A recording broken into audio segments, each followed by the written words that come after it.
Xiaolua Chong Wanren Mi, Dizaijuichi Huizong, Chong the SS-level healer Ming Hua unexpectedly finds herself transformed into a wealthy heiress, abandoned in her childhood, and raised in the countryside, often ridiculed as a talentless fool devoid of healing powers.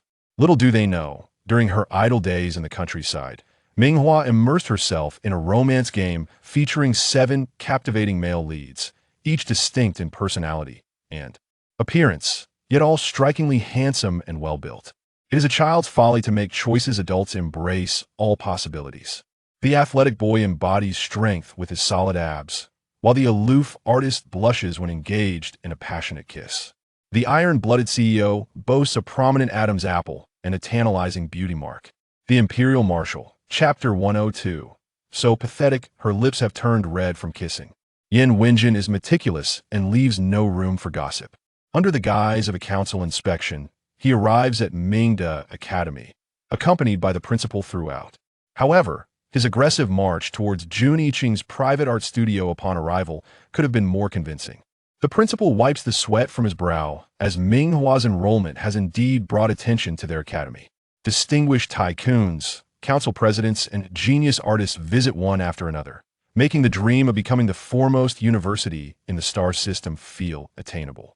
The group swiftly arrives at the studio, where the tightly shut door evokes a chill within Yin Wenjin's gaze, as he contemplates the unknown activities of Ming Hua and Jun Yiqing. Within, with a cold curve of his lips, he commands, "Break down the door." "Yes," replies the guards in unison.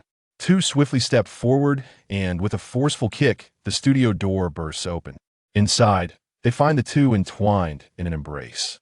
Jun Yiqing's hand rests on Ming Hua's waist as his icy gaze meets Yin Wenjin's. With a hint of provocation, he queries, "What brings the council president here, away from the council building?" The council received reports of threats against the safety of an SS-level healer. "Teacher Jun, what are you doing?" "What am I doing?" Jun Yiqing chuckles lightly. "I am cultivating feelings with Hua Hua." With a demeanor that suggests it is a given, he adds, "The entire galaxy knows our compatibility for marriage is 100. We are to wed by the end of the month should the council president find it convenient. You are welcome to attend the ceremony." "Huh." Yin Wenjin scoffs. For who else? But he could claim a 100 marriage compatibility with Ming Hua. The thought of marriage at this stage, when nothing is confirmed, is indeed fanciful. His expression hardens as he disregards Jun Yiqing and extends his hand towards Ming Hua. "Hua Hua, will you come with me?" At this, Jun Yiqing's expression shifts to one of tension. Ming Hua, however, sighs softly, her eyes clouded with hesitation. The day's events have far surpassed her initial expectations. She had anticipated a clear resolution with these individuals, parting ways amicably. Yet, Fu Shizheng has gone mad, Jin Chang'ai has lost his senses, and even the usually composed Jun Yiqing has succumbed to chaos. As for Yin Wenjin, Ming Hua harbors doubts about his current mental state. Yet, is he truly here to rescue her, or has her gaze fallen upon the principal, who stands nervously outside the studio, hesitant to intervene in the face of the 2 SS-level figures confronting each other? Unbeknownst to him, his presence tips the scales within Ming Hua's heart. Yin Wenjin likely did not come specifically for her. Perhaps he merely overheard classmates discussing matters that prompted his arrival. Hence, Jun Yiqing watches helplessly as Ming Hua, who moments ago lay comfortably in his embrace, reaches out to hold Yin Wenjin's hand, allowing herself to be led away. "Ha!" She chuckles softly, finding her innocence amusing. How naive of her to believe in the goodness of this group.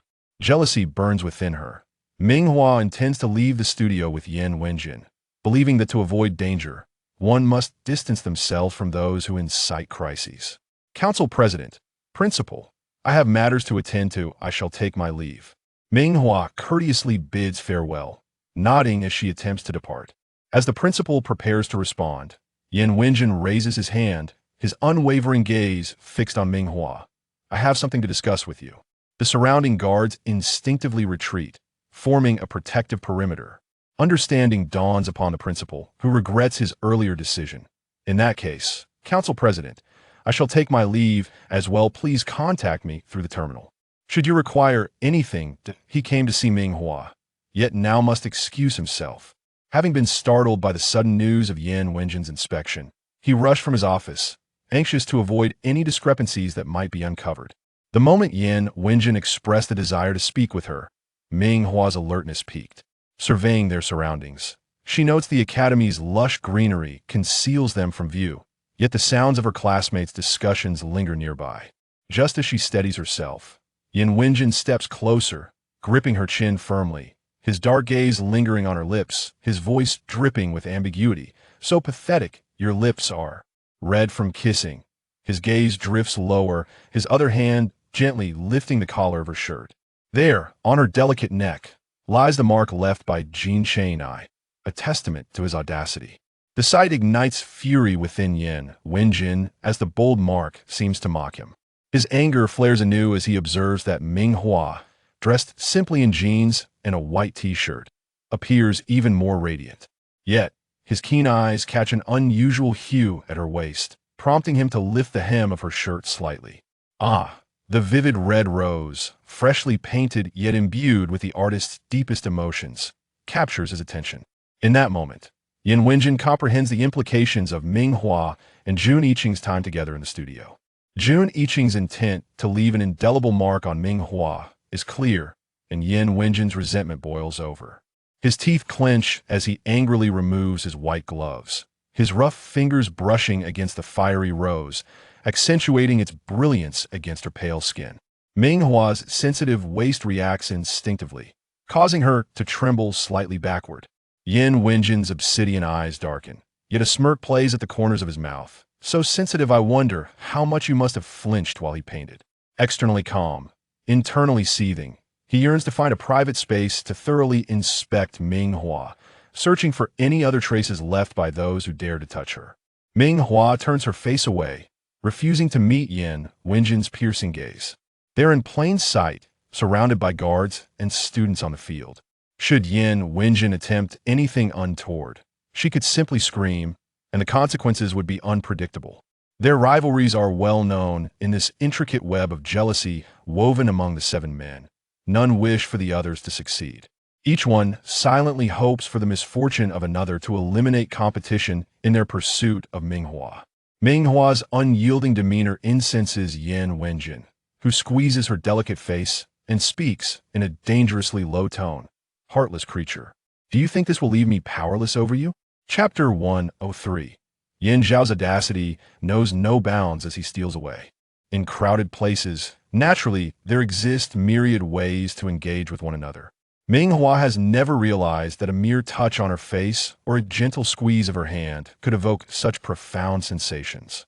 The slightly calloused fingertips glided over the delicate skin, eliciting a subtle, ticklish sensation. This touch was distinctly different from that of feathers or brushes, carrying with it the warmth of a man's body, an intense heat.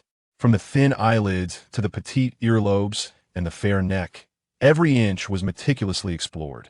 During this intimate moment, Yin Wenjin's gaze remained fixed on Ming Hua, coaxing her gently. Hua, look at me. That it was the first time Ming Hua noticed that Yin Wenjin had long eyelashes and slightly elongated eyes, which appeared exceedingly stern when he was angry. Yet, when softened by affection, he became remarkably tender, as if one could easily lose themselves in his gaze. Under such focused attention, Ming Hua found herself growing dizzy, entranced by his deep affection. It felt as though she had stepped into a soft spider's web, with no escape. She even began to sense that she harbored a budding fondness for the man before her. Suddenly, a loud crash interrupted the moment. A basketball came hurtling from a distance, heading straight for Yin Wenjin. Following closely was the voice of Jin Chang'ai. Apologies, President, I misjudged my shot. I hope you weren't hurt. Yin Wenjin turned, his piercing gaze locking onto Jin Chang'ai.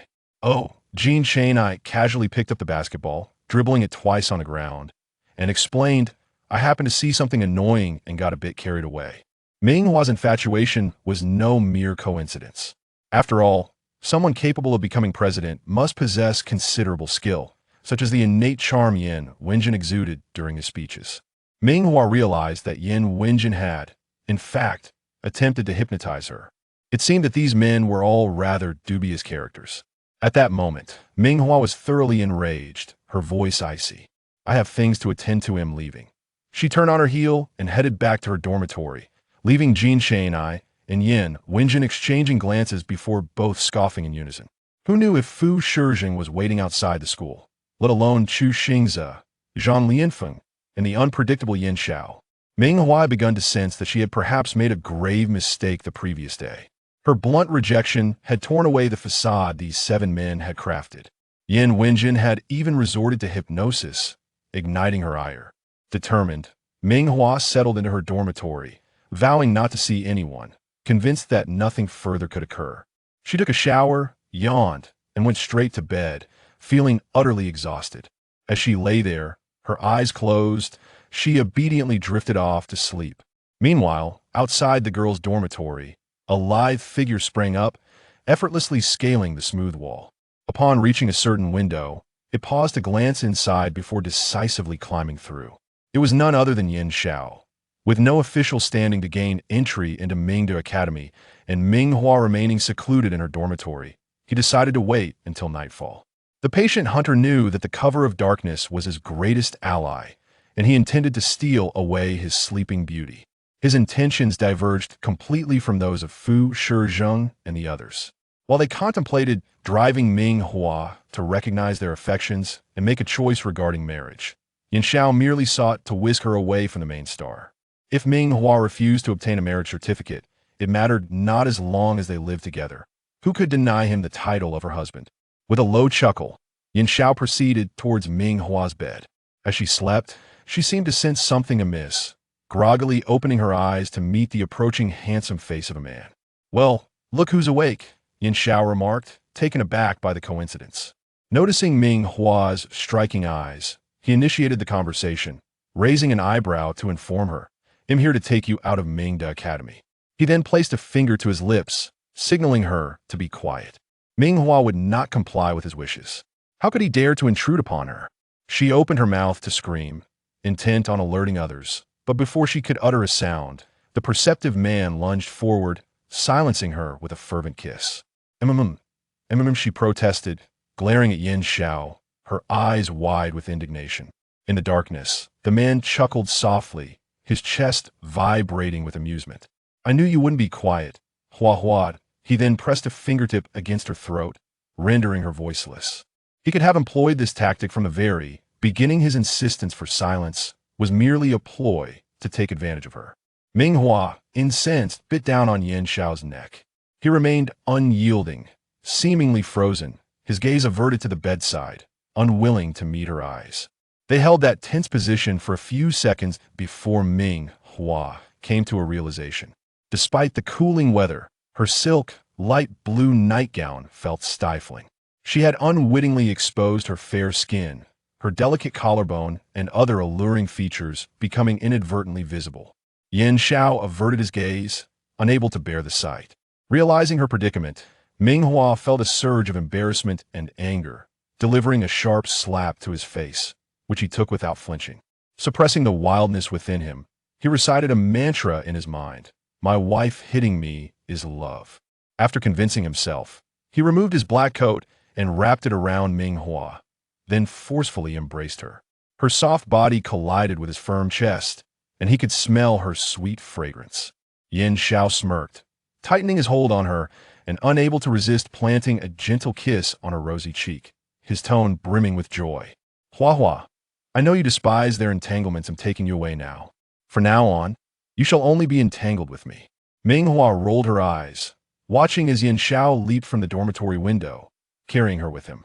Her heart raced, and before she could comprehend the situation, she found herself in a hovering vehicle parked just outside the school wall.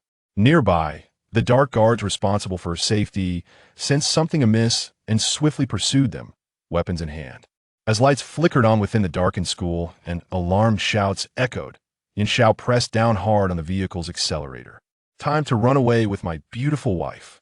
What could Fu Shijing and the others possibly do to compete with him?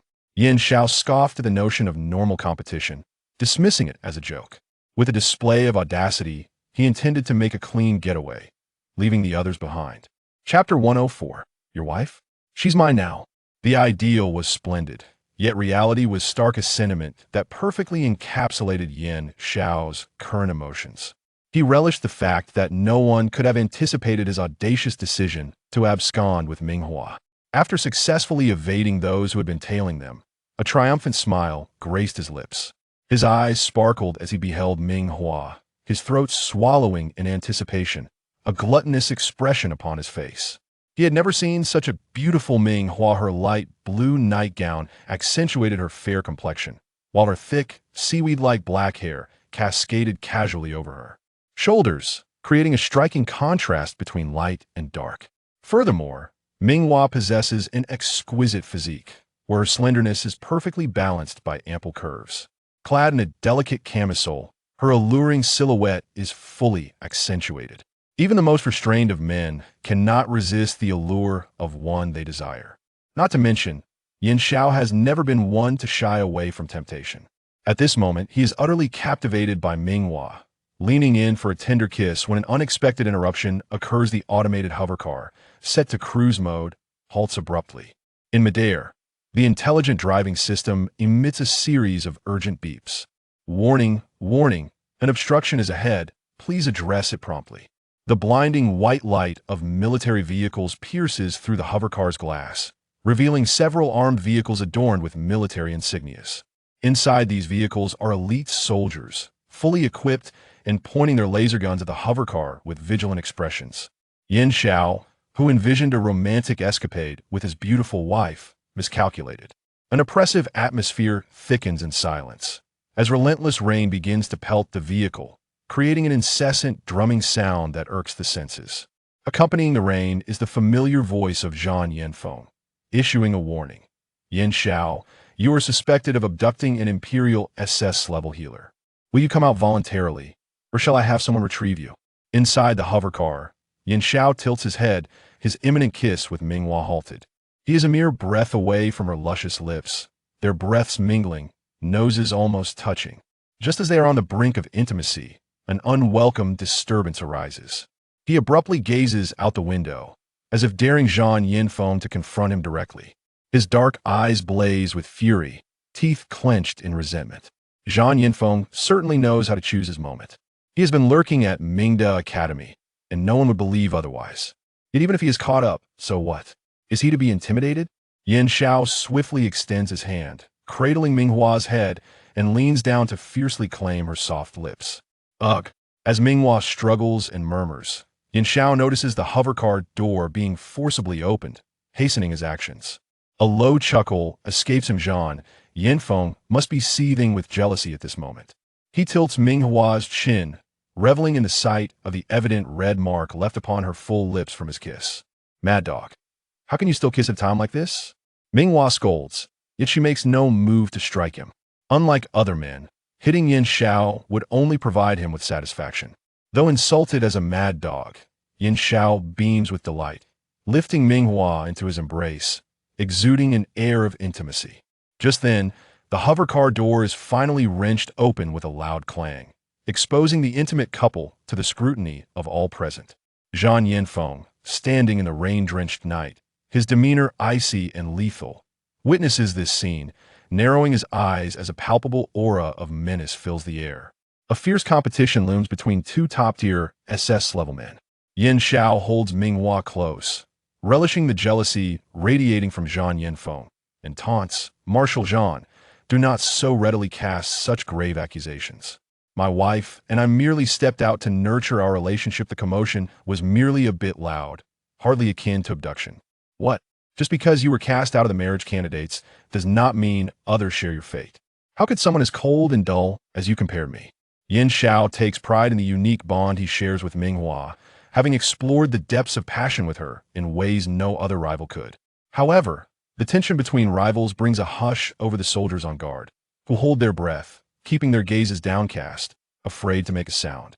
Ming Hua, tell me, did you willingly come out with me? Having mocked Zhang Yanfeng, Yin Xiao turns the choice to Ming Hua. Should she declare herself abducted, even with the Yin family backing her, Yin Xiao would undoubtedly face consequences. Yet, if she were to affirm his words, he would likely revel in his triumph, boasting to the entire empire by the following day. At this moment, all eyes converge on Ming Hua, as her word alone determines Yin Xiao's fate. The two formidable beasts await her final decision, to engage in mutual destruction or to release one another. Ming Hua raises her hand and firmly pinches Yin Zhao's waist, a gesture witnessed by all. Yin Zhao, believing her choice favors him, beams triumphantly. Zhang Yanfeng maintains his stoic demeanor, yet his gaze darkens, revealing a depth of emotion.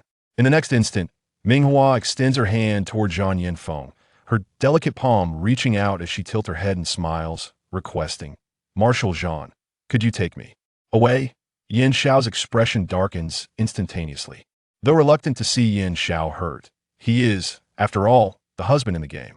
Yet, she cannot remain by his side, fearing his unpredictable nature.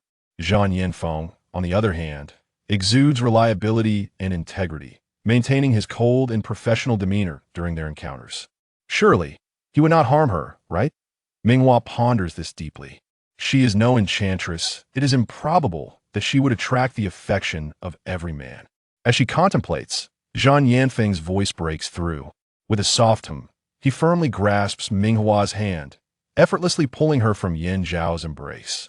Yin Zhao watches helplessly as the woman he had just held, envisioning a joyful life ahead, now finds solace in another man's arms.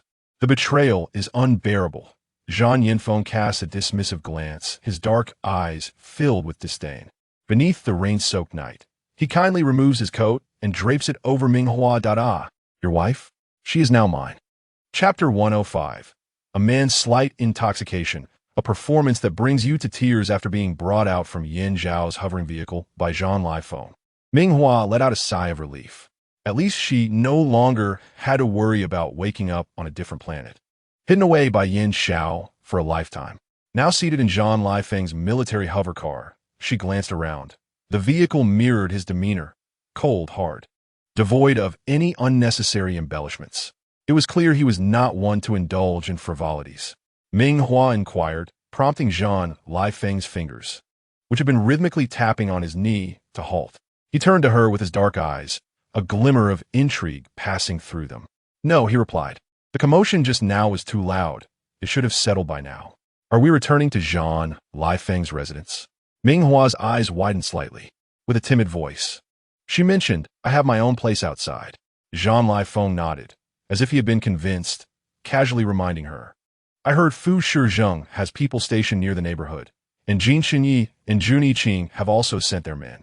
Not to mention the Rong family next door, the Lin family above, and the Zhao family." As Zhang Yanfeng listed these names, Ming Hua's expression darkened. She was aware that her purchased residence was not particularly remarkable, so after her healing abilities became known, people began flocking towards her. The individuals Zhang Yanfeng mentioned were those she had encountered in the neighborhood that morning. Today was merely the beginning. She could only wonder what tomorrow would bring. With a sigh, an idea struck her, and her eyes brightened. "Could you take me to a hotel?" "Absolutely not," Zhang Yanfeng rejected without hesitation. Even though Mingde Academy has enhanced security, a hotel is still less secure than it. If you don't want to be taken away in the middle of the night by someone else's men, you might want to reconsider. Testing the waters would lead to demise. Ming Hua's weak protest was ruthlessly quelled by Zhang Yanfeng. Not wanting to create trouble, she quietly acquiesced, gazing out the window at the passing scenery. On the other side of the seat, Zhang Yanfeng observed Ming Hua, who was wrapped in his coat, a hint of amusement flickering in his dark eyes. Yet, when his gaze fell upon her slightly cracked lips, his expression turned somber. Was she so trusting as to accompany him, believing he would not harm her? How naive she was. Men were inherently possessive creatures. It was merely a matter of who could disguise it better. And now, it was evident that Zhang Yanfeng was quite stirred. The pitch-black rainy night loomed like a ferocious beast, poised to swallow anyone whole. When would Ming Hua realize that she had merely leaped from one den of tigers into another den of wolves? The hovering vehicle soon arrived at Zhang Yanfeng's residence, conveniently located near the military headquarters for easy management of affairs. Most neighbors were employed at the military, and a mere shout could summon numerous formidable soldiers. Ming Hua felt a slight sense of relief. In that case, she could indeed rest well tonight without worrying about intruders. Yin Zhao's actions that evening had far exceeded Ming Hua's imagination. How could he go to such lengths? Little did she know that the crisis she would soon face was not external, but rather from the man before her. Zhang Yanfeng maintained his usual aloof demeanor. furrowing his brow as he entered the house, turning to ask, "Would you like some ginger soup? It's raining. It could warm you up." Ming Hua shook her head. "No, thank you. I didn't get caught in the rain." NightⅡ nodded and quickly shifted the subject, standing before the wine cabinet to retrieve a bottle of red wine. The ruby hue swirled within the bottle, reflecting a beautiful luster. NightⅡ looked at Ming Hua and suggested, "Would you like a little? It might ease the shock." Indeed, she was quite shocked. Moreover, since arriving on the main star, Ming Hua had not indulged in any alcoholic beverages. She found herself momentarily nostalgic for that tipsy sensation. However, as she watched NightⅡ pour red wine into a high-stem glass, she inexplicably recalled the glass of milk that NightⅡ had prepared for her in the studio. Who would have thought that such a typically aloof and detached man would resort to drugging her? Ming Hua felt a surge of alarm, her gaze scrutinizing the red wine as she shook her head in refusal. "No, thank you. I don't drink." "Deceiver," NightⅡ retorted, drinking alone in silence. He exhibited no drunken antics, his cold and fierce aura transforming into a tranquil calmness. This was entirely different from Ming Hua's expectations of NightⅡ. Ming Hua sat beside the sofa, observing him for quite some time, her curiosity piqued. "Do you often drink like this?"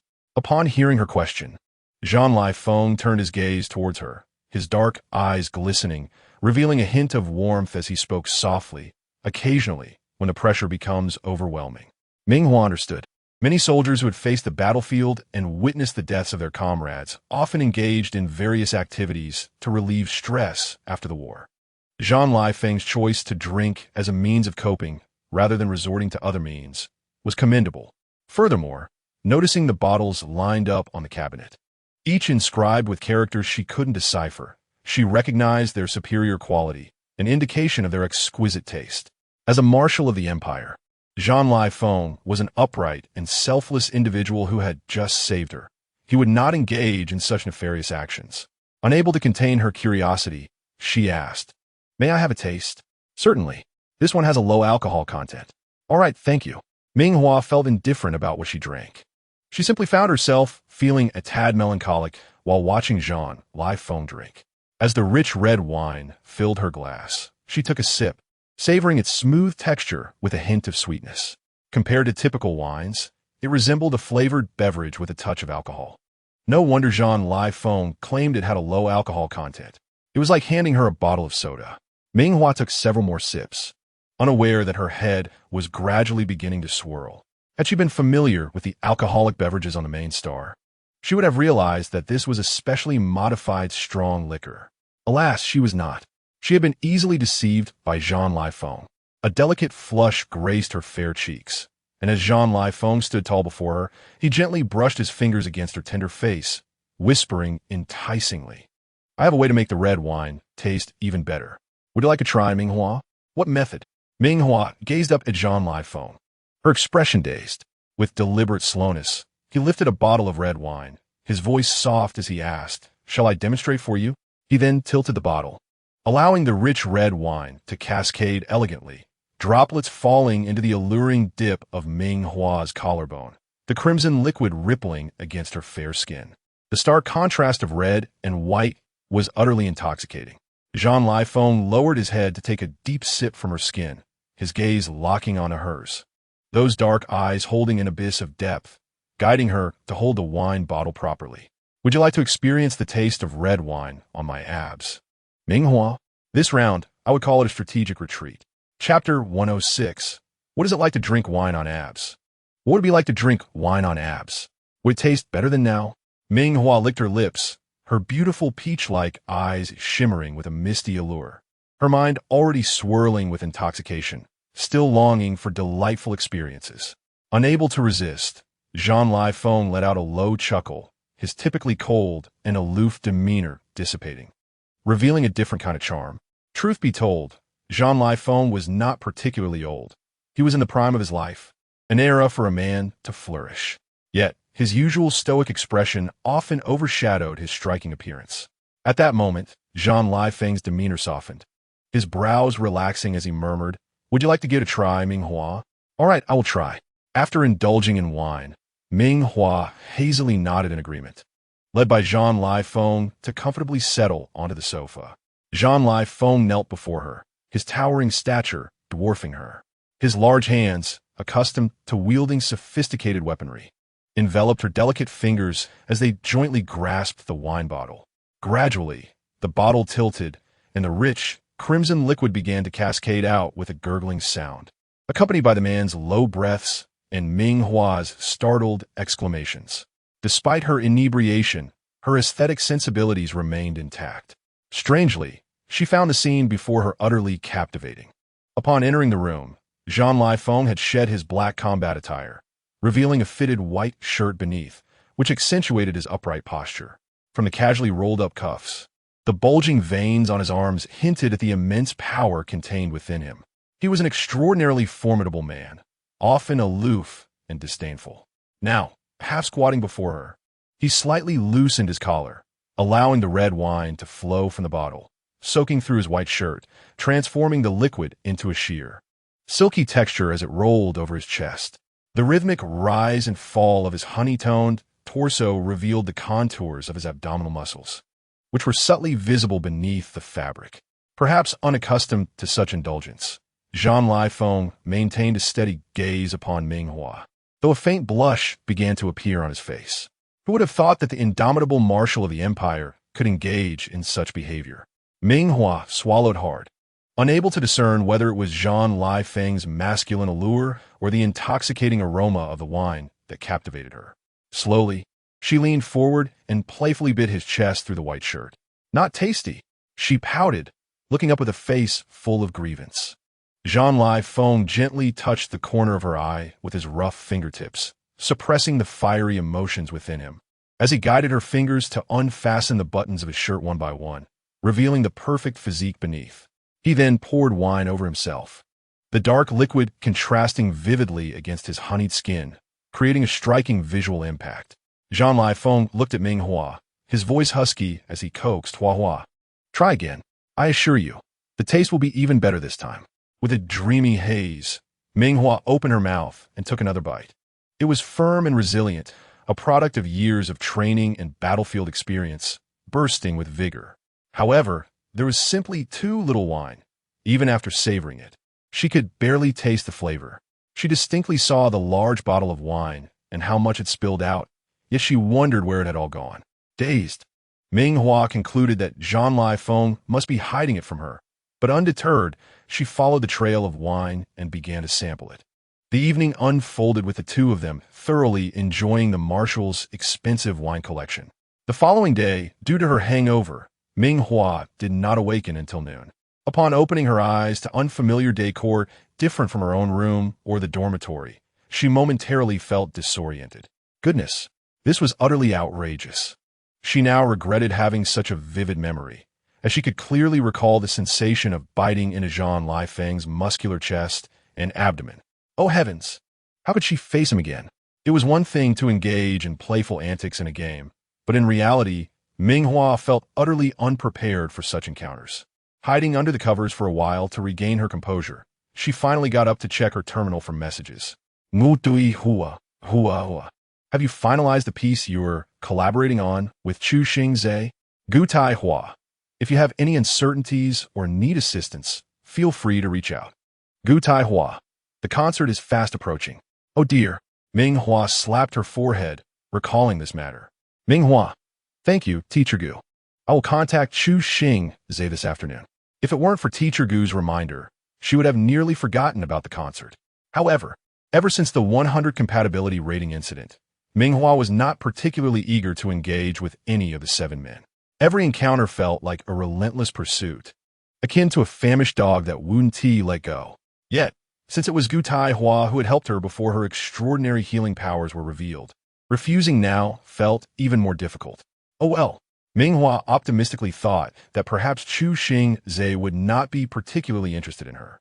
She had slept in and missed her classes at Mingda Academy, and messages from Fu Shizheng, Jin Xinyi, and Jun Yiqing poured in, concerned, jealous, frantic, and suggesting to pick her up one after another. Skimming through them, she found no messages from Chu Xingze. Their conversation history only included the system's automatic greeting from the day they added each other. Ming Hua felt a wave of relief. After all, how could a star of his caliber possibly harbor a special affection for her? Ming Hua, Teacher Chu, do you have time this afternoon? Ming Hua, would it be convenient for us to practice together and finalize the set list for the upcoming concert? After sending the message, Ming Hua set her terminal down, preparing to leave. Chu Xingzhe, yes, I'll be home. The man, who appeared increasingly aloof on the surface, was burning with fervor inside. Chapter 107. The stage is set for a dramatic confrontation. Zhang Lifeng is taking Ming Hua to meet Chu Xingzhe. He was taciturn, choosing his words sparingly. What harm would it do to write a few more words? Ming Hua silently complained, but felt slightly more at ease. Ming Hua, all right, Teacher Chu, I will come to find you around 2 this afternoon. Her suspicions deepened. Who would have thought that these seemingly indifferent men would become so clingy once they met? Chu Xingzhe was reliable. Exiting her bedroom, Ming Hua was surprised to discover that Zhang Lifeng was still at home. Seated on the dark leather sofa where they had spent the night, his back straight, engrossed in some documents. Wearing gold-rimmed glasses, the once imposing and austere marshal of the empire appeared significantly younger, even exuding a hint of scholarly charm. As her gaze drifted, Ming Hua's eyes landed on Zhang Lifeng's white shirt. Memories of the previous night flooded back, and she could almost scent the lingering aroma of wine and feel the warmth of his breath against her skin. As Zhang Lifeng's eyes turned toward her, she instinctively averted her gaze, unable to meet his eyes. Noticing her discomfort, Zhang Lifeng chuckled softly. How delightful it was to see Ming Hua flustered in his presence. Leaving a mark on her was one thing, but making her leave an impression on him, now that was a true skill. Are you hungry? I prepared some food. I hope it suits your taste. Zhang Lifeng rose, his tall figure approaching her. Unable to restrain herself, Ming Hua took a step back, feeling the air around her grow intensely warm, as if it might engulf her. The tranquility she had strived to maintain after last night was utterly shattered. Still, if they were to move toward a more intimate relationship, they were far from it. However, Zhang Lifeng possessed ample patience, guiding her to the dining area. A simple meal of 4 dishes and a soup, perfectly balanced between meat and vegetables, wafted a subtle aroma. After a night of revelry and waking up late, Ming Hua's stomach was already grumbling with hunger. Zhang Lifeng was the first to take a bowl and serve a few spoonfuls of warm soup to Ming Hua. Speaking gently, I specially prepared this for you this morning. After sleeping through the night, it wouldn't be proper to eat without first having some soup. The flavor is quite delightful. Would you care to taste it? Upon hearing this, Ming Hua, who had intended to take her leave, found her steps halted. The exquisite aroma and appearance of the meal lay before her, accompanied by the attentive presence of a handsome man. It was utterly irresistible. She accepted the offer, obediently sitting down across from Zhang Lifeng, sipping the soup in small, delicate mouthfuls. Zhang Lifeng, of course, yearned to sit beside Ming Hua. Who would he wish to be close to a beautiful partner? However, he felt it prudent to adopt a more strategic approach, mindful not to provoke unnecessary defenses from her. After all, it was unlikely that Fu Shizheng and his companions could foster such a casual dining atmosphere with Ming Hua. At the dining table, Zhang Lifeng suggested, I noticed you were still asleep this morning, so I arranged for Mingda Academy to grant you a leave of absence. No need for that, Ming Hua quickly replied. Oh, a rival in love.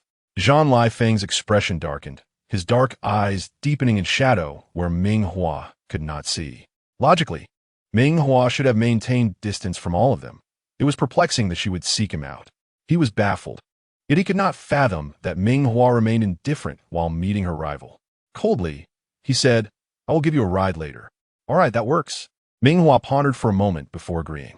After all, one should not turn down a free driver. Once the initial awkwardness faded, she felt more at ease. Ultimately, had Zhang Lifeng not tempted and coaxed her the previous night, would she have dared to bite from his Adam's apple down to his abdominal muscles? Zhang Lifeng was certainly not without blame. Ming Hua's calm demeanor almost caused Zhang Lifeng, sitting opposite her, to snap the chopsticks in his hand. As she approached Chu Xingzhe's home, it appeared unchanged from her first visit, the door tightly shut. A breath of relief escaped her. Had Chu Xingzhe greeted her at the door, she might have turned on her heel and left. She turned back to Zhang Lifeng, waving in gratitude. Thank you, Marshal Zhang. for bringing me here. I have arrived now, understanding the numerous responsibilities that came with being a military commander. She felt deeply appreciative of his effort to escort her, though she could not ask for more. Jean Lifeng responded with a curt, casting a glance at a particular window on the second floor, his dark eyes returning to Ming Hua. There's no rush. The scenery around here is lovely, and you can take a stroll while you practice. How long will you need? I will wait for you. He could not simply allow himself to walk away after sending his beloved wife into the hands of a rival. Could he truly let go of such concern? Ming Hua was taken aback by Jean Lifeng's suggestion, but did put her mind at ease. Her beautiful brows relaxed, and a hint of a smile graced her features. Not long, perhaps 2 hours. There's a lakeside park nearby. I will message you when I finish. All right, go on in. Jean Lifeng nodded, refraining from stating that he would wait at the door. The park was quite distant. Should anything happen, he would arrive in time.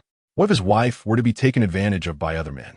As Ming Hua's footsteps led her toward Chu Xingzhe's home, Jean Lifeng's third-level spiritual energy began to extend and follow. Inside the second floor, Chu Xingzhe let out a cold snort. His striking face, capable of captivating billions across the cosmos, betraying a hint of frost. Following that, his spiritual energy surged forth, unceremoniously driving away any intrusions. Even without a face-to-face encounter, a fierce confrontation was imminent. Just then, Ming Hua entered the practice room on the second floor, spotting Chu Xingzhe seated at the piano, which further put her at ease. She had feared that he would be swimming in the pool again, attempting to drag her into the water. It seemed that Chu Xingzhe was indeed indifferent toward her. She greeted him in a light tone. Teacher Chu, I've arrived. Shall we begin practicing now? Yes, we can. Chu Xingzhe rose, maintaining a cool demeanor, and made room for Ming Hua. However, he turned to the door first, pressing a few buttons on the wall. The practice room, designed with a hefty budget, naturally boasted impressive soundproofing. Leaning against his hovering vehicle, Jean Lifeng scrutinized their movements closely, his expression darkening as he glanced up to see Chu Xingzhe drawing the curtains to block external observation. The two formidable top-tier prodigies exchanged silent glances, each assessing the other's intentions. What was he planning? Jean Lifeng instinctively moved forward. Inside, the melodious notes of the piano filled the air as Ming Hua skillfully played, her slender fingers dancing across the keys. Chu Xingzhe stood nearby, opening his mouth to sing a new piece. Undoubtedly, as a member of the merfolk renowned for their captivating voices, Ming Hua was enthralled. Her spirits elevated as the joyous melodies soared. Their collaboration was exceptionally harmonious. Outside, Jean Lifeng ultimately refrained from intervening, plagued by doubts about whether this was a trap set by Chu Xingzhe. If he charged in angrily, and Chu Xingzhe truly acted inappropriately, he might have grounds for justification. However, if Chu Xingzhe merely engaged in idle chatter, the goodwill Jean Lifeng had painstakingly built would evaporate instantly. Jean Lifeng was reluctant to gamble on such possibilities, remaining beneath the hovering vehicle, his brow furrowed, betraying a rare moment of agitation. Had he truly not fallen into the trap? How could he endure this? If that were the case, it would simplify matters. Earlier, while witnessing Jean Lifeng escorting Ming Hua to the car, Chu Xingzhe keenly sensed a shift in their relationship. No man could remain untroubled when sending the one he cherished to confront a rival, especially since Ming Hua had yet to establish a relationship with anyone. Yet, Jean Lifeng appeared relaxed, exuding the confidence of a rightful partner. If it had been Jin Chunyi or the others, a storm would surely have erupted, their expressions darkening, preventing Ming Hua from entering his room. Had something transpired between the two of them last night to grant Jean Lifeng such confidence? Chu Xingzhe mused, but did not delay in reaching out to Ming Hua.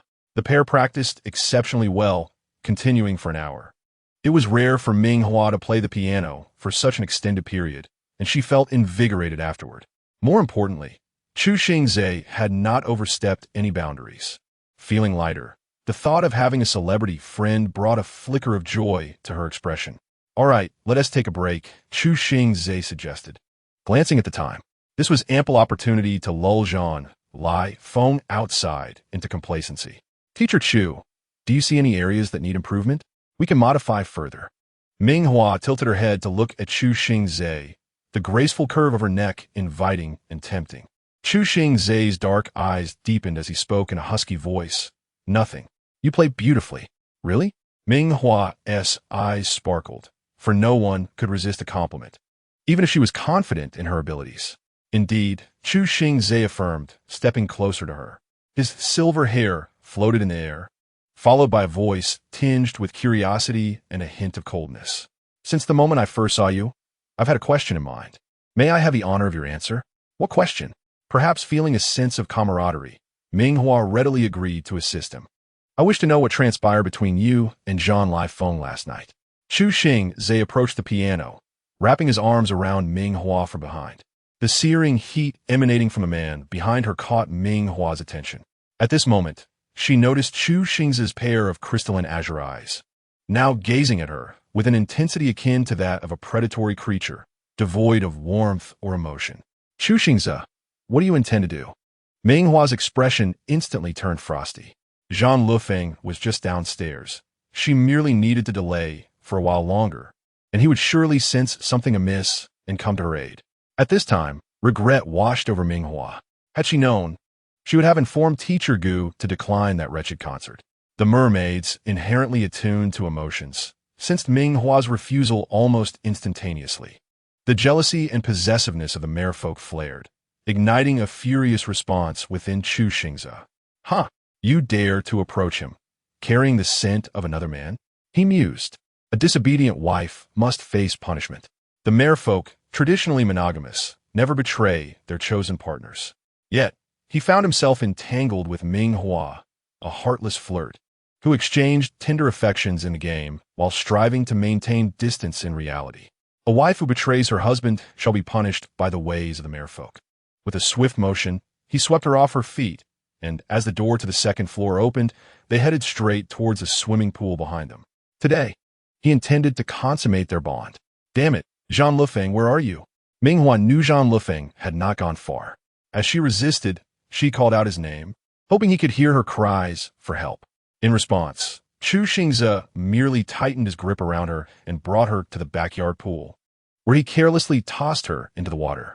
In the next moment, he leaped in after her, his long silver tail unfurling gracefully, the beautiful fins gliding through the water, his silver hair becoming drenched. With a gentle flick of his tail, he ensnared Ming Hua, who had nearly reached the edge, pulling her effortlessly before him. Her nose collided with his cold, pale chest. Stop calling out. Chu Xingze growled, clearly displeased that she was still uttering another man's name. He finally understood why Zhang Lufeng, possessing 3 levels of mental prowess and exceptional hearing, had yet to arrive. When I purchased this villa, I installed the finest soundproofing in the entire empire. From the moment you entered this room, the soundproofing activated. Therefore, as Chu Xingze's water-slicked fingers glided along Ming Hua's delicate neck, a wicked smile graced his lips. No matter how much you call, no one will ever know. With that, his silvery tail began to wrap around Ming Hua's slender legs, the soft fins slithering upward. From her adorably pink toes to her dainty ankles, and then to her graceful calves. The fin was inescapable, omnipresent. The damp, silken fins brushed against her, evoking an unusual sensation, and Ming Hua found herself uncontrollably tingling, her arches straining as she desperately attempted to break free. Yet her upper body remained firmly held in Chu Xingze's embrace. Chu Xingze was now thoroughly aroused. He was on the brink of madness. This was merely the prelude to a mermaid's mating. How do humans and merfolk engage in such acts? Can beings of different species truly unite? Ming Hua never expected that. Even at this moment, she would ponder such questions. Just then, a furious roar erupted from behind. Chu Xingze, what are you doing to Ming Hua? Zhang Lufeng's growing impatience led him to order a selection of afternoon tea treats online, intending to present them as an excuse for a visit. While his wife and rival reveled upstairs, he thought it considerate to bring a snack, thinking it would reflect well on him as a husband. Upon entering the villa, the high-end soundproofing continued to do its job. Zhang Lufeng frowned, cursing under his breath, and, holding the exquisite treats, he strode purposefully upstairs, suppressing his anger and intense curiosity. He knocked on the door, but there was no response.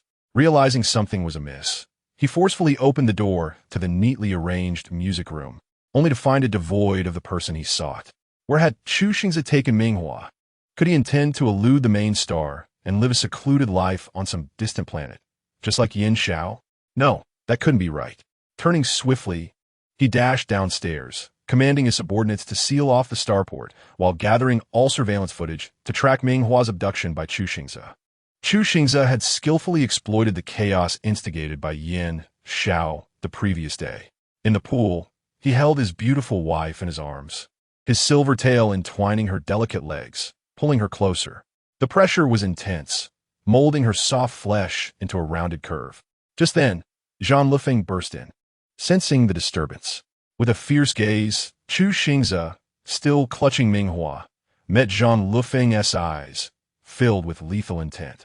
Any male creature interrupted during mating would be consumed by rage. Chu Xingzi's compliment felt like an affront to Zhang Lufeng, especially when he beheld Ming Hua, drenched and revealing her alluring curves.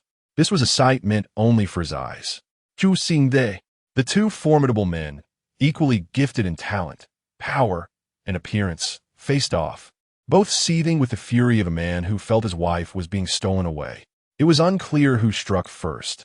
Chu Xingzi flicked his tail, creating a surge of water that seated Ming Hua on the edge. The two men engaged in a brutal exchange of blows, Zhang Lufeng employing techniques honed on the battlefield, while Chu Xingzi, the natural ruler of the water, retaliated with his innate advantages. Waves of water served as weapons, capable of slicing through the hull of starship, hurtling towards Zhang Lufeng. With his formidable physical strength, Zhang Lufeng absorbed the impact, retaliating with a ferocious punch aimed at Chu Xingzi. They fought from the pool to the backyard, Chu Xingzi transforming back into human form. Each strike was laden with the unspoken frustrations of two men. Ming Hua sat at the water's edge, having found a cloth to dry her soaked hair. Her beautiful peach-colored eyes observed the fierce struggle between the two men, reflecting on the events of the past few days. Following the revelation of her 100 marriage compatibility, after she rejected the advances of 7 men seeking to cultivate relationships with her, they had unleashed their inner madness, acting like wild dogs without restraint. Previously, they had been somewhat restrained. Now, their facades had crumbled completely. They seemed intent on going to extremes, perhaps hoping to win Ming Hua's affections. This could not continue. These men, all equally matched in talent, looks, wealth, and power, were embroiled in conflict purely due to their possessiveness, yet none could eliminate the others. If one day, a madman proposed a shared arrangement, Ming Hua felt a weight settle in her heart. Drawing a deep breath, she resolved to intervene. "Stop fighting. I have matters to discuss with you." Yet, in their fury, neither man heeded her. Chu Xingzi glared at Zhang Lufeng with icy resolve, while Zhang Lufeng's dark eyes burned with rage at the sight of this fish claiming his wife. They continued their relentless exchange of blows. "Fine, continue your fight. I shall seek out Yin Wenjin and the others." Ming Hua was resolute, unwilling to indulge their disobedience. With so many men vying for her attention, it was simple enough to replace these two defiant ones. After speaking, she turned and walked outside. The two men, who were previously engaged in a fierce altercation, suddenly panicked. Their anger stemmed from the belief that only the ultimate victor deserved to stand beside Ming Hua. If Ming Hua were to exclude them, what would be the point? They immediately released their grips and swiftly moved towards Ming Hua, each grasping one of her hands that hung at her side. "Ming Hua, don't go. Ming Hua, what do you wish to discuss?" Now calm, Ming Hua turned to face them. Chu Xingzi's striking silver hair was disheveled and damp against his forehead, with droplets still falling from the tips. His pale chest bore several glaring bruises. Zhang Lifeng fared no better, having passed through the formidable water barrier of the mermaids. His robust physique still bore red marks. The honey-toned chest rose and fell, revealing bite marks that Ming Hua had left the previous day. Oof. Chu Xingzi noticed them too, his icy blue eyes glaring fiercely at Zhang Lifeng, mindful of Ming Hua's presence. At least he was obedient, Ming Hua thought fleetingly, before quickly recalling her recent decision. "I will contact Fu Shizheng and the others to come over. You two should tidy yourselves up inside. We will have a discussion among the 8 of us." "What do we need them for? What is there to talk about?" Chu Xing's expression was one of clear dissatisfaction. One NightⅡ was enough. And now she wanted to bring in Fu Shizheng and his entourage. More rivals for her affection. Not pleased, Ming Hua shot him a sidelong glance. It's a conversation about nurturing feelings with the intent of marriage. If you're disinterested, so be it. You're willing to marry us. Both NightⅡ and Chu Xingze lifted their heads in unison, their eyes sparkling with hope as they gazed at her. Ming Hua merely smiled. This is just an opportunity for you to cultivate feelings. In other words, I will choose to marry whoever impresses me the most. The two men did not take her last statement to heart, their minds swirling with the notion that Ming Hua was finally willing to marry them. Even if she ultimately chose not to, they could still pursue her. However, the prospect of a public commitment to marriage ignited a fervent excitement within them. I will go change immediately. So will I. In Chapter 110, the elegant secretary and elite Fu Zong, Ming Hua invited Fu Shizheng, Jin Shanai, Jun Yiqing, NightⅡ, Yan Wenjin, Chu Xingze, and Yin Xiao into a group chat. She renamed the group Loving Family. Ming Hua, to all members, are you free? Come here. I have something to discuss with you. Ming Hua, initiating location sharing. At that moment, across the main star, the 7 men received the notification and opened their terminals. Upon seeing the familiar group chat, they couldn't help but feel a pang of anxiety. After reading Ming Hua's message about wanting to chat and the shared location, they began to respond. Fu Shizheng, wait for me, I'll arrive in 10 minutes. Jin Shanai, 8 minutes. Jun Yiqing, 1 minute. Yan Wenjin, 10 minutes. Yin Xiao, 10 minutes. NightⅡ and Chu Xingze did not respond. They each prepared themselves, checking their reflections in a mirror. They were about to face their rivals and could not afford to lose. The unfortunate 5, receiving the notice last minute, wished to tidy themselves but feared being late, potentially allowing their rivals to speak to Ming Hua first. 15 minutes later, the 8 gathered, with Ming Hua at the center, dispersing outward. NightⅡ and Chu Xingze took advantage of their home ground, purposely sitting beside Ming Hua, presenting themselves as the primary contenders, which was quite irksome. However, the others begrudgingly glanced at the two, their focus primarily on Ming Hua. Having not seen her for a night, she appeared even more radiant, stirring desires within them.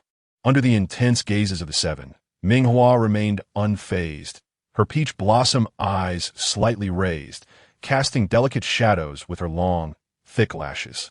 The next moment, her voice rang out. I agree to cultivate our feelings with marriage as the premise. The time limit is 1 month. Whoever makes me the happiest will be the one I marry, to be publicly acknowledged across the star system. During this period, you may not treat me as you currently do. All affection must be approved by me first. Otherwise, your favorability will diminish. No one paid heed to her last statement. Ming Hua was willing to marry one of them, and it would be public? Excellent. If anyone dared to pursue Ming Hua again, they would have just cause to confront them. The rivals exchanged glances, the flames of competition igniting within them. None were willing to yield. All right, having said my piece, I leave the battlefield to you. My requests are complete. You may negotiate amongst yourselves and share the schedule in the group. Ming Hua stood alone before 7 men. Despite their concerns for her presence, they refrained from physical confrontations, yet the elite heirs exchanged sharp words, their verbal exchanges fierce and unyielding. Ultimately, Fu Shizheng emerged victorious, earning the privilege of being Ming Hua's first date. The following morning, a hovering vehicle adorned with the Fu Corporation's emblem arrived at the community where Ming Hua resided. She appeared at the entrance, donned in a white dress that exuded a subtle professional charm, and was ushered into the vehicle by Fu Shizheng. Given that the Fu Corporation was currently in a peak business period, and perhaps due to the dissatisfaction of the others with Fu Shizheng claiming the first date, he had to bring Ming Hua along to work. The strikingly alluring secretary, the elite president, was a sight Fu Shizheng had never seen before. Out of courtesy, she wore light makeup, her eyebrows meticulously shaped, and her features exquisitely defined. A light gloss graced her lips, presenting a visage that seemed inviting. The professional attire, while slightly formal, bore an air of cleanliness and vitality. Fu Shizheng was momentarily entranced, unable to shake the thought that, even in the absence of that dream, witnessing such a Ming Hua in reality would still evoke feelings. What is the matter? Noticing Fu Shizheng's gaze, Ming Hua turned to him. He cleared his throat, his Adam's apple bobbing. I've never seen you like this before. The Ming Hua from Mingda Academy was youthful, charming, and captivating. Every movement drew attention. The current Ming Hua, however, appeared competent and poised, with only a hint of youthful innocence visible in her eyes. Paired with her slender figure, she was undeniably endearing. Fu Shizheng strategically grabbed a cup of water, taking a few sips for reasons unknown.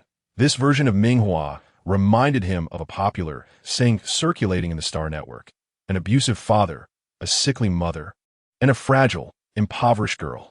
If Ming Hua appeared before him in such a manner, any man would surely find it irresistible.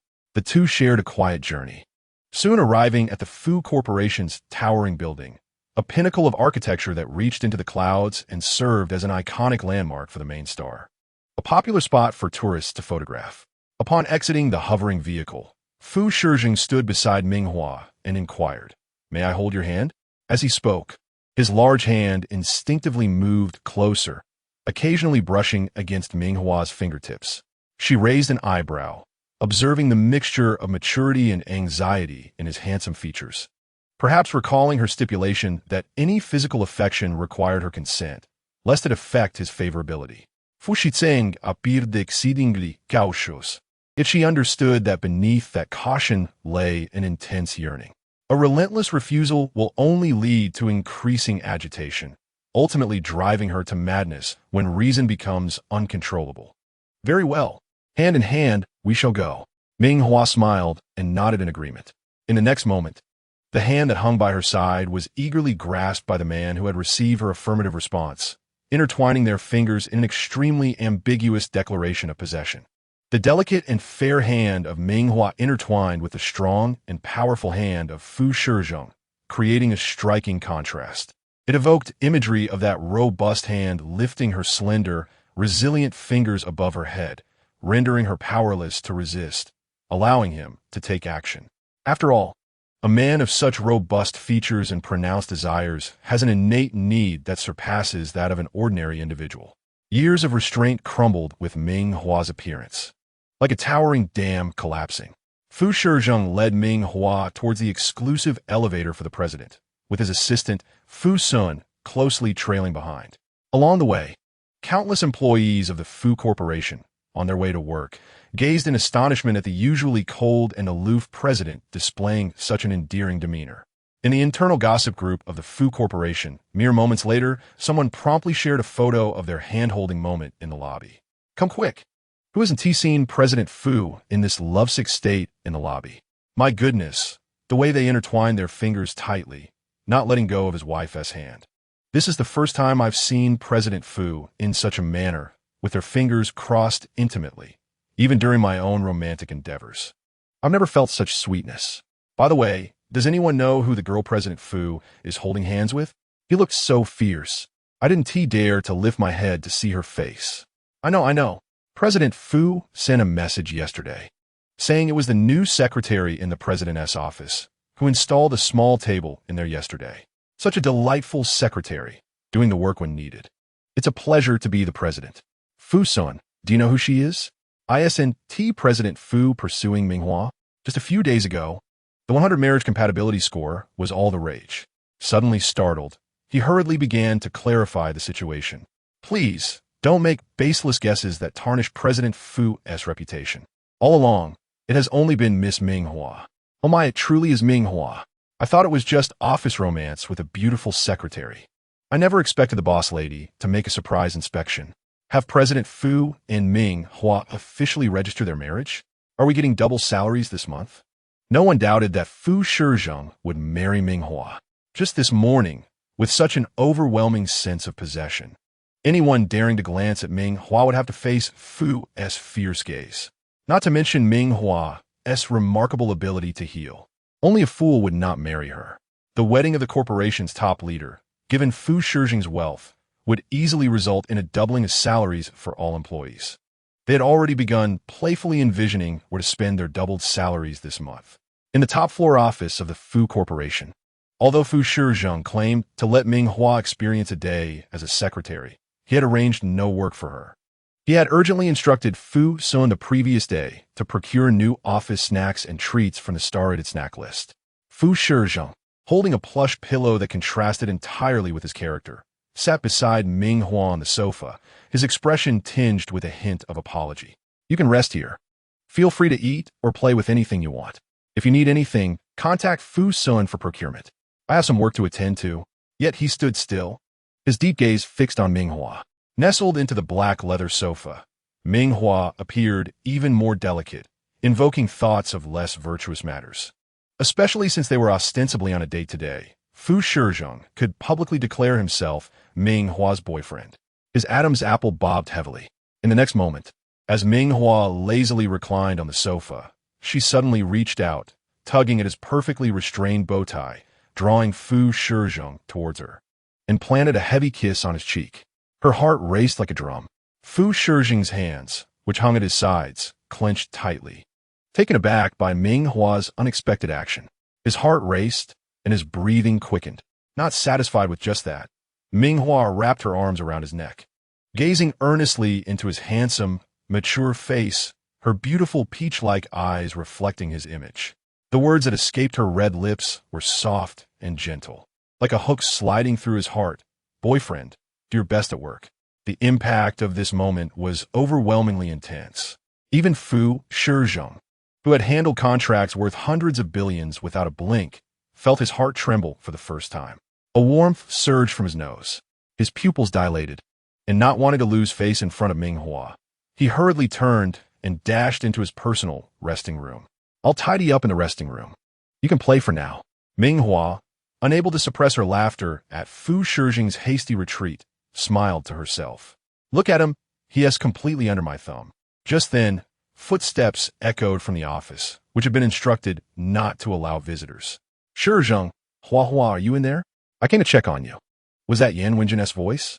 Ming Hua leaned over the back of the sofa, tilting her head curiously towards the office door. Why would Yan Wenjin come? Was he today supposed to be her date with Fu Shizheng? Outside the office, Yan Wenjin was well aware of this. However, as a man who could tolerate his beloved spending time with other men without attempting to disrupt it, he didn't believe that when it came time for him to date Ming Hua, these other men would be able to hold back. Possessiveness and exclusivity reigned supreme. Moreover, given their brief time together, he naturally needed to frequently appear in Ming Hua's presence to solidify his intentions for marriage. When Yan Wenjin opened the office door, he was greeted by the sight of Ming Hua nestled on the black leather sofa, resembling a beautiful, snow-white marshmallow. Hua, he called out with a smile before turning to inquire about the other occupant of the office. Where is Shizheng? Ming Hua pointed towards the resting room, curiously gazing at Yan Wenjin while clutching the pillow. What brings you here? Yan Wenjin casually sat beside Ming Hua, gently tucking a loose strand of hair behind her ear. I'm on break today, just thought I'd come see Shizheng. Hua, you might not know, but Shizheng and I are quite good friends, you know? The kind who competes for wives and can get into a brawl over it. Ming Hua's eyes curved into a smile, and she shyly touched her nose. Glancing around the office, she quickly changed the subject. You must be thirsty. Let me get you a glass of water. Would you prefer coffee or tea, or something else? However, Yan Wenjin had not come to drink anything. He was dressed to impress, hoping to charm Ming Hua, just like a rogue man outside. Seizing the opportunity while her boyfriend was absent, using his handsome appearance and elegant demeanor to woo a beautiful girl alone at home. If he could persuade her to leave her boyfriend for him, it would be the most exhilarating accomplishment of his life. No need, just sit back. I'll take care of it myself. Yan Wenjin simply wanted to remain close to Ming Hua, especially now that Fu Shizheng was not present. No. Ming Hua shook her head repeatedly. Today, I am Fu Shizheng's secretary. This is my job. With that, she hurried off to the pantry and returned with a cup of tea. Here, please enjoy. Ming Hua smiled gently, her delicate and fair fingers presenting the teacup to Yan Wenjin. Yan Wenjin reached out to take it, their fingers inadvertently brushing against each other. At that moment, Fu Shizheng emerged from the resting room, catching sight of their interaction and feeling a surge of anger, as if he had caught a rival in the act. Yan Wenjin, what are you doing? Chapter 112. Underneath the three-person couple's dining table, turbulent currents flowed. Fu Shizheng's eyes blazed with overwhelming fury. Sure, Zheng. Ming Hua, merely pour me a glass of water. Surely you wouldn't be so petty as to be angry over that, he said, shaking his head slightly while casting a piercing gaze at Ming Hua. Upon witnessing this scene, Fu Shizheng's expression darkened. Just moments ago, he had been stirred by Ming Hua's coaxing, but now his face had turned icy as he glared at Yin Wenjin. How did you get in here? He had clearly instructed the front desk not to let anyone disturb him and Ming Hua today. Sure, Zheng, do not wear such a suspicious look. Yin Wenjin replied with a cunning smile. As longtime close friends, it is perfectly normal for me to casually drop by the Fu group building to pay you a visit. Huh, good friends, Fu Shizheng scoffed, nearly laughing in anger. So that was the reason the front desk had allowed Yin Wenjin to come up. He couldn't believe the others had not tried to sneak into the Fu group building as well. With Yin Wenjin's unexpected appearance, Fu Shizheng's focus on work was completely shattered. He sat alone at his desk while Yin Wenjin and Ming Hua occupied the sofa, occasionally sharing words that made Ming Hua smile brightly. Damn, was this a date for him or for Yin Wenjin? Fu Shizheng even felt like a glaring bulb in their midst. Very well, if Yin Wenjin dared to scheme against him, he would not believe that he could continue to keep Ming Hua locked away at home after this. Before long, noon approached, and Fu Shizheng had made a delightful reservation at a couple's restaurant near the company. Now, however, he was accompanied by the unwelcome presence of Yin Wenjin. The latter, exuding an air of refined politeness, inquired, Shizheng, would you mind if I joined you for dinner? He minded very much so. He was furious to the point of explosion. A fire burned within Fu Shizheng as he contemplated disregarding decorum and delivering a punch to Yin Wenjin. However, he restrained himself, remembering that he was currently on a date with Ming Hua. If a fight were to break out and Yin Wenjin pretended to be injured, that would ruin the date entirely. To his dismay, Ming Hua nodded without hesitation and agreed. Of course, Wenjin can join us for dinner. The more, the merrier. What do you think, Shizheng? After speaking, Ming Hua turned her head slightly, looking up at Fu Shizheng with her beautiful peach blossom eyes wide open, awaiting his response. This adorable display of reliance softened Fu Shizheng's heart, and he reluctantly suppressed his anger. With a sidelong glance at Yin Wenjin, he thought, you enjoy being a third wheel, do you? Then come along. Yin Wenjin raised an eyebrow, chuckling softly. Then I shall graciously accept your hospitality, Shizheng. As they made their way to the couple's restaurant, Fu Shizheng was well prepared, having chosen a place that was not only romantically decorated, but also boasted delicious cuisine. It was a favored choice for many elite couples. Due to it being a weekday, the restaurant was somewhat less crowded. However, when the waiter saw the three of them arrive to dine as a couple, a look of surprise crossed his face. Upon Fu Shizheng presenting his reservation details, the astonishment peaked. The reservation was for two, clearly indicating a standard couple's arrangement. So why was there an extra person? Fortunately, the waiter had worked in the couple's restaurant for many years and was well acquainted with such situations. 3 people dining together was not unheard of after all. Ming Hua, sitting between them, smiled and reminded the waiter, could you please add another meal for me? Thank you. Afterward, Fu Shizheng took out his terminal to settle the bill. His expression was cold and dark. Damn, the esteemed leader of the Fu group was actually dining with his rival. This was truly an eye-opener, all thanks to Ming Hua, this living ancestor. Once the payment was made, the waiter led the trio to their reserved private room. Hello, this is your reserved private room. Please make yourselves comfortable, and the kitchen will begin serving shortly. Should you need anything, feel free to ring the bell. As the waiter departed, the 3 entered the room in succession. As they took their seats, a new dilemma arose. Ming Hua sat down first, and Fu Shizheng faced 2 choices. He could sit opposite her, allowing him to gaze into her eyes and convey his feelings, as the restaurant had adjusted the table width so their knees could easily brush against each other. However, he could not allow Ming Hua's seat to be taken by Yin Wenjin. This was a man who had previously dared to stealthily touch Ming Hua's hand while he was in the lounge. Who knew what audacity he might display now that they were seated beside each other? Ultimately, he gritted his teeth and settled beside Ming Hua. Yin Wenjin chuckled softly, content to sit across from Ming Hua. No matter how one looked at it, he was not at a loss today. The 2 settled down gracefully. The waiter soon brought their meals to the table. On the surface, they appeared to be quietly enjoying their meal, adhering to the rule of silence while dining. In reality, beneath the table, tension surged. Fu Shizheng, leaning close to Ming Hua, served her food, embodying the role of a considerate boyfriend. Yin Wenjin, seated opposite, maintained his image of a refined gentleman, exhibiting undeniable elegance with every gesture. From time to time, under Fu Shizheng's watchful gaze, he would serve Ming Hua an additional dish. Beneath the table, thanks to the restaurant's unique design, Yin Wenjin's knee brushed against Ming Hua's, transmitting his warm body heat through the thin fabric of his suit pants. Suddenly, as Ming Hua sipped her soup, she felt a flirtatious rub against her calf. The stark contrast between the man's dark suit and the woman's white dress was striking. Pausing mid-sip, Ming Hua glanced at Yin Wenjin, who maintained his usual composure, inwardly mocking, "What a good actor. What's wrong? Is the soup not to your liking?" Fu Shizheng observed keenly, utterly engrossed in serving Ming Hua. Watching her eat the pieces he had selected for her cheeks puffed adorably, he found her utterly charming. Thus, when Ming Hua's expression faltered, he immediately sensed something was amiss. Almost instinctively, he directed a questioning gaze toward Yin Wenjin, who sat opposite them. There was a noticeable movement beneath the table. Ming Hua heard two muffled thuds as both men restrained themselves from overturning the table. This soup is quite delicious," Ming Hua praised. Chapter 113. The Uncontrollable Desire to Kiss. The meal was charged with tension. Fu Shizheng fixed his intense gaze upon Yin Wenjin, who faced him calmly.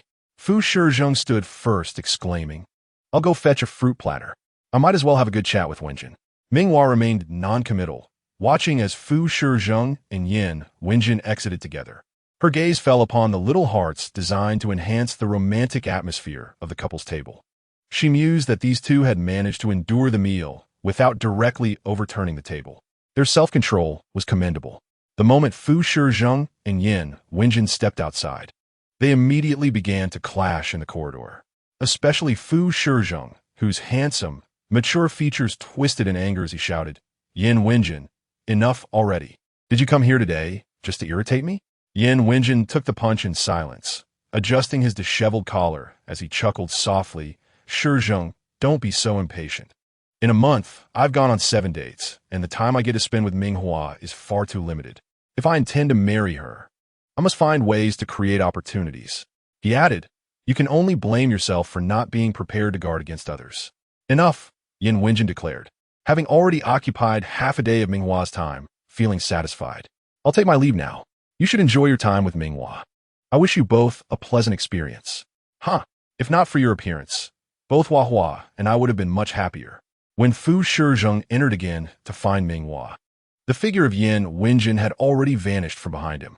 Ming Hua, being considerate, refrained from inquiring about it. With Yin Wenjin as an unwelcome presence gone, Fu Shizheng spent the ensuing afternoon with great delight. Once Ming Hua grew weary, she was invited to rest in his exclusive lounge. The lounge, adorned in dark hues, showcased Ming Hua's fair and luminous complexion as she lay upon the deep black bed, further accentuating her petite beauty. The exquisite contrast of black and white was striking. Fu Shizheng swallowed hard, yet his thoughts remained focused on increasing Ming Hua's affection, contemplating their impending marriage certificate. He gentlemanly closed the lounge door, stating, "I shall step outside. You rest well within. Should you require anything, do not hesitate to call." "Thank you, Shizheng. You've worked hard today," Ming Hua replied with a yawn, propping her head up to gaze at Fu Shizheng, her voice soft and drowsy. Fu Shizheng responded quietly. Her words invigorated him, and he felt capable of tackling a myriad of tasks. As evening approached, Fu Shizheng escorted Ming Hua to a starry restaurant he had specially reserved. Located at the nearest point to the stars, one could gaze up and behold the entire galaxy. This was his plan for the night. A dinner followed by a romantic film and a leisurely stroll to naturally foster their budding relationship. Their journey was facilitated by his aide, Fu Sun, who expertly maneuvered the hover car directly to the exclusive dining area. He was determined to prevent any rival from encountering them. Upon entering the restaurant and being guided to a couple's table by the waiter, Fu Shizheng finally exhaled a sigh of relief. The well-dressed waiter respectfully inclined, "Sir, the band will now commence its performance. Tonight, the esteemed piano maestro, Mr. Chu Xingze, has been invited to provide piano accompaniment for you both." As the waiter concluded his words, a beam of light illuminated a piano in the shadows, revealing Chu Xingze. With his silver hair and cerulean eyes, his well-groomed locks cascaded behind him, and his fitted white shirt and waistcoat accentuated his broad physique. Noticing the attention directed toward him, he subtly nodded at Ming Hua. His fingers danced across the black and white keys, and a melodious tune began to fill the air. Ming Hua turned to Fu Shizhong, whose expression had darkened considerably. The mere mention of Chu Xingze's name had cast a shadow over his face. The astute Fu Shizhong, who believed he had meticulously ensured no rival would cross his path, had unexpectedly encountered a significant setback. His critical gaze fell upon Chu Xingze.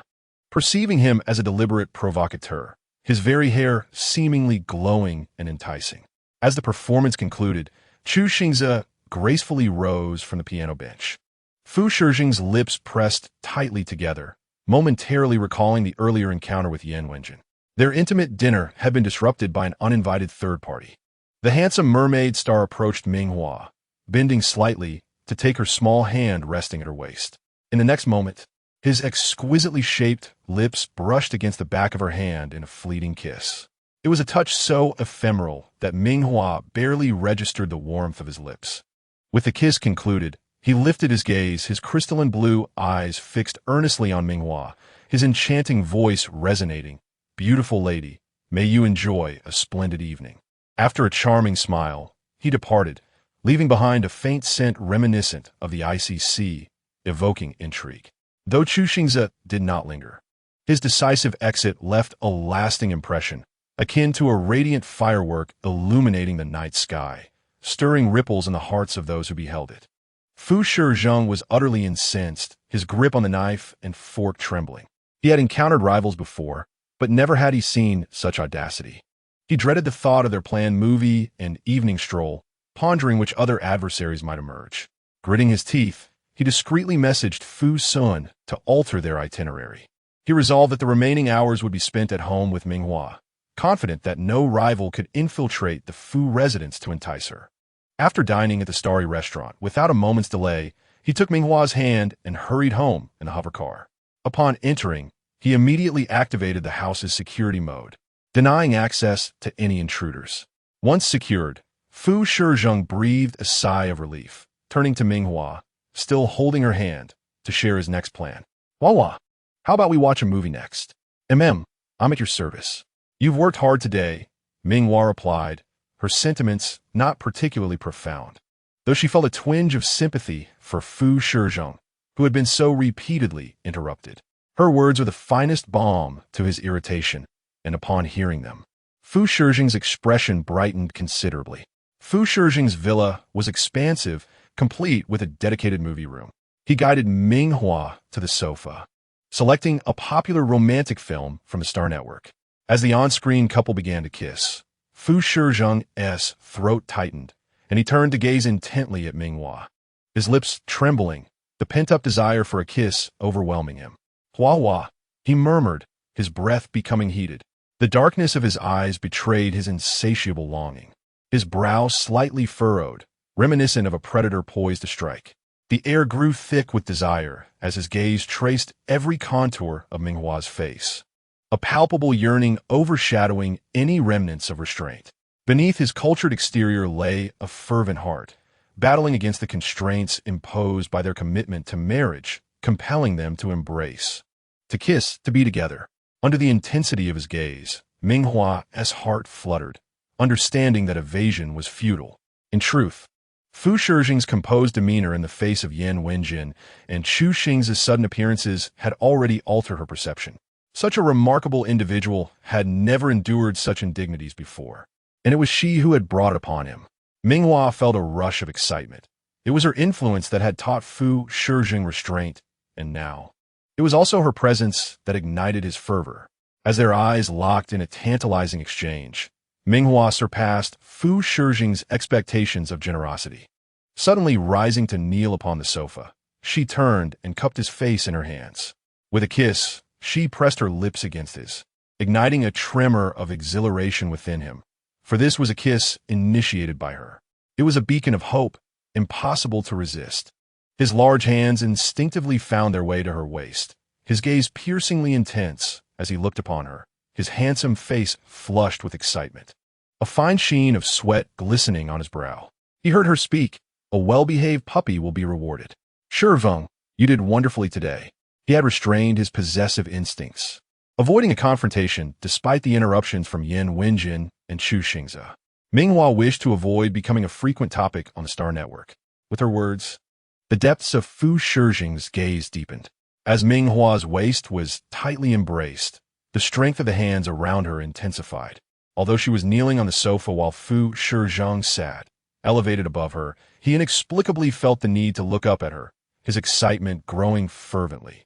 His throat moved, and his dark eyes, filled with burning affection, fixed intently on Ming Hua, producing sounds of longing and desire. Hua Hua, may I kiss you? May I embrace you? Fu Shijing clearly remembered that everything must be permitted by Ming Hua. Yet, she doubted his ability to truly hold back. Look, she had merely hesitated for a second or two, and already the powerful president's eager eyes seemed ready to shed tears. Ming Hua chuckled softly.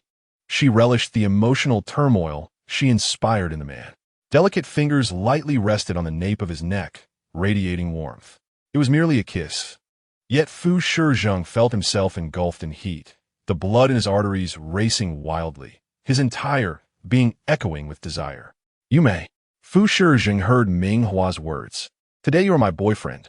We can kiss, we can hug. It was indescribable. That moment felt as if 1,000 blossoms erupted simultaneously in his mind. The man, struggling to contain his yearning, could hardly wait to lift his gaze and seek out Ming Hua's lips, capturing her beautiful mouth without hesitation. Fu Shijing's chest trembled. There was no feeling better than this. Ming Hua declared him her boyfriend, a title he could proudly claim. Their date, persistently interrupted, now reached a fulfilling climax. In a dimly lit cinema room, no one paid heed to the film playing. It was merely a typical romantic plot. Nothing could capture attention more than the living, fervent presence before them. Even the iron-willed president, known for his steely demeanor, displayed vulnerability. His powerful hand rested on Ming Hua's slender waist, while the other asserted dominance at her delicate nape. Kneeling, Ming Hua naturally seemed taller than Fu Shijing, who sank into the soft sofa. Yet, this did not hinder their passionate kiss. The yearning in his heart reached its peak as Fu Shijing raised his head, his handsome face flushed with desire, fiercely biting Ming Hua's lips. Shijing, slow down. Ming Hua felt her lips were almost numb from his kisses and could not help but gently push him away. Yet, the desire in his eyes only intensified. He cherished the way she called his name, signifying their profound intimacy. It was evident that their feelings were extraordinary. When he first heard her call during the day in the office, Fu Shijing had nearly lost his composure. Now, entwined in each other's breaths, his forehead damp with sweat, his hair tousled, he revealed a softer side. Ming Hua then realized that Fu Shijing possessed a strikingly handsome visage, with well-defined features, long lashes framing his double eyelids, a straight nose, and thin lips that deepened in color due to his emotions. Under the moonlight, he resembled an alluring enchantress. As the clock struck midnight, the two, lost in their kiss, remained oblivious to Jin Chang'ai, who had arrived punctually at Fu Shijing's villa. They had agreed on a date, and not a second could be missed. As the clock hand landed on 12, the doorbell rang insistently. Even from a cinema room, Ming Hua could hear the sound, breaking her reverie. Someone's here, stop kissing. Ming Hua began to push Fu Shijing away. His expression reflected dissatisfaction. Who would come at such an hour? Surely, it was none other than his rivals. Fu Shijing chose to ignore the disturbance entirely. The villa was equipped with the most advanced security system. As long as he did not act, no one could enter. Even if some had special access, upon seeing him kiss Ming Hua, they should have the sense to leave. After the kiss, his possessiveness surged, and he merely wished to quietly hold Ming Hua and enjoy the warmth that followed. Ignoring the disturbance, he thought they would eventually tire and leave. On such a wonderful night, Fu Shijing would be mad to allow his rivals to interrupt. His taut muscles radiated heat, constrained by his suit, and Fu Shijing could not resist tugging at his tie, which only intensified his hidden reactions. Despite having long surmised his rival's impressive attributes, witnessing this moment was still shocking. They truly embodied the essence of top-tier male leads. The curve of his tailored pants was strikingly pronounced. Remaining in the same space, a lone man and woman, could lead to unforeseen circumstances. Ming Hua hastily urged the reluctant Fu Shizhong to check the door. The ringing persisted. Surely, it could not be an insignificant matter. What could be so urgent? Fu Shizhong grumbled, feeling like a lion basking in satisfaction, desiring only to share solitude with Ming Hua. His gaze drifted down, momentarily dismissing the thought. He knew Ming Hua would never tolerate him crossing that line. Yet the insistent ringing intensified, almost triggering the security alarm. Someone was attacking the villa. How troublesome. To avoid conflict before the one he cared for greatly affected his image. Fu Shizhong could no longer hold back, affectionately kissing Ming Hua's cheek. I'll go check. You stay here. A confrontation would tarnish his image, and he could not let Ming Hua witness it. Under Jin Chenye's relentless assault, the villa's door finally swung open. Fu Shizhong wore a scowl, his face reflecting the anger of being interrupted. Upon seeing Jin Chenye, he frowned. What are you doing here? Today is my date with Hua. Do you intend to intrude? Fu Shizhong was evidently angered, a dark aura surrounding him. If Jin Chenye sought to provoke him like earlier with Yan Wenjin, he would not hesitate to retaliate. Jin Chenye was equally not one to be trifled with, especially seeing Fu Shizhong's evident emotional turmoil, which only fueled his jealousy. What do you mean, your date with Hua? Fu Shizhong, take a look at the time. It's past midnight. It's a new day, and now it's my turn to date her. Do you intend to break the rules? Fu Shizhong was momentarily taken aback. Even the shrewd businessman, who typically calculated every detail, was caught off guard by Jin Chenye's assertion. A day's date naturally includes the evening. Do you expect to pick her up at the crack of dawn, every time? Are you mad? Or is she asleep? Jin Chenye dismissed his concerns. Having seen Fu Shizhong's current state, he could not allow Ming Hua to remain here. It was tantamount to leading a lamb to the slaughter. No way. With that, he brushed past Fu Shizhong, calling out, Hua, are you in there? Hua, I'm here to take you home. Before Fu Shizhong could react and covered Jin Chenye's mouth, Ming Hua's voice resonated from behind them as she approached. Hua. Jin Chenye was the first to exclaim with excitement, his dark eyes sparkling. He intended to claim Hua for the next 24 hours, unlike that foolish Fu Shizhong, who, despite being dubbed the great white shark of the business world with his iron-fisted tactics, seemed oblivious to the truth of the situation. Shizhong and Chenye exchanged greetings with Ming Hua. Jin Chenye eagerly displayed the time on his watch, assuring Ming Hua that he was not acting out of line. It's already past midnight, Hua. You should come with me. Our date awaits. You will come with me, won't you? The last sentence carried a hint of uncertainty, as the young man gazed at Ming Hua with a pitiful expression. Fu Shizhong's hopeful gaze was also directed at Ming Hua, watching as the lovers who had just shared an intimate kiss prepared to part ways. Shizhong felt the intense love that had just surged within him coldly dissipate, his mature and handsome face flickering in the darkness as he reached out, attempting to grasp Ming Hua's hand. However, Jin Chenye was quicker, seizing Ming Hua's hand and casting a provocative glance at Fu Shizhong. Today, Hua is mine. His possessive demeanor was almost comical, and Ming Hua couldn't help but chuckle softly. Fine, she is yours. With that, she allowed herself to be led toward the door by Jin Chenye.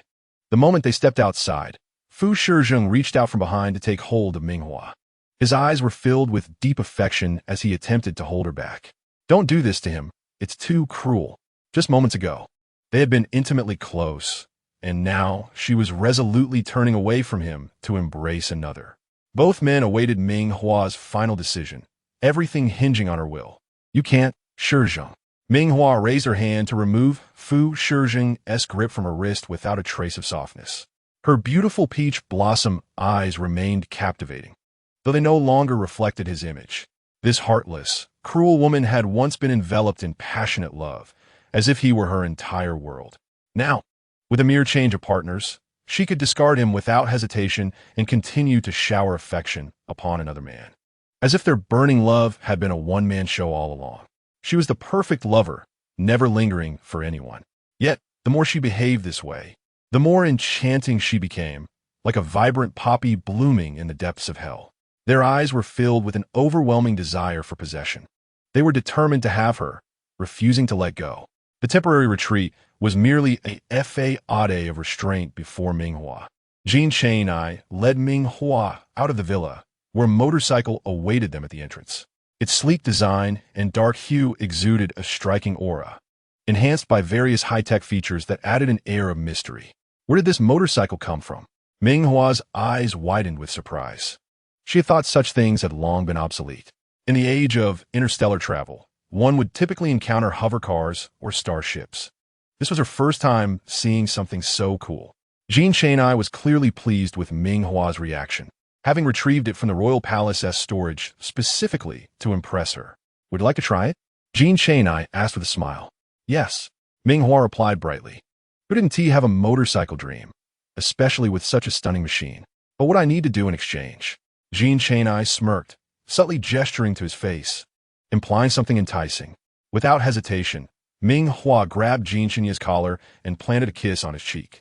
You're the best, All of this was observed from the second floor of the villa by Fu Shizheng, who remained expressionless throughout. An overwhelming aura of anger radiated from him, causing the robust glass to crack slightly. On the surface, he appeared stoic, but internally, he was seething with rage. Jin Cheng was provocatively taking Hua away in such a heated moment, leaving Fu Shizheng feeling as if he might choke on his own blood from the shock. Chapter 116. Motorcycle Night Ride. Riding together as a fellow level 3, Jin Cheng quickly sensed the commotion and glanced toward Fu Shizheng's position, his gaze laced with challenge. Silently, he mouthed the words, "She is mine." The sound of shattering glass grew louder and more piercing. Meanwhile, Ming Hua had already taken the initiative to grab the helmet hanging beside the motorcycle, patting the vehicle as she looked at Jin Cheng, urging him to hurry. She was eager to try it out. Who didn't he dream of a wild ride? Jin Cheng, never one to decline, stepped forward with an indulgent demeanor. Would you like to sit in front or behind?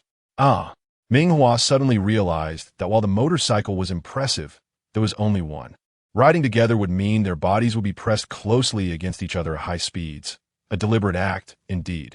She looked at Jin Cheng, who seemed blissfully unaware of any ulterior motives. Tilting his head, he noticed her hesitation, and a flicker of amusement crossed his dark eyes, softening his previously rebellious expression. All right, he said, feigning a sense of reluctance.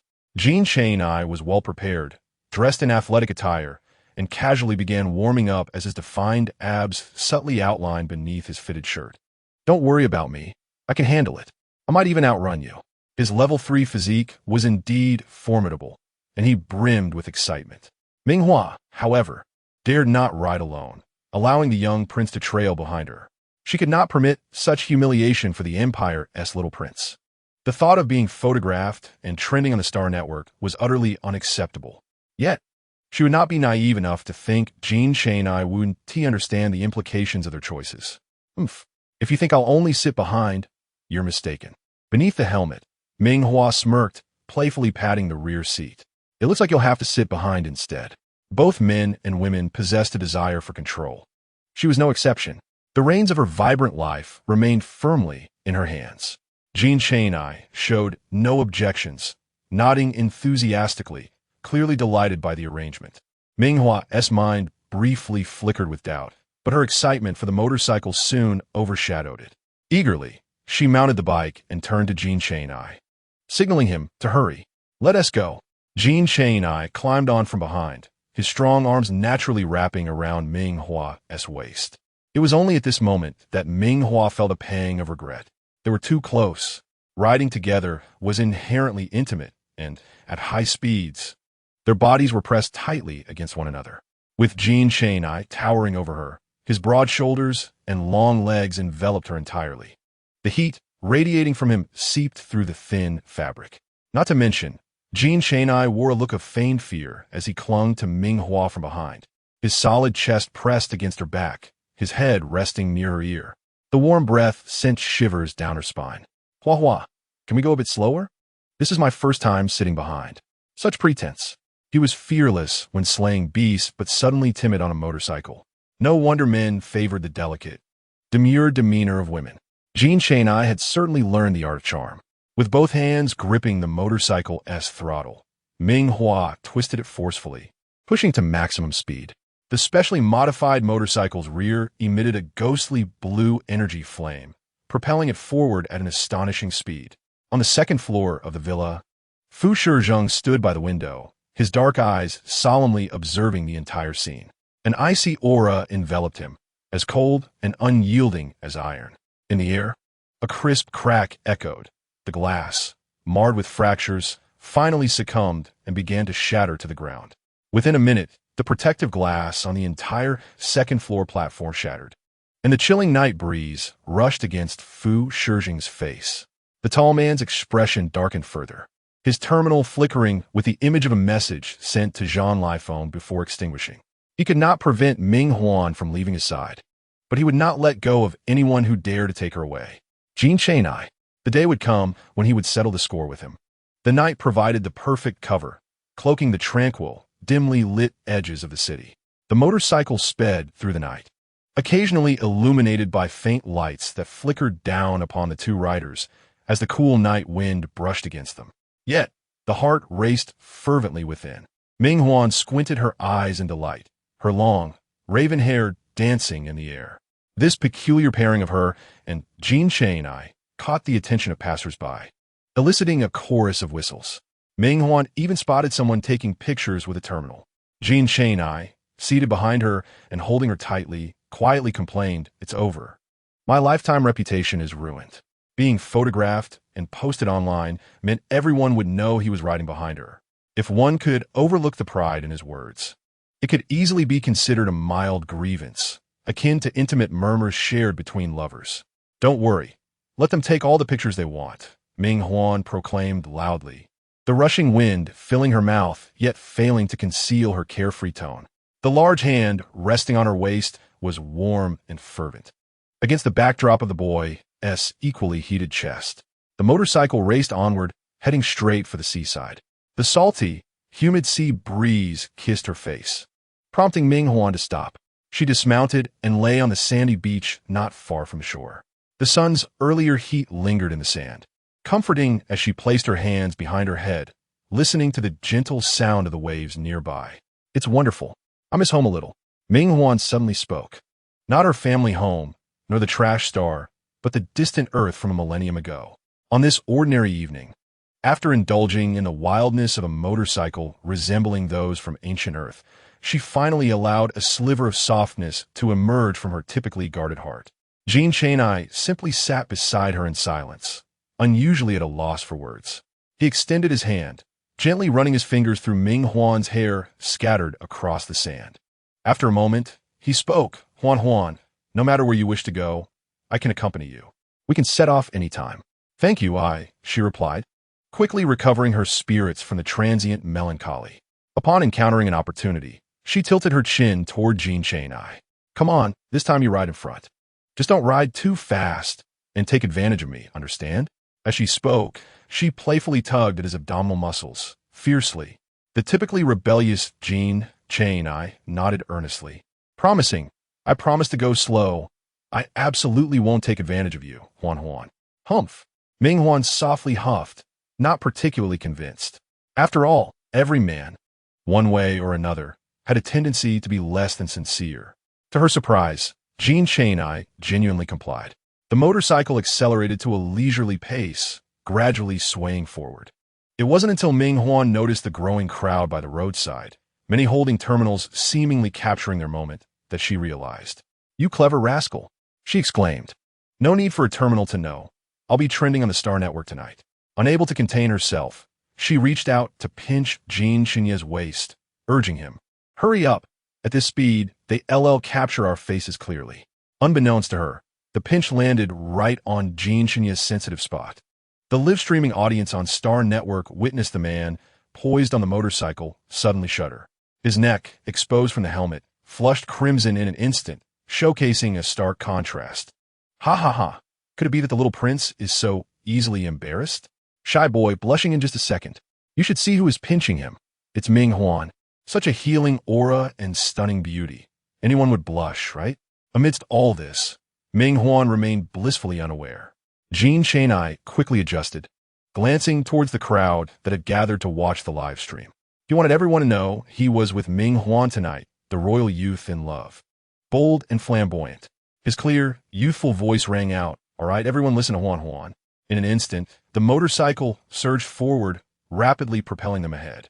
The powerful thrust sent Ming Huan, despite her preparedness, tumbling against Jin Shenye's solid back. Her chin rested against his hard muscles as she indignantly raised her hand to strike him. Jin Shenye let out a low chuckle, knowing full well that her feeble attempts at retaliation felt akin to a kitten's playful scratch against his robust physique. Jin Shenye found no pain in her playful assault. Instead, it sent tingling sensations through him, reminiscent of mischievous boys teasing their crushes at school. However, his triumph was short-lived. For Ming Hua had her own means of teaching him a lesson. No one understood Jin Shenye's sensitive spots better than she did. Her hands shifted to his sides, slipping beneath his thin shirt. His physique, honed from rigorous training, was broad and reassuring at the shoulders, tapering at the waist, where muscles defined yet retained a youthful suppleness. Ming Huan's hands glided along his waist, prompting him to plead, "No, Huan Huan, I was wrong. I truly apologize. Please stop." If she continued, he would surely embarrass himself before the entire galaxy. "Humph, will you dare to act like this again?" she teased, recalling his earlier promises. "I will accept any punishment you impose." Any punishment? The prodigious heir of the empire, the genius chief, genuinely allowed her to punish him at will? Ming Huan rested her head against Jin Shenye's back, her tone soft and gentle. If he were to accelerate even slightly faster, she might be drowned out by the wind. Yet, Jin Shenye, with exceptional hearing, understood her words clearly. His earlobes flushed crimson, and his heart raced. His lips pressed tightly together, tinted with a hint of rose. Jin Shenye's voice drifted with the night wind into Ming Huan's ears. "Yes, you may punish me." Ming Huan smiled, her slender fingers tracing circles on his abdomen, feeling the muscles contract and relax beneath her touch. These men, one more enticing than the last. "Then we should hurry. It's getting late, and I want to sleep." The moment her words fell, the speeding motorcycle surged through the darkness, leaving only a fleeting silhouette for the terminal capturing the moment. "Feeling anxious, are we? Just a moment ago, you were so leisurely. Why the sudden rush?" This urgency, coupled with the previous actions, suggests something untoward. In the stillness of midnight, when the night owls are most active, the matter concerning Ming Hua becomes a focal point of discussion. Ming Hua has undoubtedly emerged as a trending topic on Xinhua. Her entangled narrative with 7 suitors being fervently shared by various marketing accounts. Stories of her encounters, both singular and collective, flutter across the digital realm. According to a particularly astute reader, regardless of whom she chooses to forsake, it will inevitably lead to sorrow. As the audience observes Jin Shenye swiftly departing, the fervor of the live stream remains unabated, with a multitude of onlookers engaging in animated discourse. Given the current circumstances, has Ming Hua indeed selected Jin Shenye? One speculates. No, I still wish to see her with General Jean Lai-Feng, the cold and fierce iron-blooded marshal. What would their relationship be like? Another chimes in. I cast my vote for the austere and stoic chairman, declares a third. But isn't Ming Hua with our General Fu? She even visited the company today to oversee operations. Precisely. They dined together at the Xingkong restaurant this evening. A server from the restaurant interjects, I must add tonight, Chu Xingzhe performed there, and General Fu was so incensed that his hand shook while wielding his knife and fork. The reactions are palpable. What? Good heavens. How exhilarating. Indeed, what a thrill. When will I experience such a delightful scenario surrounded by handsome men, vying for attention? First, you must possess Ming Hua's striking beauty. And second, you must possess a level of healing prowess. The discourse within the Xinhua live stream is rife with speculation. Videos of Ming Hua and Jin Shenye riding their motorcycles at night have circulated online. Each man reacts to the images with a blend of emotions, all harboring their own sense of dissatisfaction, with Fu Shizheng feeling particularly vexed. At this moment, Jin Shenye leads Ming Hua to his abode outside the palace. Upon opening the door, the sensor lights illuminate in succession. As he removes his helmet, the flush on his face becomes undeniable. Looking at Ming Hua, he struggles to suppress his embarrassment, finally managing to say, Let us attend to the punishment after a bath. Ming Hua brushes the sand from her hair and responds. Let's first wash up. Jin Shunye's gaze trails down Ming Hua's fair neck, and he finds himself blushing profusely. Yes, any punishment will do, he concedes, as his thoughts turn toward seduction. In Chapter 118, Ming Hua, do you wish to pet the puppy? Jin Shunye emits a low sound of acknowledgement. His cheeks aflame as he follows Ming Hua into the bathroom, akin to a small tail trailing behind her. With each step, his face grows redder, and his breaths become heavier. Truly, his youth renders him susceptible to such overwhelming emotions. Yet, even if Fu Shizheng and the others were in his place, it would be challenging to maintain composure amidst such circumstances. Ming Hua has invited him to bathe together. Suddenly, Ming Hua halts, and unprepared, Jin Shunye collides into her. Recovering quickly, he eagerly reaches out to steady her, his dark eyes betraying clear concern. Ming Hua, are you all right? Please be careful. Ming Hua shakes her head, casting a curious glance at Jin Shunye, and gently touches his forehead. Jin Shunye, are you ill? Why is your face so flushed? His thoughts are laid bare, and he stubbornly denies it, nearly jumping in place. After a moment of confusion and seeing Ming Hua's calm demeanor, he realizes his misunderstanding. Is that so? Ming Hua tilts her head. Then why are you following me? This villa only has one bathroom. Once more, Jin Shunye's face reddens, understanding that he has misinterpreted the situation. He rationalizes that such a delightful scenario could not possibly be true. How could Ming Hua bathe with him? Embarrassed, yet quick to recover, he states, the bathroom has many hidden features. I fear you might not know them, so I wanted to guide you. Oh, Ming Hua elongates her tone, feigning ignorance. Well then, thank you, Jin Shunye. He replies, awkwardly touching his nose, his ears burning. Not daring to follow her any longer, he strides ahead, entering the bathroom first, meticulously explaining its concealed designs to her. Unbeknownst to Ming Hua, this bathroom is typically his domain, and he has thoroughly cleaned the room in anticipation of her arrival. However, standing beside her, knowing she would be staying the night, he struggles to contain his exhilaration. His gaze drifts, unable to meet hers as he swallows hard, captivated by her beauty and fragrance, longing to remain in her presence like a lovesick fool. Clearing his throat, Jin Shunye states, I shall step out now. I will wait for you in the living room. With that final remark, he feels a wave of shyness wash over him, eagerly awaiting Ming Hua's arrival to administer her form of punishment. Ming Hua nods, watching him exit. Jin Shunye swiftly retreats to the adjacent guest room, taking a quick shower. His youthful, striking physique glistens under the water-esque sheen. To win a woman's heart, mere appearances would not suffice. Wrapping a loosely draped towel around his waist, he exits the guest room, revealing a sculpted torso adorned with well-defined abdominal muscles, neither too heavy nor too light, perfectly toned. Under the light, the typically stoic and expressionless prodigy retrieves an item from his wardrobe, dressing himself before standing before the mirror, scrutinizing his appearance with care. 20 minutes later, Ming Hua emerges from the bathroom, only to be greeted by the sight of Jin Shunye languidly reclined on the black leather sofa, his upper body bare, showcasing a magnificent array of muscles. As she approaches, her breath catches. She is taken aback to discover that he adorns a chest chain. Delicate silver chains drape across his well-defined chest, culminating in a gem-studded piece that gracefully descends between his pectorals. As Jin Shunye rises abruptly, the chains shimmer in the air, and his sun-kissed skin quivers enticingly. Ming Hua's eyes widen with astonishment, her gaze drawn irresistibly to his chest. A glimmer of amusement dances in Jin Shunye's dark eyes as he reaches for Ming Hua's hand, guiding it to rest upon his left pectoral. Ming Hua, do you wish to pet the puppy? He teases, the chains glinting as they sway. The warmth of his skin is inviting, and despite his slight blush, his gaze remains boldly assertive. What was once a hardened demeanor transforms into a playful flirtation between them. Ming Hua chuckles softly, pressing her hand against his chest, suddenly pushing Jin Shunye back onto the sofa.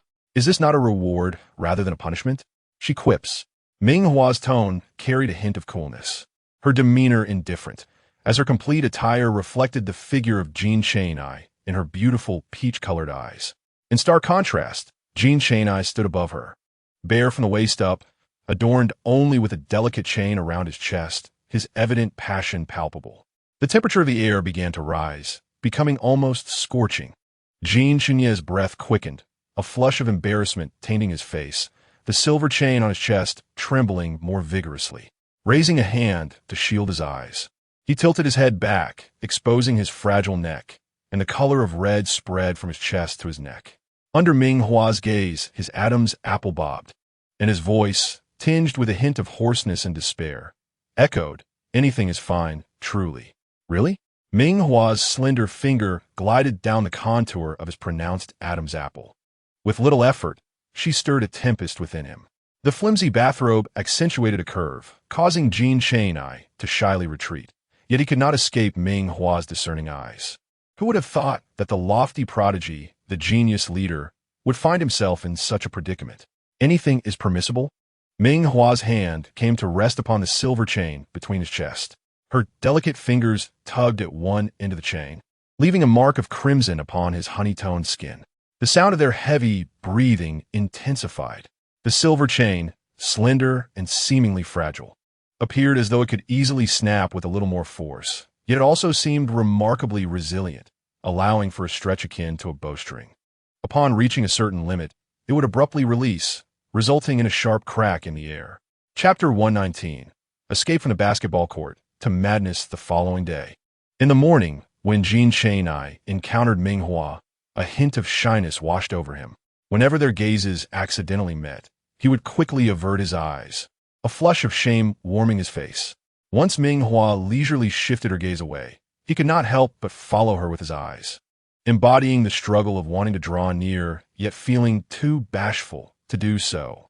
After they finished breakfast, which Jin Chang'ai had prepared from the kitchen, he began to disclose his plans for the day. "This morning, the mecha department is holding a basketball match at the school, and I had signed up long ago. I can't decline. How about we go and watch the game together?" Their first encounter in reality had indeed taken place on the basketball court. On the court, Jin Chang'ai resembled a formidable sorcerer, youthful and agile, commanding attention effortlessly. His inherent leadership qualities shone through as he became the center of the crowd. Each jump and dribble executed with remarkable flair. Every basket he made elicited cheers and screams from the audience, the atmosphere brimming with sunshine, youth, and male vigor. Ming Hua nodded in agreement. "Sounds good." She had no objections to their plans, willing to accommodate as long as it wasn't too excessive. "Will there be water provided on the court, or should we bring a bottle from home?" Ming Hua suddenly inquired, recalling the chaotic scene from the last time she had been dragged to the basketball court by Qin Sisi, uncertain if the players would prepare their own water, given the numerous girls delivering drinks. Jin Chang'ai's dark eyes sparkled with amusement, his tone infused with a playful excitement. "Are you offering to bring me water?" "They certainly wouldn't prepare any on the court. Even if they did, it would all be gone by now. I will only drink the water you bring me." Upon arriving at the school basketball court, the mecha department's basketball match had already been widely advertised within the academy. The venue was bustling with spectators eager to secure good seats.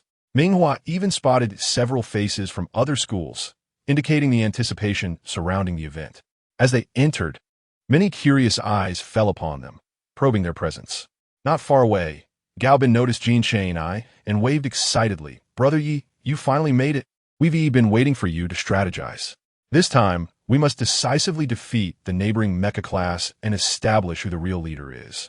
Such youthful bravado radiated from him, prompting a soft chuckle from Ming Hua, who responded, "I'll find a spot over there and not interrupt your strategy discussions."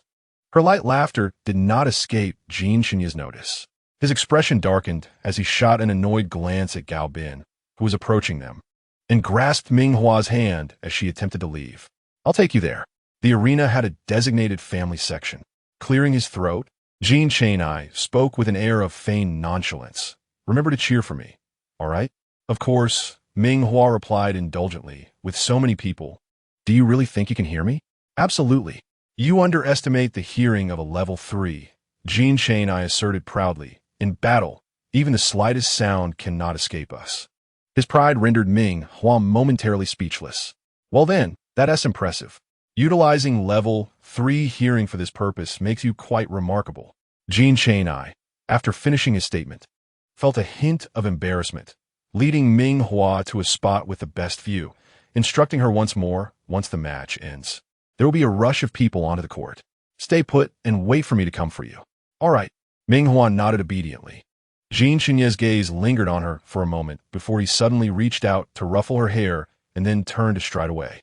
This action left many spectators in awe, particularly Qin Sisi, who was mingling in the crowd and gasped in surprise. Moments later, Ming Hua's terminal buzzed with a message from Qin Sisi.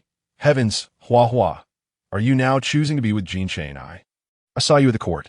You just ruffled your hair. Next time we meet, should I call you Princess Consort? I beg you, dear Princess Consort. There's a boy on Jin's team I've had my eye on for a while. I'm not sure if he is still single. Could you help me get an introduction? After reading the messages, Ming Hua scanned her surroundings, but the crowd was too dense to spot Qin Sisi. Lowering her head, she replied, Come sit here. The view is great. Introduce me to that boy, and I'll ask Jin about him. Within minutes, Qin Sisi rushed over, leaping to embrace Ming Hua. Hua, this is my first time sitting so close. I can see the players' faces clearly. I owe this to you. Who would have imagined that just over a month ago, Ming Hua had been perceived as a mere pretty face, a useless, empty vessel? The court, aside from Jin's occasional scorching gaze, was filled with several other young men of good standing and looks, casting eager glances towards Ming Hua. A level 3 healer's presence alone ignited the competitive spirit within these men. All were fervently striving for victory, hoping to impress the beautiful and exceptionally talented level 3 healer. The spectators suddenly noticed a palpable shift in the players' demeanor on the court. The exchanges of offense and defense became fiercely competitive, muscles tensing as they clashed, veins bulging, beads of sweat cascading down their foreheads, disappearing beneath their jerseys. Everyone is exerting their utmost effort to chase the basketball on the court, and none more so than Jin. Each stride and leap is executed with impeccable precision, and when he strikes offensively, it is infused with sheer power. He is a born champion on the field, capable of leading his team to victory even against formidable opponents. Ming Hua, seated in the audience, cannot help but tremble at the fervent cheers directed at him. Who would have imagined that beneath this youthful, robust, and attractive exterior lay numerous crimson scars? Ultimately, victory was assuredly claimed by the team Jin represented. After all, it was a deliberate arrangement for Ming Hua to attend a match. Losing would be a blow to his pride. However, in the face of the aggressive onslaught from the adjacent class, Jin inevitably paid a price. His breath coming in short gasps, beads of sweat glistening on his forehead, his chest rising and falling rapidly. The moment the game concluded, he sprinted towards Ming Hua, his dark eyes brimming with anticipation for her praise.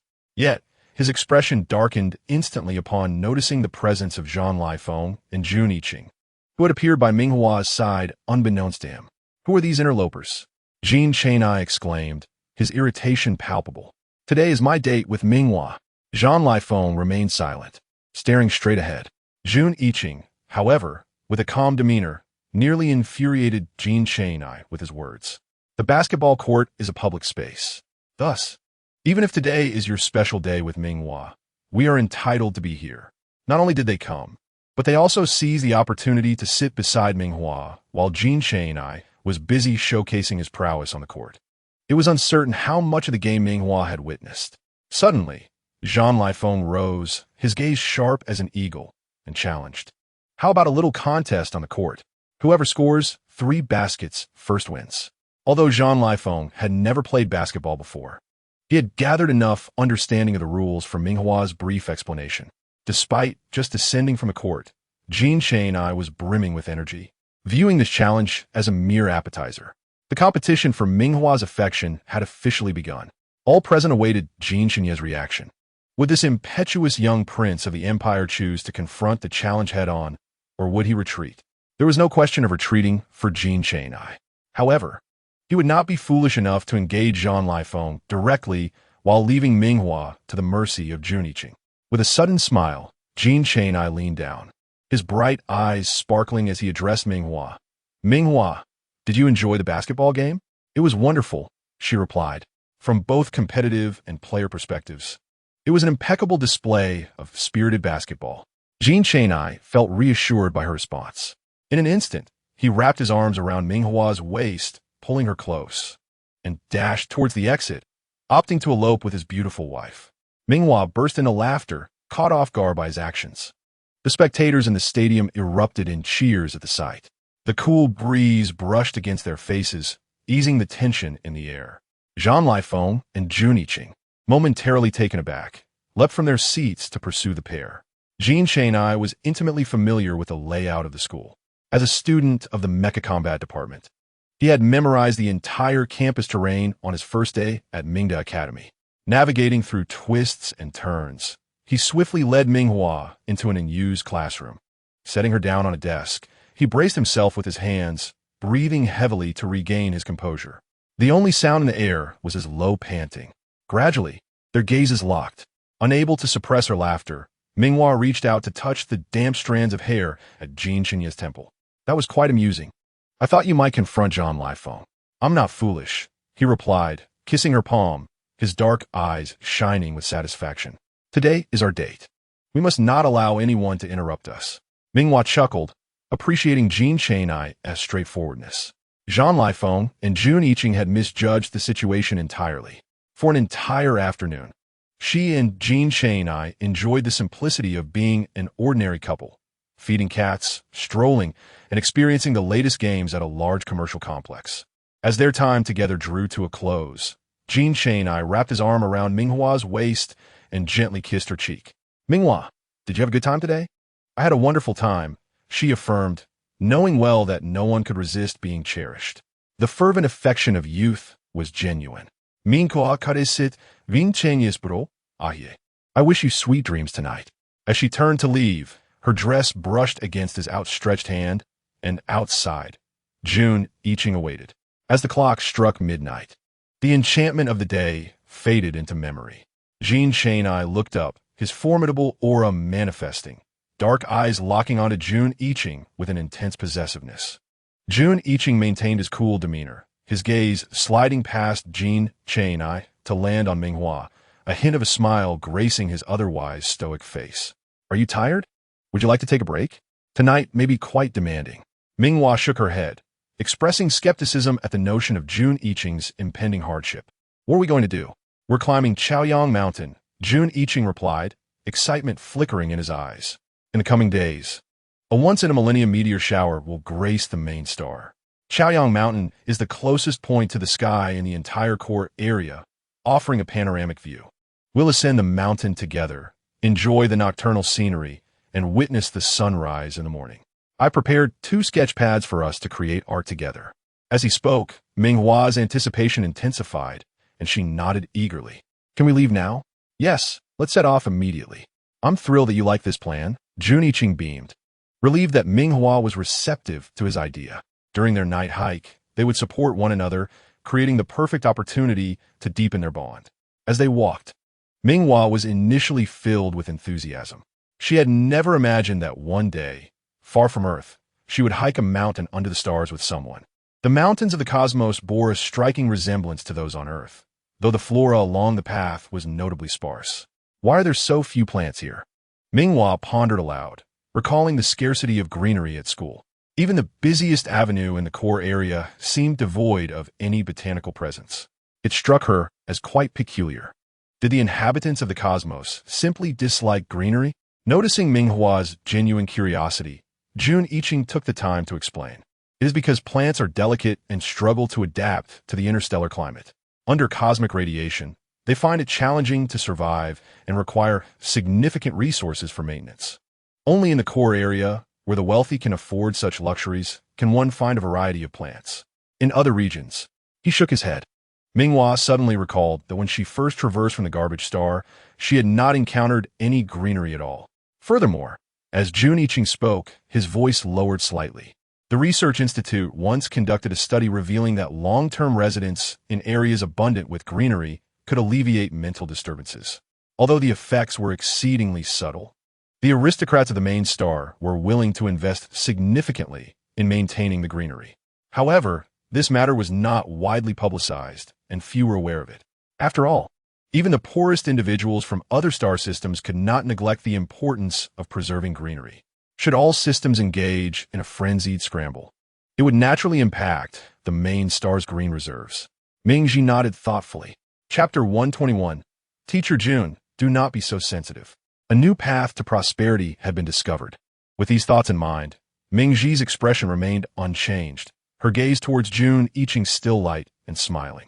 After climbing for nearly 4 hours without a hint of breathlessness, the two finally reached the summit. June Iching took out a tent from the spatial pocket and set it up nearby. At this moment, Ming Hua was utterly fatigued, sitting quietly by the fire, observing the flickering flames. The sound of insects chirping in the forest filled her ears, while the vast starry sky stretched above. Jiji. June Iching, having finished setting up the tent, retrieved a blanket from inside and handed it to Ming Hua. The temperature on the mountain dropped at night, and she wrapped herself in the blanket. He then joined her by the fire, gazing up at the twinkling stars. Ming Hua cast a glance at the single tent and raised an eyebrow. Just one tent? Are you planning to sleep with me tonight? I believe you will not think of sleeping tonight. June Iching looked at Ming Hua, a faint smile in his eyes. On such a splendid night, how can one not enjoy it fully? He raised his hand to check the time, exclaiming, "We have arrived just in time. In 5 minutes. The grandest meteor shower in a millennium will commence." It is said that in ancient Earth, there was a legend that wishes made upon shooting stars would come true. Although we now understand that shooting stars are merely meteoroids streaking across the sky, this scene remains breathtaking. The tranquil and secluded environment evidently inspired June Iching to share his thoughts. In my days in the slums, I was always unwilling to accept my fate. During such times, I would gaze at the night sky. The moonlight falls equally upon every person. With the light of the moon, I escaped the slums and became a sought-after prodigy in painting. Yu Guang, the title of June Iching's renowned artwork, was recognized for its ability to soothe mental disturbances, sought after by numerous influential figures in society. Ming Hua listened quietly, refraining from any comments. A gentle night breeze swept by, and June Iching suddenly turned to her. This evening, would he, under the witness of the meteors, once again realize his wish? Cold words. I shall express myself. Ming Hua offered a portion of the blanket to June Iching. A flicker of delight crossed his eyes as he gracefully lifted one end of the blanket to drape over his back. Their proximity was accentuated by the shared warmth of the blanket. At that moment, the meteor shower began, illuminating the night sky as if set ablaze. Ming Hua tilted her head back, watching the meteors streaking across the heavens. Yun Yiging quietly ibsotea intientit. You stand on the bridge admiring the scenery, while those admiring the scenery are gazing at you on the bridge. How beautiful! June Iching, did you make a wish? Ming Hua turned to him, momentarily lost in his gaze, which held profound affection. June Iching, transformed from his usual aloof demeanor, revealed a different side of himself, one utterly enamored. I have. June Iching replied, his eyes ablaze with intensity. May I kiss you, Jiji? He leaned in, closing his eyes as he approached.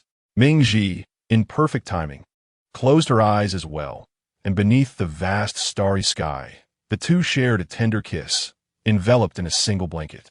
As dawn broke around 5, the night began to wane. Ming Hua and June Iching simultaneously set up their easels, eager to capture the magnificent sunrise.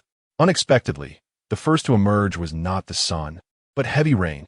The patter of rain fell from the heavens, splattering onto the canvas, while droplets adorned Ming Hua's hair and face. June Iching wore a look of surprise. He had prepared for this outing, convinced that rain would not fall. How could it rain? He pondered, realizing the unpredictability of nature, which could never be accurately forecasted by technology. Ming Hua, however, was unperturbed. With a tent at their disposal, she swiftly packed away her easel and invited, "What are you hesitating for? Teacher June, come inside to avoid the rain." The rain descended rapidly, creating a cacophony as it struck the tent. A hint of annoyance crossed June Iching's face. He had intended to enjoy the sunrise with Ming Hua, but fate had other plans. As he opened his mouth to explain, Ming Hua playfully placed her finger against his lips, her expression mischievous. "Since it is raining and we cannot paint the scenery, why not create something else? What? Jun Yiqing was taken aback, and as he met Ming Ji's teasing gaze, a sudden realization brought a flush to his cheeks. He recalled the last time they had been in the studio, when she had been trapped there, painting. She had a remarkable memory for grudges.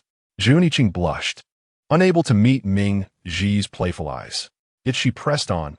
So, were you lying when you said you liked me? No, he replied, unsure how painting could be intertwined with matters of the heart. However, it was clear he could not win this argument. The silence stretched between them. Yet the temperature within the confined tent steadily rose. As Jun Yiqing's face turned increasingly crimson and his breaths became more pronounced, he made a decisive move. His long, strong fingers deftly worked at the buttons of his shirt, 1, 2, 3, until the entire shirt was undone. Ming Ji tilted her chin, prompting him to remove the garment completely. Ming Ji patted the ground of the tent, and Jun Yiqing took a deep breath before lying down. His skin, pale from years spent in the studio, appeared even more striking against the defined muscles of his abdomen, resembling white chocolate in its smoothness and allure. Truly, he was a splendid canvas for artistry. Ming Ji held a palette of paints, casually mixing colors while engaging in light conversation. Teacher Jun, do you remember that time in the studio when I painted for you? I added a few extra roses to the artwork. Today, I shall add them to the real thing to avoid any rumors that my painting differs from reality. He had opened up to her in that first step. Who would have guessed that Ming Ji would mischievously paint a few fiery red roses upon his waist? She acknowledged his response with a subtle hum, indicating she was listening. In the next moment, the cool brush glided over his warm skin, moving delicately as it traced its path. Teacher Jun, you are such a skilled painter. Why not take a guess at what I am painting now? Jun Yiqing had no thoughts to spare for guessing. To serve as a canvas, he clenched his hands into fists at his sides, striving to suppress his body's involuntary reactions. The skin at his waist began to quiver slightly, further complicating the brush's stroke. Ming Ji clicked her tongue and playfully tapped his waist. Zituyun, do not be so sensitive. Yuan Wenjin, arriving with an umbrella amidst the rain, happened upon this scene. Let us pose a question for all to ponder. Who is pretending to be lovesick? Chapter 122. Even in ashes, I shall recognize you. His grip on the black umbrella tightened, turning pale with tension. At that moment, both Jun Yiqing and Ming Ji became aware of Yuan Wenjin's presence. Yiqing initially felt flustered and attempted to shield himself, as the notion of others witnessing his interaction with Ming Hua was exceedingly disconcerting for him. With a temperament that leaned towards conservatism, he found it hard to accept such exposure. However, he swiftly regained his composure, realizing that this was not a moment for tender affections between him and Ming Hua, but rather a fierce competition against rivals. Males are often unabashed in showcasing the marks a female has left upon them, and if he could use this opportunity to deter his competitors, it would be even better. Yin Wenjin observed as Yiqing's hand froze while grasping a blanket, and then he gradually lowered it, nonchalantly shifting from a reclining to a seated position. The vibrant rose tattoo on his waist was exceedingly conspicuous. It seemed I arrived at an opportune time. The words that slipped from my lips were saturated with bitterness, akin to a lemon bomb detonating in the air. Yiqing's expression was hardly more pleasant, as he fumbled with his shirt collar and retorted coldly, "As long as the chairman is aware, that is sufficient." Yin Wenjin's demeanor remained unchanged as he stood with an umbrella amidst the curtain of rain, tall and composed, quietly observing the two within the tent, exuding an inexplicable air of melancholy. Ming Hua, resting her chin on her hand, scrutinized the two of them for a moment before suddenly speaking. "Yin Xiao, why are you mimicking your brother? Are you intentionally drawing his ire?" Ming Hua jested.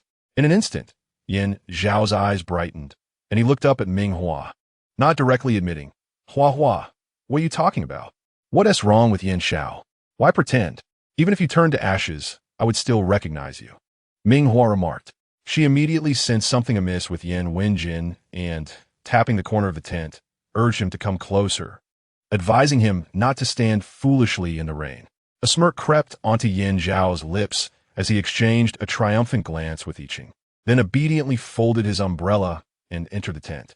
The triangular tent was already cramped, and with 3 individuals inside, it was inevitable that their bodies would brush against one another. Ming Hua sat in the center, flanked by the two men.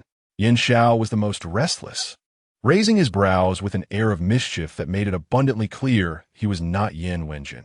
He poked Ming Hua's shoulder playfully, his tone exuberant. Hua Hua. How did you recognize me? Just like that, you saw through it immediately.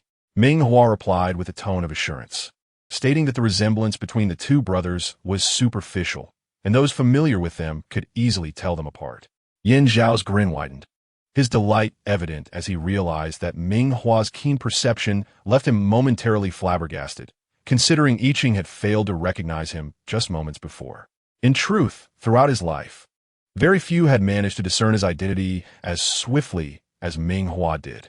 Twins share not only appearance and stature, but also an uncanny similarity in their innate talents. Had it not been for the stark contrast in personality between Yin Xiao and Yin Wenjin, and the latter's direct enlistment into the 10th Army, it would have been nearly impossible for anyone to distinguish between the two. After a moment of joy, Yin Xiao sought to steer the conversation, feeling a pang of jealousy from the earlier scene he had witnessed. What were you and I Ching doing just now? I don't care. I want to draw. All right. Let us draw, for the rain is nearly ceasing. Overwhelmed by Yin Zhao's persistence, Ming Hua lifted her brush and playfully drew 3 whiskers on his face. Is this enough? Yin Xiao? Noticing something was off, Yin Xiao quickly retrieved a mirror from his spatial pocket. Upon seeing his reflection, he was momentarily taken aback by the vibrant colors he had been adorned with, which were entirely incongruous with his previously wild persona. If his subordinates from earlier were to witness this, they would undoubtedly burst into laughter. Ming Hua! Yin Xiao exclaimed in frustration, extending his hand as if to seize her. But she swiftly darted behind I Ching. Teacher Jun, please protect me. I Ching immediately reached out, shielding Ming Hua from Yin Xiao. At that very moment, the sun's radiant light broke through the clouds. As the rain subsided, a sea of clouds gathered in the mountains. In that instant, the sun ascended, casting a dreamlike beauty upon the landscape. The playful antics of the three ceased simultaneously as they gazed intently at the rising sun, savoring a rare moment of warmth. They would descend after witnessing the sunrise, even though Ming Hua's resilient body was beginning to tire. I Ching had anticipated this outcome and accepted it with grace. Meanwhile, Yin Zhao's eyes widened in disbelief, having searched tirelessly on Chuyang Mountain to see Ming Hua, only to find that he was not simply there for a fleeting visit. I Ching, the cunning individual he was, had deliberately chosen a location that made it challenging for him to find her. Yin Xiao bit his lip, feeling the stirrings of his impulsive nature rising again. Ming Hua stifled a yawn, tears welling at the corners of her eyes. Let us go. I'm already quite tired. Yin Xiao, let us play together next time. Ming Hua deftly dismissed Yin Xiao, hoping to avoid any further disputes that would waste precious time. Indeed, upon her suggestion, Yin Xiao, despite his lingering desire to follow, complied and halted. After all, in just a day, it would be Yin Wenjin and Ming Hua's rendezvous. If he could collaborate with Yin Wenjin, perhaps they could achieve something remarkable. Once Ming Hua stepped through their door, there would be no turning back. Yin Zhao's mind brimmed with mischievous thoughts as he considered the cleanliness and brightness of I Ching's home, mirroring the character of its owner. Ming Hua took a cursory glance before locating the room I Ching had prepared for her. After freshening up, she lay down and succumbed to slumber. Upon awakening, she discovered it was already 3 or 4 o'clock in the afternoon. Later that evening, they gathered on the sofa to watch the heartwarming family channel on Xinguang, creating a cozy and comfortable atmosphere. When the clock struck midnight, a series of urgent knocks echoed at the door of I Ching's residence. Go ahead, I Ching gently nudged Ming Hua, his demeanor calm and collected, having anticipated this moment. This was in stark contrast to the earlier reactions of Fu Shizheng and Jin Chainai. Yet, it remained uncertain whether this action was genuinely in accordance with his true feelings. When the door swung open, it was surprisingly not Zhang Lifeng himself who appeared, but rather Shaolin, a familiar face from Ming Hua's past. Upon seeing her, Shaolin couldn't help but smile broadly. Miss Ming, the marshal has urgent matters to attend to and has sent me to escort you. May I inquire about the nature of these matters? It was entirely normal for Yin Xiao to harbor feelings for Ming Hua. As twins, their physical appearances, interests, and even talents were indistinguishable. Even the closest of kin sometimes struggled to differentiate between them. Yet Ming Hua had seen through it immediately. Chapter 123, The Radiant Her. Based on Ming Hua's understanding of these men, such a situation was highly unlikely to arise unless circumstances had escalated to an irretrievable point. Do you need my assistance? Ming Hua inquired as she walked. Xiao Lin hesitated for a moment, then shook his head. It is not a significant issue. The marshal can handle it. He will meet you first thing tomorrow morning. Very well. Standing by the floor-to-ceiling window, she observed the military headquarters ablaze with light, with numerous individuals moving about. Their expressions a mix of urgency and concern. The situation was undoubtedly more serious than Xiao Lin had implied. However, as long as NightⅡ did not disclose further details, she would assume he was capable of managing it. The following morning, after a restful night, Ming Hua awoke fully refreshed. The fatigue from the previous night dissipated. The housekeeper robot presented her with breakfast. After eating, she opened her terminal, only to find that NightⅡ was so busy that he hadn't even sent her message. So busy? She searched for information on Xingwang, but found nothing. Lowering her gaze, she decided to message Xiao Lin. Can I meet with NightⅡ today? Yes. Please wait a moment. I will come to escort you immediately. After the message concluded, there was a knock on the door within 5 minutes. Xiao Lin, having rushed over from the military headquarters upon receiving the news, appeared equally exhausted, though his youth allowed him to bear it with only a hint of weariness on his face. Miss Ming, he said, his expression once again betraying a touch of shyness upon seeing Ming Hua. However, Ming Hua's demeanor grew slightly frosty, now that it was just the two of them. There was no need for pretense. Speak, what exactly has happened? Has the border planet been attacked by alien beasts? The only reason NightⅡ would not have had time to see me is if that were the case. Upon hearing this, Xiao Lin's expression changed. Astonished that Ming Hua could deduce such a matter. Since she had guessed it, there was no need to conceal the truth. I fear it may be more than that. Ming Hua scoffed. The tide of alien beasts has erupted. Combat arrangements are proceeding as expected. What about the subsequent treatment? The mental turmoil? How will it be treated? Has anyone been found to handle it? Xiao Lin found himself at a loss for words as Ming Hua bombarded him with questions. In the past, Hua Yishao Huajia would have directly contacted the parties involved through the holographic network, as their treatments were swift and reasonably priced. If necessary, they could offer a high price to see if assistance could be secured. However, now that it had been revealed that Hua Yishao Huajia was Ming Hua, who was also the Empire's first-level healer, there was internal debate on whether to request her assistance in treating the frontline soldiers. Some argued that enlisting a top-tier healer for basic soldiers was unnecessary. Good healers ought to be deployed where they are most needed. Ming Hua's current status was no longer what it once was. Why should they expect her to assist? Furthermore, as the Empire's first-tier level 3 healer, no one knew her limits. If too many people required treatment, and something went awry with Ming Hua, the Research Institute would not hesitate to blame them. Ultimately, the dilemma landed on Zhan Liefeng's desk, leaving him momentarily indecisive. On one hand, Ming Hua was someone he cherished, and he worried about her overexerting herself. On the other hand, as a marshal of the Empire, he could not overlook the soldiers beneath him. Thus, he refrained from visiting Ming Hua or even messaging her, fearing that one inquiry would compel him to seek her aid, complicating their feelings. Ming Hua's expression turned even colder upon hearing Xiao Lin's remarks. Since yesterday, how many had perished due to mental turmoil? The military had sought some new medication from the Research Institute to temporarily alleviate the situation, but it might ultimately require her intervention. Upon hearing that there had been no casualties, Ming Hua's expression softened slightly. All right, let's go to the military headquarters now. Find a holographic chamber. I will assist with the treatment. You take care of the arrangements. Okay. Xiao Lin was taken aback by how readily Ming Hua agreed. Without a moment's hesitation, their initial concerns had been unwarranted, as NightⅡ prepared to inquire whether Ming Hua could lend her assistance. He received word from his subordinates that she had already arrived at the military headquarters and was commencing treatment. Who brought her here? Who informed her of this matter? Zhan Liefeng's sharp gaze turned toward Xiao Lin, his aura icy. Did you feign helplessness before Ming Hua? He had not forgotten the incident in the hovercar where he had caught Xiao Lin off guard. Xiao Lin quickly explained that, after being reprimanded by NightⅡ, he had abandoned his earlier intentions. Miss Ming deduced this herself and insisted on helping with the treatment.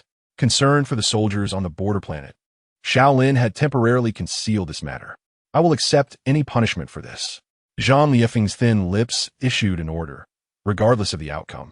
Shaolin's failure to report this matter and act independently was deemed presumptuous. Lead the way. I wish to see her. Yes, Shaolin complied, guiding Zhang Liefeng, whose expression was inscrutable, toward the holographic chamber where Ming Hua was located. He had stationed 2 guards outside for safety. Upon seeing them, Zhang Liefeng's mood lightened somewhat. As they entered, he beheld Ming Hua lying within the holographic chamber, her beauty breathtaking. Is she using Hua yet? Xiao Huajia's count? You remain on guard outside. I will check in. After speaking, Zhang Liefeng found an unoccupied holographic chamber and lay down, directly linking to Ming Hua's location. The once cozy and lovely room had transformed, as Ming Hua had upgraded it into a spacious layout to accommodate the numerous individuals present. At that moment, Hong Yuan was assisting in organizing the people, who lay in rows, while Ming Hua moved among them, casting her healing spells. After completing a round of treatment, the next group prepared to take their place. Zhang Liefeng noted that Ming Hua's healing pace surpassed even that of her public demonstrations against Ming Zhu. Her motivation was pure, merely a desire to save more lives, devoid of any ulterior motives. Such a version of her was utterly captivating. After several hours of treating those afflicted with mental turmoil, Ming Hua emerged from the holographic chamber, feeling somewhat drained. The level 3 healing had taken its toll. As she exited, Zhang Liefeng enveloped her in an embrace. Hua Hua, thank you. His voice trembled with emotion, his chest heaving. Ming Hua gently pushed him away. There is no need for thanks. I did not do it for you. They protect the Empire's safety. I simply cannot bear to stand by. I understand, Zhang Liefeng replied, aware that Ming Hua's motivations were not for him alone. This realization only enhanced her radiant presence. Her pure and gentle soul shone even brighter than her striking features, making her utterly irresistible. Are you tired? I have prepared some food. Let's eat and rest for a while. After using her healing abilities for several hours, Zhang Liefeng could not assist her further and had thus prepared everything in advance. For the first time, the invincible marshal of the Empire experienced the feeling of being cared for. Thank you, Ming Hua nodded, feeling somewhat fatigued, particularly mentally. Thankfully, she had been practicing treatments on the holographic network before, or her speed and proficiency would not have been so remarkable. After a rejuvenating nap, Ming Hua awoke to find it was afternoon. She stepped out of the room Zhang Liefeng had arranged for her, finding the military headquarters eerily quiet, with barely a sound echoing through the halls. Had everyone taken a break after resolving matters? Just then, Xiao Lin entered, and upon spotting Ming Hua, he quickly approached her. Miss Ming, you are awake. Yes, where are Zhang Liefeng and the others? Have you all taken a holiday? Why is it so suddenly empty? In response, Xiao Lin wore a faint smile. The marshal and the others are downstairs training. They anticipated your awakening, so they sent me to keep watch. Training? What sort of training? Ming Hua recalled images from ancient Earth, where she would occasionally pass by fire stations or see groups training in the wilderness, their shirts removed, revealing toned abs glistening with sweat. It was enough to make anyone's heart race. Let's go take a look, Ming Hua exclaimed, invigorated. After all her hard work and healing, she deserved a bit of eye candy. Xiao Lin smiled faintly, her lips pressed together, a hint of bitterness crossing her face. After turning around and guiding Ming Hua through a series of twists and turns, they entered an elevator. As the doors opened, they found themselves at the training ground behind the military headquarters. A large group of muscular, tall men, bare-chested, were engaged in hand-to-hand combat. Zhang Liefeng was the most striking among them. Each charge revealed his muscles taut to the extreme, the lines of his physique both graceful and fierce. Perhaps sensing Ming Hua's arrival, one of the men grappling with him was instantly thrown to the ground. If Ming Hua had a sharper memory, she would recognize that the very individuals now wrestling with Zhang Liefeng were the same ones Zhao Zhengguang had brought in to tempt and lure her to the military. The elite fighters paled in comparison to Zhang Liefeng, who stood as the undisputed leader of the pack. He fiercely bared his teeth to intimidate any men who dared to approach Ming Hua, asserting his territory and showcasing his strength to her. However, Zhang Li-Feng seemed to forget that despite being the most distinguished among them, he was overshadowed by the sheer display of muscular abdomens around him, so close that she could see the sweat trickling along their contours before disappearing beneath their black combat uniforms. Ming Hua's gaze offered him regrettably little attention. This one is impressive, she thought, and so is that one. She could hardly get enough of the sight. As Zhang Li-Feng prepared to collect Ming Hua's admiring glance after defeating each opponent, he was met with a scene that turned his expression from pride to frustration. He immediately turned and shouted, "Dismissed." Yes, the response echoed into the sky. Ming Hua felt a twinge of regret. Just like that, they were all sent away? Shouldn't she have the chance to touch them a little more? Even if she were as dense as a block of wood. She could sense the jealousy in Zhang Li-Feng's tone. Yet, she was not one to be easily daunted by such minor trials. Is it really permissible? It would be wonderful if you could give the order. But won't that tarnish your reputation? She retorted, clearly considering his standing. Look at her, so kind-hearted. Even contemplating Zhang Li-Feng's reputation. The bare-chested Zhang Li-Feng felt as if he was throwing his charms at a blind person. Ming Hua. He almost growled her name through gritted teeth. What are you doing? Zhang Li-Feng huffed, unable to remain angry with her. Unwilling to raise his voice for fear of scaring her away. When had the cold and ruthless marshal of the empire ever shown such a side? Glancing at Shaolin, who was still lingering nearby, Zhang Li-Feng's eyes flashed with a hint of sharpness. Shaolin, you may leave now. I will be with Hua Hua. We do not require protection. Yes, Marshal. Shaolin complied, though he turned back to glance at Ming Hua with an air of reluctance. After the last incident, Zhang Li-Feng had given him quite a scolding. Today, he was testing Shaolin to see if he still harbored any ulterior motives, and indeed, it seemed he did. Zhang Li-Feng felt speechless at the company he kept, all thanks to Zhao Zhengguang's meddling.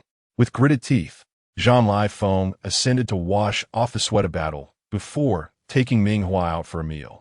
They dined at a mountain villa not far from Qiyang Mountain, a prime location frequented by the elite of the empire.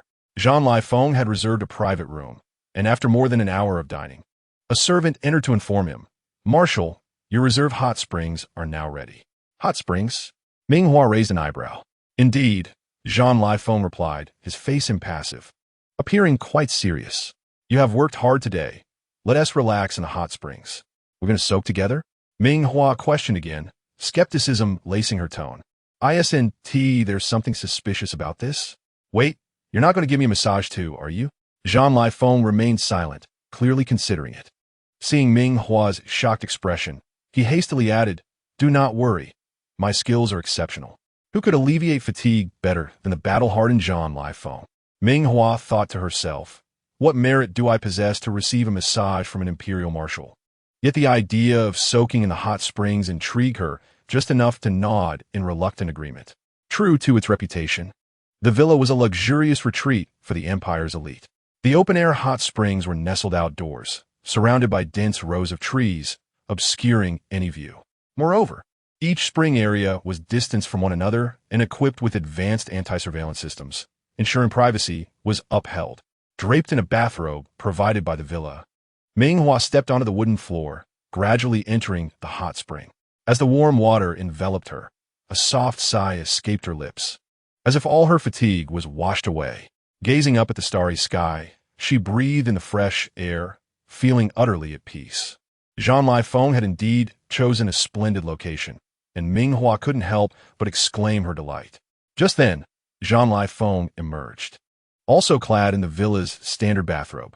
Unlike the confident and bare display of his physique earlier in the day, he was now completely covered. His well-defined chest muscles remained hidden beneath the robe. Ming Hua had expected him to simply wrap the robe loosely around his waist, but to her surprise, he was much more covered. With a fruit platter in hand, Zhang Li-Feng approached the hot spring, his gaze fixed straight ahead, not veering to the side, directly toward Ming Hua. As he stepped into the water, ripples spread across the surface, causing Ming Hua to halt her playful motions. She simply watched as Zhang Li-Feng's tall, muscular frame gradually submerged, the robe becoming heavy and clinging to him, revealing the contours of his chest beneath. Despite the lack of exposure, the sight was even more alluring. Meeting Ming Hua's gaze, his pronounced Adam's apple bobbed slightly, adding to the allure. It was hard to believe it was unintentional. She wondered what he was planning. The sound of her heart beating echoed in her ears as she observed Jean Lai-Feng stride confidently toward her tongue instinctively wetting her lips, uncertain of what to anticipate. Then, unexpectedly, Jean Lai-Feng sidestepped her, placing the fruit platter by the edge of the pool before sitting beside her in an utterly composed manner. Her heart, which had been racing, suddenly stopped. She felt played. Reacting swiftly, Ming Hua splashed water at Jean Lai-Feng in frustration. "Stop teasing." Jean Lai-Feng simply wiped the water from his face, maintaining his calm demeanor. Though his damp hair and the robe clinging to him only accentuated his striking features and full chest. Every aspect of him was enticing, yet he wore a serious expression, feigning concern. "Eat some fruit. Soaking for too long can lead to dehydration. You need to replenish." He gestured toward the platter. "Oomph." Ming Hua thought, annoyed. Fine. With Jean Lai-Feng saying so, she settled down, determined to see who had given first. He clearly aimed to entice her with his charms while maintaining a facade of propriety. Jean Lai-Feng's acting skills were surprisingly good. No longer aspiring to be a marshal, one might consider a career in acting, perhaps even winning an illustrious award akin to the cosmic superstar. Reflecting on the previous occasion, this individual solemnly tricked himself into consuming a high-concentration alcoholic beverage, subsequently coaxing himself into experimenting with novel methods of savoring red wine. Who could fathom what mischief he might engage in this time? Mingzhu rose, silently distancing herself from Jean Lai-Feng while holding a platter of fruits. Instinctively, Jean Lai-Feng felt an urge to pursue her, but restrained himself. For a fleeting moment, the atmosphere was imbued with profound silence, interrupted only by the distant chirping of insects. Submerged in the warm pool, breathing in the fresh air, she felt every ounce of fatigue dissipate. Mingzhu closed her eyes, reclining against the pool's edge, releasing a contented sigh. Indeed, she had cast Jean Lai-Feng aside. It was not until a delicate rustling sound reached her ears, accompanied by ripples in the water, that Mingzhu leisurely opened her eyes. She was curious to see what Jean Lai-Feng was up to. Upon glancing, she found it impossible to divert her gaze. Jean Lai-Feng, who had previously been fully clothed, now had his hand resting on his neck, slightly lifting the edge of his bathrobe to reveal his sun-kissed chest. Perhaps noticing Mingzhu's stare, or perhaps due to the warmth of the hot spring, a faint blush graced his handsome face. Then, seemingly oblivious to his surroundings, he swiftly discarded the upper half of his robe, causing it to fall into the water with a splash. Mingzhu blinked, and in the next moment, she beheld Jean Lai-Feng, as if heedless of the world, cupping a handful of water to begin washing his upper body. He started at his Adam's apple, gliding his hands down his neck to his arms, and then to his well-defined chest. The water cascaded down the elegant contours of his physique, leaving behind glistening droplets. The freshly cleaned skin glistening alluringly under the light. Goodness! Jean Lai-Feng did not blush, but Mingzhu could not help but feel her cheeks flush. What was the difference between this and watching a man bathe? After stealing a couple of glances, she quickly averted her gaze, too shy to look further. Unexpectedly, Jean Lai-Feng, who was supposed to be focused on washing himself, halted his movements and began to approach her step by step, the sound of splashing water accompanying his every move. Mingzhu watched as his handsome face drew nearer, closer, until she found herself holding her breath in anticipation. Neither spoke, waiting for the other to break the silence. "Is the fruit delicious?" Jean Lai-Feng was the first to speak. "Ah, do you want some fruit?" Mingzhu quickly offered the platter, adding a compliment. "It's quite refreshing." "Are you still thirsty?" Jean Lai-Feng inquired. Mingzhu had not yet processed his question when she saw him place a juicy piece of fruit onto his sun-kissed chest. His dark eyes fixed on her, his tone laced with seduction.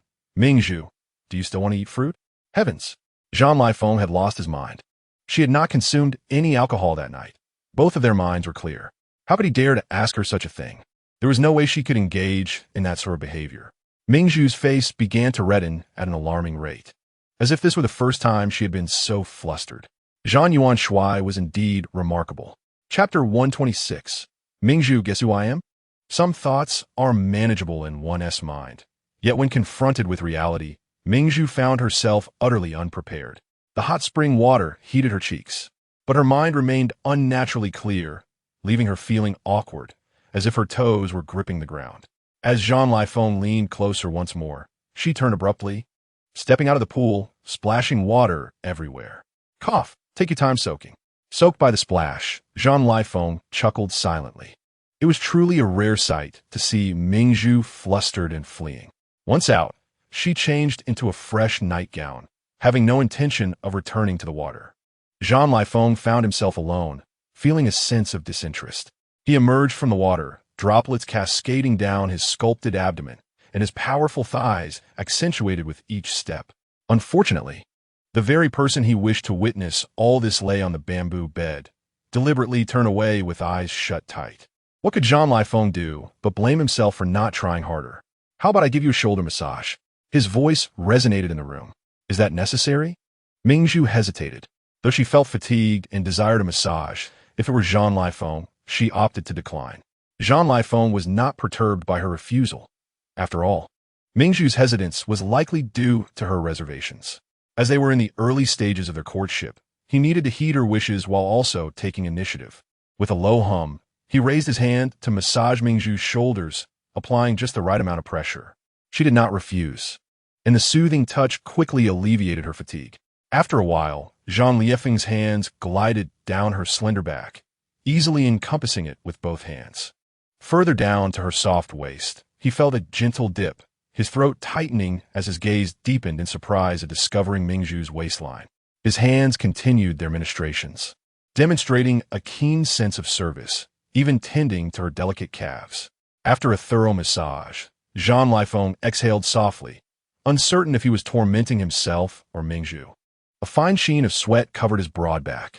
Just as he was about to speak, he realized that Ming Hua had not uttered a single sound throughout. When he glanced up, he discovered that she had already drifted into a deep, peaceful slumber. How indulgent. Jean Lifon pinched Ming Hua's nose gently, hesitating for a moment before opting not to wake her. Instead, he turned off the lights and laid down on the adjacent bamboo bed, succumbing to sleep himself. The recent turmoil at the border planet had left Jean Lifon utterly exhausted. Though he typically felt invigorated, the mere sight of Ming Hua inexplicably made him weary. He slept soundly until the clock struck midnight, and the doorbell rang, echoing through the still air.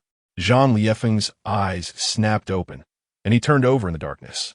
Upon opening the door to find two identical figures, both in appearance and attire, standing before him, Yin Xiao, his expression turned blank. What brings you here? Both of you? One waved a terminal, stating, It's midnight. We're here to pick up Ming Hua. This had been prearranged. Jean Lifon was not one to disrupt the established order. Yet his expression bore hesitation. Ming Hua is still asleep. The two Yin Xiaoxiaos exchanged glances, quickly reaching a consensus. In that case, we will wait here for her to awaken. Was this a hint for him to leave? Jean Lifon frowned, clearly unwilling. As the three remained in a standoff, Ming Hua's voice finally emerged from behind them. Having awakened at last. Who is here? She yawned, lazily peering around the doorframe to find the two identical Yin Xiaoxiaos. Her gaze fixed on one, her expression puzzled. Yin Xiao, what are you doing? Why are you dressed like Wenjin? Right? I was supposed to go on a date with Wenjin today, wasn't I? Yin Xiao shot a triumphant glance at Yin Wenjin. See, I told you Ming Hua would recognize us. Only Ming Hua could identify him at first glance. His tone was laced with barely concealed pride. Ming Hua cast a puzzled glance at him, unable to comprehend the intent behind their behavior. What are you two planning? Her voice carried a hint of skepticism, with a slight inkling of suspicion brewing within her, though she deemed it improbable. Surely, it must be a ruse. To her astonishment, Yin Xiao snapped his fingers right in front of Ming Hua. Indeed, Hua, you're not mistaken. This evening, the three of us shall spend together. Jean Lifeng chimed in. It's the Yin family brothers who know how to have fun. Jean Lifeng frowned first, exclaiming, This is impossible. How can you do this? Why can't we? Yin Xiao leaped with enthusiasm, asserting that no objections were raised initially. Both my brother and I have consented. So why are you concerned? Choosing one from among the seven seemed a daunting task, as each possessed their own merits. Thus, it was decided that he and his brother would collaborate to keep Ming Hua with them. Suddenly, The competition narrowed from 6 opponents to just 1. Hua Hua. Let us go. My brother and I have devised a new game that you are sure to enjoy. Yin Zhao's tone was filled with excitement as he winked at Ming Hua. Yin Wenjin nodded in agreement. Very well, since Yin Wenjin, my date for today, has no objections. What more can I say? Ming Hua was led away by Yin Zhao, exiting the room. The tall man lingered in the shadows, the dim light casting an indistinct glow over his handsome features. He must be quite upset. After all, this rare opportunity for a date had finally allowed her some rest, only to be whisked away by other men. What did it matter to her? Wasn't this precisely what they desired? Yin Zhao guided Ming Hua through several corridors until they halted before an oddly shaped door. After confirming their identities, the door finally swung open. The secrecy of the moment hinted at something nefarious. Upon entering the room, Ming Hua was taken aback by the array of items scattered about, small whips, restraints, and an assortment of other paraphernalia. Her breath quickened. Just then, someone slipped an eye mask over her face from behind, gently enveloping her in their embrace. Hua Hua, relax, and leave everything to us. Can you guess who I am? Chapter 127. He kissed her. I want to kiss her too. The man behind her exhaled warm breaths against her delicate neck, his strong arms encircling her waist, pressing his solid chest against her back. Another person took her hand, lifting the hem of her blouse and placing it on their chiseled abdomen. A low chuckle resonated as he leaned in, their noses almost touching. Hua Hua, can you guess who I am? Is it Yin Wenjin or Yin Zhao? Ming Hua's breath became erratic. Surrounded by 2 men, she had never engaged in such an exhilarating game of guess who. The blindfold obscured her vision, plunging her into darkness. The sensations of her body intensified. As her slender fingers grazed the firm muscles before her, they felt as hard as iron. Could this be Yin Zhao? Would Yin Wenjin, the chairman of the council, possess such a physique? The man behind her seemed displeased with her silence, burying his face in her neck and inhaling deeply. His warm breath sent shivers down her spine, igniting an inexplicable tingling sensation that coursed through her veins, causing her body to tense up. Her once clear thoughts became muddled. Could it truly be Yin Wenjin, the ever-restrained Yin Wenjin, engaging in such fervent behavior? Hurry up and guess, Hua Hua. Why so quiet? Is the hint insufficient? A male voice chuckled, followed by another voice from behind. Then allow us to provide more clues. Let us see what your body remembers. As the statement lingered in the air, the man in front of her leaned closer, his breath becoming even more heated, and the next moment, his soft lips pressed against hers. He playfully caressed her lips, and Ming Hua thought she could hear the sound of his Adam's apple swallowing. This one seemed even more fervent. Their similar appearances, heights, physiques, talents, voices, and clothing made it a challenge for Ming Hua to discern them when her vision was obscured. Now, deprived of sight, she relied solely on her tactile sensations. Her rationality muddled like a hot spring, steaming and chaotic. Suddenly, the man behind her, seemingly displeased with her distraction, possessively tightened his grip on her wrist.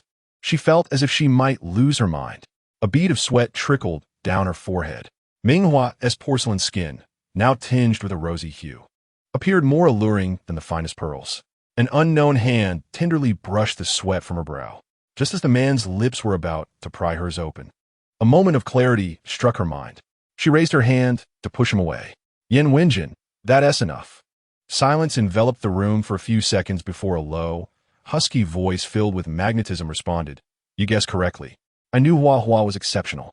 Yin Zhao, who had been embracing her from behind, expressed his pride, nuzzling affectionately against her neck like a playful puppy. Hua Hua, I want to kiss you too. You kissed him, so I want to turn. Ming Hua pushed him away with a swift motion. Are you a dog?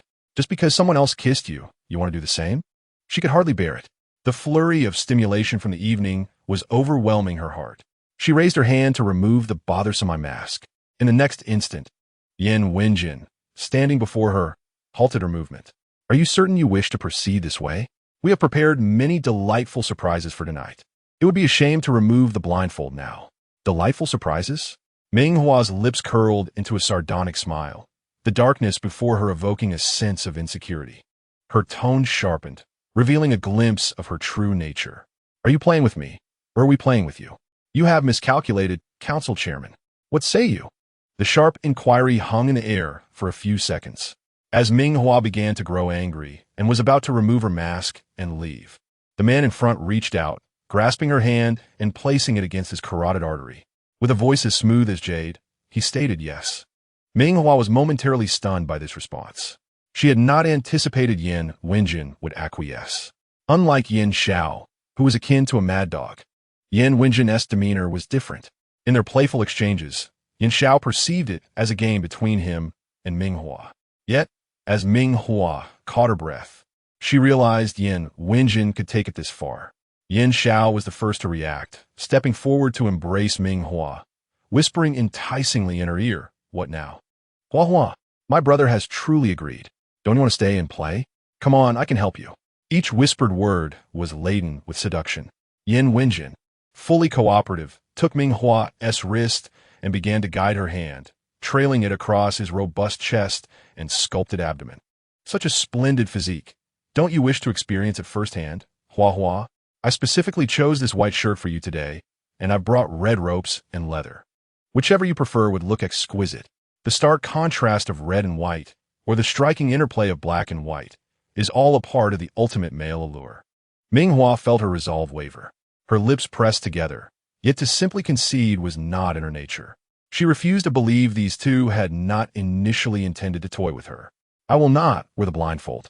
"Very well, you may do as you wish." Yin Wenjin initially consented. After all, today was deemed his day of rendezvous. Ming Hua gently pinched her wrist, presenting her second request, to adorn Yin Wenjin with a blindfold as well. She settled into a chair, binding his hands behind his back.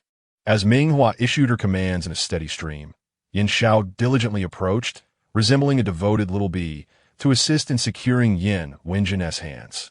A mysterious smile graced his lips, urging his elder brother to relish the experience fully. In the next moment, a blindfold that could block all light was placed over Yin Wenjin's eyes, plunging him into darkness. Simultaneously, Ming Hua removed her own blindfold, her gaze falling upon Yin Wenjin, who was now shrouded in a black blindfold with his hands restrained behind him.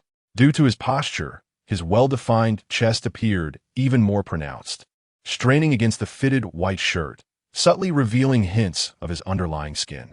Ming Hua inhaled deeply, for in her recollections, Yin Wenjin had always embodied a persona of restraint and icy composure. Even when a smile occasionally graced his features, it was merely a facade of tranquility.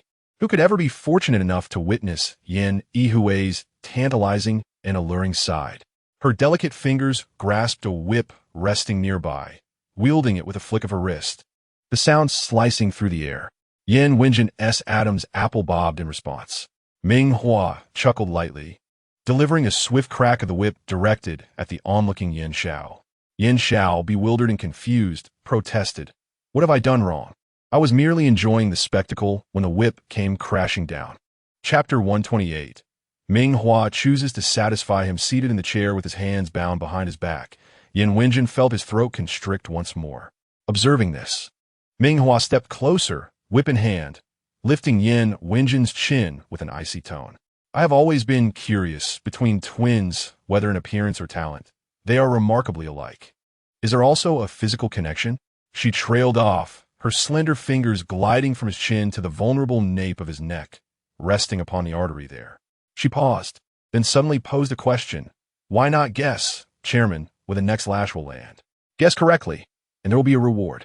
With that, she leaned slightly forward, planting a gentle kiss upon the blindfold that shielded his eyes, withdrawing immediately. The sensation was profound for Yin Wenjin, who heard his own breath grow heavy, his chest quaking, heart racing with fervor. Ming Hua retreated, and in the next instant, the whip sliced through the air toward his face. Such a strikingly beautiful yet aloof visage, if marred by an imprint, would certainly raise eyebrows among many. Yet, to everyone's surprise, Yin Wenjin did not flinch or evade, maintaining his calm demeanor. How composed he was! The fine fabric of his white shirt tore apart effortlessly. Yin Wenjin's breath faltered, for someone of his stature. This minor pain was akin to a mere tickle, was it not? Ming Hua chuckled softly. Yin Wenjin remained silent, his lips pressed into a thin line. The once pale hue of his lips deepened to a rich crimson, exuding an unintentional allure. A bead of sweat trickled down his forehead, yet he remained oblivious. The blindfold adding an unexpected layer of vulnerability that incited a desire to dominate. Yin Xiao, observing Ming Hua, who seemed transformed into a figure both cold and fierce, gulped nervously, awkwardly shifting to conceal his form. Such a trivial movement did not escape Ming Hua's notice. "Little mad dog, what are you thinking?" she inquired, her voice laced with mockery. Being called little mad dog in front of his elder brother caused Yin Xiao's cheeks to flush with embarrassment. Yin Wenjin bowed and seated, sensed Ming Hua's choice of words directed at Yin Xiao, and felt a similar heat rising to his own face, his lips pressed tightly together. For he found himself in no better position. The mysterious physical connection between twins grew more apparent. The closer they were, the clearer the sensation became. Yin Wenjin had never experienced such feelings before. His typically lucid and rational mind seemed to blur in the presence of darkness, enveloping him in a haze. Ming Hua's voice rang out once more as she lifted his chin. "Chairman, has anyone ever treated you this way before?" Yin Xiao interjected with a laugh. "My brother? Impossible. He is such a stickler for rules. Only I would indulge you like this, Hua." His tone carried an unmistakable hint of jest. As for how much of this was coerced by Ming Hua, Yin Xiao remained silent. The usually restrained Yin Wenjin had indeed never encountered such a form of play. In truth, the room they occupied had been entirely arranged by Yin Xiao, with Yin Wenjin merely consenting to share the company of Hua. Ultimately, it was a contest between the two of them regarding whom Ming Hua would choose. Yet, Yin Wenjin, relying on his keen intellect, began to piece together the situation, his breath becoming heavier. In the next moment, delicate hands approached with a red ribbon, traversing the contours of Yin Wenjin's robust chest, solid arms, and toned abdomen. The stark contrast of red against white striking. Silence enveloped the darkened room, save for their shallow breaths. Suddenly, Ming Hua activated the terminal, the sound of a camera shutter echoing in the air. "I trust the chairman won't mind if I capture this moment," she added after taking the photo. Yin Wenjin could only smile wryly, shaking his head in resignation. The photo had been taken. What more could he say? Yin Xiao quickly regained his composure, realizing that he and Yin Wenjin bore an uncanny resemblance. It was only today that he recognized his own reflection in this manner. Pride swelled within him, for even if the photo were to circulate, he could simply claim it featured him. What relationship could warrant such a picture? It was akin to solidifying his bond with Ming Hua. Ming Hua gestured toward Yin Wenjin, instructing, "Untie your brother's hands. I recall there are several 24-hour supermarkets in the core area. Let us find a jacket and head out for some shopping. It's been ages since we strolled through the shops." Upon hearing this, Yin Xiao, who was in the midst of untying Yin Wenjin's bindings, paused in surprise. Yin Wenjin also halted, his mouth agape, testing the waters. "Are we really going shopping like this?" Ming Hua stepped forward, affectionately brushing her fingers across his forehead. "How pitiful. You're drenched in a fine sheen of sweat. Indeed, if you're unwilling, I can go with Yin Xiao instead. It's delightful to date two individuals simultaneously. If one is reluctant, the other will suffice." Yin Xiao seized the opportunity, eager to extricate himself from his brother's shadow. "Brother, you must be exhausted and in need of rest, correct? It's late, and it's perfectly fine for Hua and me to shop together." A smirk crept onto Yin Wenjin's lips, tinged with sarcasm. To allow Yin Xiao and Ming Hua to be alone together was unthinkable. If he could manage this situation while present, he shuddered to think of what might transpire in his absence. "No need for that," he retorted, each word a deliberate effort. "I am perfectly alert." With that declaration, he forcefully broke free from the now loosened bindings and removed the blindfold from his face. His dark gaze swept over Yin Xiao, who awkwardly shifted to the side. Before long, a staff member from the villa promptly delivered the black coat that Ming Hua had requested. "Here, put this on," she said, handing it over to Yin Wenjin. He accepted the coat, his lips pressed into a straight line as he complied, fastening each button with precision, presenting himself once more as the dignified, restrained chairman. Yet, who could fathom that beneath the coat lay an entirely different persona? Yin Wenjin evidently also contemplated this. Her ears flushed a deep crimson connected to her neck. Yin Xiao stood nearby, chuckling softly, a hint of jealousy flickering within his dark eyes. Big brother, what does it feel like? Do share with me. Don't be shy. In my dreams, I often found myself bound by Hua Hua in a similar manner. Before he could finish, Ming Hua began calling names loudly. She had long wished to put an end to Yin Zhao's incessant chatter. Shall I do it myself? Or will you need my assistance? I want as well. Yin Zhao's face displayed disbelief. Initially, he had always assumed a superior stance over Yin Wenjin, feigning concern while secretly flaunting his unique bond with Ming Hua. Ming Hua opted to indulge his need for ostentation. Chapter 129. The extremely aggrieved puppy very well. Yin Xiao fell silent. He picked up a round ball gag, hesitantly opened his mouth, and fed it to himself, clearly unaccustomed to this sudden intrusion in his mouth. His brow slightly furrowing. He appeared both cold and handsome. Ming Hua kindly prepared a mask for him, prompting him to wear it. Yin Xiao obediently accepted it, revealing only his strikingly beautiful, cold black eyes. Yin Wenjin finally released a breath of indignation, letting out a soft huff. Yin Xiao instinctively wanted to protest, but his voice was effectively stifled. It seemed he truly resembled a little puppy now, unable to speak without permission, only able to heave heavy breaths. However, Ming Hua understood that neither of these two were innocent souls. In fact, the 7 men were all of dubious character, each akin to wolves and leopards, constantly scheming to take a bite out of her. The trio proceeded directly to the largest shopping mall in the core area, even at 3 or 4 in the morning. The commercial district was brightly lit, the polished floors reflecting the silhouettes of people, ever ready to welcome the affluent elite. Just like them, there were not a few souls wandering the mall at this late hour. However, compared to the courteousness of daytime, the unique ambience of midnight carried a hint of flirtation and boldness. Wealthy young men accompanied their newly acquainted girlfriends, their hands suggestively resting on their waists, occasionally giving gentle squeezes. Wealthy young women embraced handsome young men, stealing kisses, purchasing watches, then kissing again for designer goods. In comparison, Ming Hua and Yin Wenjin appeared utterly normal, as if they were merely insomniacs out for late-night shopping. If one overlooked Yin Wenjin's increasingly flushed neck, he felt an unusual sense of embarrassment amidst the bustling crowd. Locking eyes with Yin Xiao, he found solace in the fact that Yin Zhao's mask concealed his expression. Yet, both exhibited evident discomfort. Ming Hua simply chuckled lightly, leading them through the mall until they had savored enough and decided to call it a night. What were your plans afterward? Where do you intend to rest? Ming Hua directed her gaze toward Yin Wenjin, while Yin Xiao, with a ball gag still in his mouth, could not utter a word, leaving him to stew in silence. Yin Wenjin smiled gently, suddenly asking, Hua Hua, have you ever seen snow? Would you like to go see it? I heard an old saying on Earth. Those who have braved the snow together will turn gray-haired together. Ming Hua was taken aback, not expecting such a romantic notion from Yin Wenjin. Her gaze drifted to Yin Xiao beside her, contemplating for a moment. Was it not stranger for the 3 of them to grow old together? As the sky began to drizzle, Yin Wenjin unexpectedly reached out, seizing Ming Hua and kissing her fervently. The cool, minty scent of the man enveloped her, followed swiftly by the warmth of his lips.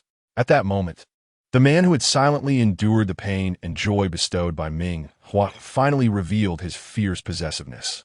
In that instant of unexpectedness, Yin Zhao's pupils dilated sharply. He had not anticipated Yin Wenjin's bold move, and being unable to voice his fury, he stepped forward, ready to separate the two. Yin Wenjin held Ming Hua tightly, declaring, Ah Xiao, she is mine. Damn, taking advantage of the fact that he can't speak. Huh? Yin Xiao could hardly suppress the urge to strike Yin Wenjin. A brief alliance could not withstand the jealousy and possessiveness of a man. Brothers may quarrel, but this was something else entirely. The 2 men faced off in the darkness. Ming Hua, appearing unfazed, reminded them, Do we not plan to see the snow? When shall we leave? The day after tomorrow is my date with Chu Xingze. The rules the men had established could not be disregarded. At the very least, they adhered to the surface-level agreements. After stating this, she pressed a few buttons on her terminal, and soon, a hovering vehicle appeared not far from them. Yin Xiao snorted, striding into the vehicle first. Ming Hua followed closely behind, and as she stepped through the door, Yin Xiao enveloped her in his arms. The man's heated breath brushed against her ear as he leaned in to kiss her, resembling an overly affectionate puppy. Fortunately, Ming Hua was prepared, quickly raising her hand to block her mouth, exclaiming, "What are you doing? I want to kiss too." "You just kissed him." That happened in the room as well. Yin Xiao enumerated Ming Hua's transgressions, his jealousy transforming him into a stubborn and unreasonable figure. His mind was consumed by the thought that he and Yan Wenjin were virtually indistinguishable, both in physique and appearance, and he could play with her even better. Why was he denied a kiss? Ming Hua's beautiful brows knitted together, still struggling to accept that she had kissed both Yan Wenjin and Yin Xiao. Perhaps it was due to the ball gag, for Yin Xiao's lips appeared particularly rosy. She tenderly reached out to pat his head, saying, "Be good. Let us wait until next time." Yin Xiao interpreted this as waiting until Yan Wenjin was absent to steal a kiss. The hovering vehicle carried Ming Hua to the Star Harbor. The main star lacked snow scenes, but nearby planets featured artificial snow, accessible by a small starship within hours. While aboard the spaceship, Ming Hua requested a separate room to sleep in.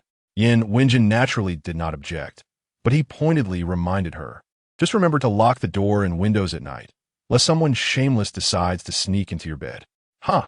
Yin Xiao, standing nearby, snorted disdainfully, arms crossed over his chest.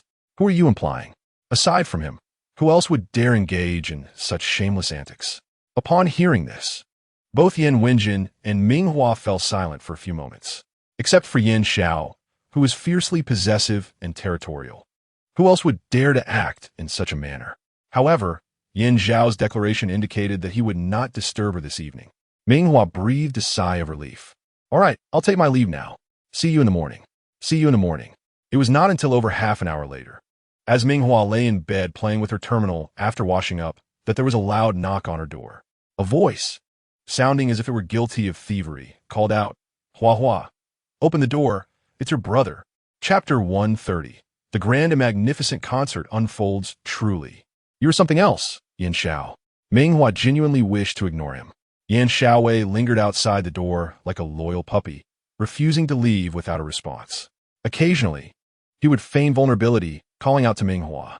Ming Hua, feeling both exasperated and helpless, eventually rose in a huff to open the door. Upon seeing her, Yan Xiaowei's dark eyes sparkled with delight. "Hurry inside," Ming Hua admonished. "After a kiss, you should leave, you know that?" While she granted him permission to kiss her, she insisted on controlling the rules. "Understood, but it must be discreet. We cannot let elder brother find out," Yin Xiaowei replied, wearing a knowing expression. He stepped closer, enveloping Ming Hua in his embrace, and lowered his head to inhale her scent, akin to a canine patrolling its territory. He then licked her delicate face before hungrily capturing her lips, as if he hadn't tasted flesh in centuries. Ming Hua winced from the intensity, retaliating by kicking lightly at his calf. "Be gentler. Do you understand?" All right, I will be gentle. May I have another?" The man, unfazed by her resistance, playfully leaned his forehead against hers, his lips still yearning for more affection. Outside the starship, the view of the snow-covered nearby planet was breathtaking, resembling a surreal dream. Ming Hua, along with Yan Wenjin and Yin Xiaowei, reveled in the artificial snow, finding joy that melted away all discontent.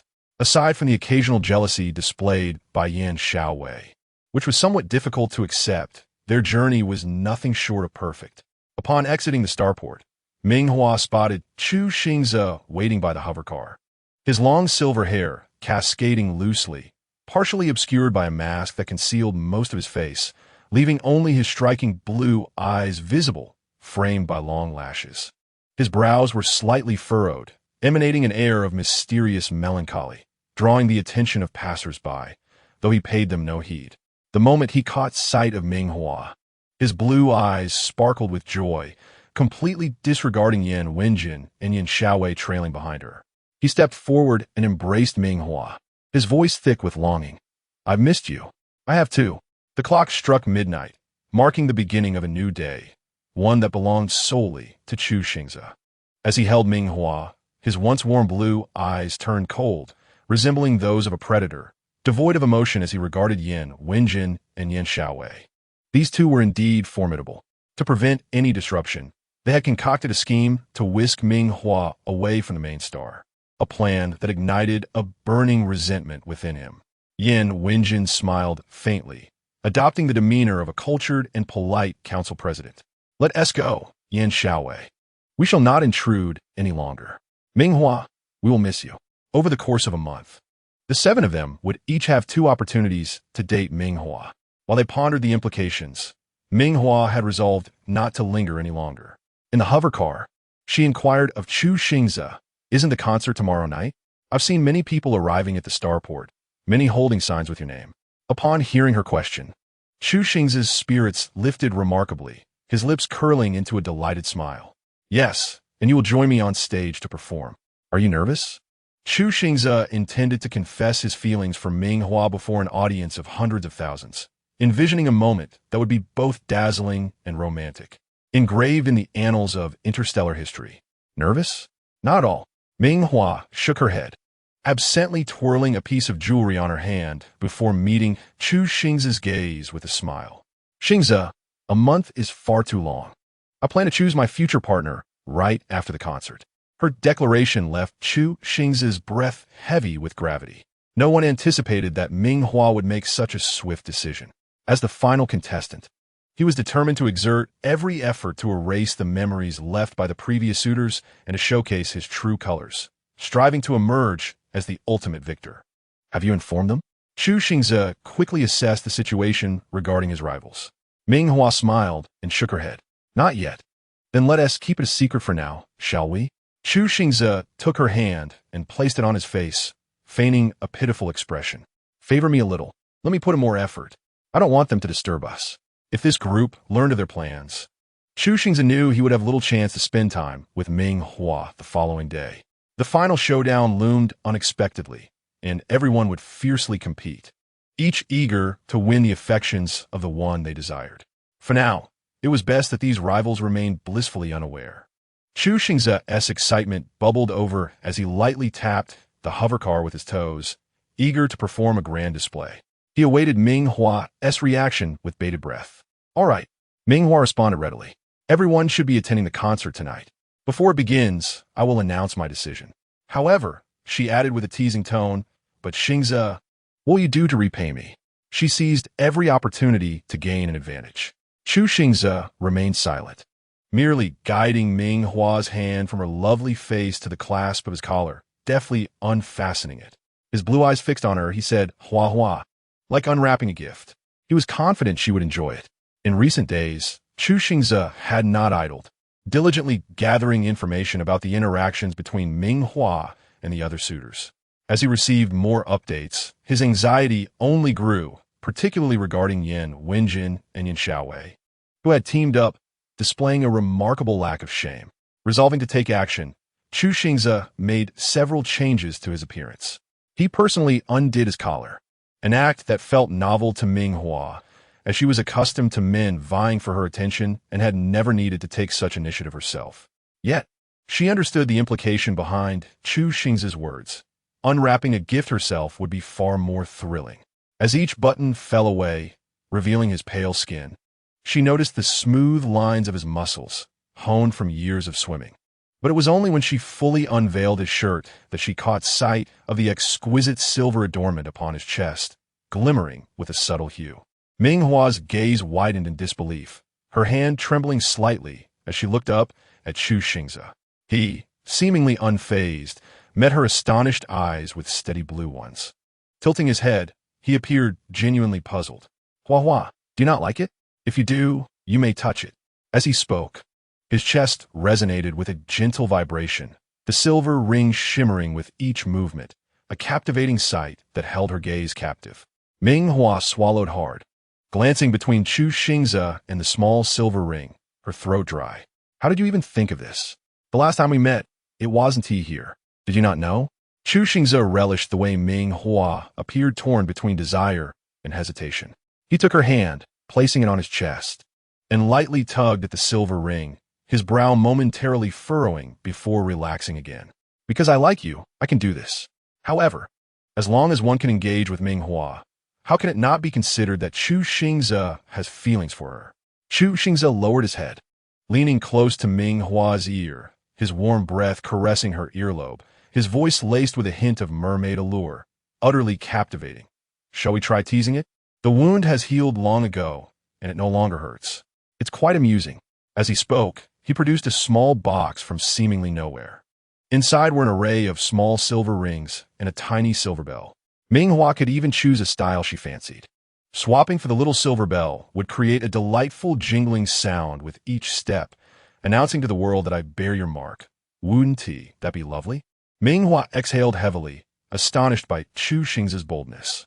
This was truly something she could never have imagined he would do. Ultimately, she lacked the courage to change her style. Such a fragile place, a mere touch could make it blush crimson. She wondered how Chu Xingze managed it. The following day, Ming Hua and Chu Xingze found themselves with little time for romantic pursuits, as the concert was scheduled for the evening. Chu Xingze was a perfectionist, determined not to disappoint his fans. The two practiced their songs twice in the morning, ensuring no mishaps would occur. Next, they collaborated with the makeup artist to try on their outfits and finalize their looks.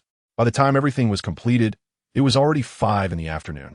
The concert was set to begin at 7, and a hovering vehicle sent by Fu Shizhong was waiting at the entrance.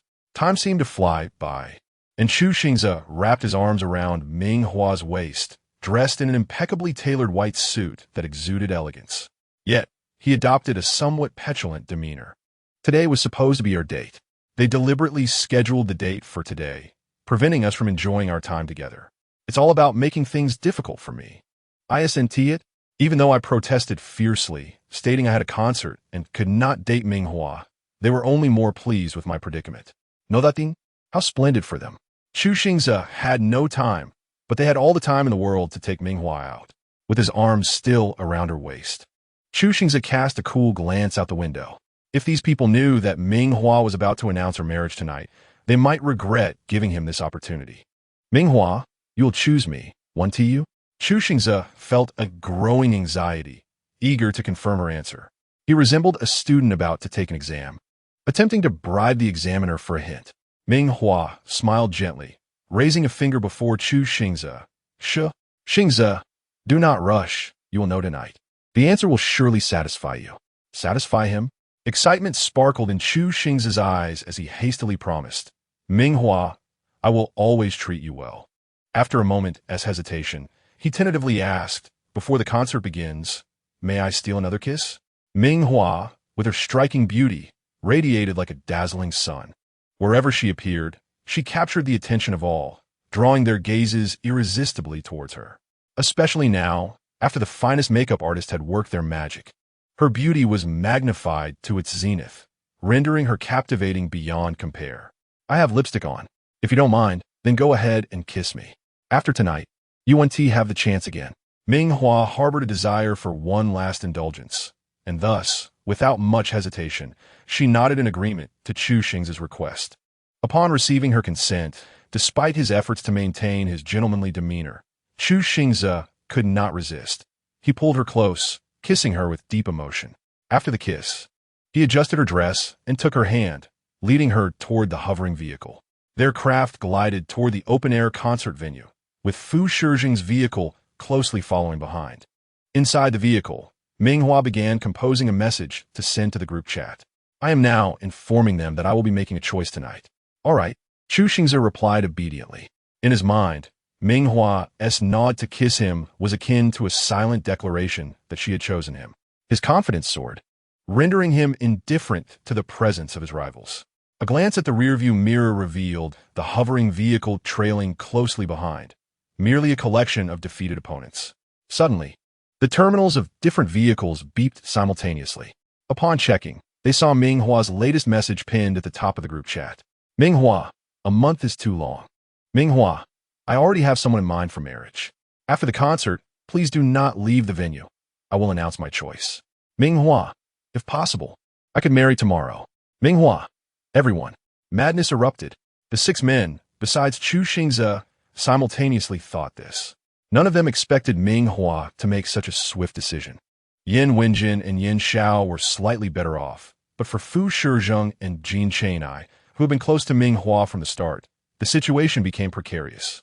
After such a long time, who knew if Ming Hua, carefree as she was, had forgotten what it felt like to kiss them? At that moment, Fu Shizheng's vehicle was closest to Chu Xing's. If he wished, he could collide into it, creating a car accident that might grant him a chance to be with Ming Hua. Chapter 132. The beautiful wife has run away, scammer. Fu Shizheng's gaze darkened as he fixated on the rear of the hovering vehicle ahead. Ultimately, he refrained from taking action. This concert was not only Chu Xing's, but also Ming Hua's. She had prepared for it for so long, and it deserved a proper conclusion. Furthermore, Fu Shizheng would never jeopardize Ming Hua's safety. A collision would yield significant harm. What if she were injured? Compared to Ming Hua marrying another man, well, what a marriage! It did not preclude the possibility of an affair. He could not bear the thought of Ming Hua getting hurt because of him. Fu Shizheng endured. Jin Chang'ai and the others did the same, their gazes heavy as they watched Chu Xing's vehicle carry Ming Hua ahead. It was merely a temporary lead. They all tried to convince themselves that it was just a momentary advantage. The concert commenced with Chu Xing's solo performance. In a private decision, he arranged to place their duet at the climax. On stage, Chu Xing's shone radiantly, suddenly breaking into a smile filled with anticipation. The melodious notes of the piano resonated as the center stage gradually opened into a circular aperture. Seated upon the piano bench, Ming Hua wore a small crown and a beautiful, form-fitting gown, her delicate fingers dancing gracefully across the black and white keys. The stage lights illuminated her, serene and elegant, transforming her into a breathtaking painting. This was a side of Ming Hua entirely distinct from her usual demeanor.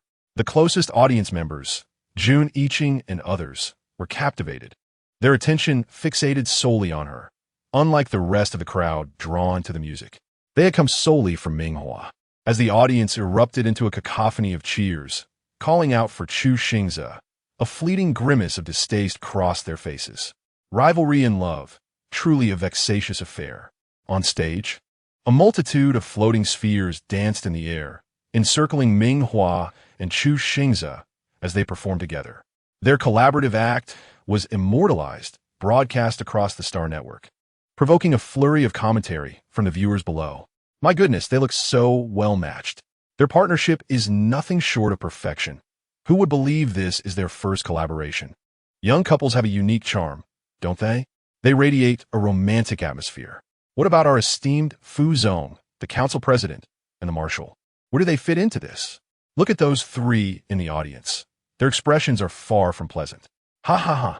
It's only natural to feel jealous when a beautiful wife performs alongside another man. As the performance concluded, Ming Hua took her leave first, sitting at the piano bench. The central platform of the stage descended once more. She turned slightly, waving to the audience, spotting Fu Shizheng closest to the stage. Her lips stirred as she uttered her first lie. Wait for me. Fu Shizheng and his companions straightened their posture, their gazes fixed intently. 6 individuals, each exuding their own unique aura. The formidable power broker Fu Shizheng, the aloof artist Jun Yiqing, the regal imperial prince Jin Chang'ai, the iron-willed General Zhang Laifeng, the ascetic council president Yan Wenjin, and the eccentric arms dealer Yan Xiao. Then there was Chu Xing's shining brightly on stage. Ming Hua's silent words were captured by the floating spheres, instantly uploaded to the Star Network, igniting a frenzy of speculation. Is there anyone who understands lip reading? Quickly decipher what she said. I'm dying to know. It's so tantalizing. Did anyone notice that even though the floating spheres merely caught a glimpse of the stage, the atmosphere among those 6 prominent figures was palpably tense? Especially after Ming Hua spoke, their agitation reached a peak. Could she be choosing a husband? Ha! The compatibility of Ming Hua with the 7 suitors was a well-known fact throughout the galaxy. Everyone eagerly anticipated her final choice for marriage. With the emergence of such speculation, the comments section erupted into lively discussion, akin to a frenzy of excitement, as they began to enumerate the merits of each contender. At that moment, the esteemed group, albeit tardy, made their entrance. Here they come, here they come. After years of learning lip reading, if I'm not mistaken, Ming Hua said wait for me. But to whom was she referring? No names mentioned. Of course, it's for all of them. Ah, no wonder everyone is preparing to leave, yet these few remain seated. Soon, someone uploaded an image from the venue, clearly depicting the audience attending the concert. As the show concluded, some restless spirits, invigorated by the mermaid's song, found their minds considerably relaxed, allowing them to gaze around. They quickly spotted the formidable figures seated at the front, unwavering in their stance, instinctively sensing something amiss. They opened their terminals to check the star network, and indeed, the atmosphere was charged with anticipation. Many like him began to linger, reluctant to depart as the minutes ticked by, nearly half an hour gone. Fu Shizheng and his companions shared the same sentiment, their hearts racing as they awaited Ming Hua's announcement of the final outcome. Who would emerge victorious? Who would be left wanting? Even those not chosen would not retreat in defeat. A dark glimmer flashed in the eyes of the seven at once. At that moment, their terminals chimed simultaneously. Mutual Affection Group, Ming Hua. Have all the audience members left? Ming Hua, wait for me 10 more minutes. I'll be right out. Ming Hua, be good. She sent a final message accompanied by a cute meme of a bunny patting a little dog, causing smiles to break on the faces of the six as they exchanged glances.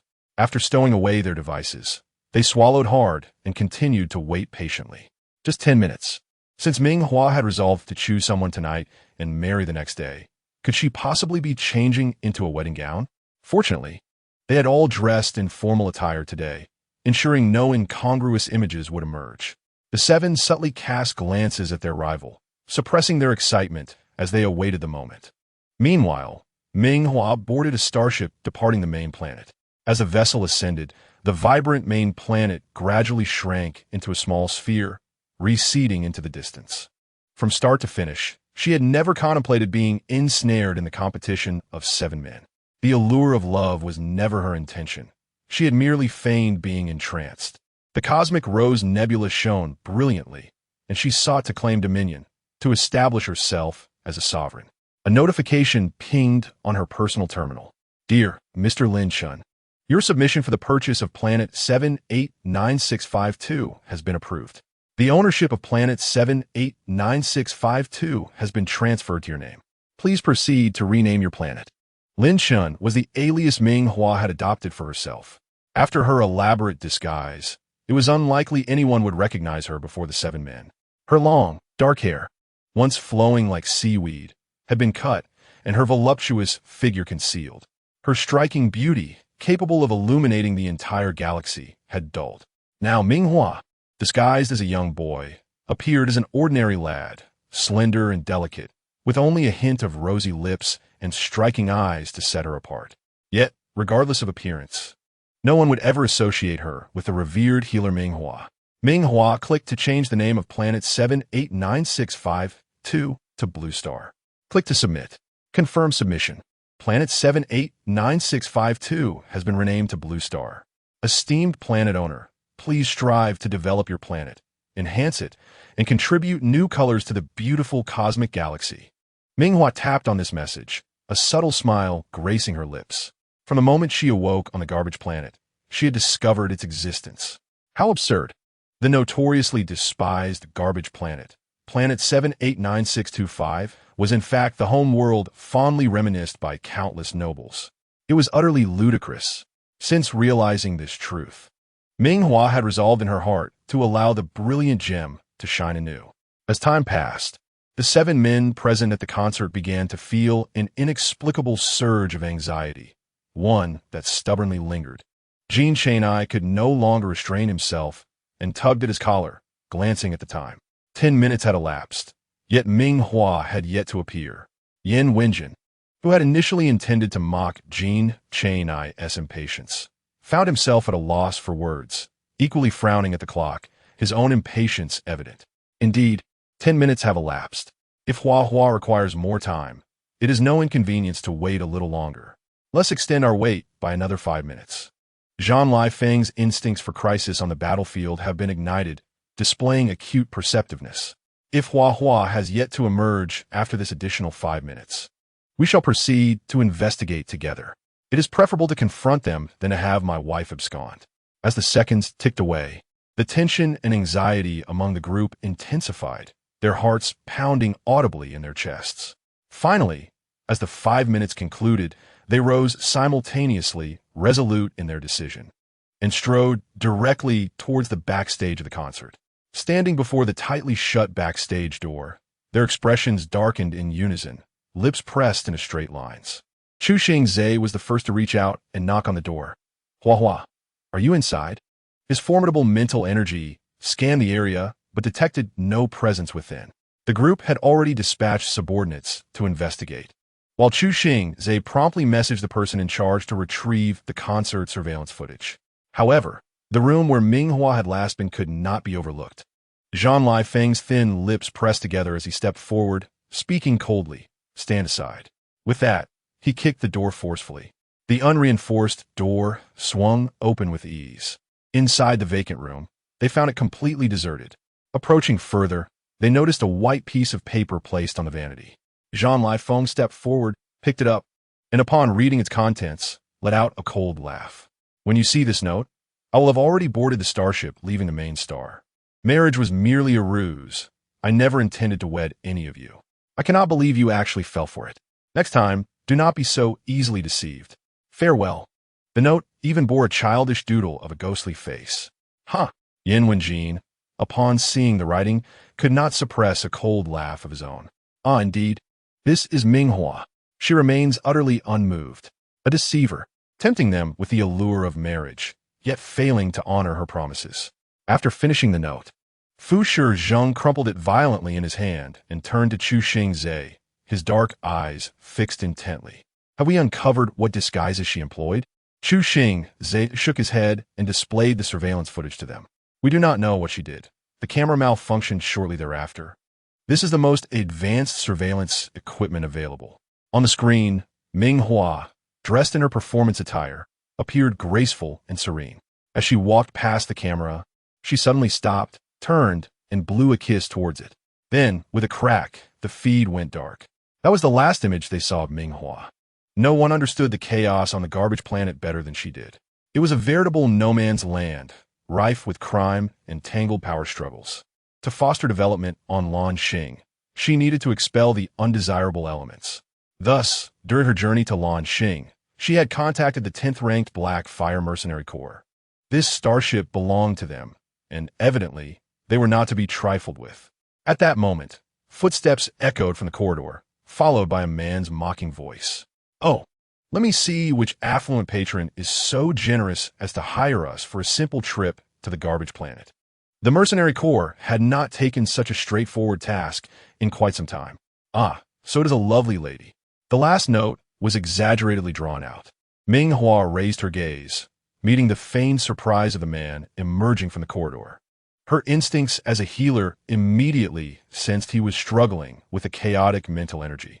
However, she merely averted her gaze with indifference. After all, there was no immediate danger. There was no need to rush. But when Captain Wenren leaned closer to scrutinize her face, she suddenly raised her hand, revealing a knife that pressed against his throat. Captain Wen, Ming Hua's voice carried a hint of danger. Be cautious. The next time we meet, you shall no longer call me Hua Hua.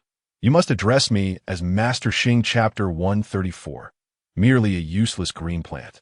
Take one more step forward, and I shall not hesitate to be impolite. My money was not meant to procure someone to hold me hostage. It is best to recognize who the true authority is. The one who pays is the one in command. If Wenren seeks to bully her due to his numbers, he is simply courting death. As she spoke, the dagger pressed tighter against the man's neck, drawing a trickle of blood. A hint of amusement flickered in Wenren's eyes as he regarded Ming Hua, surprised by her fierce demeanor. Very well, you are the patron. Your word is law. Esteemed patron, would you like me to show you around the starship? His tone was as flippant as the rumor suggested. In the next moment, Wenren lunged at her. Anticipating his move, Ming Hua executed a swift shoulder throw, sending him crashing to the ground. She knelt on one knee against his chest, the dagger once again poised at his throat. Captain Wen, are you satisfied now? The mercenary team erupted into cheers and whistles, astonished by Ming Hua's swift and decisive actions. The Mercenary Corps revered strength, and this single maneuver would ensure her comfort in the days to come. Ren-Yu truly conceded, raising his hands in a gesture of surrender. Yield, yield. Young Master Lin is indeed formidable.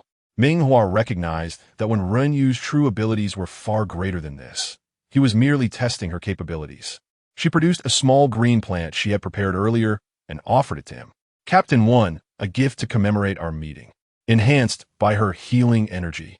This plant possessed the unique ability to soothe mental strain. With just a day's use, he would experience its benefits.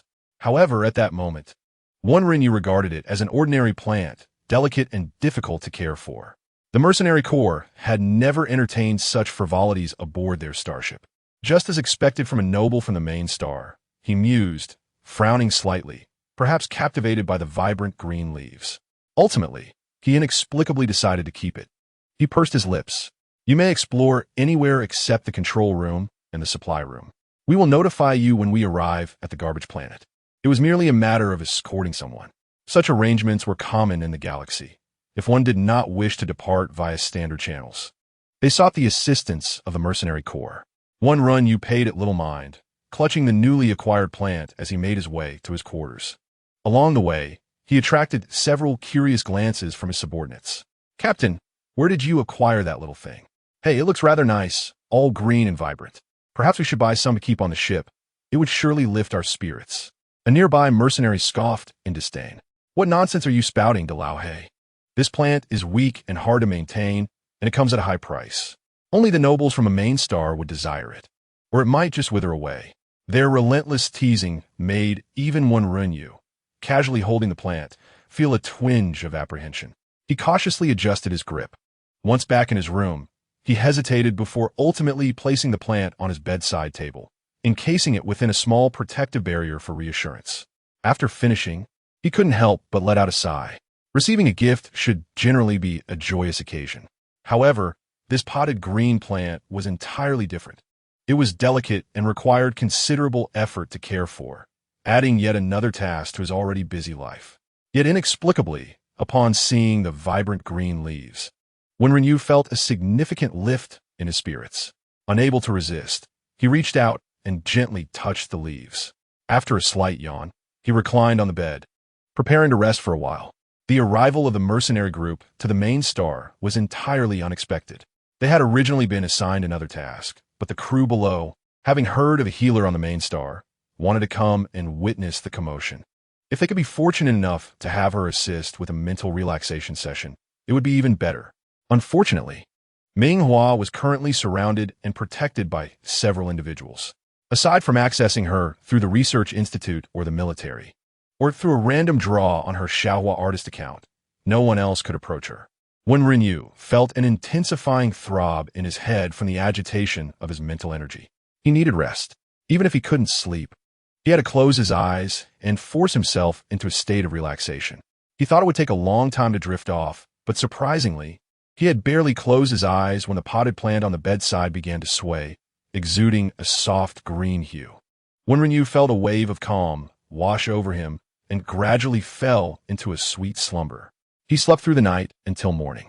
Had it not been for the incessant beeping of messages on his terminal, he might have continued sleeping.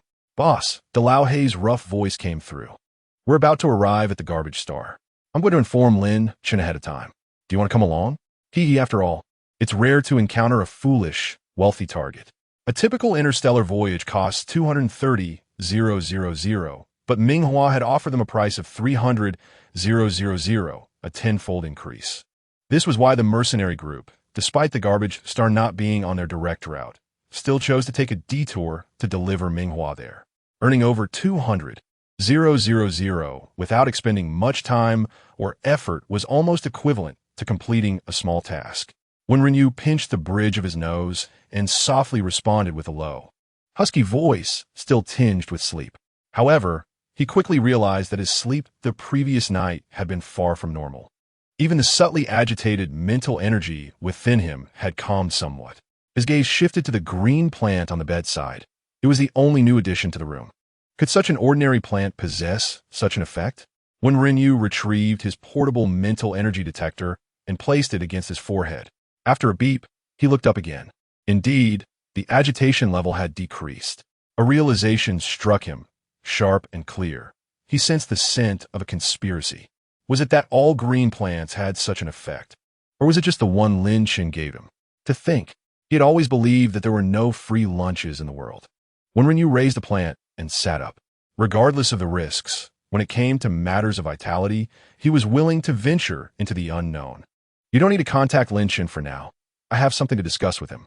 What's this? Captain, are you interested in him? Dalauhe's speculation sent a shiver down his spine. I must say, Captain, you were quite peculiar yesterday. He's just an ordinary little noble heading to the garbage star. We've encountered many like him before, and I've never seen you act in such a manner. It was almost as if you were a playful pup captivated by a beautiful cat. Chapter 135. When Renyu begins to get involved upon seeing him. When Renyu found himself unable to move forward. Dalauhe never behaved in such a manner. Now, with when Renyu expressing his desire to find Ming Hua. Dalauhe felt a mix of intrigue and concern, but ultimately agreed. When one Renyu arrived, Ming Hua was standing by the window, gazing at the scene of the garbage star. The rivers were dry, the land cracked, and the plants withered. Once a beautiful blue star, it now resembled any other desolate garbage star in the universe. Dust filled the air, yet no one seemed willing to undertake its restoration. You've arrived, she said, her tone resembling that of a predator pleased with its catch. When Renyu held the green plant in his hands, his lips pressed together before he finally spoke. We're nearing the garbage star.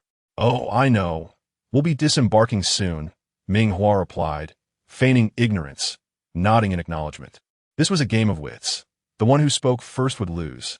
The upper hand had long been in Ming Hua's grasp, her demeanor exuding complete ease. When Renyu gritted his teeth and could not help but inquire, what are you planning to do on the garbage star? Clearing his throat, he added, is there anything you need assistance with? As for compensation, he raised the plant in his hand. I don't need star coins. Just give me a few more of these. The fragile plant might not be useful to nurture, but any that could soothe his agitated mental energy were welcome. Even if they were weak, they could still be kept aboard the starship. Ming Hua regarded Wen Renyu with a knowing smile, her lips curving slightly as she shook her head and handed him the information displayed on her terminal. I am a new planetary governor of Planet 789652. I am here to develop it. What? Wen Renyu's astonishment was palpable, his disbelief unmasked.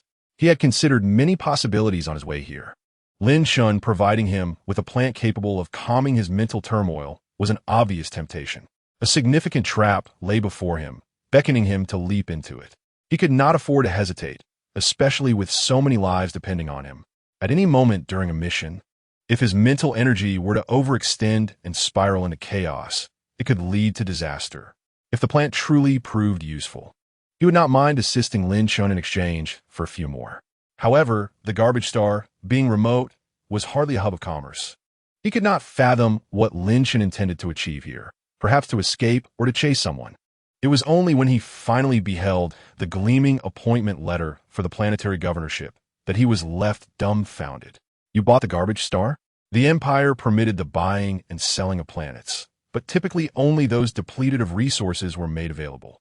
Prime resource-rich planets had long been claimed by the powerful.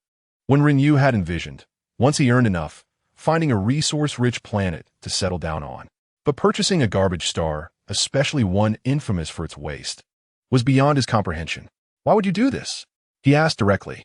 With so much money, you could live comfortably for a lifetime. His aspirations were simple and unpretentious. Ming Hua gazed silently at the yellowed, sand-ridden planet, her fingers seemingly caressing it through the glass, a hint of sorrow in her brow. Long ago, it had been a beautiful planet where people thrived and lived joyfully. When Renyu followed her gaze, since he could remember, this planet had always been the garbage star. He found it hard to imagine what it must have looked like in its prime. He watched as Ming Hua slightly curved her lips, stating, if given a chance, it could once again burst forth with vitality. I believe in it. When Renyu shrugged, the young mercenary captain harbored no grand dreams. He simply sought to acquire more of the plants from Ming Hua. So what do you need us to do? Of course. Ming Hua's expression suddenly turned cold. The starship was drawing closer to the blue star, near enough for her to see individuals using machinery to extract the planet's essence. They greedily drained the planet's life force like parasitic leeches. The source of a planet's life, once depleted, would render it a wasteland, obliterated in the cosmic dust. When you saw it too, with a slight furrow of her brow, she said nothing. The Empire possessed an overwhelming number of planets, and such matters were simply beyond management. Moreover, this was merely a desolate wasteland of a planet. Apart from an individual before her, no one cared.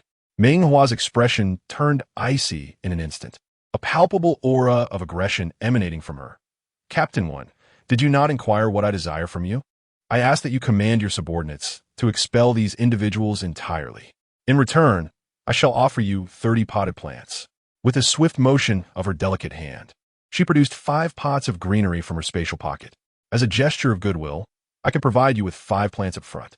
When Renyu felt his heart race, he stepped closer to Ming Hua and immediately employed his mental prowess to conduct an assessment. All 5 potted plants were genuine, bearing healing properties akin to those in his possession. However, observing the group currently siphoning the planet's essence, he remarked, "You must understand. The reason this desolate wasteland still receives supplies is due to the existence of these individuals. They ensure a steady flow of resources. Otherwise, the inhabitants of this wasteland would have long since perished. Even your own trace was discovered by the Ming family thanks to the supply convoy's report, which leaked your photograph. Otherwise, the extreme poverty of a mere wasteland would deter any trade ships from venturing here. They seem to be individuals left behind in this advancing interstellar era." Ming Hua remained silent, her striking eyes fixed intently upon him, her tone frigid. "And what of it? They deserve to be punished for stealing the lifeblood of this planet. As for the future development of the remaining planets, that is a concern for me alone. Captain One, you are overstepping your bounds." When Renyu felt his goodwill wasted, he was eager to see how she would survive in this forsaken place once the trade routes to the wasteland were severed, leaving her utterly desolate, calling for help in vain. "Perhaps you should just eat sand." When Renyu managed to squeeze out a few words through gritted teeth, "Just don't come seeking our assistance later. Your concern is unwarranted. Simply inform me whether you will accept this deal. Or are you afraid?" Ming Hua's gaze was cold, laced with a hint of audacity. She had him completely under her thumb. When Renyu clenched his jaw, "I accept. These 30 pots of plants can soothe mental turmoil. I only need to profit for myself. Her fate is of no consequence to me. You remain here and observe. I will take my team to handle this matter immediately." Chapter 136. Resources sufficient for only 3 months? Infuriated by Ming Hua's demeanor, when Renyu resolved to demonstrate his capabilities, he exited the room and entered the main hall, where numerous mercenaries were chattering about the latest happenings in the Star Network. "Hey boss, come look. Wasn't there talk of selecting someone to marry among 7 candidates? Ha! Ming Hua didn't choose anyone at all. After the concert, she fled, leaving those poor souls waiting for her. By the time they realized, she had already escaped from the main star, and now Yan Wenjin and Zhang Lianfeng are searching everywhere for her. Fortunately, we left last night. Otherwise, we would have faced a thorough interrogation. As mercenaries, their reputation was only marginally better than that of space pirates. Although their mercenary group had never engaged in any nefarious activities, they could not escape the public's overall skepticism." When Renyu nodded, dismissing the gossip. A healer as precious as Ming Hua was not someone he could approach. "Now that we are operational, what work do we have? Are we truly taking jobs on a wasteland? Just to clarify, we will not partake in any activities involving the theft of a planet's essence. Although we have fallen to the perilous life of mercenaries, every coin we earn is hard-won. We disdain such acts of thievery, especially those that could devastate an entire planet." When Renyu's eyebrows knitted with mischief, "What are you saying? Such actions are beneath the Black Fire Mercenary Corps. Our next mission is to eradicate these gutter thieves from launching." "What? The wasteland has an owner now? Someone actually purchased the wasteland? Who would be so foolish? Only a planet's owner possesses the right to name it. Otherwise, aside from a few major planets, the Empire merely assigns numbers to the rest." Several mercenaries keenly grasped the news of a change in ownership. They licked their lips with predatory anticipation. "Excellent. Since this task falls under the purview of the planet's owner, we shall execute it diligently. We have long been displeased with these thieves. Yet these individuals were backed by various factions. If they would be dealt with, the inhabitants of this remote little planet, who lacked survival skills and relied on external supplies, would find themselves facing a dead end once trade routes were severed. Thus, the Black Fire Mercenary Corps had previously forced themselves to look the other way. Now, they finally had an opportunity to act. The command center deliberately positioned the starship above the group of thieves. Then, the members of the Black Fire Mercenary Corps leaped from midair, landing with a thud. Regardless of how many times they had witnessed such scenes, Ming Hua could not help but marvel at the physical prowess of interstellar beings. The Black Fire Mercenary Corps descended upon their targets like a reaping scythe on a field of grain, sweeping through with ease. These thieves had no capacity to resist. Do you know who my master is? How dare you treat us this way? The people of the wasteland should consider their lives forfeit. With that, when Renyu delivered a punch, the battle concluded within 10 minutes. A throng of mercenaries gathered around a large transparent container, connected to machines tirelessly extracting the planet's essence. Golden liquid flowed continuously, occasionally mixed with a hint of crimson. The well-informed members of the Black Fire Mercenary Corps recognized that this planet had long since reached its breaking point, destined for obliteration. After all, the Empire possessed countless planets. Eventually, new wastelands would emerge. When Renyu sighed, they were uncertain if their actions held any merit, but doing nothing left a hollow ache in their hearts. At that moment, the starship gradually settled on the sandy ground, and Ming Hua emerged. The ferocious winds stung her face. The condition of the planet was visibly worse than when she had departed. Her expression reflected her distress. When Renyu approached her directly, "The situation has been resolved. Well done." Ming Hua offered her praise without reservation. "There should still be quite a few of our people remaining in the city area. Can you assist in resolving that as well? To eradicate a malignant presence, one must ensure it is completely eliminated, leaving no trace behind." This was a perfect opportunity to catch them off guard. For when Renyu and his team, it was merely an ancillary task, and the thought of the additional 25 potted plants to come made his mood notably buoyant. "Understood. I have already dispatched personnel. You can take a look shortly. By the way," one Renyu, standing beside Ming Hua, suddenly inquired, "I just sent someone to check the remaining resources, conserve them. They will last at most 3 months. However, no trade ships will arrive here again." As he spoke, when Renyu smirked subtly, even the most basic water would need to be transported from elsewhere. This planet had lost its ability to generate water. "Lin Chun, may I ask what gave you the confidence to purchase this planet and task me with dealing with these thieves? Acquiring a planet is no small expense. Even if it is merely a wasteland, it is still a planet. The Empire acknowledges the legitimate status of the planetary leader, who possesses absolute ownership over everything on the planet." Ming Hua merely smiled gently and uttered 2 words, "Guess." When Renyu's curiosity reached its peak. In fact, from a very beginning, when Ming Hua offered 300,000 for them to escort her to the garbage planet, this group had been filled with intrigue towards her. After a bout of interaction, showcasing her impressive skills, she even gifted one Renyu a plant that soothes mental energy. Everything about her indicated her extraordinary nature. An air of mystery enveloped her. Even her appearance, which should have been plain and unremarkable after disguise, was imbued with a distinctive charm due to her beautiful eyes. Eyes are the most difficult trait to disguise in this world. For the first time, one Renyu felt such a profound desire to investigate another person. "I can't guess. Can you tell me?" Vin Renyu implored, resembling a fool in his eagerness for an answer. Ming Hua simply smiled. "You will know shortly. Let us head to the main urban area."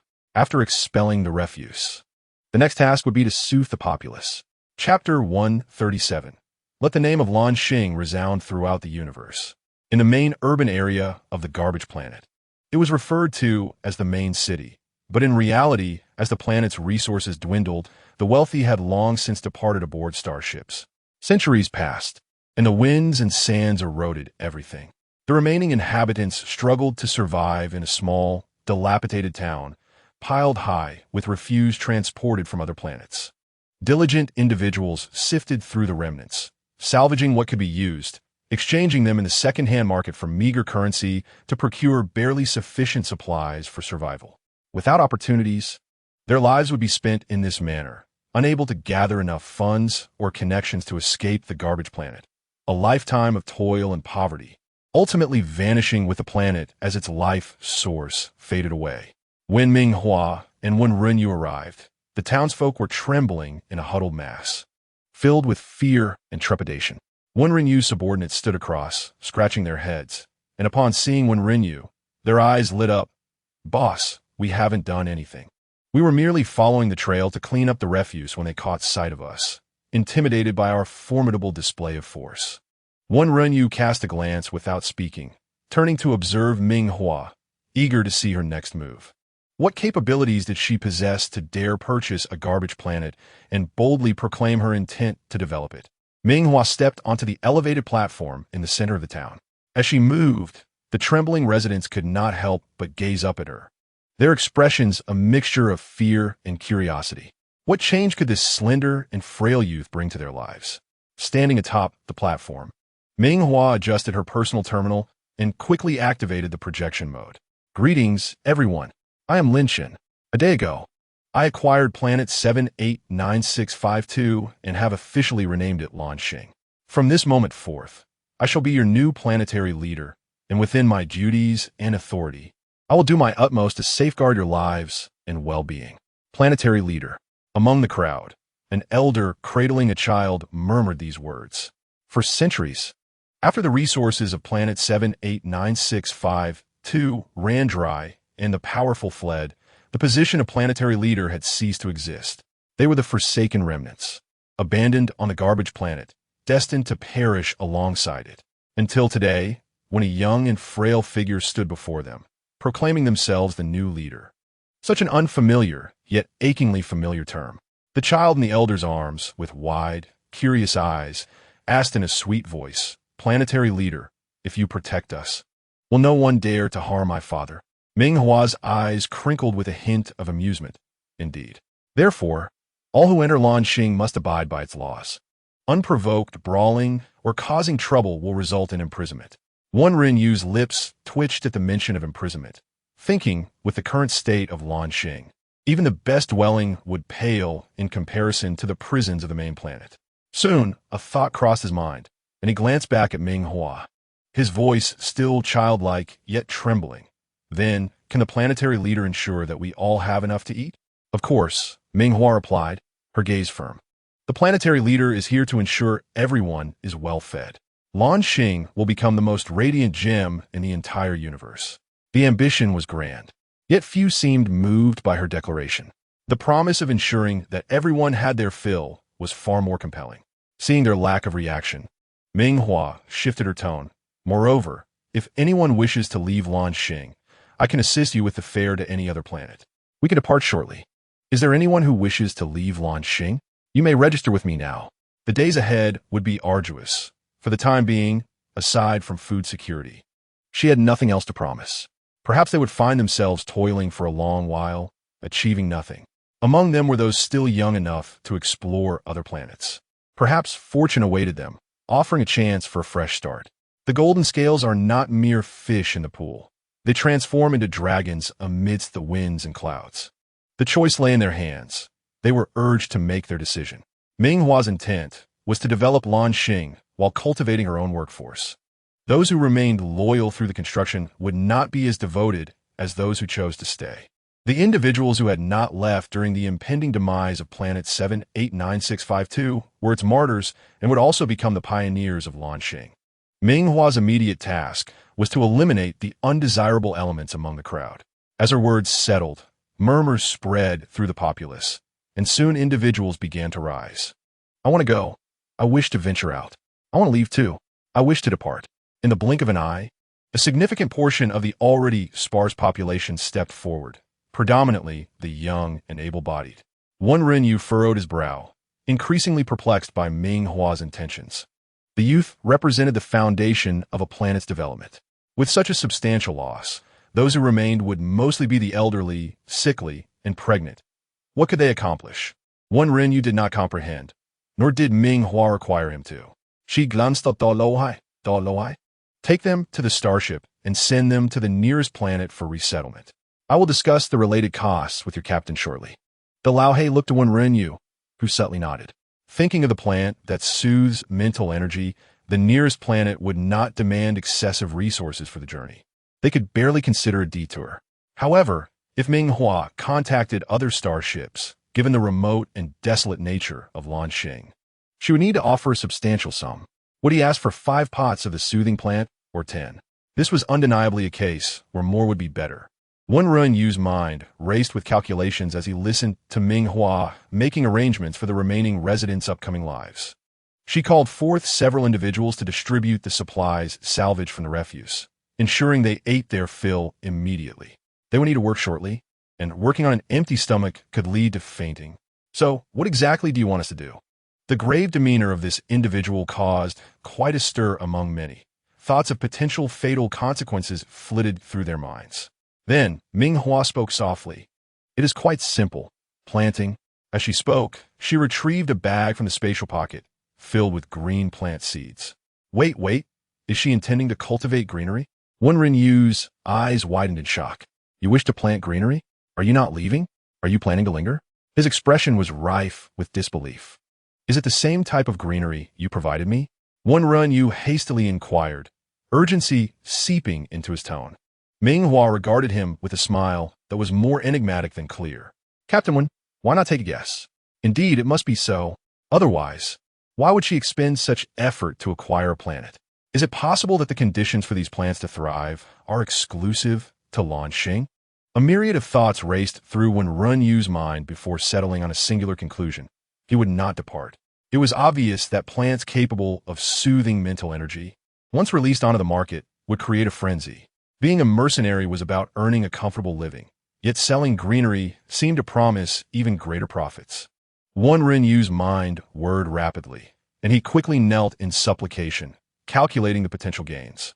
Clearing his throat, he tentatively asked, have you found a sales channel for these? If you require assistance, our Heihua Mercenary Corps would be more than willing to serve you, for only a modest commission. He gestured with his hand. Ming Hua cast him a curious glance, as if she had heard the most amusing statement. Am I supposed to personally seek out sales channels? What a jest. If we aren't overwhelmed by demand, that would be a fortunate outcome. Scarcity breeds confidence. Ming Hua awaited Yu's subsequent words. After enduring a series of jests, Yu maintained a composed countenance, as if he fully understood the situation.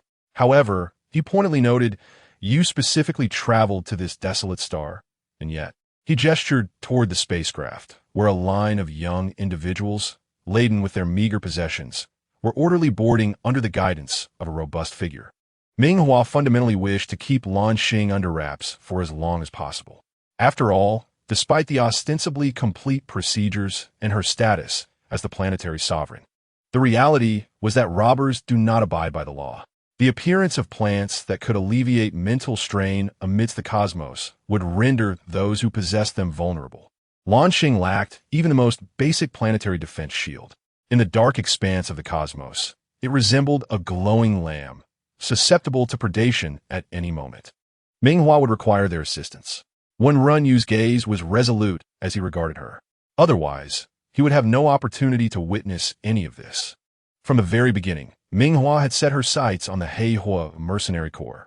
Unperturbed by Yu's insight into her intentions, she raised an eyebrow, her striking peach-colored eyes wide with anticipation for his reaction. The stage had been set. Given the current circumstances, Yu had no choice but to acquiesce. What followed would merely be a discussion on how to divide the spoils. After a moment of contemplation, Yu spoke, I can assist you in external sales. We could claim that the Heihua Mercenary Corps stumbled upon these while undertaking a mission on the barren star. Ming Hua shook her head. That is not appropriate. Selling merely a few plants, dozens at most, do you truly believe this could sustain a planet as vast as NightⅡ? Even if sold at exorbitant prices, it would be insufficient. What I seek is volume. Since NightⅡ lacks protective forces, we must find someone who can provide that security. The Heihua Mercenary Corps ranks among the top 3 in combat prowess. With them safeguarding NightⅡ, I could rest easy at night. Ming Hua decisively stated, I am willing to employ the Heihua Mercenary Corps for the next year, offering 5 of the profits from plant sales to ensure the protection of NightⅡ. What do you think, Captain Wen? Yu remained silent, his primary desire being to amass wealth. Yet Ming Hua insisted on discussing life and death matters. It was evident that prior to establishing her own interstellar fleet and planetary defense shield, she would face countless trials and threats. Being so distant from the main star domain, should someone perish, their demise would go unnoticed.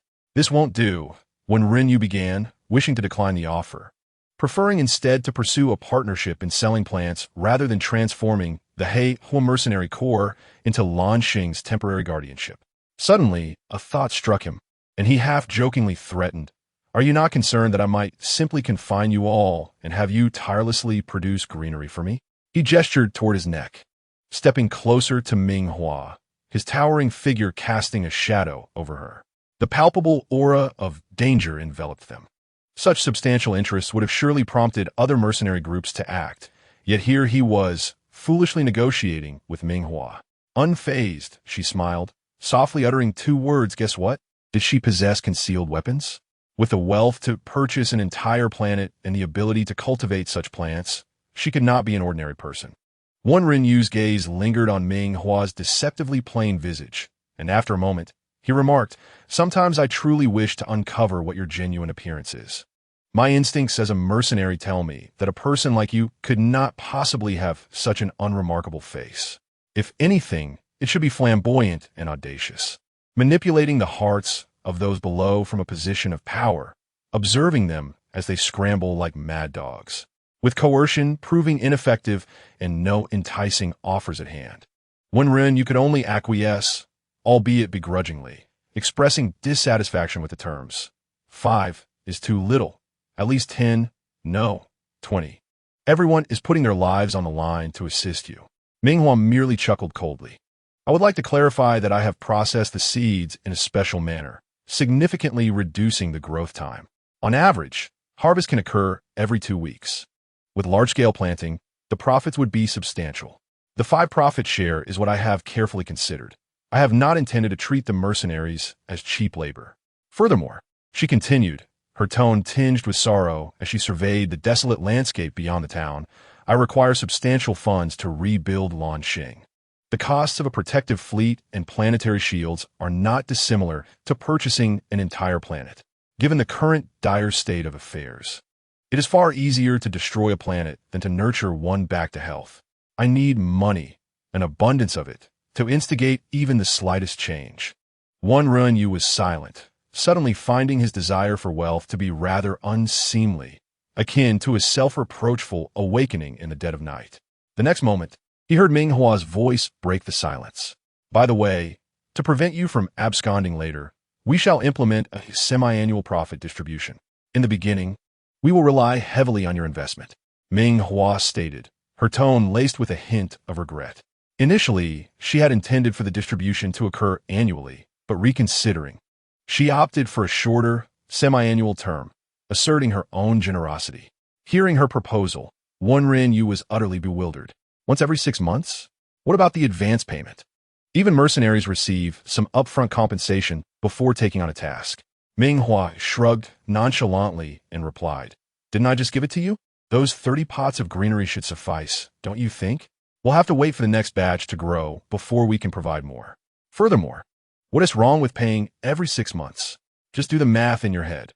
How much do you think we could earn from selling just one of these plants? Distributing profits monthly is absurd. It makes far more sense to allocate a lump sum. By the time we're done, each person could receive millions, even tens of millions. Isn't that delightful?" One Rinyu was no longer inclined to entertain Ming Hua's fanciful notions. So, she intended to bamboozle them into working for free for 6 months. Did she? It was a grand illusion she had conjured. Infuriated, one Rinyu turned to leave. Ming Hua, trailing behind, leisurely remarked, "What do you think about pricing each plant at 100,000? Will it sell well? I've calculated that, with our current production capacity, we should be able to produce around 3,000 plants every half month." When Rinyu began to tally the numbers, 3,000 plants at 100,000 each would yield a staggering profit of 3 billion. A 5 share would net 15 million. And this is just the beginning. Looking at NightⅡ, it was evident he was poised to make a significant impact. With billions across the galaxy, seeking a healer's assistance would start at 200,000. Plants priced at 100,000 000 would surely sell. If we could scale up to tens of thousands, even hundreds of thousands of sales every half month, then Wenrinyu's breath hitched momentarily. He turned to Ming Hua, feeling a surge of determination as he gritted his teeth and declared, "Fine, I agree. We must keep the location of launching confidential initially. We can find buyers on the Heiwang. As for logistics, I will assign personnel to ship them to other planets." The Heiwa Mercenary Corps has several low-profile accounts that won't easily attract attention. Within 6 months, there should be no issues.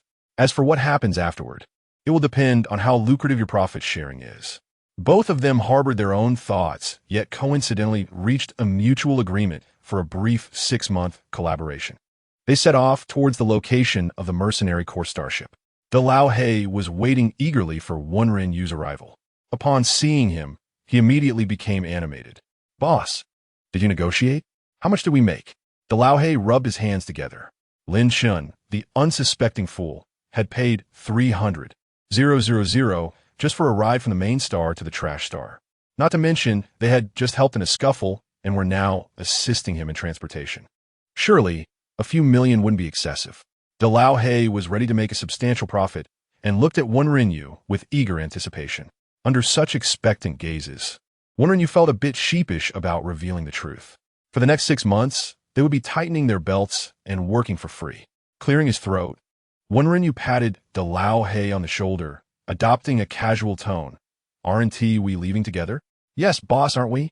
The mercenaries in the hall, busy organizing their belongings, sensed something amiss.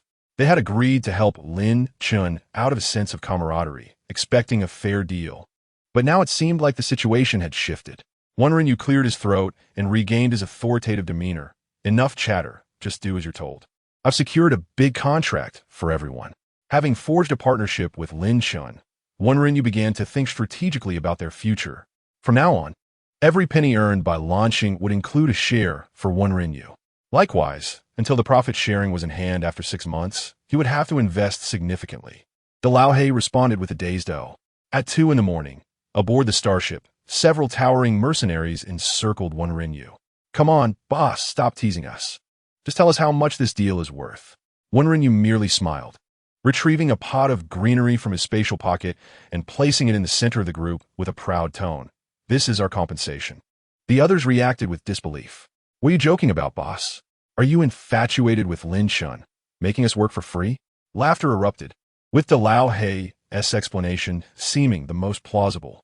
The group examined the plant, unable to discern its uniqueness.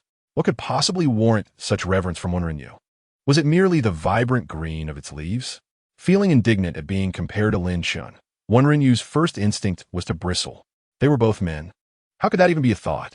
After throwing a punch in irritation, he raised his chin imperiously. "Everyone, use your mental energy to examine it."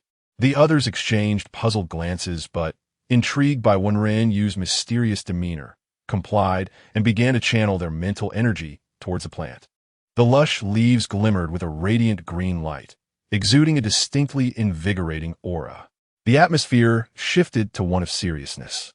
"Wait, what is this?" one exclaimed, astonished. "I feel so much more at ease after my mental energy touched those vibrant leaves." "I feel the same way. Could it be that this plant actually soothes mental energy?" "No way," the Lao He scoffed, the first to voice skepticism. "When did plants start soothing mental energy?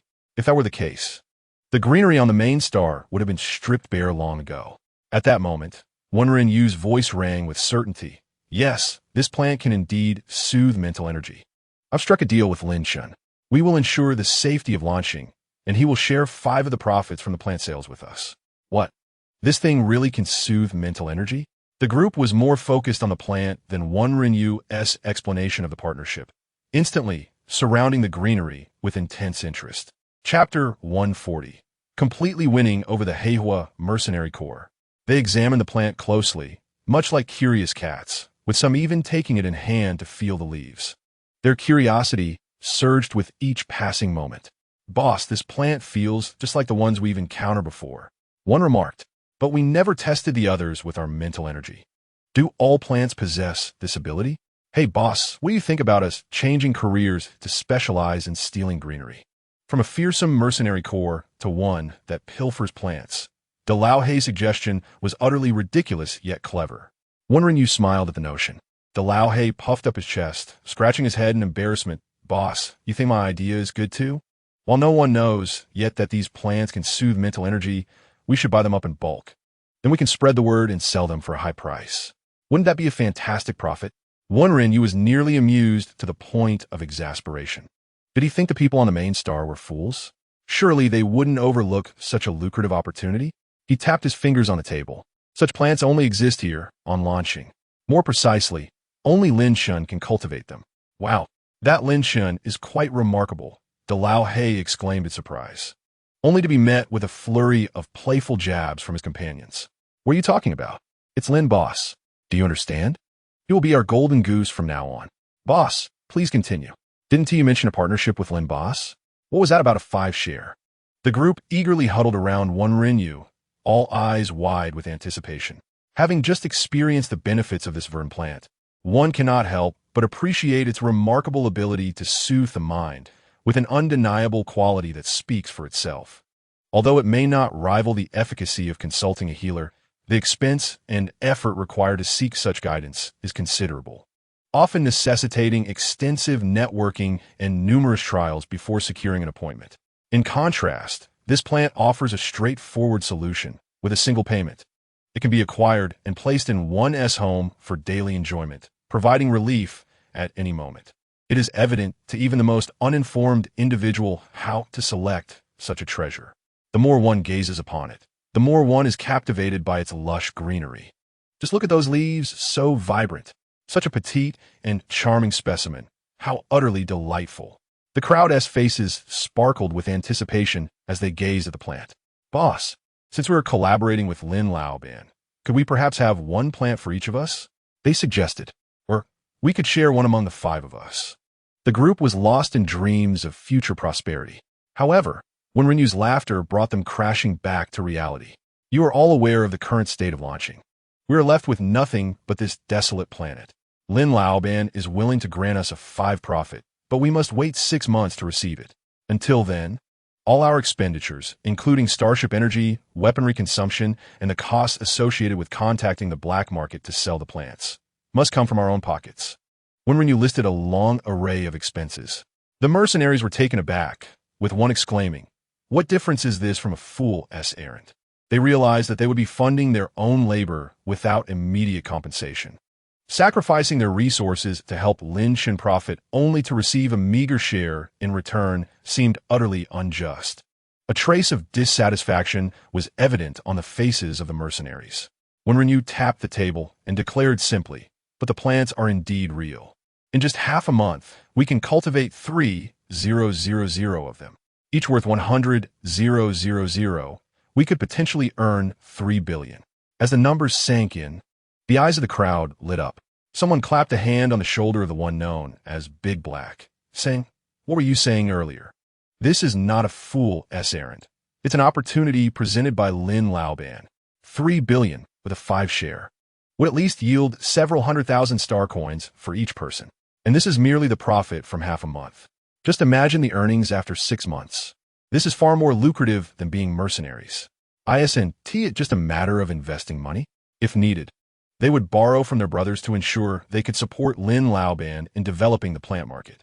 They secretly vowed to protect the great benefactor, Lin Laoban. In a blink, 2 weeks passed. By this time, launching had transformed dramatically.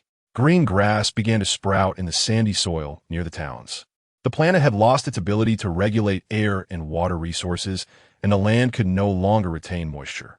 The emergence of this wild grass was due to Ming Hua's improvements to the seeds and the selfless contributions of the Black Fire Mercenary Corps, which had made several trips to other planets to bring back thousands of tons of water. Once a town choked in dust, it now enjoyed a breath of fresh air. The healing plants began to flourish as well. Ming Hua and Wen Yu started contemplating their sales strategy. Wen Yu provided Ming Hua with an account on the dark web for selling their plants. This platform offered a plethora of peculiar items, including those not available in the market. On the dark web, anything is possible, making the healing plants an unremarkable addition. Once launching was well developed, they could consider selling on the StarNet, which would allow them to target a specific demographic. The efficacy of the plants was evident to the naked eye. Selling them on the star net could easily create a sensation. If they gained too much attention, it might lead to Ming Hua's identity being uncovered. Those on the dark web were already familiar with numerous valuable items. Thus, they would not find it particularly intriguing. It was ideal for the early stages of their venture. However, Ming Hua curiously inquired, "Aren't you worried that I might sell the plants and disappear with the money? On the dark web, payment is made up front before shipping." When Renu's lips twitched at the suggestion, "You could certainly try." Ming Hua browsed the account, discovering a deposit clause. Her plants were valued at 100,000 star coins, while when Renu deposited 1 million as collateral. No wonder she had recently noticed when Renu appearing less affluent. And the Blackfire Mercenary Corps seemed to be pinching pennies as well. Yet, those who could access the dark web were not ordinary individuals. If they attempted to default or vanish after receiving payment, they would likely face dire consequences. Ming Hua smiled brightly. "Then let us commence selling the plants today." Chapter 141. A poor start. The plants faced mockery eagerly. Ming Hua posted on the dark web, uploading photos of the plants. Soothing plants that calm the turbulent mind. 100,000 star coins each. Delivery included. Total of 3,000 available, while supplies last. The accompanying image showcased the plant's leaves fully unfurled under the sun, radiating vitality and life. Given its soothing properties, the post quickly garnered considerable views. However, not a single purchase was made. No one seemed to believe that the plants could genuinely calm a mind. Ming Hua pondered this dilemma. How could she make people recognize the value of her plants? This was an arduous challenge. After all, no matter how exceptional the product, if no one believed in it or purchased it, it would be in vain. She desperately needed funds to develop launching. Ming Hua bit her lip, deep in thought. For Ross, today was an ordinary day. He logged onto the dark web, hoping to uncover some peculiar trinkets. Ross was the son of the wealthiest individual on the Shima planet, a world abundant with an array of unique stones. These stones contained immense energy, serving as a potential power source for starships. Growing up on a renowned energy planet, he had never experienced financial hardship. However, this also meant that Shima was devoid of anything beyond its stone resources, rendering it rather uninteresting. Upon opening the dark web today, he was surprised to find a post by Ming Hua pinned at the top. "Soothing plants for turbulent minds?"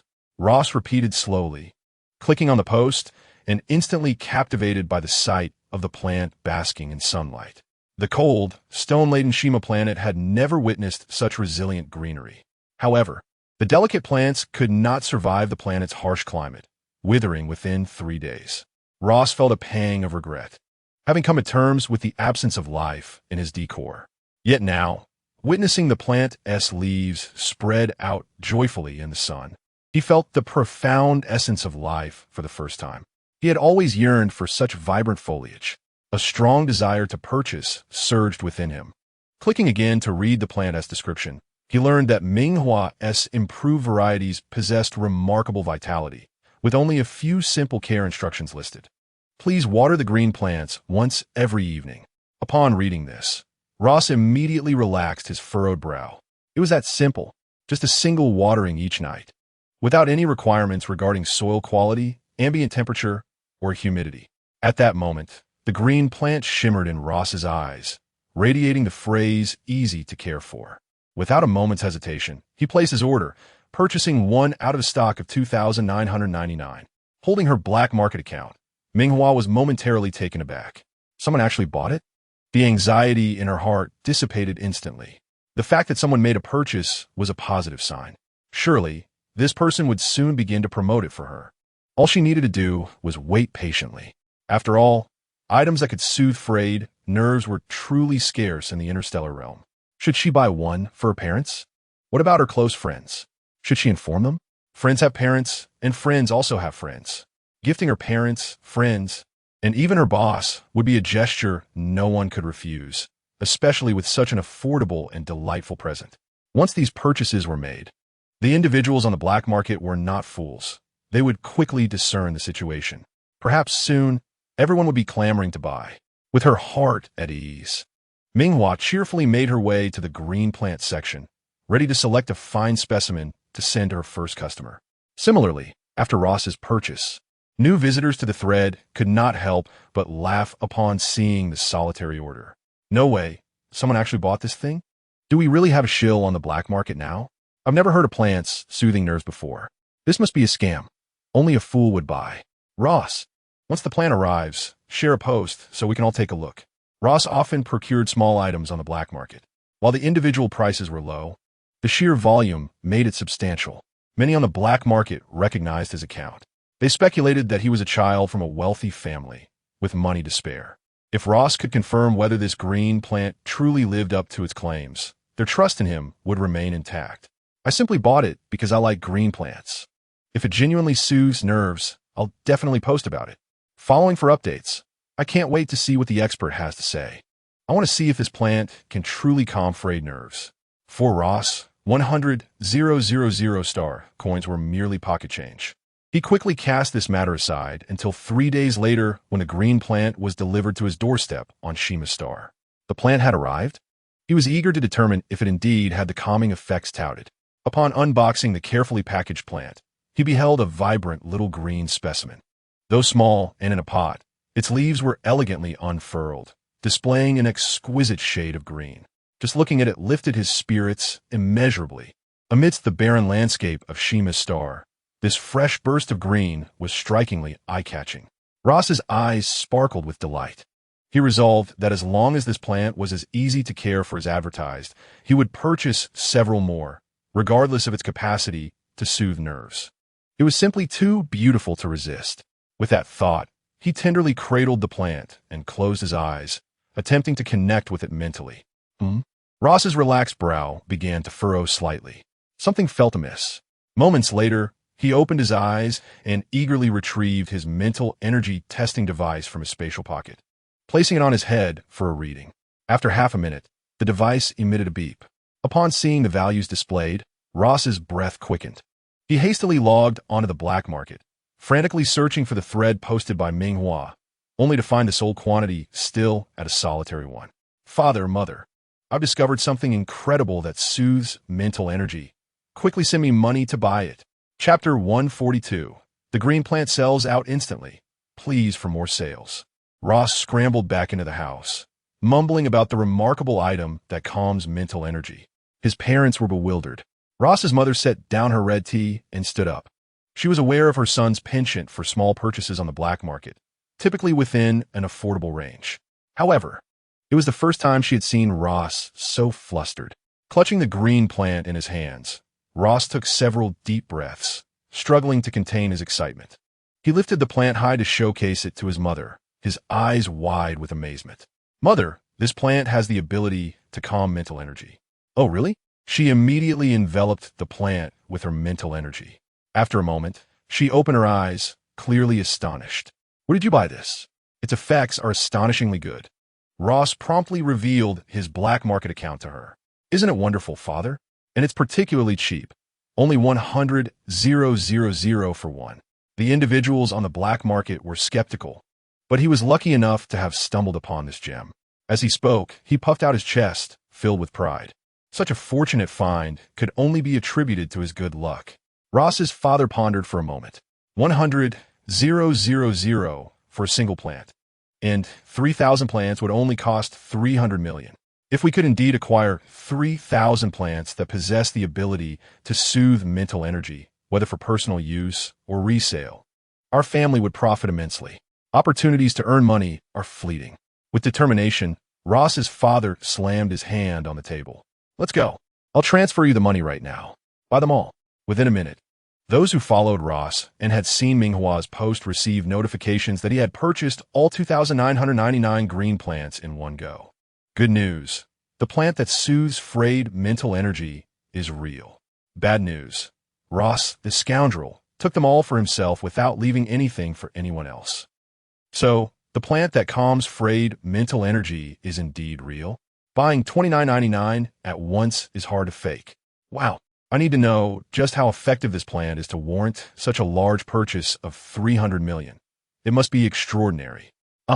I once had the chance to purchase a plant worth 100,000, and I didn't seize it. Now I regret it immensely. This is outrageous. If only you had left us even 1,000 plants. We could have bought something. Ross's rapid purchase wiped out the entire stock, unequivocally proving the plant's efficacy. Without a doubt, 100,000 star coins are indeed within the financial reach of those who can access the black market. To have wealth, but be unable to buy is akin to a knife to the heart. Especially now, 3 or 4 days after Ming Hua's post. They had merely watched it sit idle, with no one daring to make a purchase. It felt like gazing at a treasure trove, only to miss out due to ignorance. Countless individuals felt disheartened. After breaking through their despair, they hurried to leave messages on Ming Hua's account. Boss, kind, beautiful, generous, and handsome boss. You surely have more than just these 3,000 green plants, right? The next sale date is yet to be announced. I wish to reserve a plant immediately.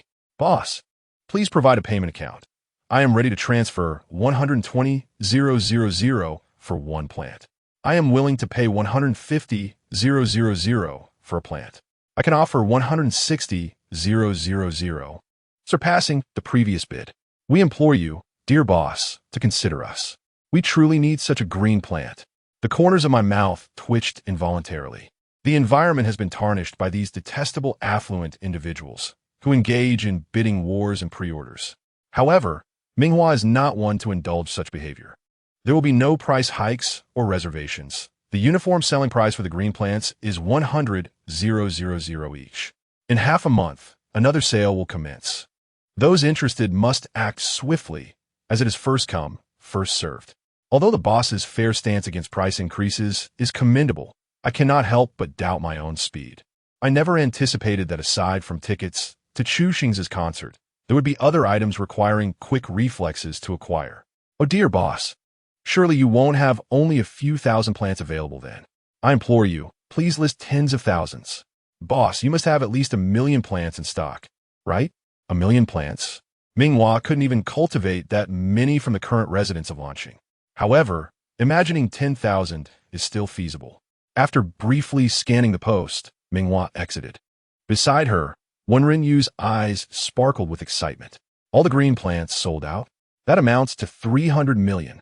In the past, Wen Rinyu could hardly have imagined making 300 million in just half a month. They're a legitimate mercenary group. Ming Hua, without raising her head, responded affirmatively, her fingers incessantly tapping on the terminal. When she finally looked at Wen Rinyu again, a soothing smile graced her face. Captain Wen, she said, extending the terminal toward him. I just secured 300 million. All gone? A blank expression crossed Wen Rinyu's face. The money had barely lingered in their account for 5 minutes. The speed at which it vanished was astonishing. He had initially hoped to gather some funds to celebrate with the Black Fire Mercenary Corps, but Ming Hua was not one to let them idle. Instead, she efficiently organized everyone to plant trees and improve their surroundings.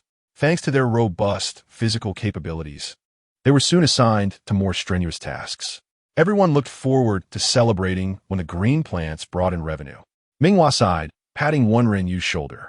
Captain Wen, this is your oversight. Look at what I've purchased. Was it for my own benefit? Everything I bought is for the development of Nanjing, to enable us to cultivate even more green plants in the future. We can finally access our funds, but have you considered that the sooner we develop Nanjing, the more we can earn in the long run? If we forego 1,000,000 today, we could gain 100 million tomorrow. In 6 months, we could all joyfully share even more profits. Young people must endure hardship before reaping rewards. We must strive diligently, understand?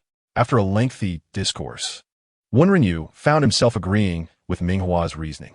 Chapter 143. Is it you, Hua? How is it, boss? Have all the green plants sold out? Can we enjoy a good meal tonight? Ever since we took on this job, I've been working in the fields daily, and I feel like I've lost an inch off my waist. So hungry, I could eat a whole cow. Can we at least get some money now? Ming Hua's demands were indeed excessive. Not only did the mercenary group work without pay, but they also had to supply their own food and invest in tools. A group of already impoverished mercenaries found themselves drained of all resources. They could only afford to eat frugally. In modern times, Ming Hua would surely be at the point of needing to beg for food. A group of brawny mercenaries was forced to endure hardships in pursuit of a brighter financial future. Wen Rinyu finally regained his composure after hearing De Lao Hei's question, his mind clearing from the confusion. A hint of embarrassment flickered across his face. Ahem. All 3,000 green plants were sold, yielding 300 million. 300 million. The mercenaries were taken aback by the staggering sum. To earn such a large amount in just half a month was beyond their wildest dreams. Their eyes gleamed with excitement as they awaited Wen Yu's next words. With such earnings, they could each expect to receive a substantial share. All their hard work would finally pay off. Wen Yu chuckled awkwardly. Lin Shen took all the money to buy equipment and tools. However, he quickly added, "This is to ensure we can earn even more swiftly. Just think, if we sold 3,000 plants for 300 million in half a month, with the new equipment, we could sell 10,000 and earn 1 billion next. The hardships we endure now will lead us to greater profits in the future." Wen Yu spoke with conviction. The mercenaries began to envision the possibilities. After all, they had agreed upon a profit-sharing system. The more green plants sold, the more they could earn. Yet, Dalauhe rubbed his stomach, "But boss, I can barely afford to eat right now. All these expenses are coming out of the Blackfire Mercenary Corps pockets." Wen Yu wiped his face, his voice strained. "It's all right. I'll borrow some money. We only need half a year. Then we can enjoy a better life." "Fine," Dalauhe sighed. "I'll also borrow some from my brothers.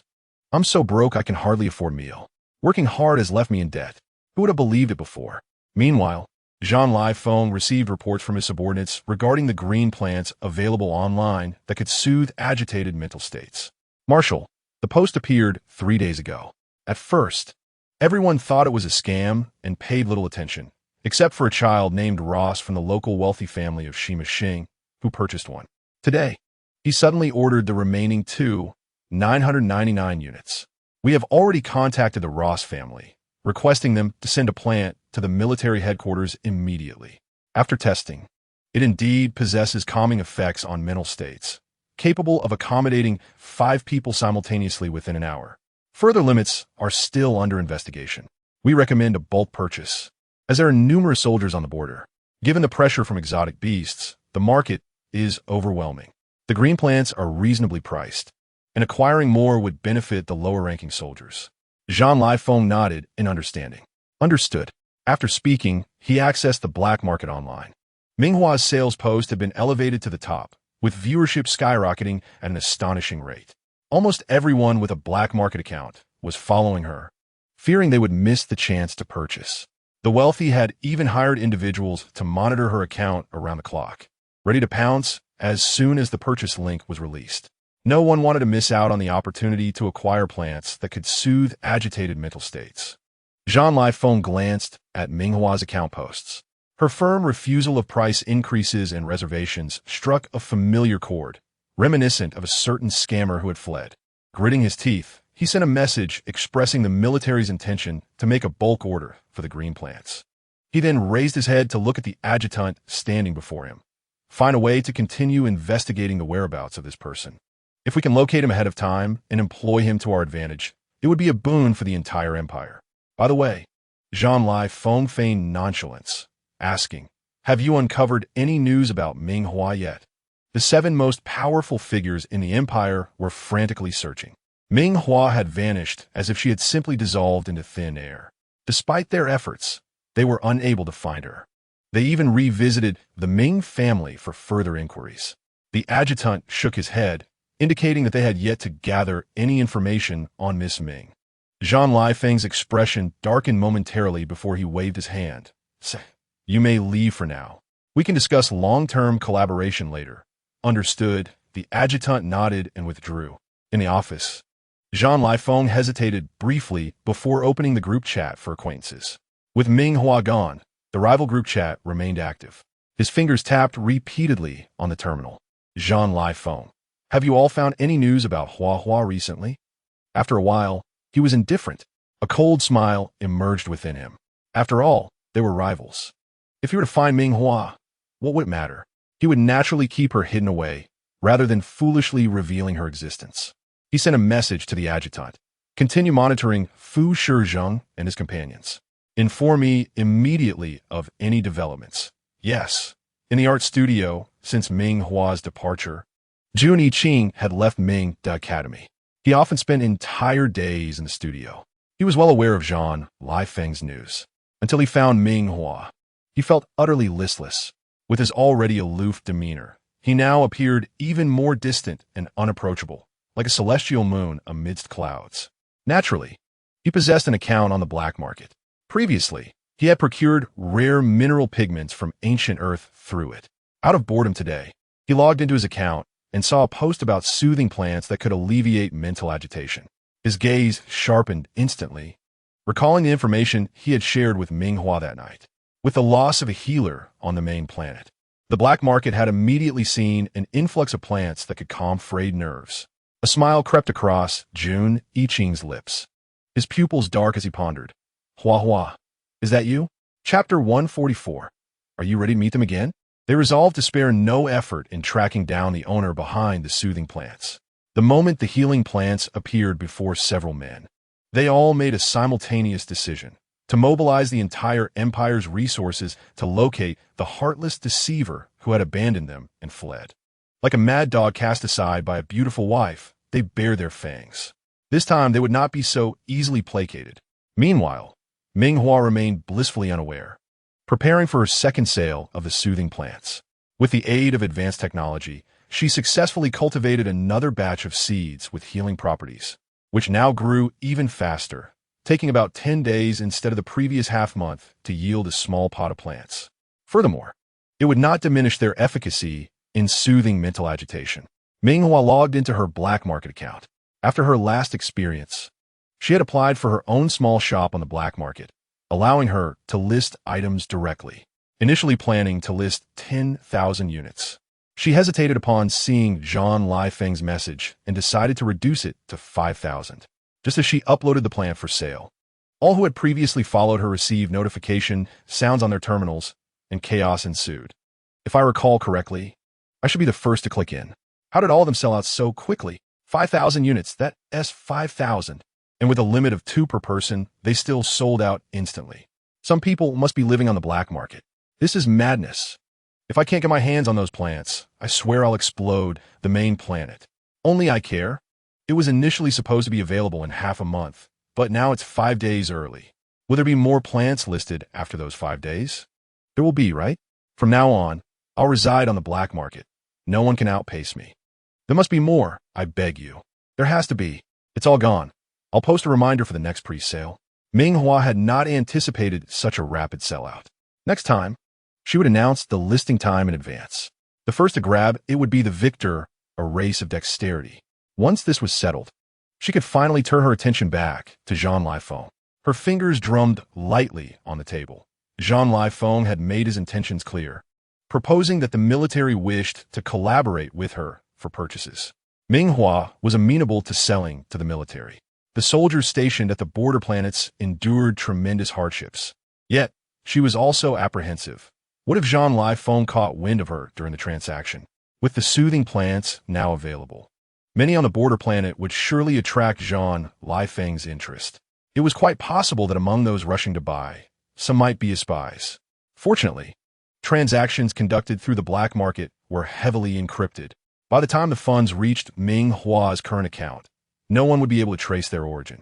It was only a matter of time before her identity was exposed on Blue Star. Ming Hua planned to communicate with Wenrinyu to see if the Heihua Mercenary Corps had any special channels to transport the plants to the military. Just then, Wenrinyu knocked and entered, his expression grave.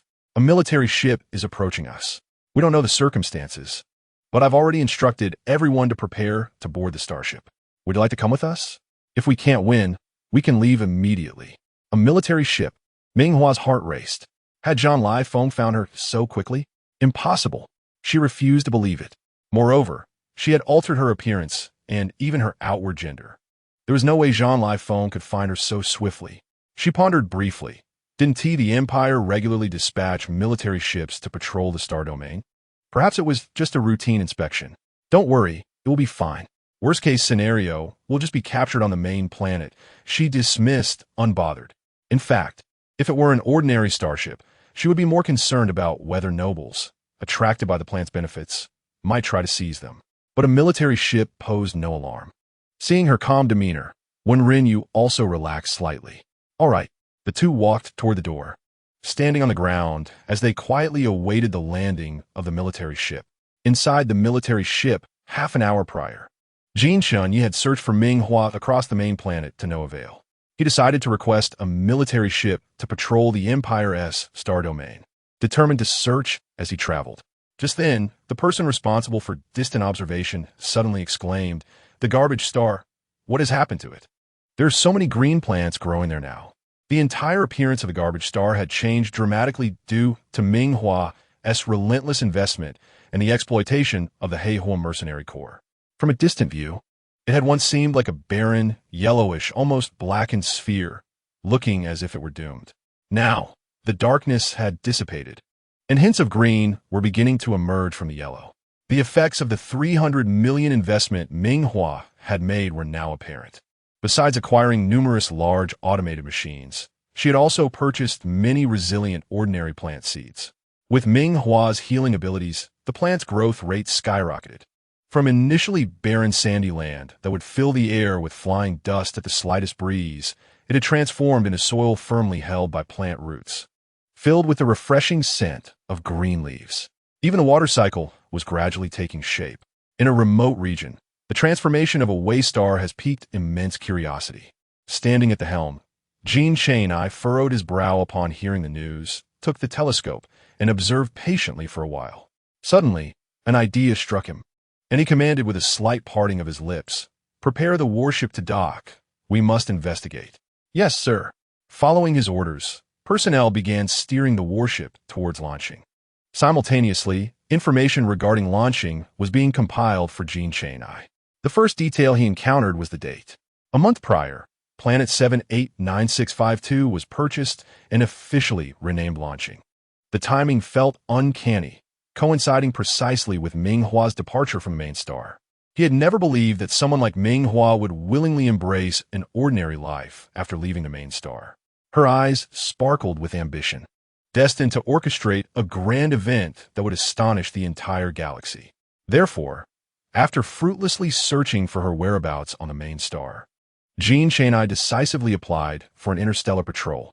"Are you ready to meet me again, Hua?" In his obsidian gaze, an intense blend of love and resentment simmered. Chapter 145. Jin Chun's ultimate trial. The abandoned, obedient little dog, in the absence of its master, transitioned from eager anticipation to utter despair in its fruitless search.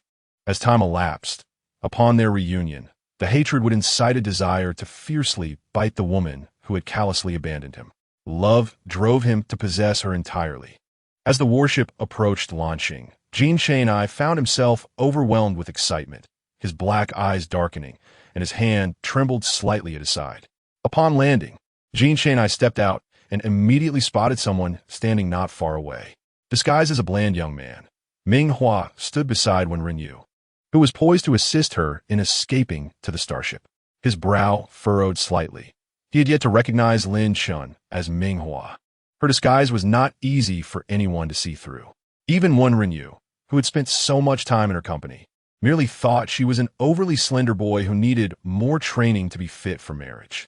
This notion was quickly dismissed after Ming Hua sold 3,000 plants on the black market, earning 3 billion, leading Wen Rinyu to conclude that as long as one had wealth, being a bit frail was inconsequential. "Now, Ming Hua, no." Lin Chun smiled and approached Jin Chun. "Greetings, I am the Star Lord of Launching, Lin Chun. May I inquire about the purpose of your visit?"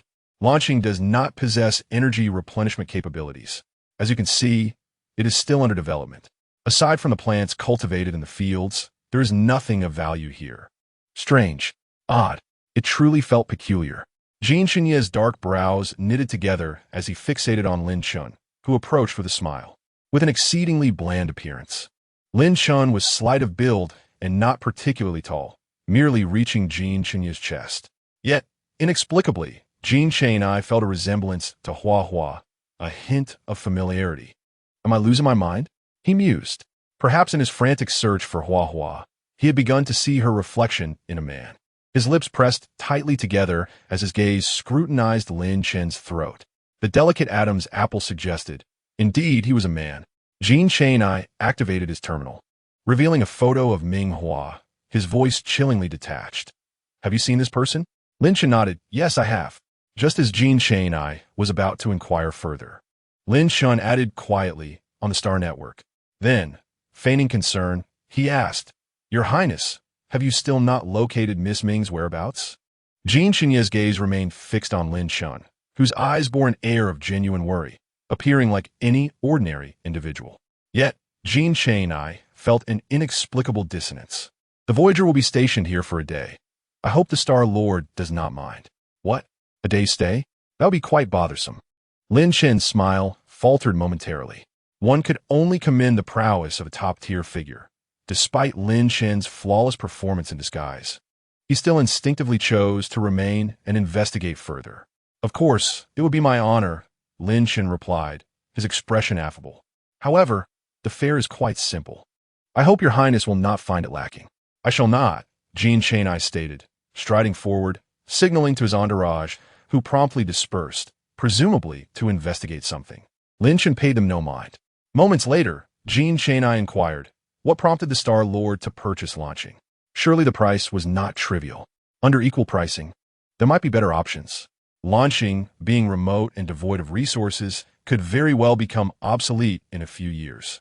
Lin Shen's motives for purchasing were indeed intriguing. If it were Hua, having grown up here, her desire to prevent the planet's demise would be understandable. Jin Chang continued his probing, and Lin Shen chuckled softly. "To be candid, I had a bit of a family dispute, which led me to flee. I chose launching simply to find a remote planet where I could achieve something noteworthy to impress my family. Silence can be golden, but a sudden revelation can be astounding. If I had chosen a more desirable planet, my family might have discovered me sooner. However, with launching," he continued, a hint of helpless amusement gracing his features, "I have been here for nearly a month, and you are the first starship to arrive." While speaking, Lin Shen summoned someone to bring a potted plant. "Your Highness, you might want to try this. It is a cultivation method I stumbled upon, and the resulting plants can soothe volatile mental energies. It has gained a bit of renown in the black market." Lin Shen's lips curled in a subtle display of pride. Embodying the essence of a youth who had been looked down upon by his family, yet sought to prove himself. In that moment, Jin Chang wondered if he had misjudged. Perhaps it was merely a figment of his imagination. Was he truly losing his sanity in search of Hua? With the resemblance triggering doubt, Jin Chang eased his suspicions. Nevertheless, since launching was where Ming Hua had spent her childhood, he decided to explore the vicinity. Handing the plant to his guards, he turned to Lin Shun. "I would like to stroll around here, may I?" Lin Shun readily acquiesced, "Of course. Would you like me to accompany you?" Jin Chang shook his head, choosing solitude as he ventured forth.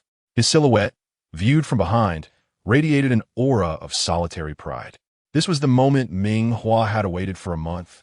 Seeing Jin Chang once more, he appeared transformed, evolving from the Academy's prodigious genius into a figure capable of commanding troops. From a little wolf, he had grown into a wolf king, a journey fraught with pain and isolation. Beneath his cold, dark gaze lay a tumultuous desire. Yet Jin Chang had learned the art of patience. Ming Hua understood that the true drama was about to unfold. Half an hour later, Lin Shen prepared a lavish reception banquet. The guards occupied a few tables separately. Lin Shen, Wen Rinyu, and Jin Chang shared a table. "The fare is humble. I hope your Highness will not find it lacking." Lin Shen raised his glass first, adopting the demeanor of a Star Lord addressing the Empire's favored prince. His expression imbued with respect. "Your Highness, I toast to you." With that, he drank deeply. "Venren you naturally accompagnes Ming Hua intoasting vincenye." Unaccountably, upon witnessing this scene, Jin Shun felt an overwhelming sense of displeasure rising within him. A surge of uncontainable anger bubbled up from his chest. As the banquet drew to a close and Ming Hua excused herself to the restroom, Jin Shun, seated in a corner, suddenly spoke. "Lin Xing Chong wouldn't mind accompanying me, would you? It's perfectly normal for men to go to the restroom together, right?" This man, who had been testing the waters since disembarking from the warship, finally revealed his fangs. Jin Shun chuckled. "After all, we are both men. It's quite normal to go together. Unless that person isn't a man, wouldn't you agree, Lin Shen?" Chapter 146. Ming Hua confesses her feelings for the first time faced with Jin Shun's probing and increasingly suspicious gaze. Ming Hua's heart raced uncontrollably. She had anticipated that Jin Shunyi might test her further, but she never expected it to manifest in such a manner. Go to the restroom together? What sort of devilish proposition was this? Disguises might alter one's appearance, but they could not genuinely change her gender. If she were to agree, she would be forced to produce something that did not exist. Yet, to refuse seemed equally perilous. Ming Hua observed the deepening shadows in Jin Shunyi's dark eyes, his body tense and poised, ready to pounce at the slightest provocation. She realized that uttering a single word of refusal could incite him to strike. The air hung heavy for a few seconds.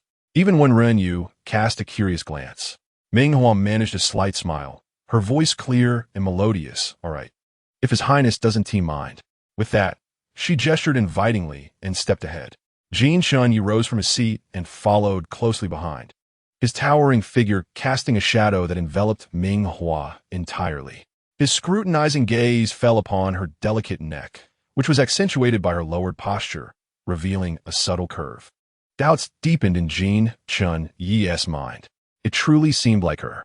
His heart clamored to confront her, demanding to know why she had abandoned him for the main star. His heart raced, and his breaths quickened, yet he did nothing. After all, a top-tier hunter possesses the patience to wait until the prey struggles to the very last moment before savoring the delicacy. Upon entering the restroom, Jin Shunyi leaned against the door, adopting a blocking stance. The moment Ming Hua attempted to escape, he would be ready to intercept. With arms crossed and dark eyes fixed on the disguised Ming Hua, his tone carried a palpable pressure. Why not undress? Are you embarrassed, Lin Xingchong? Such occurrences are common among men. Jin Shunyi began to close the distance between them, the sound of his black military boots echoing ominously, resonating in Ming Hua's heart. Was she about to be unmasked? His powerful hand reached toward Ming Hua. In the next moment, she boldly advanced, seizing his hand and leaning into his embrace, her other hand tightly gripping his strong waist. Your Highness, this is wonderful. I have liked you for a long time. I never expected to encounter you here. Do you perhaps have a little affection for me too? I am more than willing. As she spoke, she guided his hand to her soft waist, a rosy blush gracing her cheeks, her dark, bright eyes brimming with shyness, embodying the essence of a youth meeting his longtime crush. Your Highness, I didn't realize you had such tastes. Although the restroom isn't the best environment, it's perfectly fine with me. Ming Hua feigned an eager demeanor, presenting herself as a lover ready to indulge. Jin Shunyi's suspicions evaporated instantly, caught off guard by her sudden closeness. He had intended to protect her virtue, yet here was a wild man attempting to touch him. He was aware that many an empire had peculiar preferences, some even marrying hover cars, but that certainly did not include him. Lin Xingchong, I shall overlook this matter this time. Take care of yourself. With that, Jin Shunyi turned sharply and strode away, his posture fierce yet somewhat akin to a retreat. Once outside, he raised his hand to summon the members of the guard who were dining with the Black Fire Mercenary Corps, commanding, gather the team. We set sail immediately. 5 minutes after Ming Hua, disguised as Lin Xun, confessed her feelings to Jin Shunyi, the warship ascended into the sky, making a hasty departure. Ren Yu stood beside Ming Hua, chewing on a chicken leg, perplexed by the abruptness of their exit. Why leave so quickly? How sudden? I was hoping to see if I could utilize his name for future endeavors. Ren Yu was no fool. The more he reflected, the more he felt that something had been amiss during that encounter. Yet, he couldn't quite pinpoint what was wrong. Jin Shunyi was a man, and Lin Xun was also a man. But going to the restroom together? How odd. Ren Yu attempted to extract an explanation from Ming Hua, who merely snorted in response. Have we completed the task? All 5,000 plants have been sold. Hurry and ship them out, and find a way to prevent anyone from tracing it back to Lanxing. With that, she accessed the dark web, the sound of her recent acquisition of 5 billion star coins echoing through the air. All of it was gone in an instant, as she continued purchasing various planting-related machinery. Nearby, Ren Yu watched, his heart aching. 5 billion. Just like that, it vanished without leaving a single coin behind. While Ren Yu lamented, Ming Hua gazed at the distant warship, now growing smaller, her heart sinking heavily. She understood better than anyone that today was merely the beginning. though she had fortuitously scared Jean Chunyi away. Soon enough, these men would catch on, one after another, seeking her out to regain their agency. Unbeknownst to Ming Hua, the speed at which this day would arrive might be swifter than she imagined. On the main star, at Jun Shihua Yi, Jun Yiqing received the green plants purchased from the Ross family. Upon opening the package, he eagerly enveloped them with his spiritual energy. After a moment, he chuckled softly. Hua, it is indeed you. My guess was correct. When he lifted his gaze again, a glint of coldness flashed in his eyes. Disseminate the order to thoroughly investigate the seller behind these green plants. A reward of 100,000 star coins for any useful leads, and 10 million star coins for those who assist in locating them. Under the lure of substantial rewards, brave souls will surely emerge. Hua, where will you run to this time? Jun Yiqing delicately stroked the soft leaves of the plants, his usually cold gaze now filled with obsession. Meanwhile, on Yin Wenjin's end, his subordinates filtered through anomalous information. Chairman, on the 18th of last month, someone paid to purchase planet 789652, officially renaming it NightⅡ. This is the data left in our system. Lin Chun, having grown up on a garbage star. The council members recited the findings, their eyes flickering with confusion. Given the same conditions, why would Lin Chun choose to purchase NightⅡ when there are more favorable options available? The resources on NightⅡ are nearly depleted. The populace consists of the weak and infirm. Trade routes are non-existent, and in a few years, it may cease to exist entirely. Moreover, NightⅡ should not even be on the market. Someone must have neglected to remove it from the sales page for Ming Hua to successfully acquire it under Lin Chen's guise. If it weren't for Yin Wenjin's recent directive to investigate any irregularities, no one would have noticed the purchase of NightⅡ. It was merely the sale of a worthless star, yet it generated considerable value for the empire. Only Yin Wenjin, gazing at the familiar trading event above, felt his gaze deepen. He would never forget this day, the day Ming Hua departed. His pale lips curved slightly as he commanded, "Prepare for departure to NightⅡ. Let us meet this newly appointed star chief. If deemed valuable, the council would not hesitate to invest a portion of funds." Understood. The delegates below hastily moved towards the exit, preparing for the journey. At that very moment, within the Fu Group's towering edifice, Fu Sun pushed open the door to his office, a hint of joy gracing his countenance. "President Fu, that account has resurfaced. It has amassed a significant quantity of machinery under our domain, all related to agriculture. The last occurrence was 10 days ago, when it made a one-time purchase of 300 million. Today, it has spent 500 million. Fu Shizheng nodded thoughtfully. "Notify the technical department to pursue this with utmost diligence. This month's salaries for the technical department will be multiplied by 10. Ming Hua, could this be you?" Fu Shizheng's gaze fell upon that account. He firmly believed that, given Ming Hua's character, she could never remain inconspicuous. Even in flight, she would depart in a grand manner, taking everyone's heart with her. Thus, she would inevitably require a substantial amount of star coins. Coincidentally, the Fu Group nearly monopolized the economic lifeblood of the entire empire. Most enterprises had some investment from the Fu Group to varying degrees. When Ming Hua first extravagantly spent 300 million on machinery, it had been detected, though the Blackfire Mercenary Corps acted too swiftly for them to pursue. This time, with intent, it seemed fate had conspired against her. Would Ming Hua's whereabouts remain concealed? The man's dark gaze fixated on the words "launching" displayed on the document. Not to mention Chu Xingze and Yin Xiao. These individuals were relentlessly striving to uncover Ming Hua's whereabouts while vigilantly monitoring their rivals, determined not to allow them an advantage. Should they find Ming Hua's trail before him, they would undoubtedly follow her, aiming to be the first to appear before her. Thus, on this day, the actions of Jun Yiqing, Fu Shizheng, and Yin Wenjin could not be concealed. Perhaps they never intended to hide their intentions. One person alone could not compel Ming Hua to stay. Let it be 7 who joined forces. The news of Ming Hua being on NightⅡ surged wildly among these individuals, akin to a forsaken mad dog, driven by profound longing, possessiveness, and affection, seeking her out. So how would Ming Hua respond this time? Ming Hua, feeling numb, just sent away Jean Chang'ai, and now 6 of you have come together? The next day, while Ming Hua lay resting in bed, the door was knocked upon by Wen Renyu.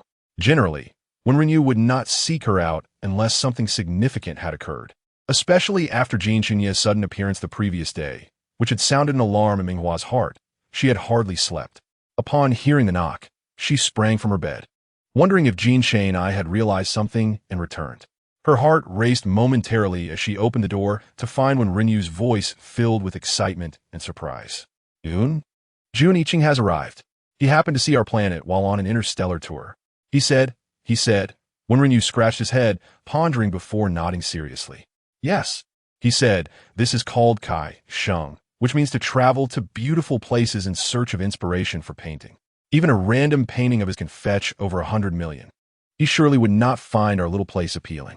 If he could stay here indefinitely, then even if news of launching selling greenery were to spread, I doubt many would dare to approach. Instantly, the risk associated with launching diminished significantly. But we must not let Wenren be overly pleased. Moreover, Wenren leaned in conspiratorially, lowering his voice. He is willing to pay to stay here. This could help us promote launching and even yield some profit. Wenren raised an eyebrow, suggesting that Ming Hua adopt the demeanor of the Black Fire Mercenary Corps to see if she could extract some advantage from Jun Iching. Ming Hua replied, I anticipated this day would arrive swiftly, but I never imagined it would be so soon. Jin Chunye was just sent away yesterday, and now Jun Iching has come knocking. Are these men like dogs, drawn by scent? The timing was entirely different from what Ming Hua had envisioned. She had hoped to evade for at least 6 months to cultivate launching. Nevertheless, it mattered little if they came knocking. She feared no challenge. Unless Jun Iching were to suddenly act as Jin Chunye had, her disguise would remain impeccable. She did not believe she could expose herself so quickly. It was merely mutual probing. A fierce desire to win glimmered in Ming Hua's eyes. Wait for me. I shall meet him shortly. 10 minutes later, Ming Hua met with Jun Iching in the reception room. This was their first encounter in a month. Jun Iching maintained his usual aloof demeanor, perhaps intensified by Ming Hua's unceremonious departure, which enveloped him in an even stronger aura of chill. He appeared increasingly unapproachable. As for Ming Hua, she transformed her appearance, donning the guise of NightⅡ, her ordinary, unremarkable features hidden beneath shallow black hair. She possessed a face that could easily blend into a crowd, unnoticed and difficult to detect. From the moment Ming Hua appeared before him, Yun Yiging's cold gaze is swept away. Undeterred, Ming Hua stepped forward confidently. Greetings, Teacher Jun. I am NightⅡ, the Star Chief of Launching. Welcome to our planet. Personally, I extend my warmest welcome, though the current situation on launching is rather bleak, and I fear we cannot provide you with ideal living conditions. As Ming Hua spoke, her brow furrowed slightly, embodying the appearance of a troubled youth. Am I to understand that Star Chief Lin does not wish for me to remain on launching? Are you fearful that I may uncover something? Star Chief Lin? In the face of Jun Iching's seemingly all-knowing gaze, Ming Hua's expression remained unchanged, tilting her head innocently. What do you mean by that, Teacher Jun? I merely intended to offer a friendly reminder, concerned that I might not be able to provide you with favorable living conditions. If there has been any misunderstanding, I sincerely apologize. Ming Hua wore an impeccable smile, leaving Jun Iching momentarily unable to discern any fault in her demeanor. The individual before him, both in appearance and stature, bore no resemblance to the vibrant and flamboyant Ming Hua, the main star. Ming Hua and NightⅡ were entirely distinct entities, akin to the disparity between heaven and earth. Ming Hua possessed striking beauty and an exuberant spirit, while NightⅡ exuded a plain and ordinary demeanor. Placing these two individuals side by side, none would suspect any connection between them. Yet, Jun Iching felt an inexplicable instinct that the person before him was undoubtedly Ming Hua, even if their appearances were vastly different. If one could not recognize their beloved through sight, could intuition suffice? Jun Iching extended his hand toward Ming Hua. Star Chief Lin, I look forward to your guidance in the future. Of course. Ming Hua extended her hand to shake his, her face adorned with an impeccable smile. Her beautiful peach-shaped eyes glinted as her previously bland visage became more captivating. May I see the greenery over there? It appears quite lovely. Jun Iching gazed at the burgeoning garden nearby. Certainly, Ming Hua nodded. She had already planned for launching to become a renowned travel destination, and thus began her preparations forthwith. The garden, the lakes, the streams, and a few soft little creatures create a serene atmosphere. Lying on the lawn, inhaling the fresh air, she feels an unprecedented relaxation and joy. She can already envision the excitement that will unfold. However, as Jun turns to walk towards the garden, she waves to Wenrinyu. Has his room been arranged yet? If not, ensure he gets one that is drafty and leaking, making it unbearable for him to stay.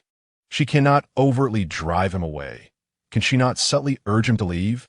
Wenrinyu responds, so this is the true nature of Lin Xingzhong. Following her instructions, Wenrinyu prepares the tasks assigned by Ming Hua. After expending a considerable amount of resources, it has become quite challenging to find a room in Lanqing that is leaking and drafty. He wonders where Jun has offended Lin Xingzhong.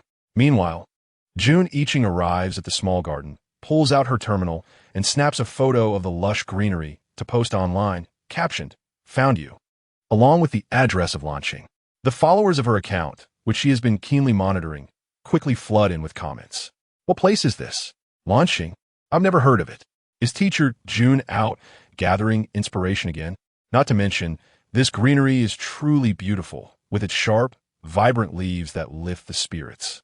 Hey, doesn't this resemble that one recently sold on the black market? Could it be from Lanqing? If it is, I might just have to board a starship right away. What do you mean, selling what? Aren't there plants for sale on the Green Plant Star Network? They are expensive and hard to maintain.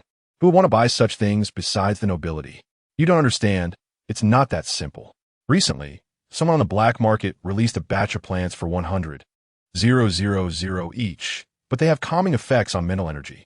However, the seller always has so few available. They're snatched up in an instant.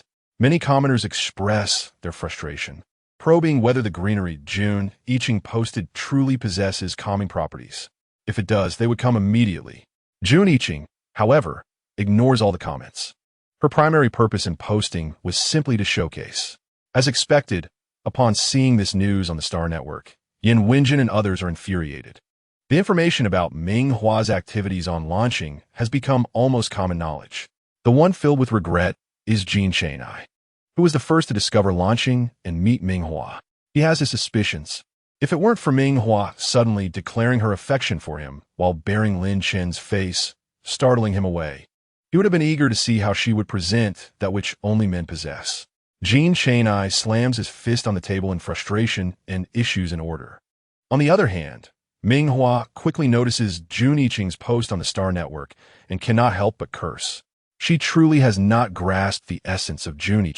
Initially, she believed these men to be possessive, that whoever found her would hide their discovery from others, allowing her to continue her covert existence. Now, however, Jun actions are no different from exposing her. Before her thoughts can settle, when Rinyu's voice sounds again, Star Master, the Council's starship has arrived. The Council head has requested to see you. When Rinyu's face shows evident confusion. Why would the Council come here? Personally represented by the head? Ming Hua understands the reason. This scenario is merely a test, a suspicion they harbor. But who dares to break the facade? If Ming Hua were to leave in a huff, there would be no place left to lament. Conversely, does Ming Hua not seek to develop Lanqing? Very well. Let her develop it. The more effort she invests, the more entangled she becomes, making it all the harder to depart. Surely, there must be something to retain her. When Ming Hua pushes open the office door, she immediately spots the man seated in the main chair, his thin lips pressed tightly together, exuding an air of coldness. Upon hearing the noise, he slightly lifts his gaze towards her, as though attempting to peer into her very soul. His eyes, dark as ink, are unfathomably deep. Lin Xingzhong? It is I. I was unaware the Council head would grace us with your presence. What brings you here? Ming Hua steadies her nerves and strides directly towards Yan Wenjin, pulling out a chair beside him and sitting down. According to imperial law, a planet's Star Master embodies its highest authority. On Lanqing, she need not be overly polite to Yan Wenjin. Should she be provoked, she possesses the power to expel him directly. Ming Hua's vigilant demeanor elicits a fleeting smile from Yan Wenjin, who raises a hand to indicate he bears no ill will. Lin Xingzhong, I harbor no malice. We have received word that you can cultivate plants capable of alleviating mental disturbances, and we have come specifically to discuss this. Should you agree, the Council can provide you with the necessary financial support. NightⅡ is located in a remote area, lacking relevant trade routes. With the current manpower on NightⅡ, development will require considerable time. If you are willing to cooperate with the Council, we can assist with both personnel and equipment. However, the Council must retain the right of first purchase. Chapter 149. The Proud Celestial Learns Humility. Yan Wenjin's lengthy discourse translates in Ming Hua's ears to just 4 words. Money is coming. How delightful. She is not one to refuse free money. Would she dare to drive Yan Wenjin away? Naturally, she agrees, thanking the council head profusely. With a poised smile, Ming Hua readily signs her name on the contract. The contract is exceedingly broad, arguably the best she could hope for. Who has ever seen a cunning and astute council head offer such generous terms? When Renyu examines the contract in awe, exclaiming, "You must be a secret child of the Yin family. This is the most generous contract I have ever seen. It's as though they're handing you money directly."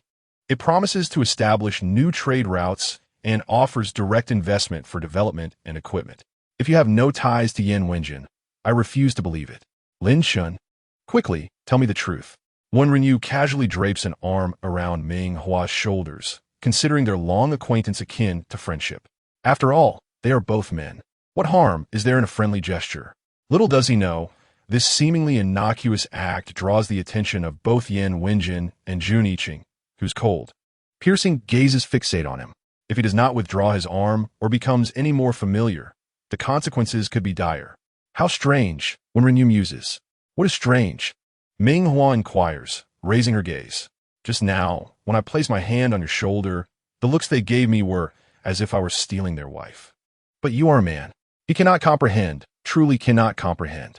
When Renyu continues to lead the Black Fire Mercenary Corps in their endeavors. Meanwhile, Yan Wenjin stands beside Jun Yiqing. One stands, the other seated. The air of confrontation is palpable. As Ming Hua observes from a distance, she breathes a sigh of relief. As long as these men find each other displeasing, she will have more opportunities. In truth, if she could install a surveillance device and eavesdrop on their conversation, she might very well change her mind.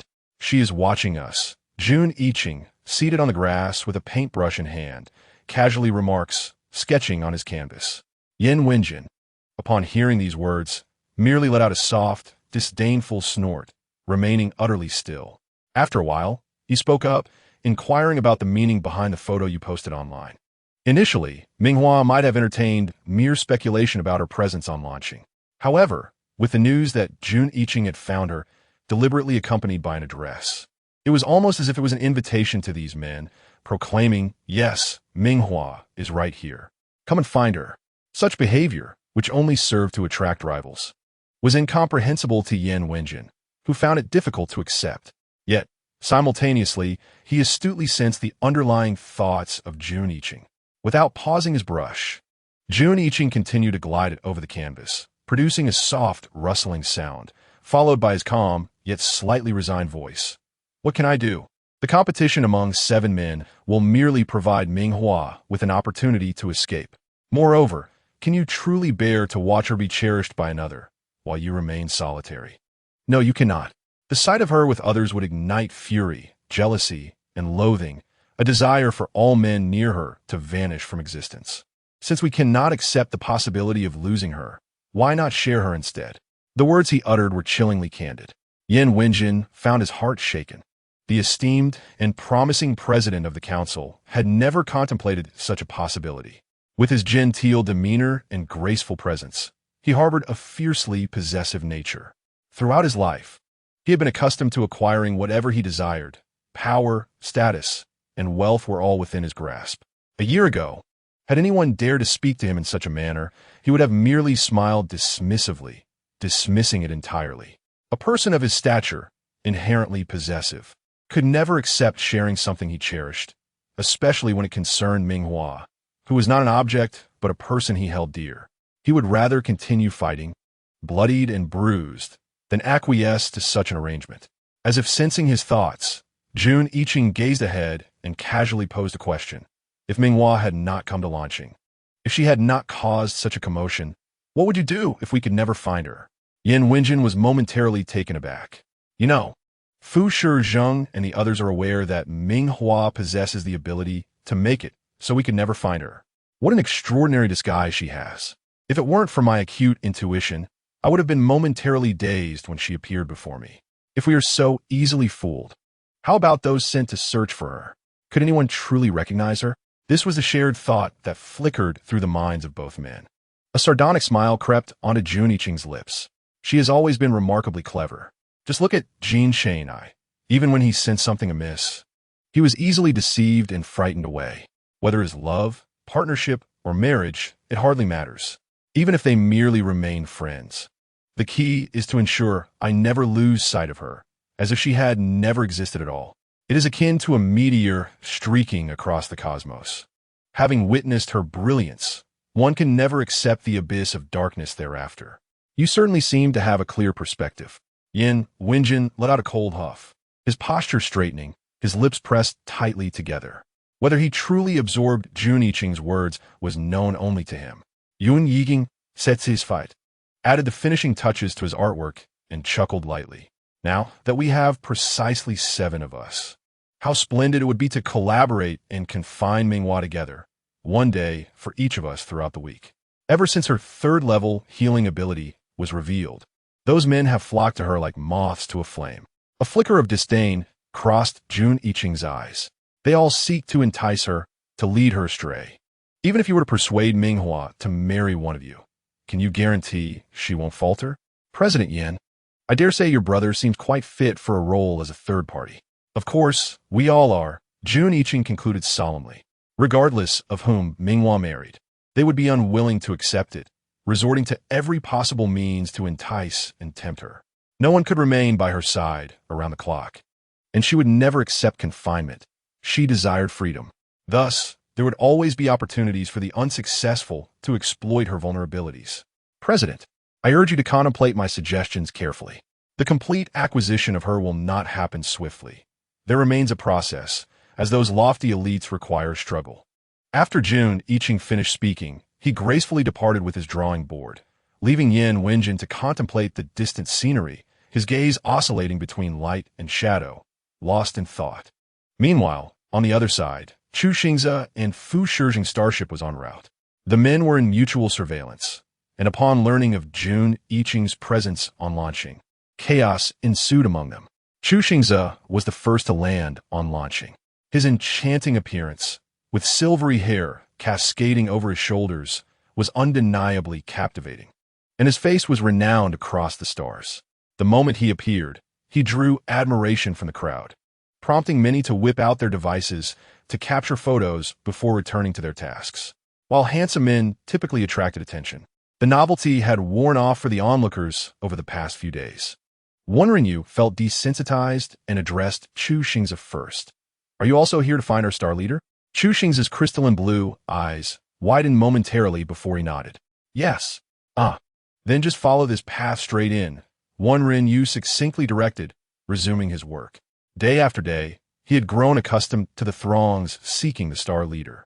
Initially excited, he had aspired to achieve something significant, but soon realized the crowd seemed like fools, merely intent on showering gifts upon the star leader, agreeing to whatever he said. It became tedious, devoid of any sense of accomplishment. He might as well cultivate more plants to earn the Blackfire Mercenary Corps a bit more profit. Discouraged, Wan Ren Yu failed to provide adequate warning, nearly leading to a significant mishap during Ming Hua's online performance. Following Wan Ren Yu's directions, Chu Xingze advanced directly towards Ming Hua's bedroom. At noon, Ming Hua lay napping on her bed, her disguise intact, although her bodily disguise had slightly relaxed, revealing her exquisite figure. The man consciously lowered his footsteps until the sound of the doorknob turning registered. It was then that Ming Hua's instincts kicked in, her mind racing as she sprang from the bed, swiftly preparing herself and grabbing a compact handgun from the bedside. In the next moment, Chu Xingze halted, a power gun aimed directly at his head. Did no one teach you that one should knock before entering? Ming Hua's tone was icily sharp. She cared not for the intentions of these men or their thoughts in approaching her. In her domain, she was Lin Shun, the star leader of launching. Even a dragon would have to lay low before her. I mean no harm. Chu Xingze was the first to respond, raising his hands in surrender. The exalted elite had never found themselves in such a situation, but before Ming Hua, what did it matter? Wasn't he appeasing one's wife worth a bow? Apologies, he continued, seeing her expression unchanged. Star Leader Lin, I confess my ignorance of the rules. However, I have come to discuss a potential collaboration with you. I plan to hold a concert on launching. What do you think? As he spoke, his gaze swept rapidly over Ming Hua's face. It is no wonder that despite sending numerous individuals, her presence remains elusive. In such a state, it is indeed challenging to discern her. Except for a select few who were present. Mingzhu was initially quite furious at the sudden and unruly appearance of Chu Xingze, who boldly made his way to her chamber, startling her to the brink of revealing her true self. However, after listening to Chu Xingze discuss the matter of hosting a concert, she was instantly reminded of his formidable charisma. Organizing a concert necessitates the establishment of a venue, which could provide employment opportunities for the residents of NightⅡ. Furthermore, with such a large influx of people, considerations for their sustenance and accommodation become paramount. From the very beginning, Mingzhu envisioned transforming NightⅡ into a dazzling tourist destination. Otherwise, she would not have expended vast sums to acquire various equipment and enhance the ecological environment. If her sole aim or profit, selling greenery would suffice. Her previously tense demeanor softened as she smiled, her peach blossom eyes curving gently. I apologize for my drowsiness. Waking abruptly tends to put me in a bad mood. Were you frightened? Would you care for a cup of tea? Mingzhu stepped aside, engaging in discourse with Chu Xingze. Hosting a concert is feasible, but as you know, NightⅡ currently lacks sufficient manpower and venues. Given the present circumstances, is it possible to make some adjustments? Upon hearing her, Chu Xingze readily acquiesced, nodding in agreement. Of course, everything will be arranged according to your schedule. If you require reassurance, we can draft a contract. This was precisely the affirmation Mingzhu awaited, her eyes lighting up. Please hold on a moment. Would you mind if I prepare a contract now? Not at all, Chu Xingze replied, lifting his hand and settling onto the sofa, taking a sip from his teacup. See, this is the true Mingzhu. As long as there are benefits to be gained, she can swiftly alter her demeanor. Regardless of how one professes affection or desires to retain her, she would unhesitatingly cast them aside. With a lower gaze, Chu Xingze casually inquired, I just saw Jun Yiqing and Yan Wenjin. What brings them to NightⅡ? They appear to be planning a prolonged stay. What polite question indeed. As Mingzhu paused her writing of the collaboration terms, she reflected on the complications that arise with an excess of men. Suddenly laughing softly, she remarked, Feel free. Anything is permissible. I only hope that you won't find the conditions of NightⅡ lacking. After that, she sent a private message to Rinyu. Have accommodations been arranged for Yan Wenjin and the others? Not yet. Since the last renovation, houses with leaks are now scarce. It's virtually impossible to find one. If you insist on such arrangements, I can only have someone remove the roof. Mingzhu replied. Another starship has arrived. Star Commander, I believe it's still seeking you. How did you come to know them? Even when Rinyu, usually oblivious, found this peculiar. Mingzhu casually replied, perhaps they noticed our lucrative greenery business and sought collaboration. If accommodations are unavailable, find a larger room and set up a communal sleeping arrangement. Rinyu. You mean to have Jun Yiqing, Yan Wenjin, and Chu Xingze all share a bed? Mingzhu. There may be even more than these few. Chapter 151. Could it be that the Star Commander possesses a charm that attracts all? Rinyu quickly grasped Mingzhu's implication. Fu Shizhenge's starship landed swiftly, and as soon as it touched down, the man emerged with an impatient demeanor, resembling a husband confronting an unfaithful spouse. Rinyu dutifully pointed him in the right direction, adding, by the way, Chu Xingze just went over there. Upon hearing this, Fu Shizheng's expression darkened further, his pace quickening, and upon reaching the designated area, he even broke into a slight jog. As Fu Shizheng opened the door, he found Mingzhu and Chu Xingze in the midst of signing a contract. The scene was entirely different from what he had imagined. Taking a deep breath to compose himself, he scanned Mingzhu's carefully crafted facade and approached with purpose.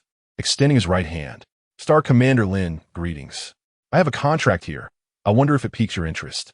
Chu Xingze's hand, poised to sign, hesitated. Ming Zhu's eyes brightened as she straightened in her seat, signaling Fu Shizheng to proceed. With a slight smile, Fu Shizheng presented the information he had gathered. We've discovered that NightⅡ has been purchasing various high-tech equipment through the account known as A-Boat, under the auspices of the Fu Group. In just a month, an investment of 800 million star coins has been made. However, I believe you are aware, Star Commander Lin, that this 800 million is merely the beginning, is it not? Establishing a fully developed planet requires an investment of hundreds of billions, or perhaps even thousands of billions. He paused, gauging her response. Nonetheless, as long as Ming Zhu is not in a hurry, she can take her time with the greenery. Yet, my visit today aims to expedite this process. If Star Commander Lin is willing to collaborate with us at Fu Group, we shall cover all expenses for the upcoming high-tech equipment. Yan Wenjin will assist Ming Zhu in navigating the necessary procedures for planetary development, while Chu Xingze will drive public interest through the concert. In return, I shall invest the funds to help Ming Zhu realize her ambitions. Fu Shizheng regarded Ming Zhu with a quiet intensity, understanding that the others present were also aware of her true identity. No one would genuinely mistake her for Lin Shun. Yet they refrained from exposing her, intrigued to see what Ming Zhu intended to accomplish that warranted such sacrifices. Ming Zhu, in turn, recognized that they might have deduced her secret. While she could deceive others, she cannot fool them. However, as long as they did not reveal her truth, she felt justified in feigning ignorance. Rising from her seat, she extended her hand to Fu Shizheng. I look forward to your guidance, Mr. Fu. With the equipment provided by Fu Shizheng, Ming Zhu was eager to embark on her ambitious endeavors. Financially, she lacked for nothing. With machinery and commercial routes now resolved, and given the support of these individuals, even if the source of the highly sought-after greenery with calming abilities were to be disclosed as originating from NightⅡ, no noble from the main stars would dare to covet it. However, Ming Zhu was not inclined to place all her hopes on these men. She resolved to procure a batch of professional weaponry and establish her own guard. Presently, the largest arms dealer in the universe, aside from Yan Xiao, was nearly impossible to find. Just as Ming Zhu hesitated on whether to contact Yan Xiao, he arrived with his weapons and an entourage, brazenly landing his starship on NightⅡ, unceremoniously colliding with the vessels of Chu Xingze and Fu Shizheng. Meanwhile, Wen Renyu, diligently tending to the greenery on the ground, mistook the commotion for an attack by space pirates. In a flash, he erupted, brandishing a rocket launcher as he charged forward, leading the Hua mercenary group to resist. Yan Xiao disembarked without sparing a glance for Wen Renyu. Had Ming Zhu left them for this man, he clearly could not safeguard her. Fortunately, he had arrived. Take me to your Star Commander, Yan Xiao commanded with an air of arrogance. This mad dog had learned of Ming Zhu's whereabouts, and, with his firepower at full throttle, rushed over with fervor. Wen Renyu remained steadfast. What do you want with our Star Commander? What do I want? Yan Zhao's gaze darkened momentarily. That is a matter between her and me. It has nothing to do with you.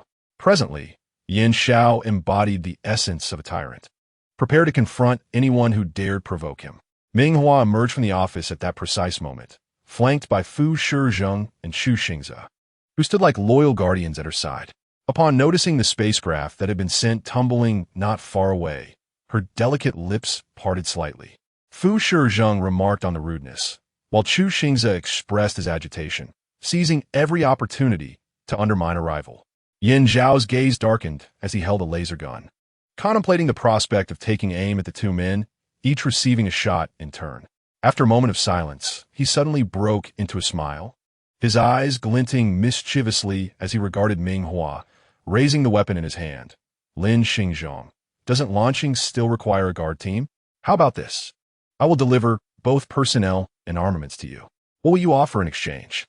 Yan Xiao had arrived late, having devoted his time to this very arrangement. He had meticulously investigated Ming Hua's assumed identity as Lin Shun and was prepared to present her with the most valuable assets at his disposal, a well-trained team of seasoned warriors, along with a complete arsenal from an entire starship. Additionally, he had brought along a small patrol vessel to monitor the outer regions of launching, preventing the current chaotic situation where any random starship could land freely on launching. This gift from Yan Xiao struck a chord with Ming Hua, akin to timely rain. How much do you want? She pondered over the current assets of her subordinates. If necessary, she could wait a few more days to sell some greenery for payment. Upon hearing her, a deeper smile crept across Yin Zhao's lips. I do not seek money. He stepped closer, lifting Ming Hua's chin with the energy gun. I admire Lin Xingzhang's unparalleled beauty. Would you consider spending a night with me? All of this is yours. Yin Zhao's voice carried a husky timbre. Meanwhile, Wen Renyu stood dumbstruck, unable to comprehend how Ming Hua, still disguised as a man, could possibly attract Yin Zhao's interest. Moreover, he was a man. What further astonished Wen Renyu was yet to come.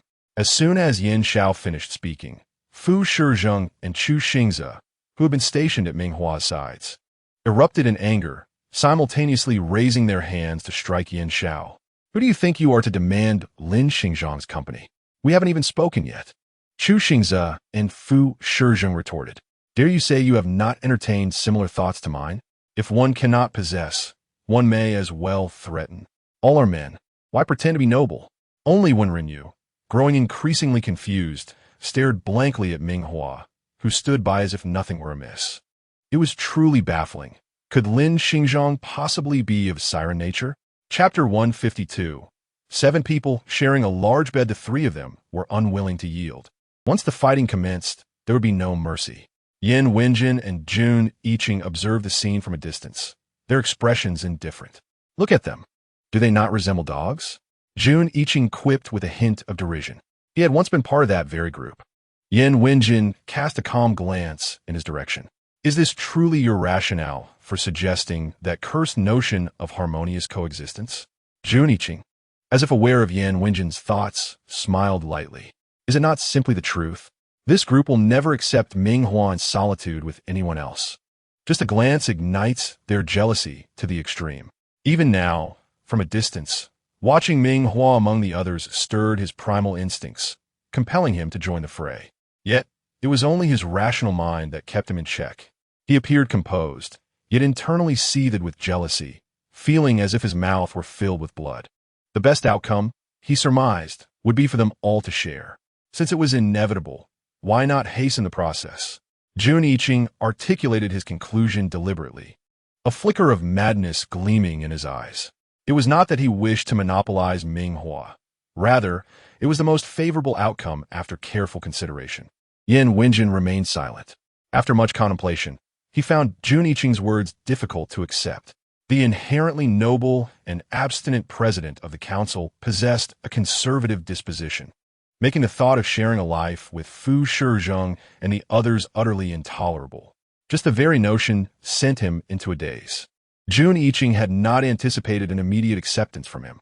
Take your time to ponder, he said, striding towards Ming Hua's side. Let them fight. He was intent on standing beside her. The only way to halt the skirmish among rivals was to introduce a new contender. At that moment, Zhang Lufeng arrived, standing tall like a drawn sword, emanating the scent of battle. His dark gaze swept over Ming Hua, his tone low and commanding. It seems I have arrived at an inopportune moment. If you know it's not the right time, then leave, Yin Zhao retorted, irritated. Zhang Lufeng did not even spare him a glance, his attention firmly fixed on Ming Hua. What was he planning? Would he suddenly rush over and tear away her disguise? Zhang Lufeng's serious demeanor made him appear exceptionally fierce, and no new recruits dared to approach him. Ming Hua was unafraid of him, but only when she was not in disguise. Now, she was clad as a man. If Zhang Lufeng were to unexpectedly unveil her facade, the fragile balance among the group would shatter in an instant. Would it lead to a fight, a struggle, or perhaps a bloody confrontation? Would they imprison Ming Hua, only for her to escape? As Zhang Lufeng entered the scene, the men around him furrowed their brows, closely monitoring his movements, as if attuned to their thoughts. Zhang Lufeng scoffed coldly, producing a small black 6-pointed star device from his bag, tossing it lightly towards Ming Hua. The military's latest planetary shield. Lin Xingzhang, consider this. Will you sell half of your cultivated greenery to the military first? It was as if fortune had come knocking at her door. Ming Hua's eyes lit up instantly as she eagerly caught the shield and examined it. Moments later, she hurried to the center of her residence and activated the shield. In an instant, the small 6-pointed star emitted a brilliant glow, and a wave of energy surged forth, slowly raising a pale blue protective barrier. At last, launching possessed its own shield, resembling a mature planet in its early stages. Ming Hua's eyes sparkled with delight as she turned to face Jean Lufeng, her demeanor exceptionally amiable. Thank you, Marshal Jean. Launching will always be a partner of the military. To the soldiers guarding the border, I personally offer 100 plants as a gift. By the way, did you come for the 5,000 plants? Moments ago, when Renyu had informed her that the collaboration with the military was finalized, and the funds had already been transferred to their account. The only surprise was Jean Lufeng's prompt arrival. However, it mattered not. Ming Hua was well prepared. They were all good people delivering gifts to her. With a bright smile, she turned to Wen Renyu, who stood at a distance, observing the spectacle. Why do you not hurry and take Marshal Jean to see the greenery? Let's set up quickly, lest we keep the marshal waiting. Then, she glanced back at Jean Lufeng, convinced of her own thoughtfulness. Marshal, just a moment. We will have everything ready shortly, and it will not delay you.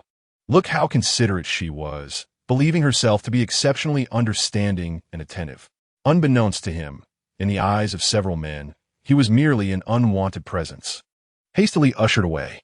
Beside him, Fu Shizheng and others cast their mocking gazes towards Jean Lifeng.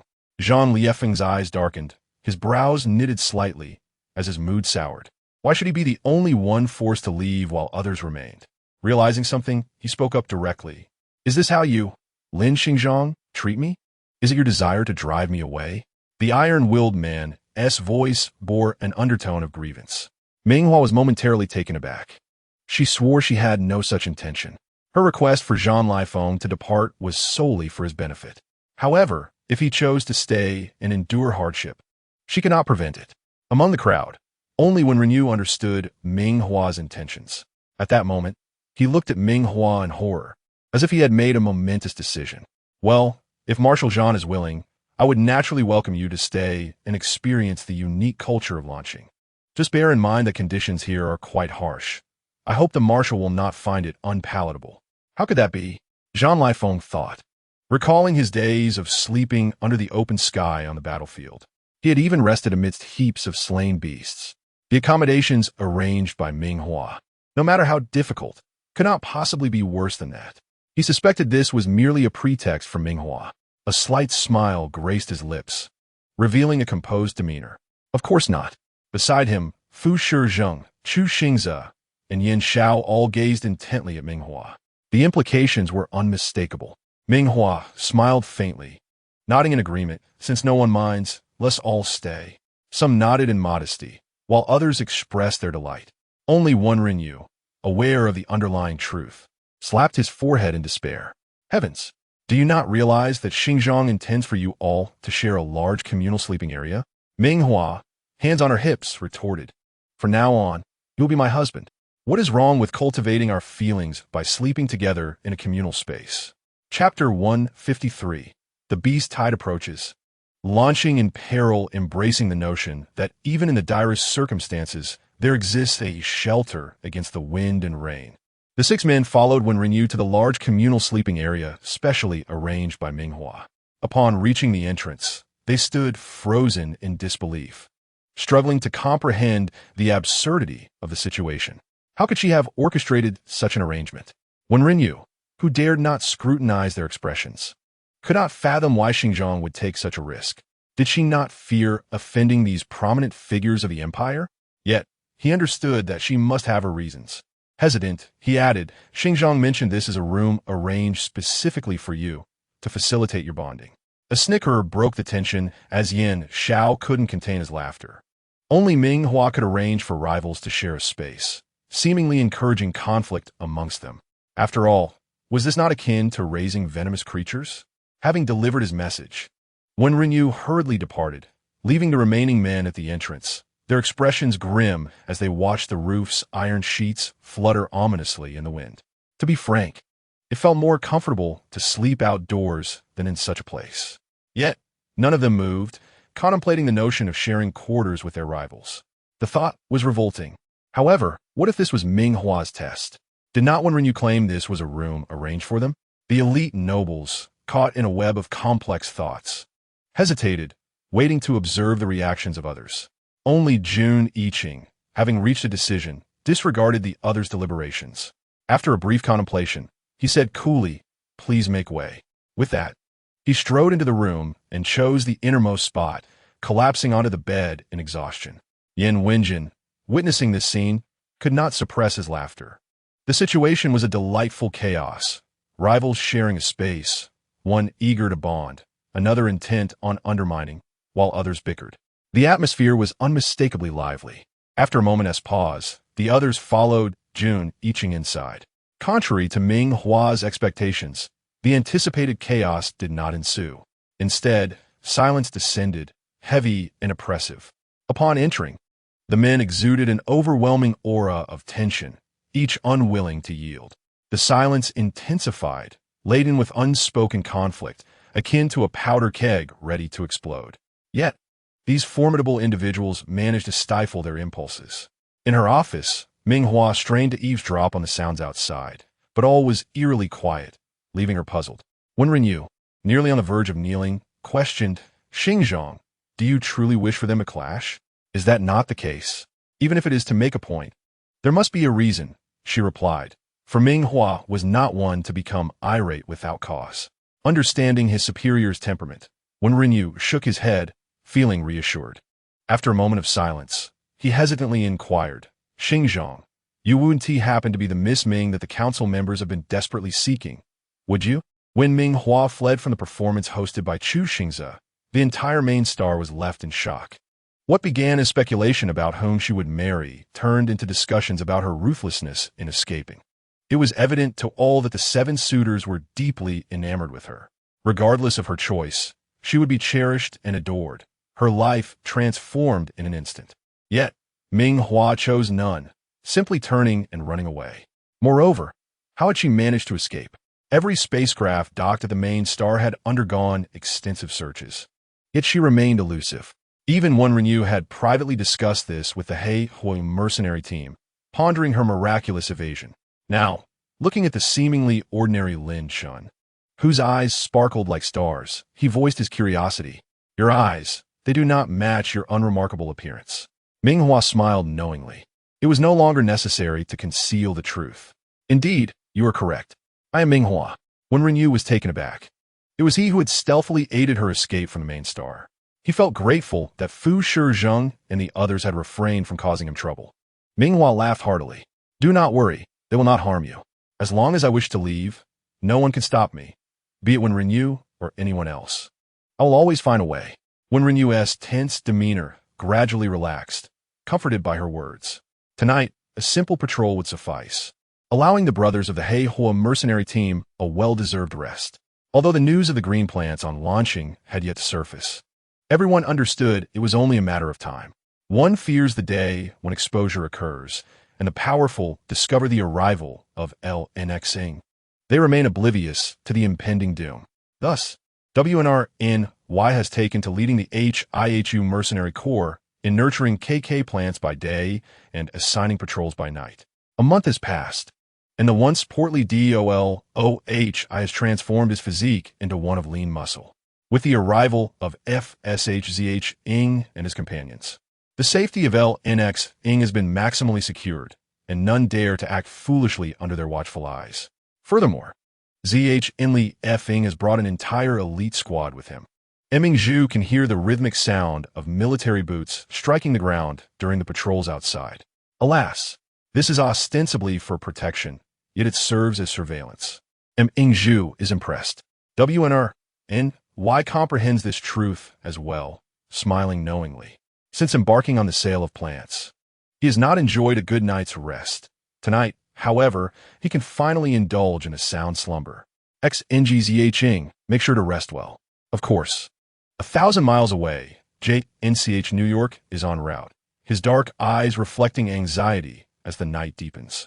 Suddenly, the officer responsible for vigilance exclaims, "What is that?" A multitude has emerged around NightⅡ, surging toward it with an overwhelming force. Chapter 154. Evacuate NightⅡ or vow to defend at the fall of NightⅡ occurs in the blink of an eye. The experienced officer swiftly issues commands. "Your Highness, we cannot advance any further. There are too many. The starship's guard cannot manage them. Ants can bring down an elephant. Moreover, the thick-skinned and powerful are not feeble ants. The war between humans and is eternally brutal. The officer nearly roars. Retreat immediately. Fall back at once. Who knows if these emotionless and irrational, after devouring NightⅡ, will cease their advance. What the people on NightⅡ? JNCH New York's pupils contract sharply as he instantly thinks of Ming. No, we cannot retreat. Ming is still on NightⅡ. Your Highness. The officer's heart trembles momentarily. A healing master, the first of its kind in the Empire's history. However, the Research Institute has already begun to alleviate the mental unrest using blood extracted from Ming. Emma no dezu.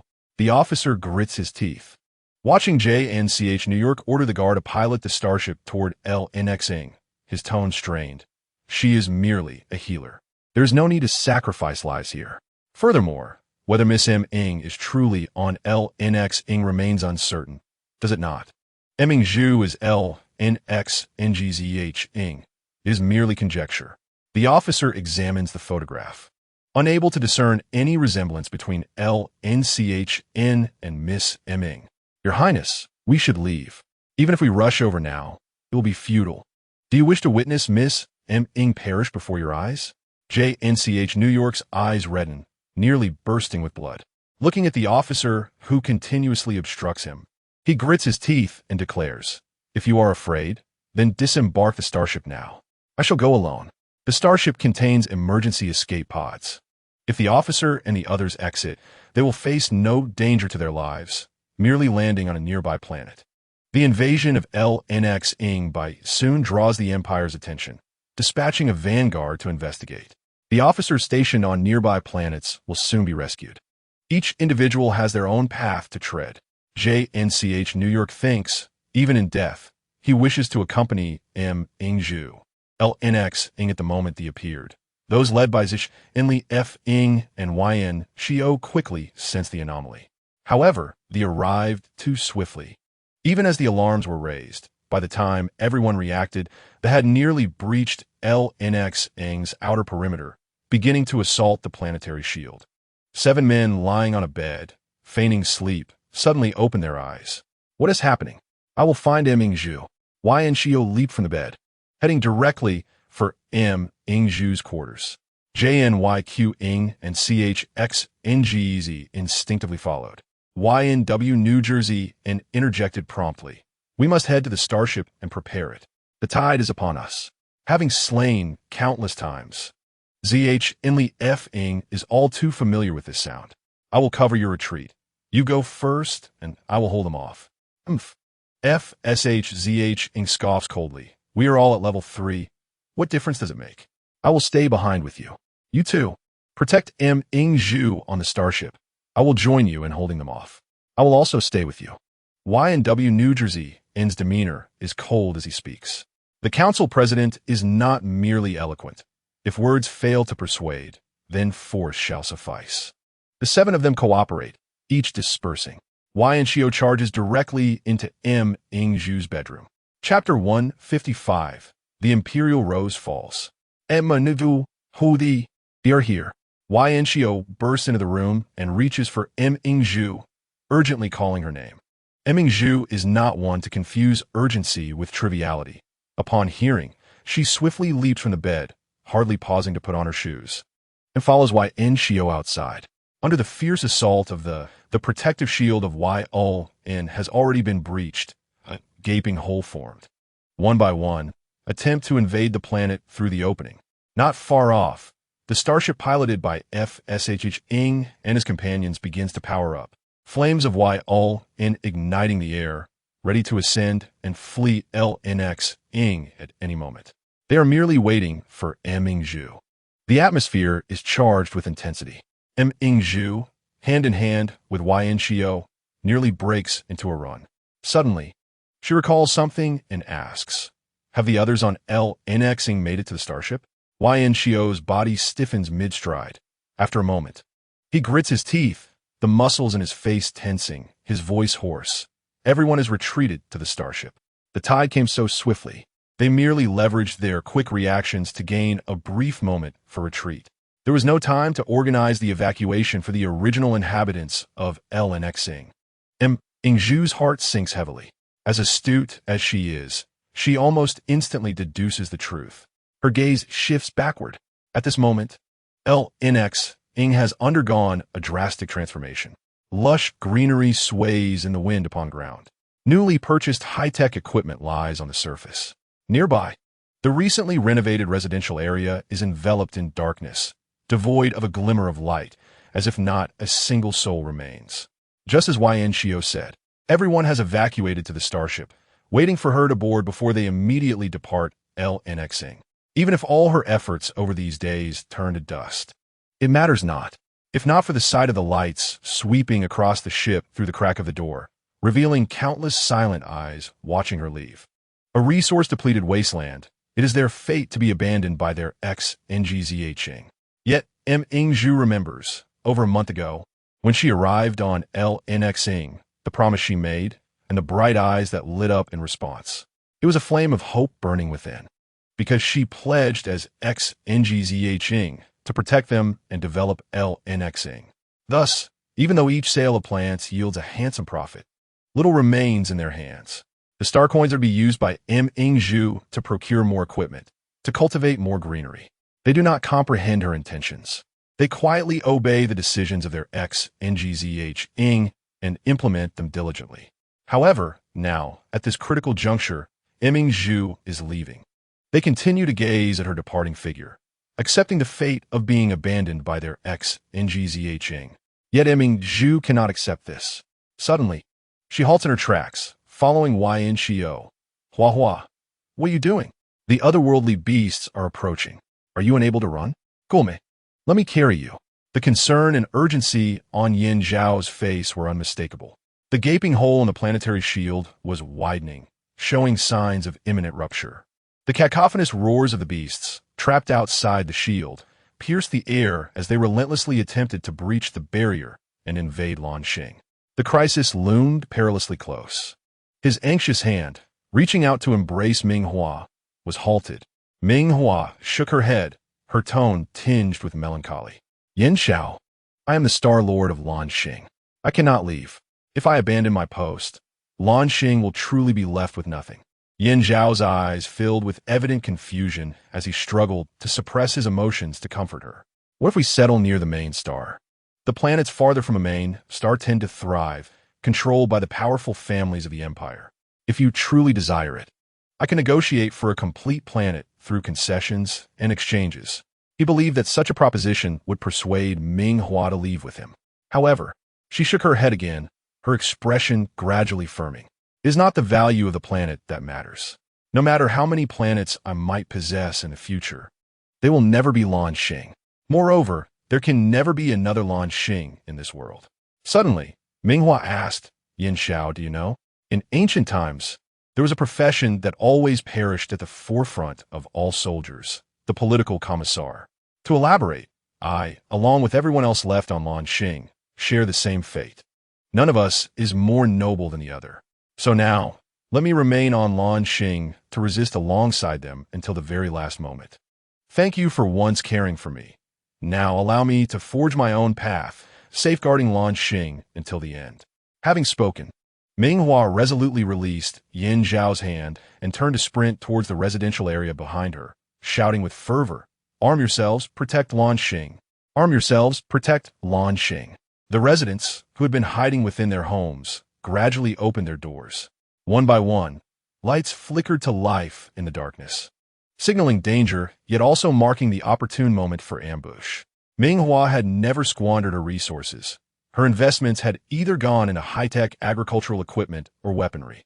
Energy cannons and energy guns were distributed to every resident, coupled with regular training sessions.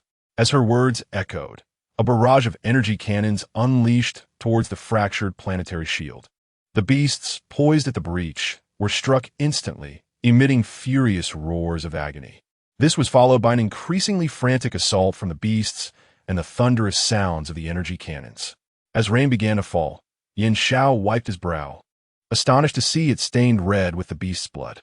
Outside the protective barrier of Yulan, a throng of otherworldly beasts roared and screamed, eagerly waiting for the shield to collapse, ready to tear apart this planet.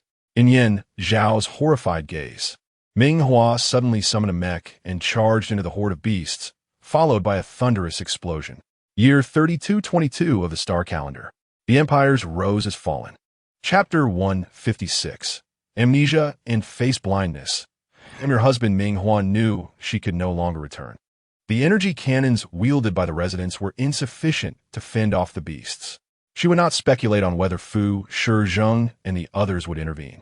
That would be unfair to them. Affection should not be entangled with ulterior motives. She would never presume to involve them in her calculations. From the beginning, she had relied solely on herself. Fortuitously, when she fled the main star, fearing the unreliability of mercenary groups, she had stashed enough explosives in her spatial pocket to obliterate a planet. Wen Renyu had not betrayed her trust. Now, let the beasts experience the might of her explosives. As a blinding white light erupted, Ming Hua only heard the furious roar of a man before she closed her eyes and slipped into a deep slumber. In the darkness, a deep sigh from a man resonated. A month later, on the Emerald Star, a leisure planet affiliated with the Yin family. Inside a villa in the bedroom, Yin Wenjin gazed somberly at Ming Hua, who sat on the bed, bewildered. That explosion had led everyone to believe Ming Hua was dead, plunging them into despair. Yet he had managed to find her first, almost instinctively taking her away and hiding her. He had hesitated over Jun Yiqing's proposal for shared custody. But upon holding Ming Hua, his desire for possession surged uncontrollably. By the time he realized what he had done, he had already brought her to Emerald Star. He then summoned numerous top-tier doctors to treat her, fortunate that Fu Shizheng and the others believed Ming Hua perished in the explosion. Otherwise, Yin Wenjin's actions would have been hard to conceal. A month passed. Today, Yin Wenjin finally received confirmation from the doctors that Ming Hua would awaken. Dressed in a tailored suit, the mature and handsome man sat by her bedside, a smile gracing his lips. However, when Ming Hua opened her eyes, the first question she uttered was, "Who are you?" Yin Wenjin was taken aback. The doctors, hastily summoned, were equally stunned. After an extensive examination and psychological assessment lasting over an hour, the doctors arrived at a conclusion. "Chairman," one doctor said, his face grave, "based on my diagnosis, it seems the residual effects of the explosion have impacted Miss Ming's brain. The human brain is complex. Even in this interstellar age, it remains incompletely understood.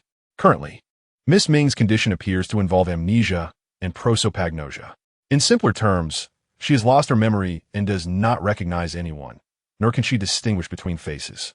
Following the doctor's explanation, silence enveloped the room for a few seconds before Yin Wenjin's strained voice broke through.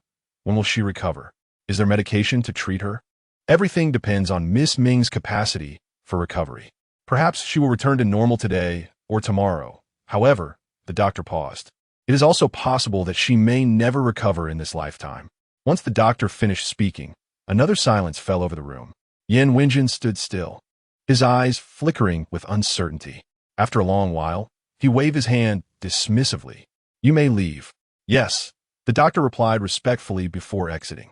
Just before the door closed, a deep voice laden with a veiled threat echoed. "This matter must not be disclosed to anyone, understood? There is no way I would dare to speak of it." The doctor thought, as he left, his mind racing. In the medical profession, treating high-profile individuals was fraught with peril. Failure meant ruin, and success could lead to even greater complications. After the doctor departed, Yin Wenjin lingered in the study for 3 to 4 minutes before slowly making his way to the bedroom. Inside the bedroom, upon hearing movement, Ming Hua's eyes widened in alarm, and she swiftly rolled over, cocooning herself in the blankets. "Who are you?" She repeated her question. Yin Wenjin no longer felt the astonishment and confusion he experienced upon first hearing the question. The 3 or 4 minutes that had just passed were sufficient for him to organize his thoughts and prepare for Ming Hua's various inquiries. The handsome and mature man slowly settled onto the edge of the bed, his gentle black eyes fixed on Ming Hua, a hint of perfectly measured sorrow gracing his features. "Have you forgotten me, Wanjia? I am your husband." The word husband escaped Ming Hua's lips in a whisper, her beautiful peach-shaped eyes widening in shock. For some reason, she felt that she could not have married so young. She couldn't help but scrutinize Yan Wenjin, whose face was somewhat obscured. Yet the contours of his features revealed undeniable handsomeness. Clad in a tailored suit that accentuated his broad shoulders and narrow waist, his muscular chest created a striking silhouette. He exuded an immense, masculine charm. His fingers, casually resting on the bed's edge, were strong and well-defined, the veins on the back of his hand prominent. Everything about him suggested that he was not an ordinary man. He must occupy a high position. Such individuals are often skilled deceivers, cunning in nature. Ming Hua, with a touch of indignation, posed the question, "How can you prove that you are my husband? I remember nothing, so how can I trust your word?" Did she possess a face that appeared naive and easily deceived? Yan Wenjin chuckled softly at her words, feigning a wounded expression, and spoke with a hint of grievance. "Wan Jia, do you truly not remember me? You asked me to prove it, yet I find myself at a loss. After all, you have always insisted that I keep our relationship a secret." What? Ming Hua's mental radar flickered, her face registering disbelief. Could it be that she had been a heartbreaker? Unthinkable. As she wrestled with self-doubt, Yan Wenjin gently took her hand, guiding it inside his suit jacket, resting it over his chest. The heat radiating from him penetrated the fine fabric of his shirt. He possessed an impressive physique. In Ming Hua's memory, they were still strangers. And now, suddenly having her hand placed on a man's muscular chest left her feeling awkward and unsure of where to place her hands. The embarrassment was almost tangible. Yan Wenjin noticed her discomfort and secretly delighted in witnessing her awkwardness. His tone grew increasingly seductive as he spoke, his chest rising and falling with every word. "Have you forgotten? You used to love touching me here. You even tied red strings around me. Have you truly forgotten?" What? Ming Hua stammered, her face aflame. Could it be that she had done such things? Chapter 157. "Let us hear you call me husband." Ming Hua instinctively wanted to protest that it was impossible. Just as the words were about to leave her lips, her hand, which had been lightly resting on Yan Wenjin's chest, suddenly trembled and firmly pressed against him. The full curve of his chest was undeniably appealing. Without thinking, she squeezed lightly, and the words she had intended to say were swallowed back. It seemed that perhaps she could indeed have done such things. "So, have you remembered something? Can you now believe that I am your husband?" Yet Yan Wenjin persisted, almost as if he wanted her to acknowledge it immediately. Ming Hua puffed her cheeks, her mind a blank slate, and her defenses and anxiety peaked. How could she accept Yan Wenjin's claims based on mere words? This only suggested they had a past, but who knew if it was merely a fleeting romance? "You say you're my husband, but where is the marriage certificate? Where are the rings? Why is there nothing?" Her gaze fell upon her slender, delicate fingers, devoid of any ring marks. The same was true for Yan Wenjin, whose long, strong fingers bore no ring. In Ming Hua's beautiful peach-shaped eyes, a glimmer of triumph sparkled at uncovering a potential flaw in his story. Yan Wenjin chuckled inwardly. The vibrant and beautiful Ming Hua was irresistibly kissable. Suppressing his excitement, he lowered his gaze, an expression of dejection and grievance crossing his face. "The reason we lack a marriage certificate is that you once told me you had a fear of commitment and were reluctant to enter marriage. However, if two people truly love each other, the existence of a contract is irrelevant. Although I longed to marry you, I didn't want to pressure you." As he spoke, he lowered his head slightly, adopting a demeanor that allowed Ming Hua to take the lead. Fearing she might not believe him, he opened his personal terminal and displayed a property transfer document. Yan Wenjin smiled wryly. "Due to our lack of a marriage certificate, we cannot share assets. Therefore, I have preemptively transferred all my assets to you. Now, I possess nothing, including this villa we are in. If you no longer want me, I will leave." After speaking, he stood and took a step back, turning to leave. Wait. A flurry of words struck Ming Hua's mind, leaving her dazed. Had she truly been so callous? She had led someone on without marrying them while getting them to transfer all their assets to her. Was she really that kind of person? Ming Hua was incredulous. Yet the property transfer document she had glimpsed bore her name without a doubt. Seeing Yan Wenjin's dejected demeanor as he prepared to leave, she hurriedly reached for his hand. "No, don't go. Let's clarify things first." She absolutely could not be so heartless, Ming Hua thought with determination. Yan Wenjin glanced at the hand she held. his tone tinged with a mix of grievance and disappointment. You don't remember me, so why would you want me to stay? Why not call Fu Shizhen or Juniqing to keep you company? What? Who are they? Ming Hua sensed a familiarity in their names, but struggled to recall any memories. Could it be that she had been involved with other men behind Yin Wenjin's back? Impossible. Could she truly be that unfaithful? Given the circumstances, Ming Hua felt compelled to prevent Yin Wenjin from leaving. Regardless of everything, he was the first person she had seen upon waking, and he appeared somewhat trustworthy. Please don't go, don't go. Can you tell me more about our relationship? You see, I remember nothing, and you suddenly claim to be my husband. I was merely expressing reasonable doubt earlier. Now, I'm starting to believe you a little. Ming Hua gazed intently at Yin Wenjin, her fingers forming a small arc, signaling that she was only slightly convinced he was her husband. Yin Wenjin smirked, seizing the moment to press further. His tone softened. If that's the case, why not call me husband for me to hear? What? Why the sudden demand to call you husband? Ming Hua's lips parted, hesitating to utter the word, as if it carried an unbearable shame. Yin Wenjin sighed dramatically. If that is the case, I shall take my leave. No, husband, don't go. Ming Hua's voice was barely a whisper, yet Yin Wenjin heard her. Her earlobes trembled in the air, her heart racing wildly, warm blood surging through her body. Her earlobes and neck flushed crimson. Yin Wenjin had never anticipated hearing those words from Ming Hua's lips in his lifetime. The amnesiac Ming Hua was indeed entertaining. A smile crept onto his lips as he leaned back against the bed, unable to resist her charm. If you have any inquiries, feel free to ask me. Ming Hua just called out the word husband, and her entire face felt as if it were ablaze with embarrassment. She couldn't shake the feeling that this was something she wouldn't typically do. However, seeing Yin Wenjin's satisfied expression brought her some relief.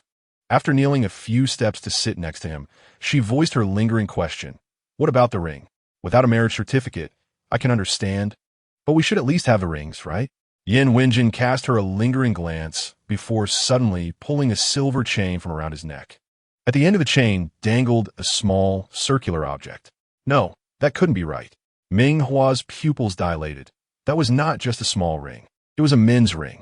Her heart skipped a beat as her gaze met Yin Wenjin's dark, penetrating eyes.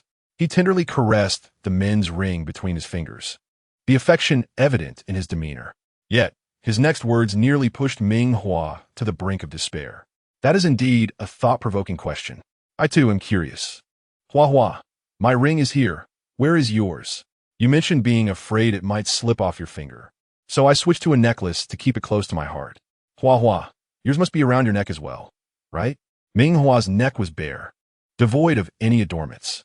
Under Yin Wenjin's scrutinizing gaze, the inner turmoil within her screamed in desperation. Oh heavens, what had her pre-amnesiac self done? Why did she have to confront all of this? It was her own careless words that had led them here. Yin Wenjin was fully aware that Ming Hua possessed no such ring. The one around his neck was a token he had prepared for himself, affirming his feelings unilaterally. Unexpectedly, it had come in handy at this moment.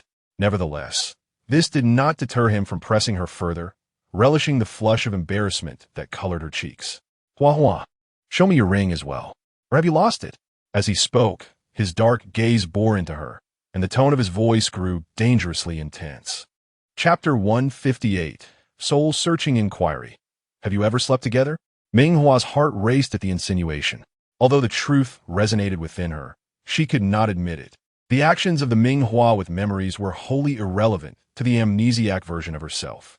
Observing Yin Wenjin's increasingly dark expression, she understood that there was a stark difference between voluntarily admitting guilt and being discovered. She hastily leaned forward, cupping his face in her hands, and planted 2 quick kisses on his cheek, her tone earnest and sincere. I'm so sorry, husband. I don't know where I placed the ring. I currently have no memories. If you'd like to wear a ring, we can go buy a pair to wear on our fingers. What do you think? First, she sought to soothe him, then to apologize, and finally proposed a solution. Ming Hua, you clever little thing. After her words, her beautiful, watery, peach-shaped eyes sparkled with anticipation as they looked at Yin Wenjin.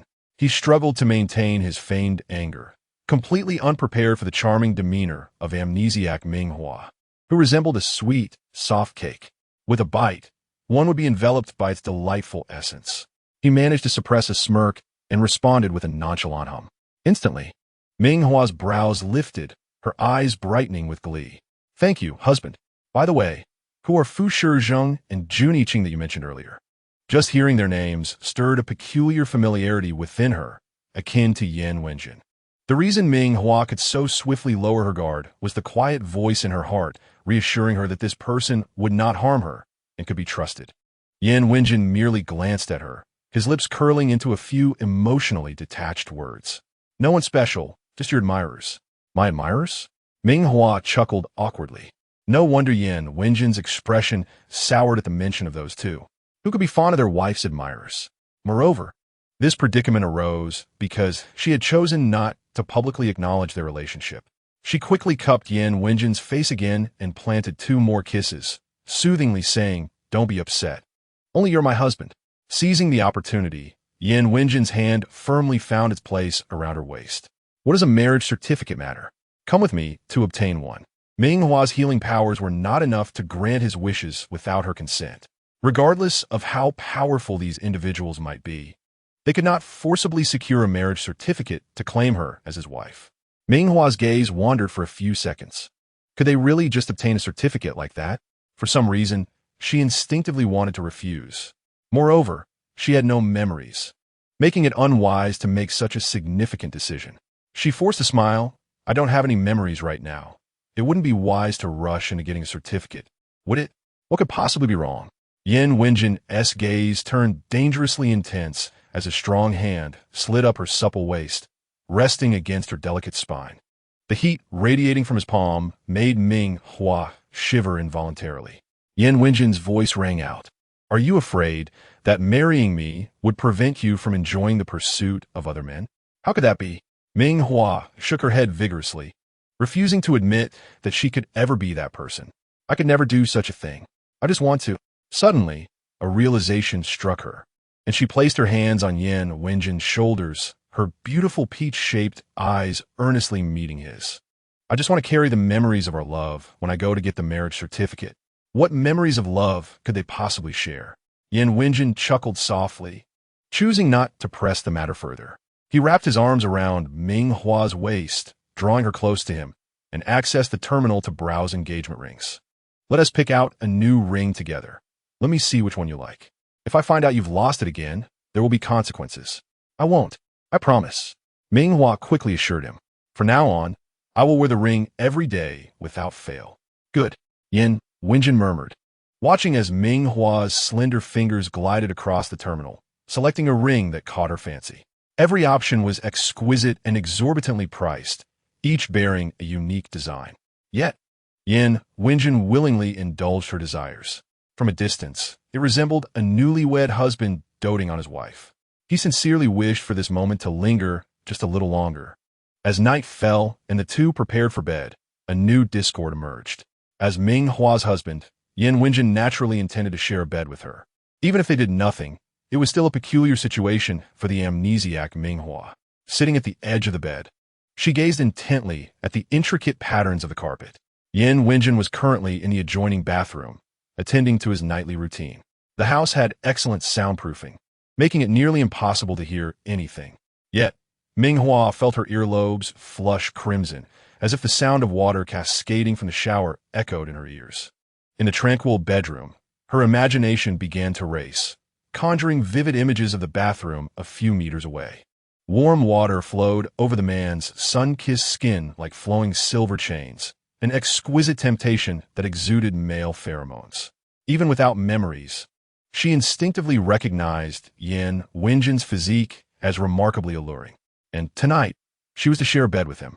Ming Hua's fingers tightened around the bed sheets, her lovely brows knitting together.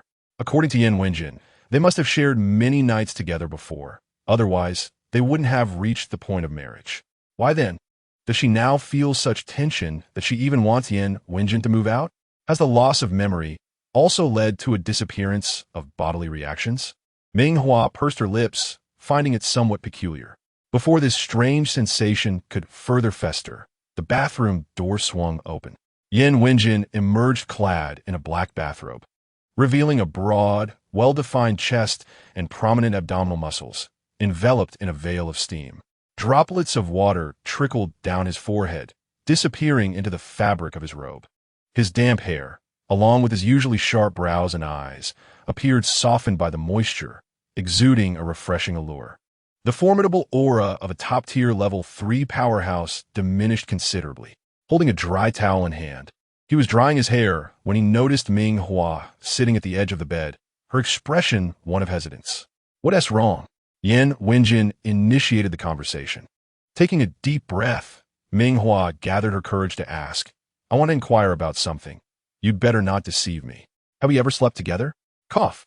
Yan Wenjin was caught off guard, his face flushed with a faint crimson hue.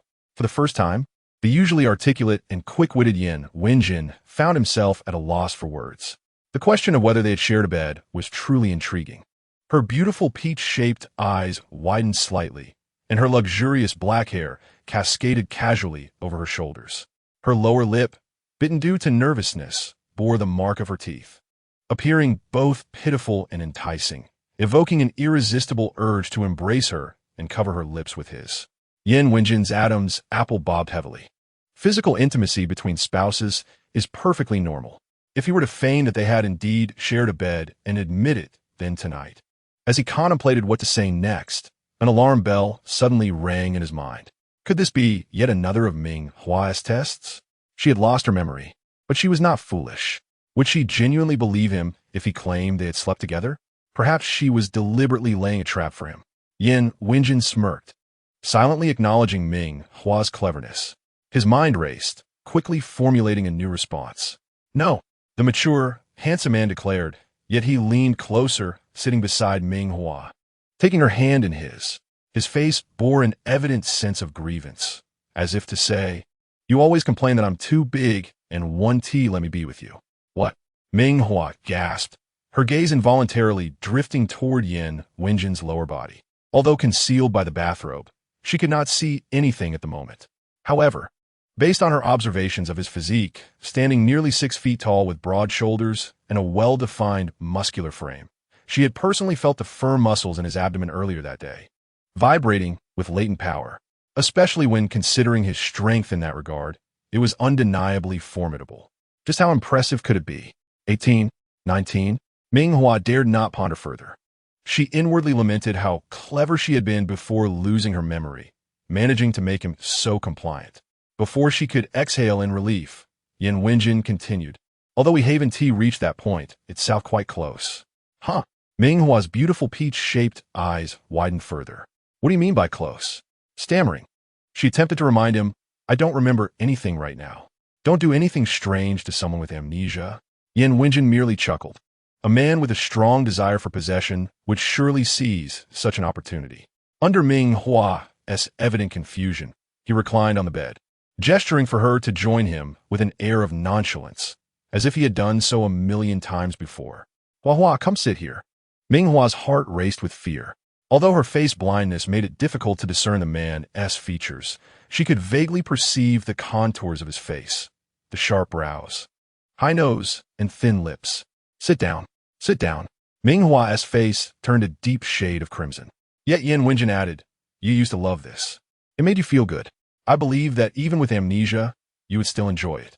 After being tied to a chair by Ming Hua once, Yan Wenjin had keenly realized that she was not as innocent as she appeared, especially with Yan Shao nearby, flaunting his chaotic leather necklace. If Yan Shao could, so could he. The astute and cunning chairman was capable of discovering new, unique methods. "Aren't you curious to try? Your husband will make you very comfortable." Yan Wenjin's tone bore a hint of regret. If he were to pressure her too much, she might flee faster than anyone. This subtle temptation shifted the initiative entirely to Ming Hua, allowing her to linger for a moment. Her gaze traced the line of Yan Wenjin's high nose down to his slightly parted lips and the pronounced Adam's apple. The tall man lay on the bed, his chest rising and falling gently with each breath, diminishing the aggressive aura of his masculinity, revealing a hint of vulnerability instead. If she wished, she could dominate him. Ming Hua's cheeks flushed slightly, her breath quickening with a hint of panting. This was destined to be a night of madness. Yan Wenjin took a wet wipe to clean Ming Hua's hands. Her delicate, fair fingers were now tinged with a rosy hue. Due to the earlier events, she was slick with beads of sweat, a damp strand of hair clinging to her forehead, creating a stark contrast of darkness against her pale skin. Ming Hua lay back on the bed, closing her eyes momentarily, reflecting, "No wonder I was like that before." "You truly are." Ming Hua paused. "Not much different from an animal. How could a normal human take so long?" However, today Ming Hua also discovered that the human tongue could be remarkably agile. It was utterly unbelievable.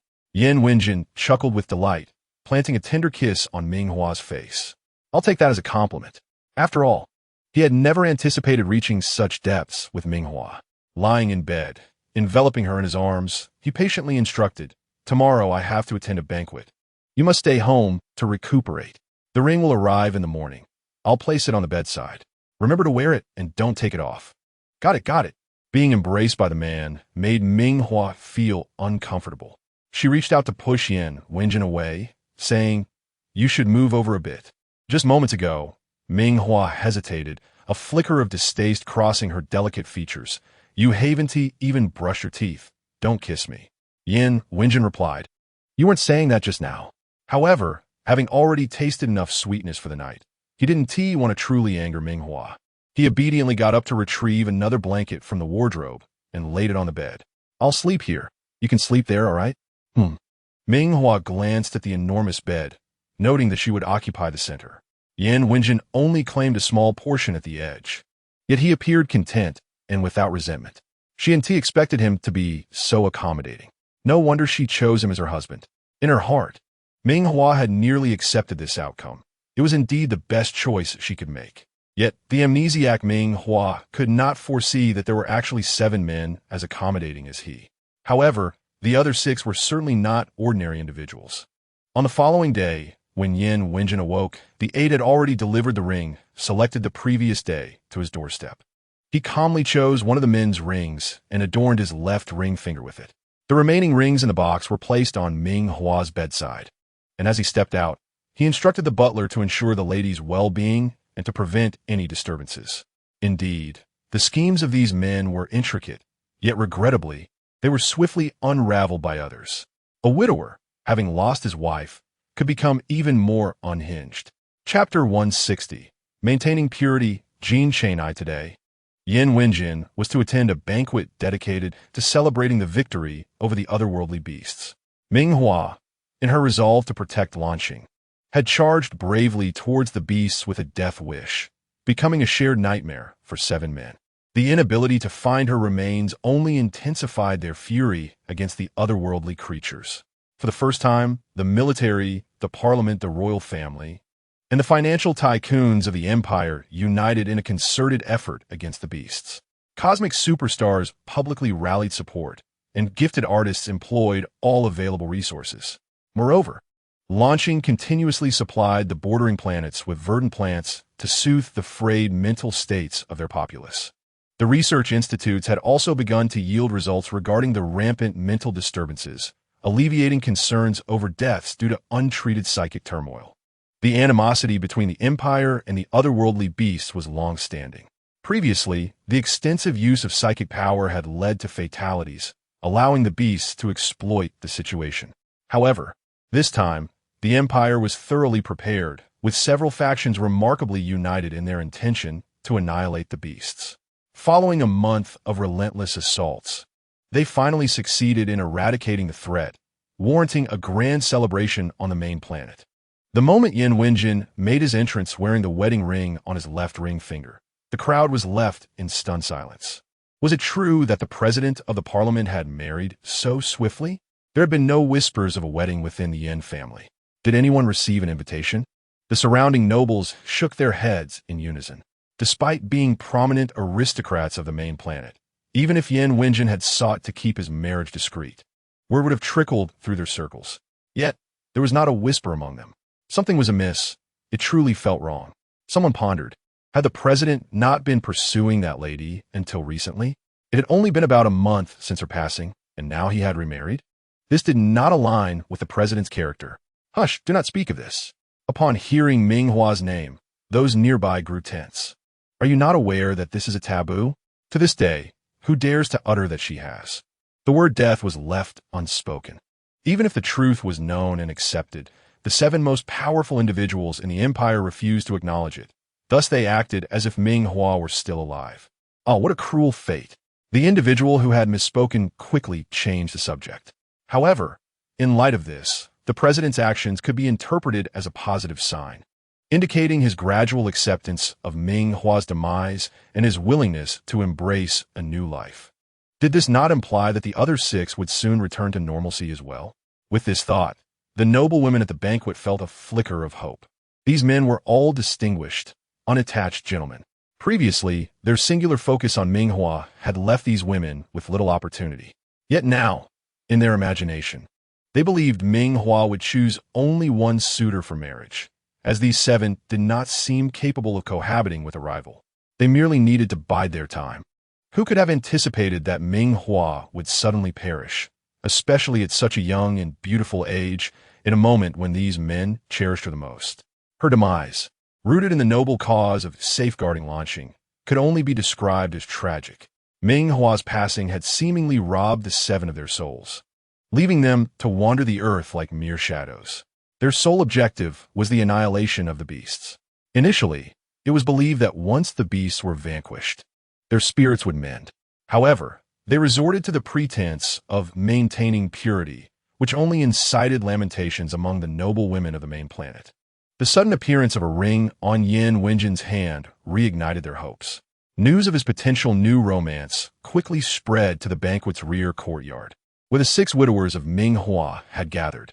Since her death, Fu Shizheng, Jin Chang'ai, and Jun Yiqing had experienced an unexpected camaraderie, occasionally reminiscing about the days when Ming Hua was alive, sharing a bond of mutual respect among rivals. Upon hearing the news of Yan Wenjin's ring, Jin Chenye's brows furrowed in fury. An overwhelming rage surged within him. Did he truly believe Ming Hua had? Jin Chang'ai could not utter the word. In his heart, Ming Hua would forever remain alive. He preferred to believe she was hiding on another planet. Therefore, in Jin Chenye's eyes, Yan Wenjin's actions were tantamount to betrayal. Fu Shizheng scoffed. If he wishes to marry, let him. Fewer competitors can only be advantageous. No? Jin Chenye's lips moved, clearly still wanting to speak. This was not merely a matter of losing a rival. When Ming Hua was alive, he envisioned nightly dreams of his competitors meeting untimely ends, leaving him as the sole contender for her affection. Yet now, even if Jin Chang'ai refused to admit it, he knew in his heart that Ming Hua was gone. While Yan Wenjin had found a new love in such a short span of time, how could this not evoke sorrow? Jin Chang'ai could not accept that someone like Yan Wenjin, who had once claimed to love Ming Hua, was now pursuing another. Thus, when Yan Wenjin entered the sight of the others, Jin Chang'ai charged at him, delivering a fierce punch. Jin Chang'ai, what madness is this? The unexpected blow barely grazed Yan Wenjin's face, thanks to his quick reflexes. Jin Chenye's gaze was icy, his dark eyes piercing as he confronted Yan Wenjin. Do you not realize the truth? You feigned affection for Ming Hua solely for her healing powers, did you not? Now that she is gone, you are eager to find a replacement? What Yan Wenjin was about to retort faltered on his lips. Why should he share the truth of Ming Hua's survival with these men? He had yet to fully win her affections. Moreover, the amnesiac Ming Hua was utterly charming, akin to a delightful cake. If they were to learn of her existence, chaos would undoubtedly ensue. With a cold demeanor, he adjusted his sleeve and smirked, recalling the recent banquet news. Do you dare speak to me? What of you, Jin Chang'ai? Surely you are aware of the banquet's purpose. The Empress is desperately seeking a new consort for you. Do not entangle me in your affairs. At this, Jin Chang'ai erupted in outrage. Do you think everyone is as fickle as you? I shall remain pure for Hua Hua. Chapter 161. Yen Shao lures the tiger away, Maintaining purity. Was this a veiled jab at who among them was most unworthy? Yan Wenjin found little common ground with these men. In truth, had it not been for the obligation to attend the banquet as the president, he would have abstained. At this moment, he felt utterly disconnected from these widowers who had lost their wives and were prone to madness. He straightened his suit jacket and turned to leave. Only Yen Shao, with his deep black eyes, gazed intently at Yan Wenjin's departing figure, astutely sensing that something was amiss. Could it be that this elder brother of his would so swiftly alter his affections? Preposterous. Yin Xiao could not bring himself to believe that Yin Wenjin would so quickly shift his feelings, especially considering Yin Wenjin's current demeanor. Even as he feigned calmness, a natural joy flickered at the corners of his eyes and brows. This inadvertently led Yin Xiao to contemplate an implausible possibility. His heart raced with fervor. The notion that Hua Hua was still alive and now in Yin Wenjin's possession. She appeared, like them, to bear the weight of profound sorrow. The visage of a man who had lost his beloved. Yet today something had shifted. Could it be inferred that Yin Wenjin had discovered Ming Hua before anyone else? However, if Ming Hua had been gravely injured and remained unconscious, it would explain Yin Wenjin's persistent melancholy. Recently, signs of improvement seemed to have emerged. Ming Hua had awakened, and for reasons unknown, had been charmed by Yin Wenjin. Otherwise, he would not have dared to wear a ring on her finger. No, perhaps it was not mere charm. Given Ming Hua's beauty, Yin Wenjin, having finally ensnared her heart, might have acted upon his desires. Surely, those soft lips would be kissed to a rosy hue. Perhaps even more. A surge of furious indignation ignited within Yin Xiao, coupled with an inexplicable thrill. Ming Hua was alive, thriving in this world. This revelation left him dizzy, rendering him oblivious to how he had exited the banquet. With this newfound clarity, it would be considerably easier to devise a plan to extricate Yin Wenjin from the equation. As fate would have it, an issue arose at a council branch not far from the main star, necessitating Yin Wenjin's personal intervention. He sighed, tenderly kissing Ming Hua's cheek. Suffused with affection. "I truly do not wish to go," he lamented softly, tinged with a hint of melancholy. 6 months prior, he would never have envisioned himself in such a predicament. As the council president, being consumed by work was entirely expected. He once found it incomprehensible that his subordinates would prioritize romance over their duties. It seemed absurd. Yet here he was, on the verge of becoming such a person. In the tender embrace of love, he found himself yearning for the day he could make their bond official. Upon learning that Yin Wenjin was to depart, Ming Hua felt a wave of relief wash over her. She lightly pushed him, eager for him to leave sooner. "Work is important. You must focus on your responsibilities. Will you miss me?" Yin Wenjin knew he could not abandon his duties at the council. Yet, he merely uttered a few sentimental remarks. Lacking power and influence, how could he hope to stand beside Ming Hua? A fleeting possession could be easily usurped by others. "All right, I will miss you," he replied, to which Ming Hua responded nonchalantly. She could hardly fathom why this handsome, mature man was now so clingy. It was no wonder that her former self, devoid of memories, had hesitated to formalize their connection. Even without a certificate, he was already so needy. Imagine how it would be once they were officially bound. Perhaps sensing her lack of sincerity, Yin Wenjin's eyes darkened. He embraced her tightly and leaned down, kissing her fiercely. Ming Hua reciprocated without reservation, playfully biting his tongue. "Umph." Yin Wenjin chuckled softly. Even the amnesiac Ming Hua retained her spirited nature. Ming Hua waved her hand dismissively, idly perusing a book. Observing this, Yin Wenjin straightened his suit and made his way toward the door, issuing a cold command. "Take good care of my wife. Do not allow any outsiders to enter." "Yes," the butler replied, leading the servants to see Yin Wenjin off. Little did they know, as soon as Yin Wenjin departed, Yin Xiao swaggered in through the front door. The butler stood at the forefront, attempting to block his path. Yin Xiao's piercing gaze lifted, filled with warning. "What is it, Butler Wang? Are you attempting to stop me?" The butler faltered, softly calling out, "Second young master." "Humph, at least you know your place." Yin Xiao brushed past him, striding into the house, leaving the butler helplessly standing outside. What could he do? The eldest young master had ordered that no outsiders be permitted. But the second young master hardly counted as an outsider. There was no stopping him. Yin Xiao had never been one to tolerate provocation, and if angered, he would not hesitate to resort to violence. The butler sighed. Meanwhile, Yin Xiao, having dismissed the butler, marched directly toward the bedroom. The sound of his sturdy leather military boots echoed on the floor. With a hint of complaint in his tone, he suddenly froze at the threshold. In that moment, his imagination transformed into reality. Ming Hua was indeed alive and well. A rush of adrenaline surged through him, his cheeks flushed with excitement. Yin Xiao beheld Ming Hua, clad in a pink silk nightgown, her arms as fair as the finest pearls.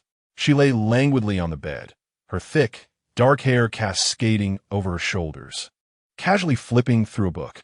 Her slender legs swayed slightly with the excitement of the story, creating an enchanting scene that seemed almost dreamlike. Yin Xiao was momentarily entranced. Husband? The world seemed to shatter around him. He inhaled deeply, a wave of warmth flooding his senses. He had never imagined that Ming Hua would address him in such a manner. Suddenly, he felt as awkward as a boy in the presence of his beloved. His lips parted, the word wife caught in his throat, ready to be uttered. Just then, Ming Hua, who had been lounging lazily, brightened, pointing at him and exclaiming, "Where is your ring?" Yin Xiao. "What ring?" "The ring." Following her gaze, Yin Xiao glanced down at his left hand and realized, indeed, Ming Hua called him husband. How could he possibly be without a ring? He resolved to purchase one immediately, whatever style she desired. In his excitement, he raised his hand to retrieve his terminal. Suddenly, Ming Hua's puzzled voice broke through again. "Why did you change your clothes so quickly?" Yin Zhao's movements halted. He stared at Ming Hua, disbelief etched across his features. He could not fathom that she would confuse him with Yin Wenjin. Ming Hua could always discern the subtle differences between the two. Why was she confused now? His lips pressed tightly together. The feeling of being mistaken for a mere substitute was unbearable. Yet, more than his own feelings, he yearned to understand what had transpired with Ming Hua. Thus, Ming Hua watched as the man who had rushed into the room stood there speechless, staring at her for a moment, before seemingly startled, turning abruptly and closing the door behind him. What the? Ming Hua felt utterly bewildered. As she lowered her gaze to resume reading, a sudden thought crossed her mind. Why did she feel as if that man had not been Yin Wenjin? Quickly, she shook her head. How could it be anyone else? Who besides him could enter this villa? Meanwhile, Yin Xiao clutched his chest, summoning every ounce of willpower to exit Ming Hua's bedroom. Otherwise, he would have disregarded everything, even if it meant playing the role of a substitute, just to remain close to her. After all, she had called him husband. Yin Xiao felt elated. Soon, he located the doctor who provided services to Yin Wenjin. The laser gun pointed unceremoniously at the man's forehead. Doctor, the eldest son does not allow me to speak. Yin Xiao moved the control lever, and the laser gun began to charge. Doctor, Miss Ming has developed prosopagnosia and has also lost her memory. Humph. The doctor cast a strange glance at him, and that was all there was to it. However, it seemed that the eldest son had told Miss Ming they were once married, so the doctor shrugged, knowing that he wouldn't have much more information. Being an esteemed physician passed down through generations in the Yin family, he would not simply divulge information to anyone who inquired. After all, it was only because Yin Xiao was also a member of the Yin family that he was granted such leeway. Well, so it is. Upon learning the truth, Yin Xiao gritted his teeth in anger. He had wondered why Yin Wenjin had suddenly started wearing a ring. It turned out that Hua had feigned amnesia to deceive him. One could only speculate what else she had been led to believe. Since they were married, they would inevitably share the same bed at night. The thought stirred even more anger within Yin Xiao, akin to the fury one feels when their cherished possession is bitten by a dog. Wait a moment, Yin Xiao suddenly realized. You just mentioned that Hua has prosopagnosia, meaning she cannot distinguish between us, correct? The doctor hesitated for a moment, not immediately grasping the implication, but he conceded that could be said. That works. Yin Zhao's mind began to race.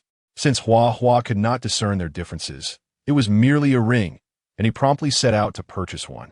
During Yin Wenjin's absence, he would become Hua's new husband. Affectionate gestures were on the horizon. Yin Xiao resolved to act swiftly, even becoming so excited that he began to run, consequently missing the doctor's later remark that she could only not recognize faces. However, she must still be able to distinguish between them through voice, height, and the unique scent of each individual. But Yin Xiao remained oblivious. He hurriedly ordered a ring identical to the one worn by Yin Wenjin and had it delivered to the villa to adorn his hand. The selection of styles from the male brand was limited, yet Yin Xiao was willing to spend lavishly, expediting the order, and soon arrived. With enthusiasm, he slipped it onto his left ring finger, puffing out his chest with pride. From this moment forth, he would be Hua's husband. He strode up the stairs, the sound of his black military boots echoing against the floor. Pushing open the door, he found Ming Hua still lying on the bed, her jade-white arm exposed. Radiating a delicate blush, like a starved dog, he lunged forward, enveloping her in his embrace and planting a kiss on her soft red lips. "Wife, wife, wife! How I miss you," he murmured between kisses, his hands wandering down her slender shoulders and back, finally resting firmly on her gentle waist. "Have you lost your mind?" In stark contrast to Yin Zhao's exuberance, Ming Hua pushed him away repeatedly. "I'm reading, don't bother me." "Hey!" Yin Zhao took the opportunity to lie beside Ming Hua, propping his head on one hand and quietly observing her. The thought of Yin Wenjin, who had been preoccupied with other matters, made him chuckle. "Your beautiful wife is now mine." A grin spread across his face, a smile he could not suppress. As he concocted a flimsy excuse, "I couldn't bear to part with my beautiful wife, so I sent someone else to take care of it." Liar. Ming Hua shot him a glance, but said nothing. She keenly sensed that the person lying beside her was not Yin Wenjin. Even though this individual bore a striking resemblance to him in body, breath, and voice, she instinctively knew he was not Yin Wenjin. Yet, she did not feel alarmed. Strangely, her body recognized a familiar sense of safety from this person, as if she were certain he would not harm her. So, he was her former lover? Quite bold of him to come directly to her. Ming Hua smirked, adopting a demeanor of nonchalance. Instead, she extended her delicate hand to tug at the man's tie, her tone soft and breathy. "Well then, husband, may I take a stroll in the garden? It's quite stuffy being cooped up in here." As she spoke, she wrinkled her nose slightly, her lips still glistening from their earlier passionate kiss, her cheeks flushed with a rosy hue. Her beautiful peach blossom eyes fixed intently upon him. Yin Zhao could barely contain himself. Dazed and dizzy, he nodded in agreement. "Of course, you may do whatever you wish." He failed to notice that Ming Hua's hand lacked a familiar terminal. In fact, the room had been intentionally stripped of any devices that could connect her to the outside world by Yin Wenjin. What a yist. How could he let her out before she was fully accustomed to him? What if someone else discovered her escape? Alas, even if well hidden at home, one must always be wary of the homegrown thief. Twin siblings? What of them? Ha ha. Indeed, one must guard against the homegrown thief. And Chairman Yin placed great trust in the home security, convinced that Fu Shizheng and his associates could not breach it. Little did he know that when faced with Yin Zhao, everyone simply surrendered, as he was the second young master. After all, Chapter 163, Fu Shizheng, the Yellow Sparrow Behind. Yin Zhao, lost in his romantic endeavors, completely squandered Yin Wenjin's painstaking efforts. Ming Hua cradled his head, her soft red lips pressing against his face in affectionate kisses. Dazed, he was ready to comply with whatever Ming Hua desired, as if he would gladly relinquish all his wealth to her. Ming Hua chuckled gently, her delicate fingers playfully tapping Yin Zhao's face. "Husband, you are so good to me. What is this?" Her soft praise sent Yin Zhao into a frenzy of excitement, his tail almost wagging. With a grand gesture, he dismissed the matter. "Recently, the main planet opened an interstellar amusement park. If you like, I'll have someone book the entire venue for us." Just as he prepared to embrace Ming Hua for more kisses, the terminal erupted with a cacophony of notifications. Upon answering the call, his expression gradually darkened. Holding Ming Hua close, he buried his head in her neck and inhaled deeply, his tone filled with reluctance. "Wife, I have business to attend to and must leave. I will miss you dearly." The similarity of his departure to Yin Wenjin's words did not escape Ming Hua's notice, and her eyes sparkled while her smile grew softer, her slender fingers playfully pinching his ear. "I will miss you too." At her touch, Yin Zhao felt as if he were a cat whose tail had been caught, an electric current coursing through him. His heart raced, and he swallowed hard. Finally lowering his gaze, his voice strained. I must go now." With that, he hurriedly stood, spinning around and rushing toward the door, as if fearing someone might chase after him. Lying on the bed, Ming Hua raised an eyebrow, pondering her own hand. Had she truly done anything to elicit such a quick reaction? This man was so sensitive. Ming Hua silently chuckled. Outside the Yin residence, Yin Zhao emerged with a frown, clearly disturbed by the interruption. Not far away, A sleek black hover car gleamed under the sunlight. The window rolled down partially, revealing Fu Shizhong, his thin lips parting. Did you see clearly? Yin Xiao is also wearing a ring.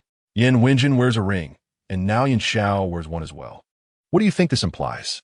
The man's index finger lightly tapped the car door, a casual rhythm. Fu Sun, sitting nearby, furrowed his brow, remaining silent. Regardless of the situation, Fu Shizhong held his own opinions, beyond anyone's influence. Since Miss Ming's disappearance, a hint of madness had crept into Fu Shizhong's actions. The air hung heavy for a few seconds before Fu Shizhong's voice broke the silence. Have a matching ring custom-made for me, and do it quickly. What enchantment does this ring possess, compelling both Yin Wenjin and Yin Xiao to eagerly don it? If he were to wear one himself, surely all would be revealed.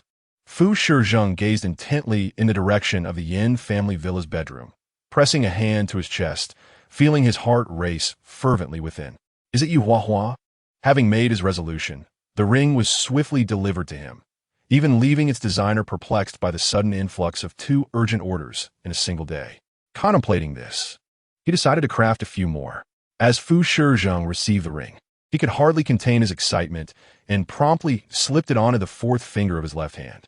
At that moment, the door of the villa swung open, and Ming Hua emerged.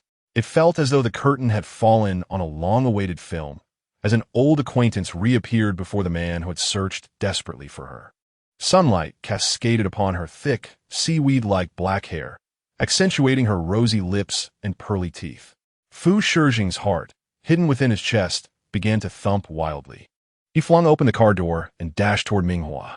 Upon hearing the commotion, Ming Hua glanced up and, noticing the ring adorning Fu Shizhong's hand, a playful smile flickered across her lips. Tilting her head slightly, she softly inquired, "Husband?" Fu Shizhong froze, a myriad of thoughts flashing through his mind. Ultimately, he merely murmured an affirmative, stepped forward, and embraced Ming Hua tightly, whispering in her ear, "I miss you." The emotion in his voice was palpable, leaving Ming Hua curious about her life before her amnesia. She instinctively wrapped her arms around Fu Shizhong and gently asked, "Are you really that reluctant to part with me?"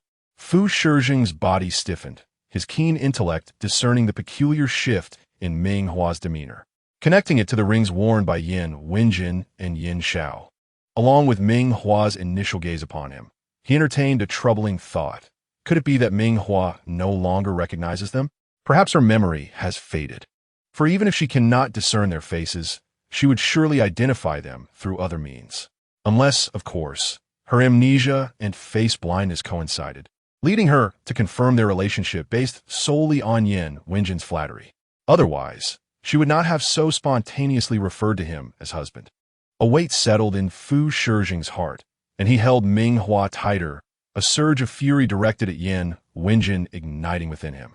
This individual had found Ming Hua long ago, yet chose to keep her hidden, reveling in their madness. "May I steal a kiss?" Fu Shizhong leaned forward, resting his forehead against hers, their breaths mingling. His voice dropped to a whisper, as if he feared startling her. Ming Hua, sensing his intentions, nodded lightly. Her instincts assured her he meant her no harm. In the next moment, his lips brushed against hers, a sweetly innocent kiss devoid of any suggestive undertones. Ming Hua could feel his lips trembling against hers, as if he cherished her existence after a long absence. It was evident that he truly loved her. Fu Shizhong soon regained his composure, his mental acuity picking up on the movements of the servants within the villa, aware that someone was approaching from inside. If they were to disclose his identity, it would jeopardize their moment. A glimmer of determination sparkled in Fu Shizhong's eyes as he grasped Ming Hua's hand and gently urged, "Hua Hua, having been in the villa for so long, don't you wish to see the outside world? Aren't you busy?" Ming Hua replied, tilting her head in confusion, playing the role of an amnesiac who could not distinguish between their identities. Fu Shizhong recalled that he had arranged for Yin Xiao to divert attention, and even Yin Wenjin's departure was orchestrated by him. Pausing for a moment, he casually rephrased, "I don't want to leave you. Would you accompany me to the company?" Chapter 164. Jin Xinye's rivalry. Ming Hua's gaze remained fixed on Fu Shizhong, her vision still obscured by a mist that prevented her from fully perceiving his features. She could only vaguely discern his prominent nose and soft, rosy lips, surmising he possessed an exceptionally handsome countenance. A gentle smile graced her lips as she replied, "All right." Slowly extending her hand, she placed it in his palm. Fu Shizeng exhaled in relief, firmly grasping Ming Hua's hand as he led her toward the hovering vehicle parked at the entrance. The housekeeper, witnessing the sight of his mistress being taken away by a strange man, panicked and hurriedly contacted Yan Wenjin. "Young master, it's not good. The mistress has been taken away by someone else." Especially since Yan Wenjin had expressly instructed that his wife was not yet accustomed to her surroundings and should be prohibited from leaving the villa, with all relevant devices confiscated. The housekeeper hesitated. "The second young master, Yin Xiao, visited today."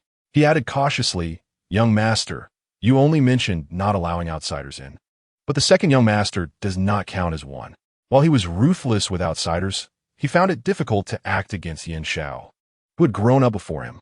Yan Wenjin demanded, "Did you see who took Hua Hua away?" The housekeeper wiped the cold sweat from his brow. It appeared to be Fu Shizheng, the president of Fu Corporation, one of your 6 rivals. After reviewing the surveillance, it seemed Fu Shizheng had been waiting nearby since early morning. Yan Wenjin pieced it together. It was likely that the appearance of the ring at the banquet had raised suspicions among these individuals. With the realization that it was Fu Shizheng and his associates, Yan Wenjin felt a sense of relief. At least he need not worry about Ming Hua's safety. Inside the hovering vehicle, after Fu Shizheng had ushered Ming Hua in, Fu Sun had already departed. Engaging the autopilot, the car now contained only Fu Shizheng and Ming Hua. Observing Ming Hua sitting obediently in her seat, Fu Shizheng felt a wave of relief wash over him, as if he had truly found her. An exhilarating thrill surged within him at the memory of her calling him husband. Sitting beside her, he reached out and pulled her into his embrace. "Hua Hua, what did you just call me? Say it again." Ming Hua tilted her head, her eyes sparkling with mischief as she playfully responded, "A Jean." Fu Shizheng's expression darkened momentarily. Who would want to hear another man's name while snuggling with his beautiful wife? "No, Hua Hua, call me husband," he insisted, emphasizing his request. A glimmer of amusement danced in Ming Hua's eyes as she sweetly replied, "Husband." Fu Shizheng's breath quickened, his throat tightening as he gazed intensely at her rosy lips.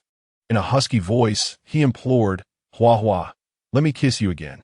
Without granting her a chance to respond, he leaned down and pressed his lips to hers. The masculine scent enveloped her senses, and as Fu Shizheng kissed her fervently, it was as if he were a starved creature, holding her tightly and refusing to let go. He murmured sweet nothings, "Wife, I love you. I miss you so much." With each kiss, their connection deepened. Though Ming Hua soon felt herself weakening as Fu Shizheng's fervor intensified. Quickly, it became apparent what was transpiring. However, the man's condition was not much better.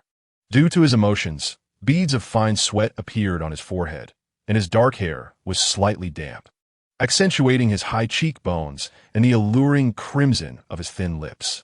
"Hua Hua," he softly called, his handsome face close to Ming Hua's flushed countenance, whispering gently, "May I take a look, my dear?" The sound that escaped her nostrils was a soft, seductive hum, undeniably enticing. Ming Hua, feeling vexed, raised her hand and slapped Fu Shizheng, exclaiming in annoyance, "No need." Fu Shizheng chuckled softly, the sound growing louder, resonating from his chest. "Darling, please let me see." As he whispered sweet nothings in her ear, he playfully tugged at her earlobe. His strong hand slid down her supple waist, lifting the hem of her skirt slightly. The hover car had arrived early at the Fu Group's building, yet Fu Shizheng and Ming Hua lingered inside for several more minutes before finally stepping out. "Do you really not want me to carry you?" "No, go away." Ming Hua had her own temper. The sight of Fu Shizheng's hands made her irate. Did he not realize how rough his fingers were? They were terribly coarse. When she noticed Fu Shizheng carefully placing the used handkerchief in his pocket, she averted her gaze, feeling embarrassed. She could not afford to lose face and was even more afraid of others discovering what had transpired between them, so she strode ahead. Despite having no memory, she instinctively found the elevator leading to the president's office on the top floor, as if she had done so countless times before. Fu Shizheng naturally followed closely behind, oblivious to the figure of Jean Shane standing not far away in the underground parking lot. "Hua Hua," the man, with his wild and unruly brow, fixed his gaze intensely on Ming Hua, who was walking ahead, whispering a deep yearning. A wave of jealousy surged within him. What did Fu Shijing mean? Had he found Ming Hua long ago and kept it from everyone? An intense longing mixed with fierce anger propelled Jin Chang'ai forward. Hua Hua, I miss you so much. Ming Hua halted, looking up at the excited and breathless figure before her. Shaking her head, she realized she still could not discern his features, nor did she possess any memories of him. Her mind was utterly blank. Who are you? The words tumbled out before she could stop them. Jin Chang'ai's heartfelt confession was abruptly silenced. A flicker of helplessness crossed his brow. Hua Hua, you don't remember me? Naturally, Jin Chang'ai could not be angry with Ming Hua. At her words, he shot a furious glance at Fu Shijing, demanding loudly, Fu Shijing, what have you done, Hua Hua? Fu Shitsing, aren't you a Jin? Chapter 165. Fu Shijing willing to be a substitute, what does this mean? Jin Chang'ai scrutinized Fu Shijing, arms crossed, chin slightly raised, waiting for an explanation. For a moment, they both forgot to continue their confrontation. Fu Shijing remained still, swallowing hard. Although he despised Yin Wenjin, he could not avoid using his identity at that moment. He stepped forward, embracing Ming Hua, his voice hoarse as he spoke, Be good, I am a Jin. Don't listen to his nonsense. He then shook the ring on his finger, adding, Look, this is our wedding ring. You must remember, who else can wear this ring besides me? Ming Hua's expression was one of vague understanding, and she nodded, reluctantly accepting his words. Jin Chang'ai, however, was not convinced. He keenly sensed that something was amiss with Ming Hua. Just as he was about to speak, Fu Shijing shot him a sidelong glance. His dark eyes filled with fierce anger. His large hand gently covered Ming Hua's ears, protecting her within his embrace. Be good, Hua Hua. Let's go upstairs first. Ignore these irrelevant people. As he spoke, he pressed the emergency button in the parking garage, and immediately, well-trained security personnel appeared to block Jin Chang'ai from saying anything further to Ming Hua. They proceeded directly to the top floor of the Fu group. Upon entering the office, Ming Hua instinctively settled onto the sofa, clutching a cushion to her chest, waving her hand at the man. You go ahead and work, don't mind me. I'll entertain myself. What a ridiculous joke. After finally finding his wife, why not cuddle close? Go work. Fu Shijing remained rooted, reluctant to move. Ming Hua glanced up, her small face filled with confusion as she asked, Aren't you very busy with work? A few hours earlier, he had successfully orchestrated Yin Wenjin and Yin Zhao's removal, and now it was indeed time for him to be occupied. Thankfully, he could occasionally steal glances at Ming Hua while working. About half an hour later, an assistant entered. Reporting, President Fu, there's a meeting that requires your leadership. We can start preparing to enter now. As soon as the assistant finished speaking, Fu Shijing felt a chill run down his spine. This was not good. He quickly turned to look at Ming Hua. She was engrossed in the book in her hands, showing no reaction, as if she hadn't heard him at all. Fu Shijing let out a sigh of relief. All right, I will be right there. He stood from his chair, crouched down in front of Ming Hua, and looked at her earnestly. I need to attend a meeting now. If you need anything, just call for the assistant. MMM. Ming Hua was deeply engrossed in her storybook, completely uninterested in Fu Shijing, responding with a casual hum without lifting her head. Seeing this, Fu Shijing felt increasingly relieved. Ming Hua's demeanor suggested she would patiently wait for him in the office. Fu Shijing followed the assistant to attend the annual development conference of the Fu group, which he could not afford to miss. Meanwhile, once Fu Shijing left, Ming Hua yawned languidly, her beautiful peach eyes filled with intrigue. Fu Shitsing? The name rang familiar, yet she could not quite place it. Perhaps he was one of her past flings. On the other side, although Jin Chang'ai had been driven out of the parking lot by Fu Shijing's men, he was not one to easily give up. He sensed something amiss from Ming Hua's address of Fu Shijing today, combined with Fu Shijing's momentary panic. The ring. Jin Chang'ai murmured, softly uttering the two words. The ring must hold some undisclosed significance. Someone, go and have a ring custom-made for me immediately. Jin Chang'ai commanded, and promptly, someone was dispatched to handle it. The designer had already prepared a ring in advance, and within a short while, Jin Chang'ai was pleased to slide the wedding ring onto his left hand's ring finger. He then strode towards the entrance of the Fu group. Immediately, The receptionist attempted to stop him. "Hello, do you have an appointment?" "Our president." Before the receptionist could finish, Jean Chang-I raised his hand, his rebellious and fierce brow slightly furrowing, emanating a commanding presence. "Do you know who I am?" The receptionist nodded. Who in the empire did not recognize the little prince? Jean Chang-I replied, "I need to see Fu Shizhong for a matter." "Do not worry, he won't blame you." With Jean Chang-I's status, he could confidently enter any place in the empire. Fu Shizhong had never considered that the receptionist would be able to stop Jean Chang-I. The receptionist stood frozen, watching as Jean Chang-I's towering figure made its way towards the elevator reserved for the president. Meanwhile, in the office, Ming Hua searched high and low but could not find any usable electronic devices. She felt a twinge of disappointment. She was hesitant to use Fu Shizhong's computer, fearing it might trigger some alarm or password, leading to an awkward situation. Just then, the office door was pushed open from the outside.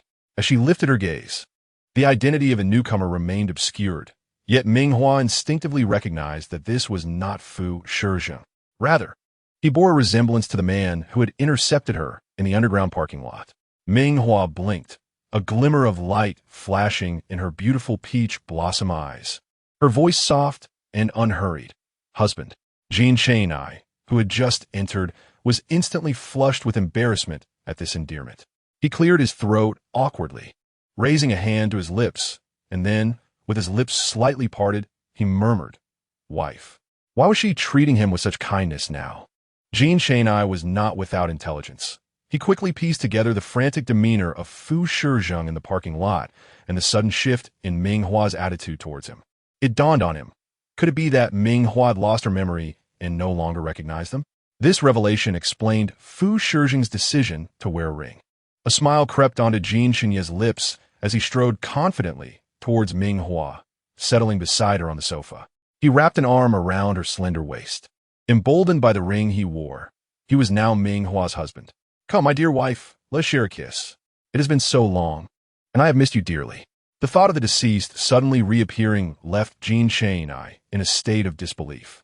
He needed to confirm through fervent kisses and tight embraces that this was not a mere figment of his imagination. Before Ming Hua could utter a word, Jean Chang-I eagerly pulled her into his embrace, showering her with kisses. Just as she prepared to speak, the office door was flung open forcefully by Fu Shizhong, who stormed in, his expression stormy. Chapter 166. Jean Chang-I's superiority. The two seated on the sofa exchanged glances. Jean Chang-I regarded Fu Shizhong, who stood at the threshold with a pallid face, and simply raised his left hand. There, on his ring finger, gleamed a matching men's ring of the same design and material. With a triumphant smile directed at Fu Shizhong, he silently proclaimed, "I am now Ming Hua's husband." The atmosphere shifted palpably. Would Fu Shizhong dare to expose Jean Chang-I's identity? If he did, what good would come of it? Would Ming Hua also begin to harbor doubts? This confrontation benefited no one. Fu Shizhong, seething, felt his breath quicken, his chest heaving, his cheek muscles twitching with restrained fury. Finally, he slammed the office door shut with a resounding thud, causing the walls to shudder. On Ming Hua's side, despite having recognized Fu Shizhong from his attire, she continued to feign ignorance, tilting her head and softly inquiring, "Who is he?" Jean Chang-I, with a warm hand sliding from beneath her head to her shoulder, chuckled softly, relishing his triumph over a rival, just an irrelevant person. "Wife, open your mouth. Let your husband kiss you." No sooner had he spoken than he lunged at her like a famished creature, enveloping her in a flurry of affectionate kisses.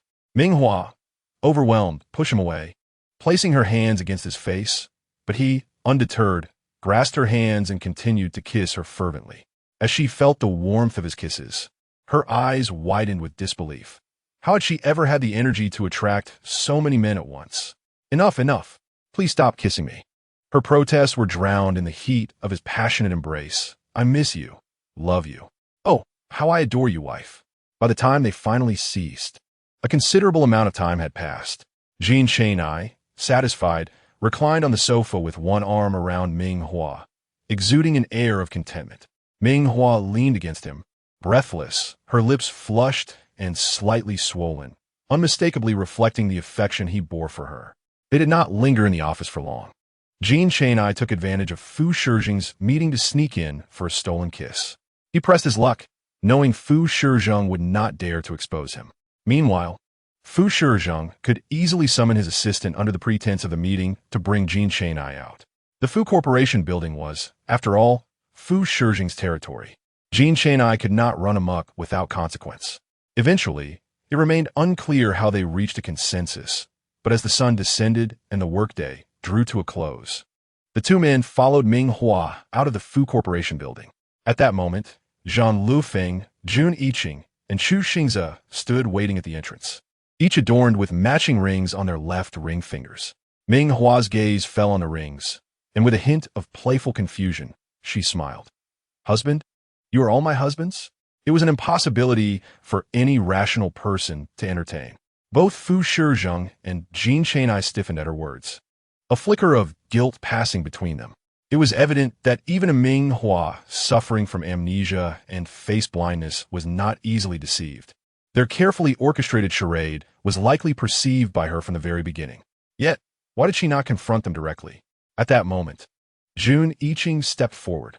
"May we have a word, Ming Hua?"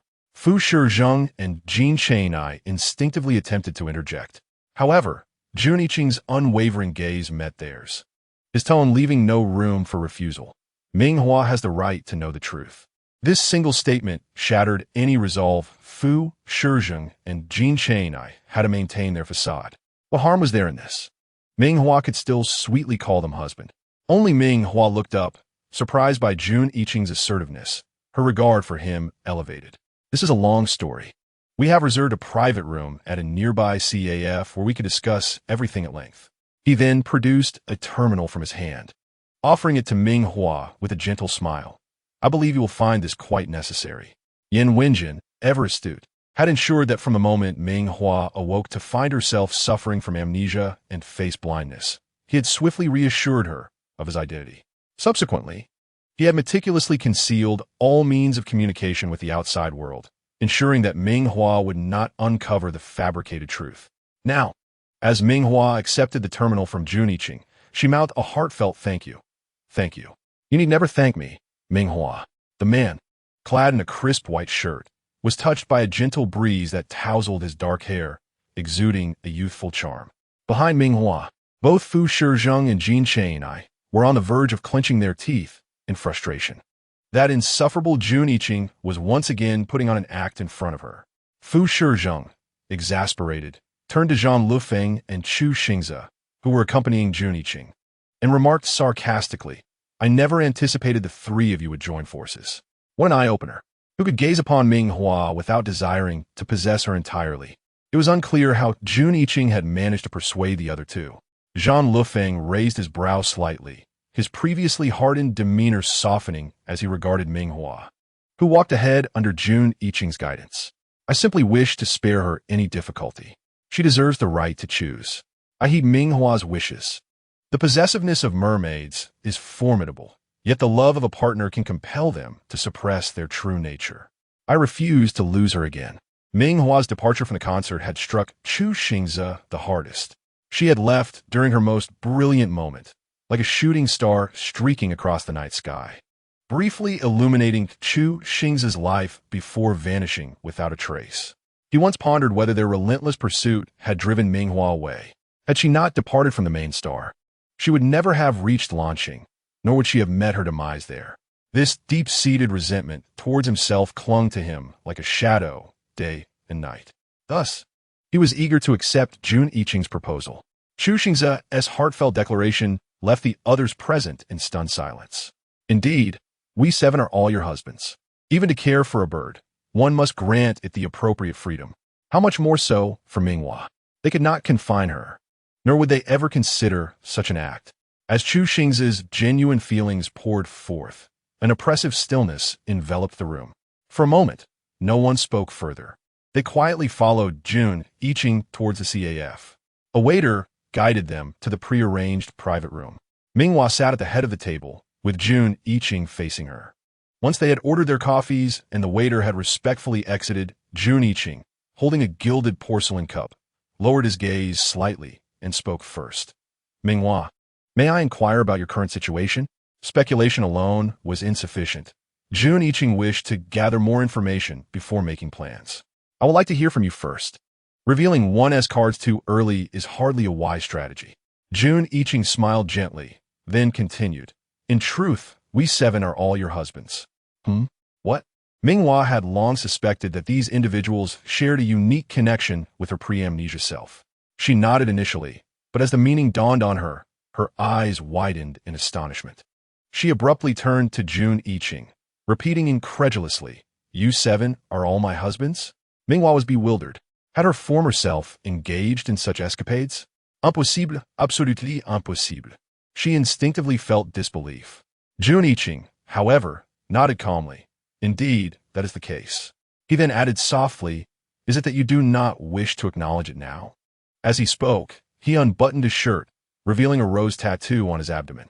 After Ming Hua had painted it on him, he had gone directly to a shop to have it permanently inked. This was the mark she had left on him. Heavens!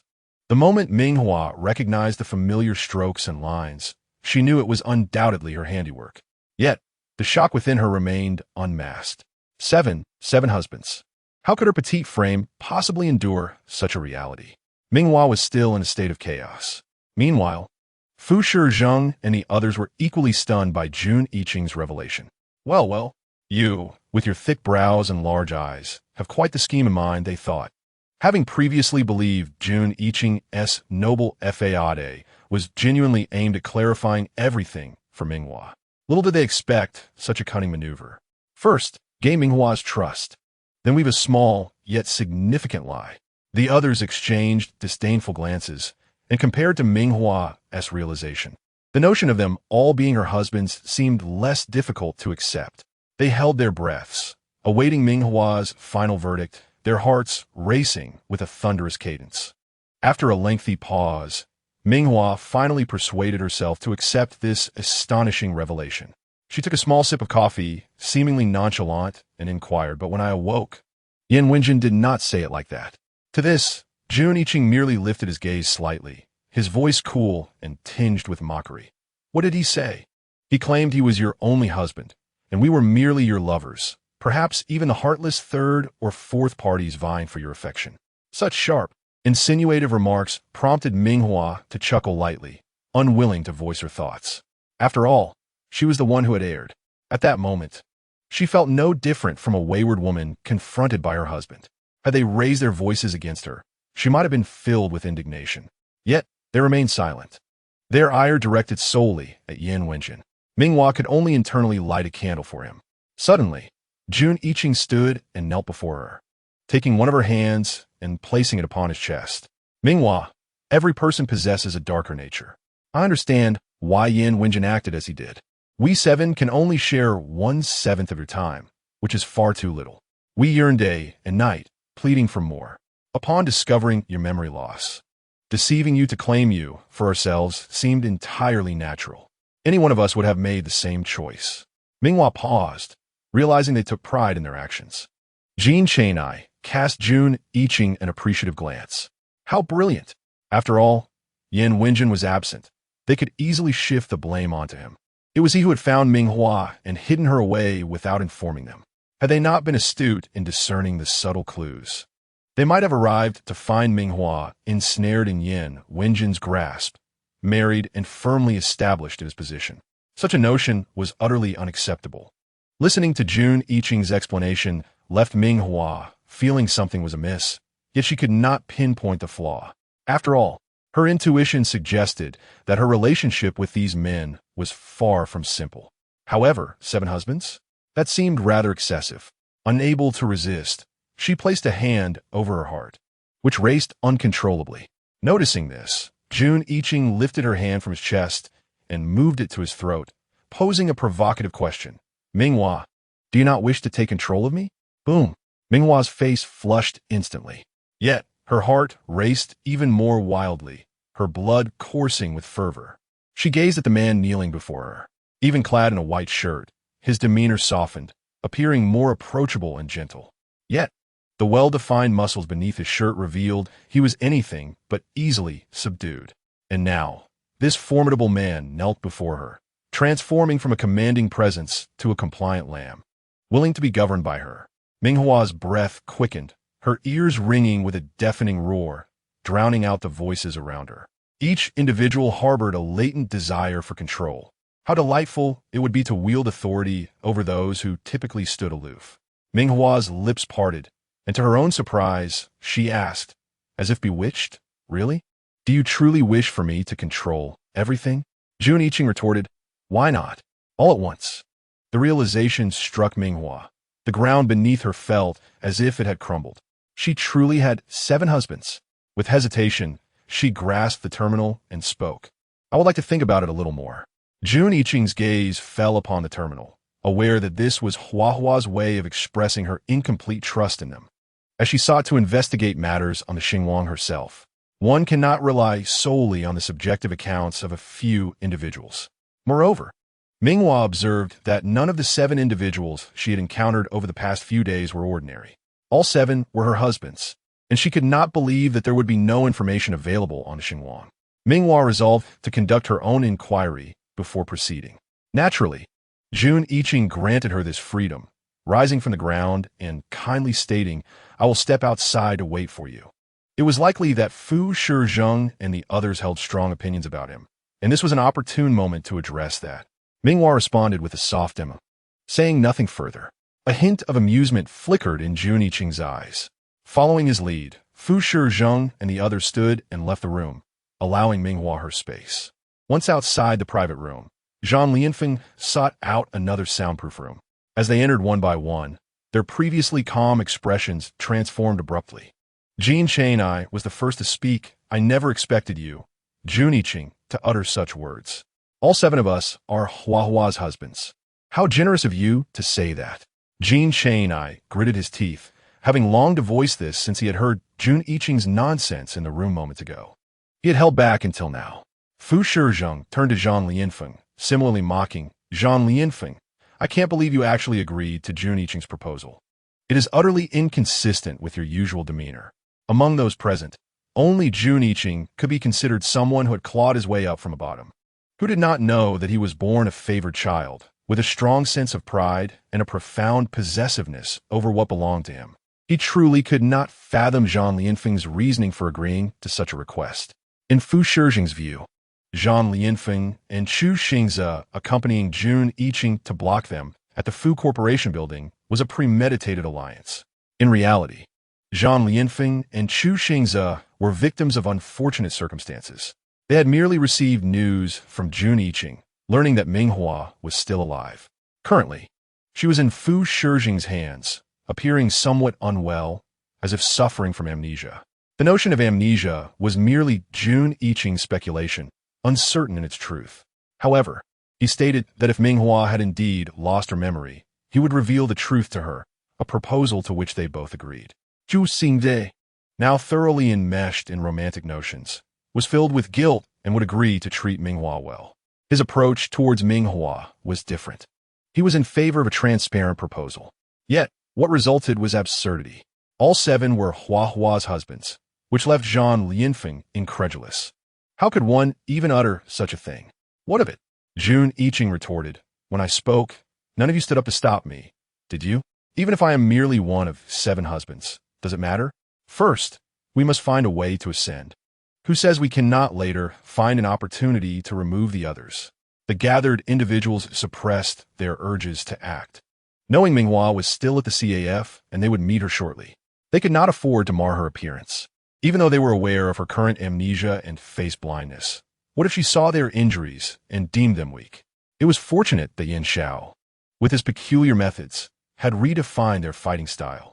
Previously, in conflicts, they would strike where it hurt the most. Yin Xiao, however, focused on targeting the face. A single careless blow to the face would render them embarrassed to appear before Ming Hua to vie for her affection. They forcefully restrained their impulses and began to walk towards the door. Suddenly, Chu Xingze inquired, "You gave the terminal to Hua. Won't she uncover something?" The Xinguang was replete with information, and should Hua discover they were deceiving her, the trust painstakingly built could collapse in an instant, possibly leading to her disdain for them. "You may check the Xinguang yourselves," Jun Yiqing replied, having taken precautions in anticipation of this decision. The terminal given to Ming Hua had also been tampered with. When Ming Hua used the terminal to investigate, it would only serve to substantiate the veracity of his words. The others understood this well.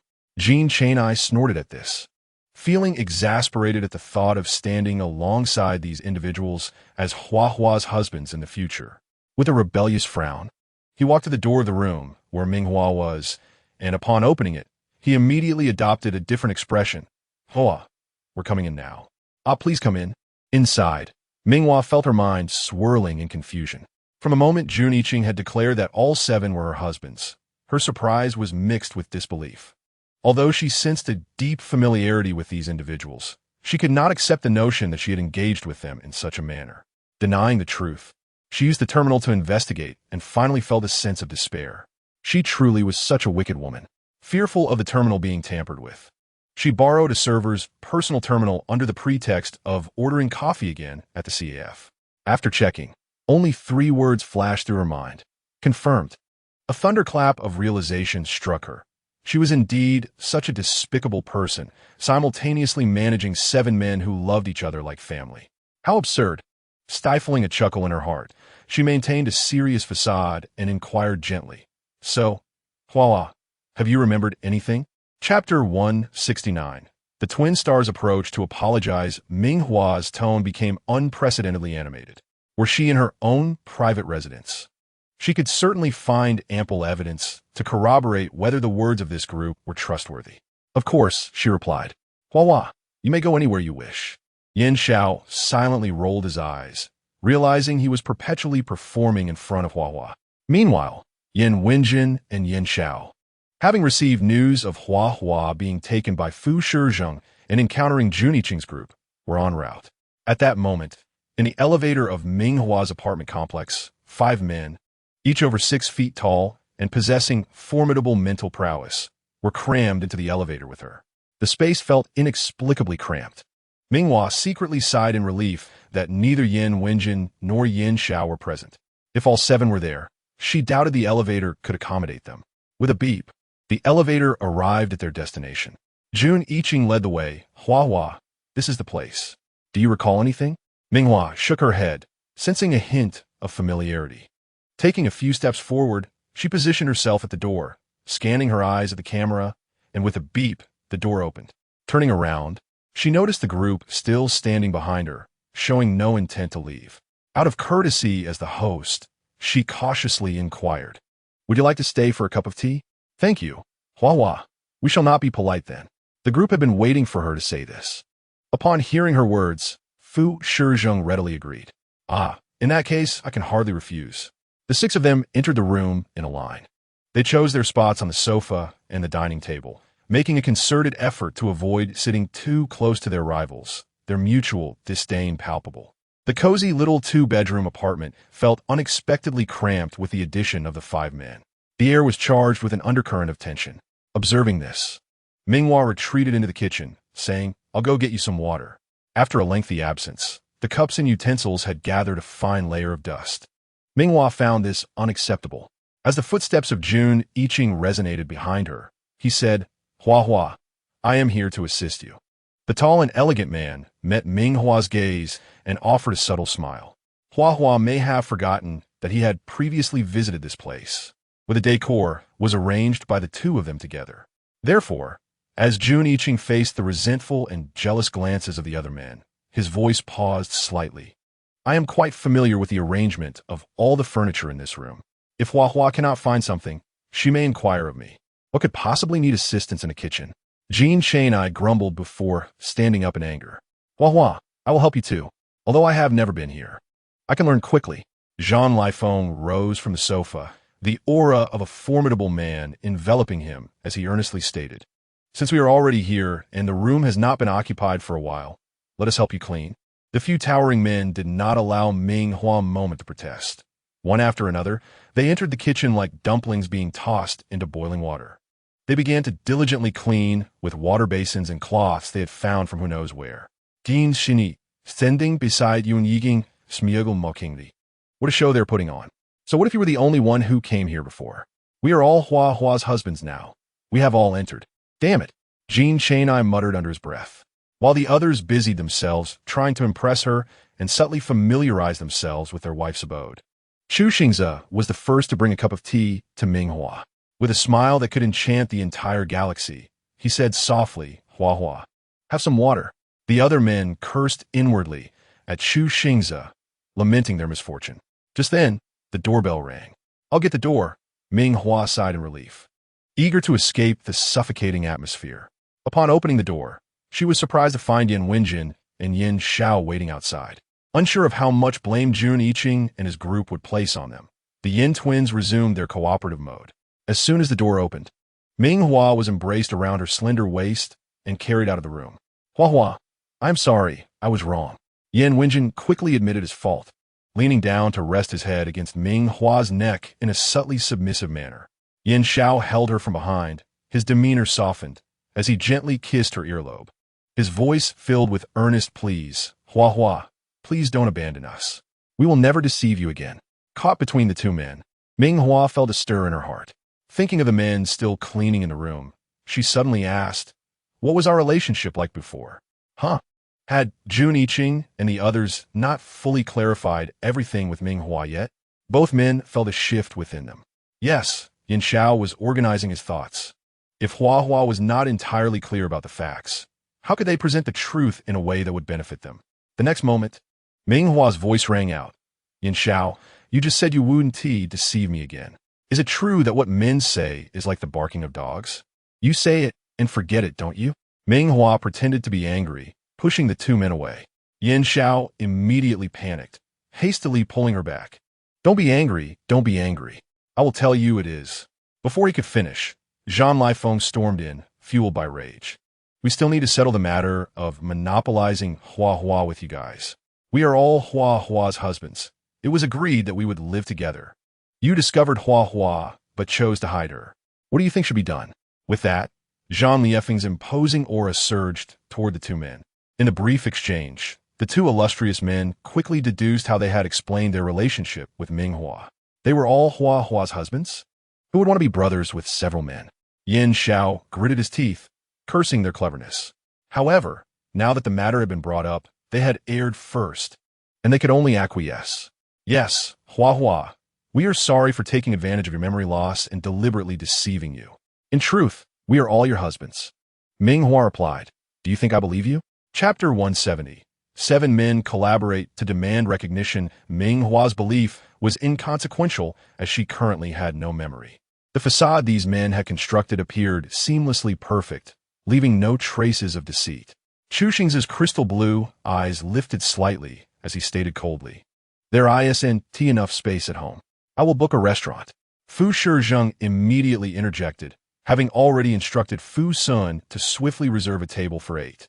The 7 men were putting on a grand performance. In a state of confusion, Ming Hua had no choice but to follow them out. Upon arriving at the restaurant, Fu Sun had secured a large round table, and naturally, Ming Hua was guided to sit at the head. The 7 men lined up beside her on either side. Just as an 8-person table was perfectly set, Ming Hua looked at this bizarre gathering and swallowed hard. It was strange, truly strange. Why did she feel an overwhelming urge to flee, despite the fact that no one was speaking and everyone wore faint smiles? If what they said was true, such scenes should be commonplace. Could it be that it was simply too awkward? Even after multiple encounters, the discomfort lingered. Sensing something amiss, Chu Xingze turned to her with concern in his clear, sky-like blue eyes. "What's wrong, Hua Hua?" As soon as he spoke, the other men, who had merely been observing her, abruptly turned their gazes toward her. Ming Hua expressed, "I dislike this feeling of being the center of attention," strategically avoiding their stares. She took a sip of water to steady herself before questioning, "Do we often do this together before? And how do we live?" Her inquiries were vague and unclear. Chu Xingze paused, momentarily stunned. The astute council president quickly responded, "Hua Hua, you are overthinking it. Such scenes are rare." He sighed with a wry smile. "You know, men possess a natural desire for exclusivity. If it weren't for our deep affection for you, accepting this arrangement would be quite challenging, especially since." Yan Wenjin paused, granting Ming Hua a moment to ponder. His dark eyes fixed intently on her. "We usually meet you separately. Our time together is already limited. With 7 of us, it becomes even less. Yin Wenjin did not continue, yet Ming Hua comprehended. 7 men meant even less time. But how? How had her pre-amnesia self managed all this? A master of time management, a prodigy. To simultaneously engage with 7 men while ensuring they all acknowledged each other's presence without conflict, while also coordinating their schedules. Such an ability promised success in any endeavor. Ming Hua pressed her lips together, feeling exceedingly awkward, yet she continued to inquire, "How did you all, divide your time?" It was not that she did not believe them. It was simply too astonishing. If it were true, surely there would be some evidence to support it. If it were false, how could they have prepared so thoroughly to deceive her? A lie requires countless others to sustain it. Now, it was a matter of who would uncover the truth first. Yin Wenjin chuckled at her reaction. NightⅡ joined in, his typically fierce demeanor softening as he pointed to the terminal device now adorning Ming Hua's wrist. Hua has yet to log into her account. She has forgotten that she currently possesses no memory. Chuxingza, could you assist Hua? What NightⅡ referred to was undoubtedly the Xinguang account that Ming Hua used while on the main star.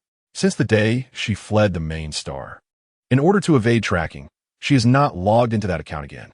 Now, having lost her memory, she naturally cannot recall her account or password, leaving her at a loss on how to log in. However, for these powerful men, this is merely a trivial matter. Chu Xingze lowered his gaze, diligently tapping on Ming Hua's terminal, and soon accessed a chat communication page. A stream of chat avatars, including Qin Cici and the Dean, evoked a sense of familiarity in Ming Hua, confirming that this was indeed her account. But what was this loving family group at the top? Her family? Why had she never heard these individuals mention it? And furthermore, Ming Hua felt no familiarity or desire to connect with these so-called family members. Delicately, her slender fingers lifted, and under everyone's watchful eyes, she tapped on the group chat location. At the moment she discerned the group members, an unprecedented silence enveloped Ming Hua. How clever was it for someone to conceive such a brilliant idea, gathering these 7 men into one group? Was this not an invitation for chaos? Upon further inspection, she realized that she was the group owner. It turned out she had created this group herself. This was madness. The pre-amnesia version of herself had displayed an astonishing level of competence. From the initial hope of uncovering the secrets of these 7 men to the current realization that the true culprit was, in fact, herself, left her feeling utterly embarrassed. The changes in her expression did not escape the scrutiny of the 7 men at the table. NightⅡ kindly reminded her, Hua, you should scroll up. There's a form clearly outlining our agreement with you. Stop, Ming Hua interjected hastily. I already understand. She felt as though she could sink into the ground from sheer embarrassment. Surely, one could not engage in such ridiculous behavior. She could scarcely imagine the social demise that would ensue if this information were to leak. Ming Hua fell into silence, finally confirming that her possession of 7 husbands was an undeniable fact. There was no need to search for further evidence. The group chat itself served as the most compelling proof. Just as Ming Hua sighed at this realization, Fu Shizhong, seated beside her, refilled her glass and initiated the conversation. We cannot continue in this ambiguous state any longer. Ming Hua's drinking ceased abruptly, the water she had just sipped feeling scalding. Had she known, she would have refrained. After a moment, she replied, Isn't it a bit too early to bring this up? As she spoke, she cast furtive glances at the expressions of those present and timidly added, Besides, I currently have no memory. I am not familiar with the process. What if I mess it up? Perhaps we should wait until I regain my memory. Jean Chang'ai suddenly interjected, his voice tinged with grievance. What if you never regain your memory? Are you planning to keep us in limbo? Hua, how could you be so cruel? In response to Jean Chenye's plaintive inquiry, Ming Hua found herself compelled to adopt a strategy of delay. She could not allow herself to be pressured into publicly acknowledging their relationship while devoid of any memory. Surely, the version of herself that retained memories must have had reservations about making their relationship public. Although she had just browsed the Xinguang and noticed numerous netizens speculating that they were together, Ming Hua's gaze began to wander, unable to meet Jean Chenye's eyes. Hua, he implored, his dark eyes shimmering with a mix of hurt and longing, reminiscent of a forlorn puppy. How could one bear to disappoint such a creature? Yet Ming Hua could. Even without memory, she was well versed in the art of managing expectations. While the other men quietly observed the unfolding drama, Ming Hua suddenly rose from her seat, approached Jin Chang'ai, and gently cradled his head in her hands. She leaned down, pressing a soft kiss against his handsome cheek.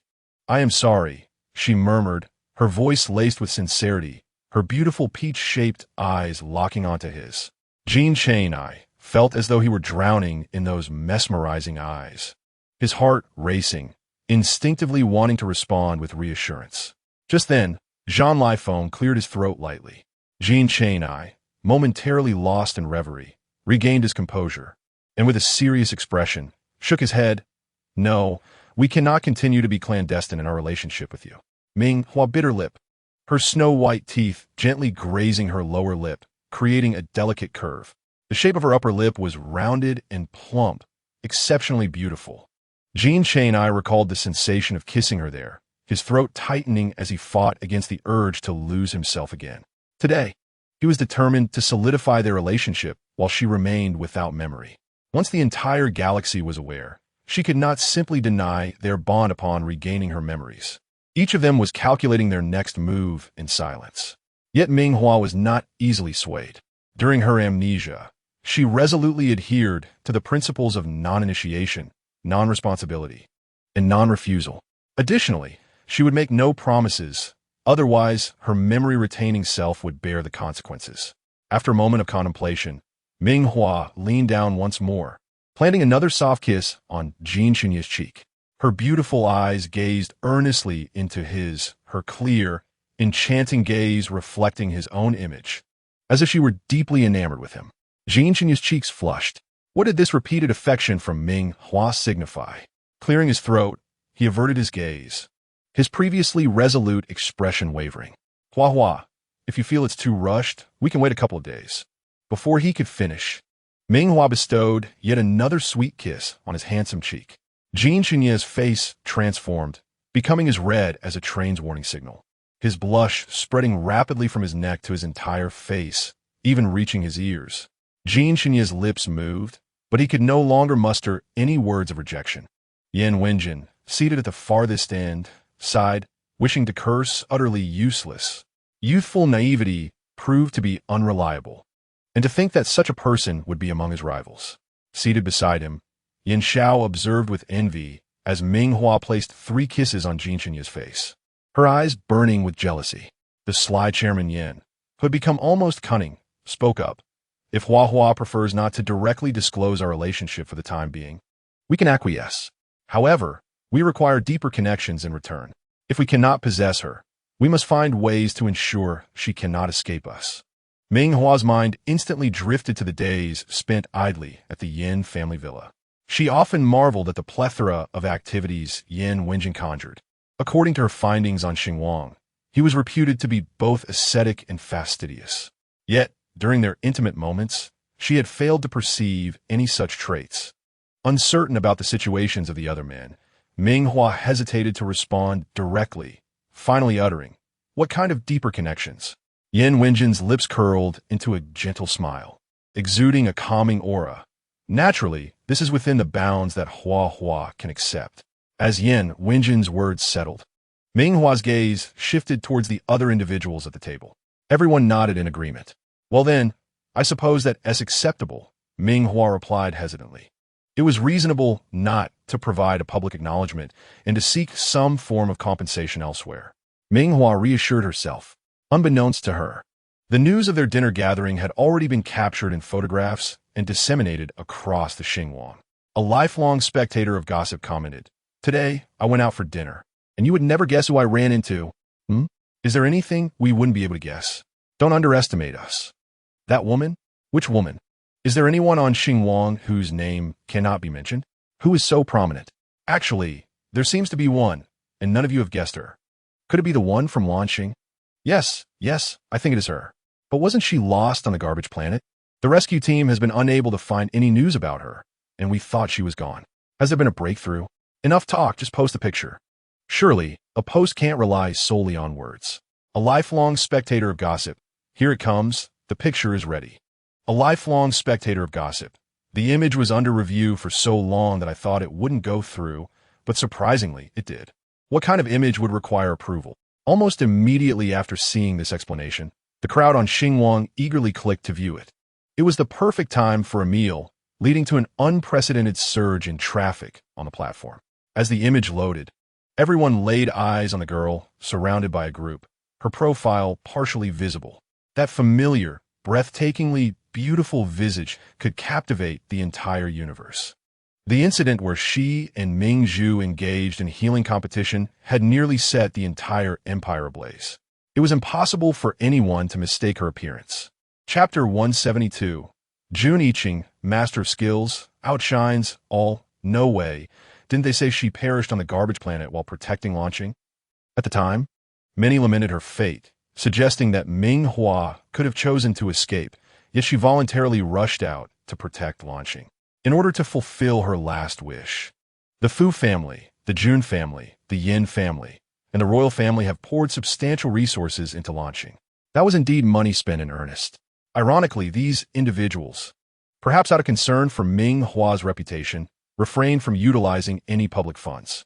For instance, Yin Wenjin, as the council president, could have enacted numerous resource allocation policies through the council. Ultimately, however, it was only through his family's private resources that he funneled support to launching. The more impeccable the support, the more it evoked a sense of regret. If Ming Hua were still alive, her life might have been immeasurably joyful. At that moment, a faint comment emerged. But look at those surrounding her. Don't they seem familiar? I don't know about the others, but the person walking beside her bears an uncanny resemblance to our company's big boss. Just saying, the Fu family salaries are quite generous. I'll claim the one being sidelined at the back. They really resemble our council president. And the one in the upper right corner. The one in the upper left corner. What you should be most curious about is why we were previously forbidden from discussing these matters, which were well known yet only hinted at through codes. Yet now we can speak of them quite openly. Initially, the events of Ming Hua's confrontation with the alien beasts on the garbage planet were unknown to the public. It was the late-arriving Jin Chang'ai, gritting his teeth in anguish, who could not allow Ming Hua's sacrifice to remain shrouded in mystery, and thus he collaborated with a few others to disclose the truth. With the ship's deputy serving as a witness, along with present-day survivors from launching, it was evident that there was no fabrication involved. Not to mention the search and rescue teams scoured launching for an entire month, leaving no stone unturned. The gravity of the situation was unmistakable. Yet these individuals adamantly forbade anyone from mentioning that Ming Hua had perished. At one point, her name became a taboo. Suddenly, the restrictions were lifted. The absurdity is almost comical. It feels so logical now. But there is one point that intrigues me the most. Are they, the 7 of them, really all together now? Is what the previous commenter said true? Can we trust it? Who cares if it's true or not? Just look at the dynamics among these 7. Surely, none of them can simply withdraw. The truth is unraveling. In the eyes of the public, these individuals were like rival kings, unwilling to yield to one another.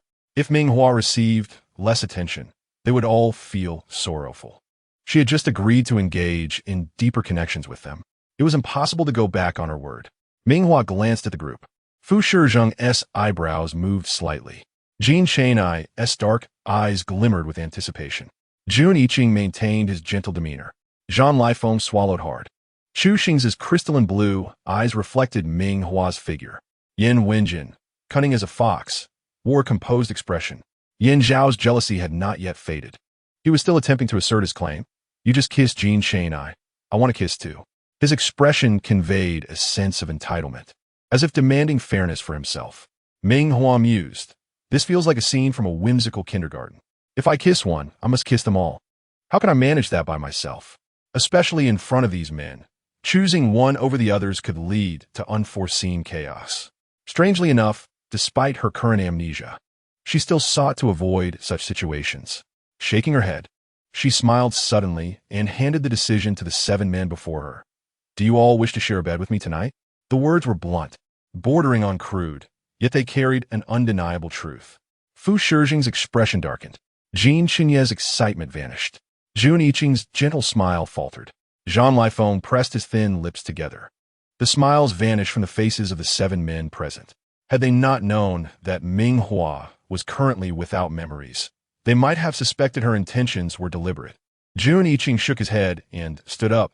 Let us take some time to process this tonight. This was to provide Ming Hua with a buffer period. The others concurred with this suggestion, exchanging glances, knowing full well that living together was absolutely out of the question. However, if they were to coexist in the future, the topic would inevitably arise. They could not have Ming Hua alternating between this villa and that one each night. But if they were to purchase a large villa to live in together, surely no one would tolerate witnessing their partner being affectionate with other men. Merely imagining such a scenario caused their fists to clench in anger, even though it was merely a figment of their imagination. The expressions on the men's faces began to reflect a barely contained fury. This puzzled Ming Hua, who cast a curious glance at them. Upon returning to the community and riding the elevator, what Ming Hua feared inevitably occurred. The 7 men, plus her, stood within the elevator, which promptly emitted a series of overload warnings. The men exchanged glances, stubbornly refusing to exit. Ming Hua sighed as she observed the passerby, standing not far away, occasionally glancing in their direction, and helplessly covered her face. Taking the initiative, she stepped outside. As soon as Ming Hua emerged, the men inside instantly recognized their mistake. They obediently filed out one by one to stand before her. It seemed that they were at an impasse, each wary of their rivals making a move first. To ensure fairness, she declared that they need not go further. She would ascend alone. Although reluctant, the men could only nod in agreement. Seeing the situation, Ming Hua turned and walked toward the elevator, only to be surprised when Jun Yiqing stepped forward and entered the elevator ahead of her, right before everyone's eyes. Meeting her puzzled gaze and the hostile stares from the men outside, he offered a slight smile and explained, "My apologies, everyone. I just happened to buy a new home directly opposite Ming Hua's, on the same floor." Suddenly, the idea of several individuals living together in a large villa after marriage became quite unimaginable, leading to a chaotic scenario where Ming Hua would be frantically appeasing one jealous party while attempting to charm another. Jun Yiqing, the rascal, had initially appeared quiet and unassuming, but seemed to have been plotting all along. From the moment he had informed Ming Hua that they were all her husbands, he had been prepared for this outcome. Particularly, Yan Wenjin, the shrewd chairman, cast a fleeting glance at him and recalled Jun Yiqing's words during their time on the desolate planet. At that moment, he had dismissed them as absurdities. Little did he know that Jun Yiqing had been planning ahead. Even though Ming Hua had agreed to such a ridiculous arrangement, Jun Yiqing, residing closest to her, naturally had the advantage of proximity. Yan Wenjin promptly took out his terminal, issuing commands to his subordinates to find out who owned the apartments above Ming Hua's and to make immediate contact regarding a purchase. Fu Shizheng and the others mirrored this urgency, swiftly notifying their teams to acquire the nearest available units, regardless of price. The specifics of the property, such as its DCOR or natural lighting, mattered not. Their sole focus was being close to Ming Hua, and they aimed to act swiftly and stylishly. Meanwhile, within the elevator, Jun Yiqing and Ming Hua ascended under the watchful eyes of Fu Shizheng and his companions. Initially taken aback by Jun Yiqing's revelation of his new home's proximity, Ming Hua had displayed a hint of surprise, but now wore a serene expression. She gazed at the elevator doors, flawlessly reflecting her image, pursing her lips in silence. In this profound silence, Jun Yiqing broke the stillness, asking, "Do you think I am too calculating, Ming Hua?" A clever question to deflect attention. While his actions today bore a hint of scheming, they were motivated by his affection for her, devoid of any malicious intent. What fault could he possibly have? He simply loved himself too much. Ming Hua, acutely aware of their current situation where she could not provide them with a title, feared being too harsh might hurt their feelings. Thus, she shook her head, denying any notion of him being calculating. Jun Yiqing's lips curved upward, his tone warm. "Ming Hua, you are truly kind to me." He had anticipated that if she perceived him as having ulterior motives, he would feign innocence and express that his actions stemmed from his love for her. Alas, Ming Hua did not afford him that opportunity. The elevator dinged, announcing their arrival on the 20th floor. Ming Hua and Jun Yiqing exited one after the other. As they reached the junction, Jun Yiqing stepped forward, enveloping Ming Hua in an embrace and gently kissing her cheek, his warmth enveloping her. Ming Hua instinctively recoiled, akin to a startled feline, her beautiful eyes widening in surprise. The 6 men observing from the surveillance camera collectively snorted, aware that Jun Yiqing would not squander an opportunity. If he were this close to Ming Hua and did nothing, he would indeed be a fool. Yin Xiao seethed with jealousy, wishing he could share a sweet good night kiss with Ming Hua, though his hands remained clenched at his sides. In the corridor, Jun Yiqing brushed his fingers through Ming Hua's hair, saying, "Good night, Ming Hua. Rest well. If you need anything, just call me." After saying this, he gently nudged her toward her door. His demeanor, initially aloof, was softened by a subtle smile that radiated warmth, making him irresistibly charming. Ming Hua's heart fluttered, and she hurriedly opened her door and slipped inside. At that moment, the other 6 men, having successfully acquired their desired properties through their subordinates, prepared to move in. Later that evening, around 10 o'clock, someone began posting on Xinhua. Who would have thought that one day I would gain an advantage over Ming Hua? Cough. Not that kind of advantage, but a financial one. A few years ago, I was financially constrained, unable to afford an apartment in the core area, so I settled for a reasonably secure place, and by sheer luck, I ended up in the same building as Miss Ming. Just tonight, someone contacted me to buy my apartment. The condition was that I had to vacate immediately. I'm now comfortably settled in a hotel. Attached was a screenshot of the payment received, which incited a flurry of astonished comments. I'm so envious, truly envious. When Ming Hua's identity as a healer was revealed, property values in that neighborhood surged. Wealthy individuals snatched up those apartments, hoping to encounter Ming Hua. However, she hardly stayed there and then vanished, causing the wealthy to leave as well. At this rate, that neighborhood will soon be bustling again. I have a rather immature idea. Where else would one encounter so many affluent individuals? I suggest all sisters give it a try. Who knows, you might catch a wealthy partner. Count me in. What a brilliant idea. Back in her room, Ming Hua washed up and then settled into bed, logging on to Xinhua to see if she could uncover any overlooked details. Just then, her terminal beeped. Upon checking, she noticed a message from Qin CC. I saw your post on Xinhua today. Mingda Academy? Ming Hua's eyes glimmered before she realized that it was quite normal for her to be studying at her young age. Suddenly recalling something, she glanced at Qin CC's profile picture, her roommate, who should have some insight into her situation. It was not unusual for girls to chat about male topics occasionally. She tentatively inquired, by the way, CC, do you know what my relationship is with Fu Shizheng and the others? Qin CC was also uncertain. However, recalling the recent rumors circulating on Xinhua, she wondered if there was indeed some truth to them. After all, such prominent figures often hinted at their intentions beforehand. Could it be that Ming Hua sought her blessing and support? Ming Hua, rest assured, I will bless you. Ming Hua, Chapter 174. Appearing serious while secretly working hard, Ming Hua has now completely come to believe that she and Fu Shizheng, along with 5 others, share some ambiguous connections. Given this reality, there seems to be no need for excessive concealment among them. After some contemplation, she located the family group chat and composed a message to send. Jun Yiqing promptly followed suit. I'm teaching at Mingda Academy. Hua. I can also take you along.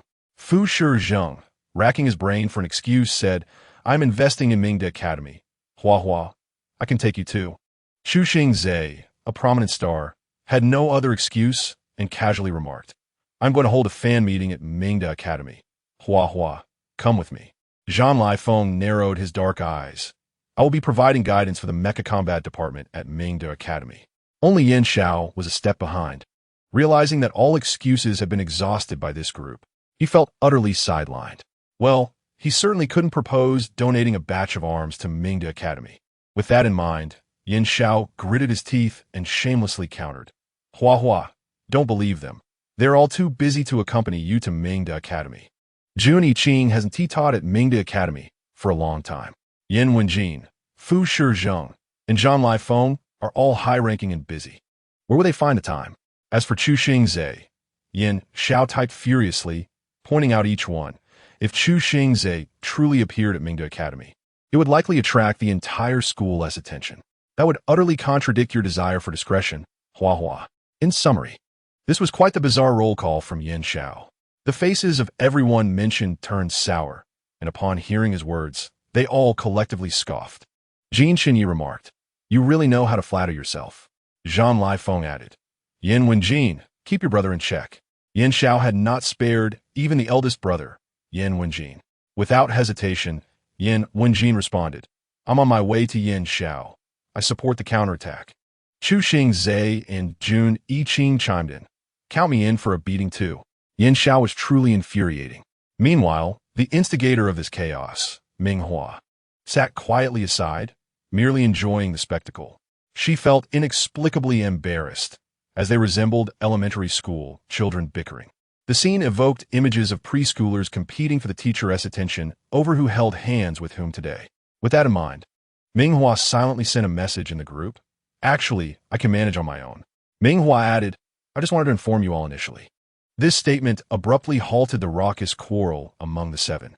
If Ming Hua could hear their thoughts at that moment, it would be a chorus of protest. "No. How could you leave us like this?" They simply cannot accept it. Nestled in her little bed, Ming Hua paused. She hadn't originally considered this much. However, Jun Yiqing's point was quite reasonable. Ming Hua confessed, "Yes, I do have that intention. Damn it, why did they have to bring this up?" Yin Wenjin, who had been staying in the room above Ming Hua's, immediately furrowed his brow. What was Jun Yiqing up to? Yin Wenjin hoped that Ming Hua's memory recovery would be delayed, as they had yet to win her over. If she were to regain her memory at Mingda Academy tomorrow, what chances would they have? Call him selfish or extreme. But he had resorted to keeping Ming Hua at home while pretending to be her husband. In the group chat, Chu Xingze quickly seized the opportunity. "So, Hua Hua, you must join us to expedite your memory recovery." Jin Chunyi smirked disdainfully. What memories could Chu Xingze and Ming Hua possibly share at school? In Mingda Academy, the ones who could create stories with Hua Hua were primarily him and Jun Yiqing. Jin Chunyi stated, "Hua Hua, recovering your memory is the priority." He was eager to fast forward to the next day on the basketball court at Mingda Academy. On their first meeting, Hua Hua had even touched his abs. As for the others, Fu Shizheng and the others each had their own thoughts and promptly voiced their support. Fearing that Ming Hua might change her mind, they quickly divided her time for the next day. Ming Hua replied, "All right." With everyone saying so, what else could she do but agree? Ming Hua concluded, "Then let us go to school together tomorrow." As for the others, worried that these men would continue to chatter away, Ming Hua decisively interrupted their forthcoming remarks. Ming Hua declared, "I'm so sleepy. I need to go to school tomorrow, so I'll go to bed early." Ming Hua added, "I'm going to sleep now. You all chat slowly. Who has any interest in conversing with several rivals?" After Ming Hua's statement, a flurry of good-night messages filled the chat, and everyone gradually exited the conversation. However, Yin Wenjin glanced at the time displayed on his terminal, 10:30 p.m. For Hua Hua, her nightlife was just beginning. How could she possibly sleep so early? The truth was, she simply didn't want to chat. Claiming to be tired served as an excellent excuse to refuse further conversation. Yet, with so many people in the group, it was only natural that Hua Hua lacked the mood amidst the chaos. Yin Wenjin opened the personal chat interface with Ming Hua, swallowing hard. He took a photo and sent it. "Yin Wenjin, is Hua Hua asleep yet?" "Yin Wenjin, your husband misses you." The photo revealed Yin Wenjin's bare upper body, despite being a sturdy man with well-defined muscles. He lay vulnerably on the bed, bound with rough black ropes, leaving marks on his skin. More importantly, this photo had been taken by Ming Hua at the villa. Yin Wenjin understood the art of seduction well. Meanwhile, at the same time, Yin Xiao sent a photo to Ming Hua. The image showcased a black leather collar around his neck, adorned with a golden bell, while his face bore a black mask, and his cheeks appeared slightly puffed. Yin Xiao was equally adept in the art of persuasion. "Hua Hua, are you asleep?" "Yin Xiao, the little puppy misses you." Chapter 175. Online romance. Suddenly faced with an unexpected allure of male beauty, Ming Hua unwittingly clicked to view the enlarged photo, revealing even the delicate lines on the man's rosy lips. This sight inevitably conjured thoughts of inappropriate content. Suddenly besieged by male temptation, her heart raced wildly. Ming Hua had no doubt that they were about to launch a campaign of warmth or intimate night chats. She could only be grateful that she had activated invisibility mode right after claiming to sleep, ensuring no one could see her online and only tempting from a distance. At that moment, Fu Shizheng, Jin Chunyi, Zhang Laifeng, Juni Qing, and Chu Xing they all sent their own photos. Fu Shizheng, exuding an aura of restrained desire in a black shirt complemented by leather straps, showcased his impressive physique, further enhanced by his innate charisma as a natural leader, making one yearn to claim him. Fu Shizheng's words were intriguing. This was shared with me by a subordinate. What do you think? Is it appealing? Donned a new athletic outfit, slightly lifting the hem to reveal his sweat-drenched waist. His already well-defined abdominal muscles shimmered as if coated in honey, enhancing their appealing hue. The messages he sent radiated a joy of sharing. Just finished exercising, feeling a bit hot. One could only commend for his subtlety. He had recently come of age and, in contrast to the others, exhibited a more restrained demeanor, was direct and swift, sharing a photo of himself holding a glass of red wine. Yet behind the glass, his figure appeared slightly damp, as if inadvertently splashed, exposing the flesh beneath. It was a silent temptation aimed at. Recently acquired a bottle of red wine. It tastes quite good, very rich. Whether he referred to the wine or himself remained ambiguous. Sent a photo of a vibrant red rose, captioned, "The rose is beautiful." Upon closer inspection, realized it was the very rose she had painted On's abdomen. Image was taken from a distance, depicting a mermaid reclining in a bathtub. Her head thrown back, silver hair wet, revealing her delicately arched neck, as if it could be easily grasped. Her hands rested lightly on the tub's edge, while her stunning, fantastical silver tail was cramped within the small bathtub, with a significant portion protruding. She sent a plaintive message, "My tail hurts a bit." This sentiment echoed the simplicity of asking if one's heartbeat was fast. After carefully reviewing the photos sent by the 7 men, felt a swirl of complex emotions. Each of them was undeniably attractive, possessing a magnetism that could easily captivate the masses. Their combined allure, characterized by charm, wealth, and wit, was overwhelming. Yet, the prospect of having 7 such individuals devoted to her felt burdensome. She understood that choosing one would inevitably lead to the heartache of the others. Consequently, resolved to select none, allowing them all to share in the disappointment.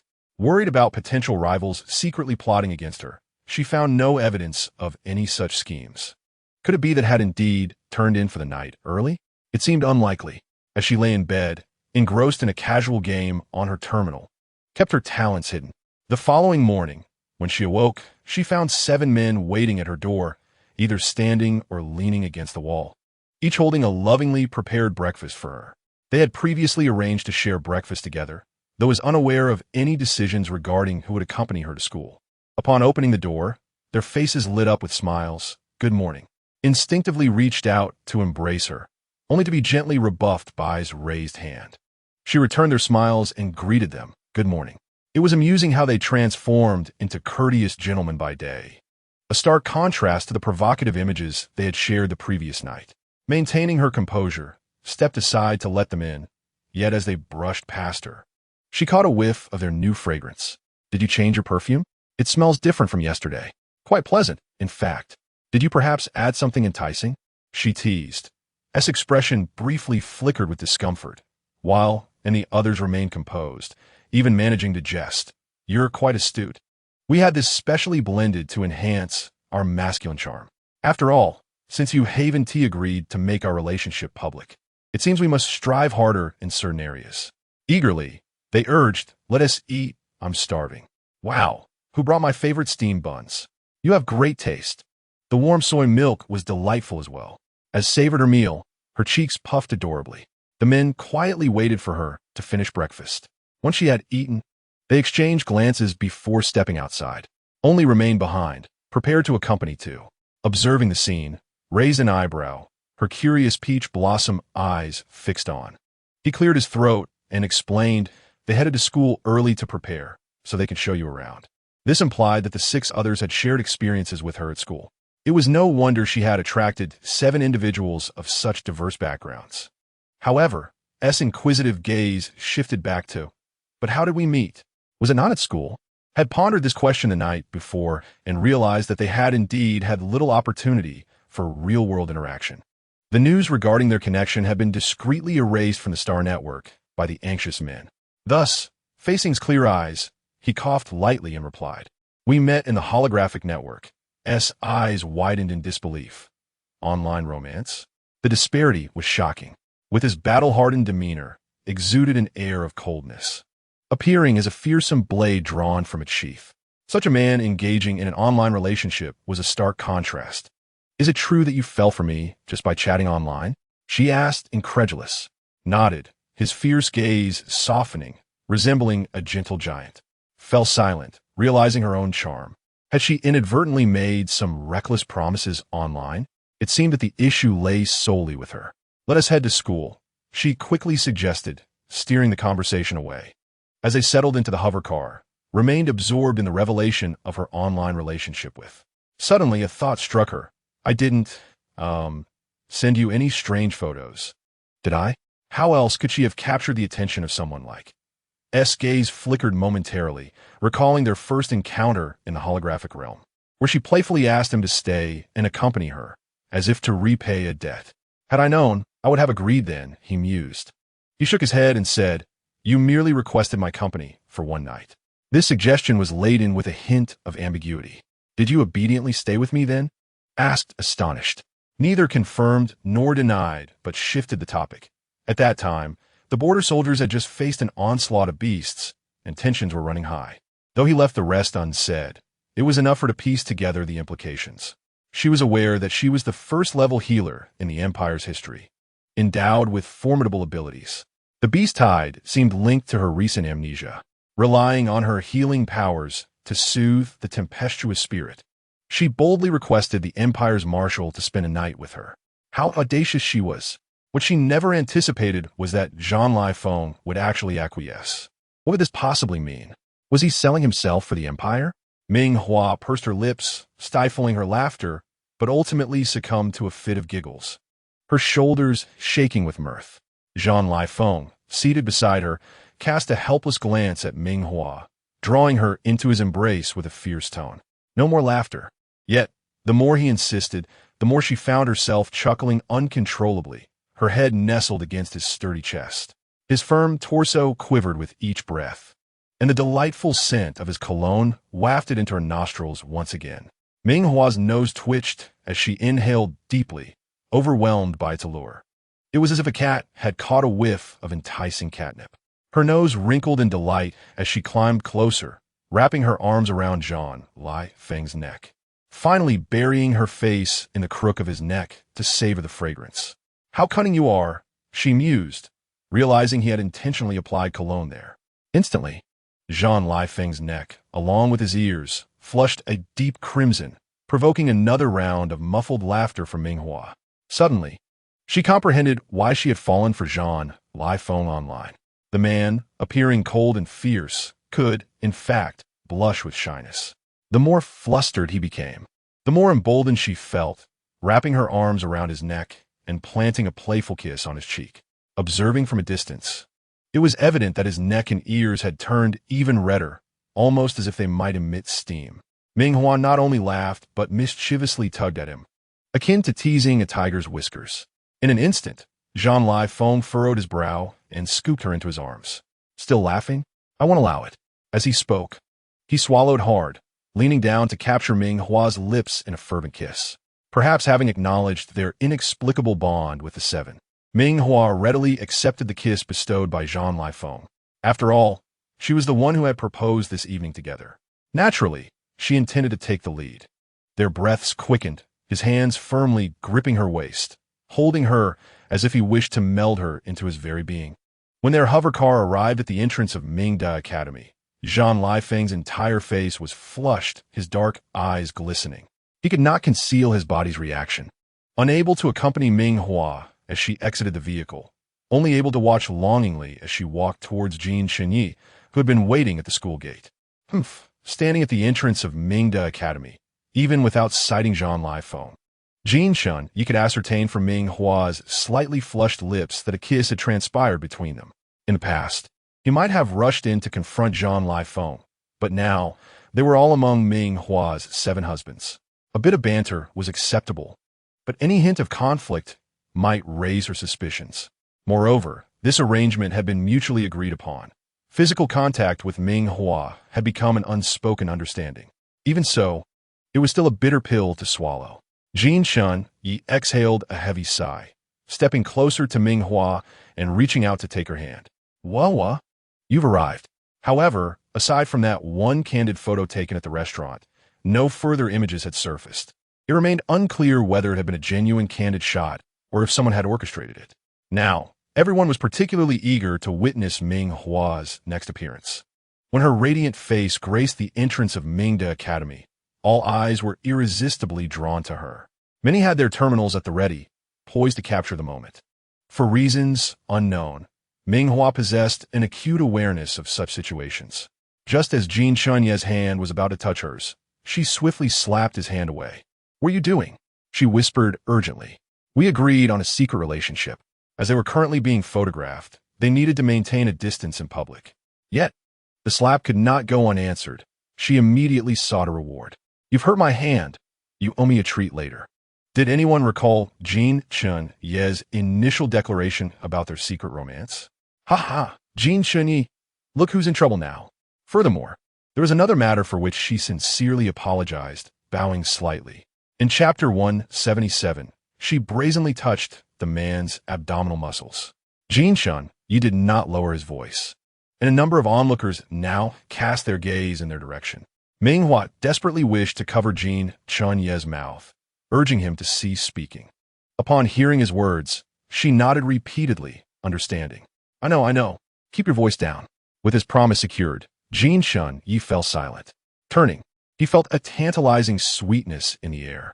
Indeed, the thrill of secretly dating behind everyone's backs was rather exhilarating. Ming Hua had intended to ask Jin Shunye where he planned to take her. Initially, she had thought of checking if Qin Cici was free to accompany her. After all, her husband was there with her. Moreover, she was genuinely curious about how she had come to know them at school.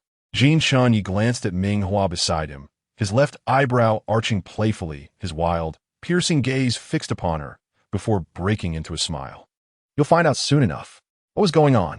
Ming Hua, entirely in the dark, was led by Jin Shunye into the basketball court.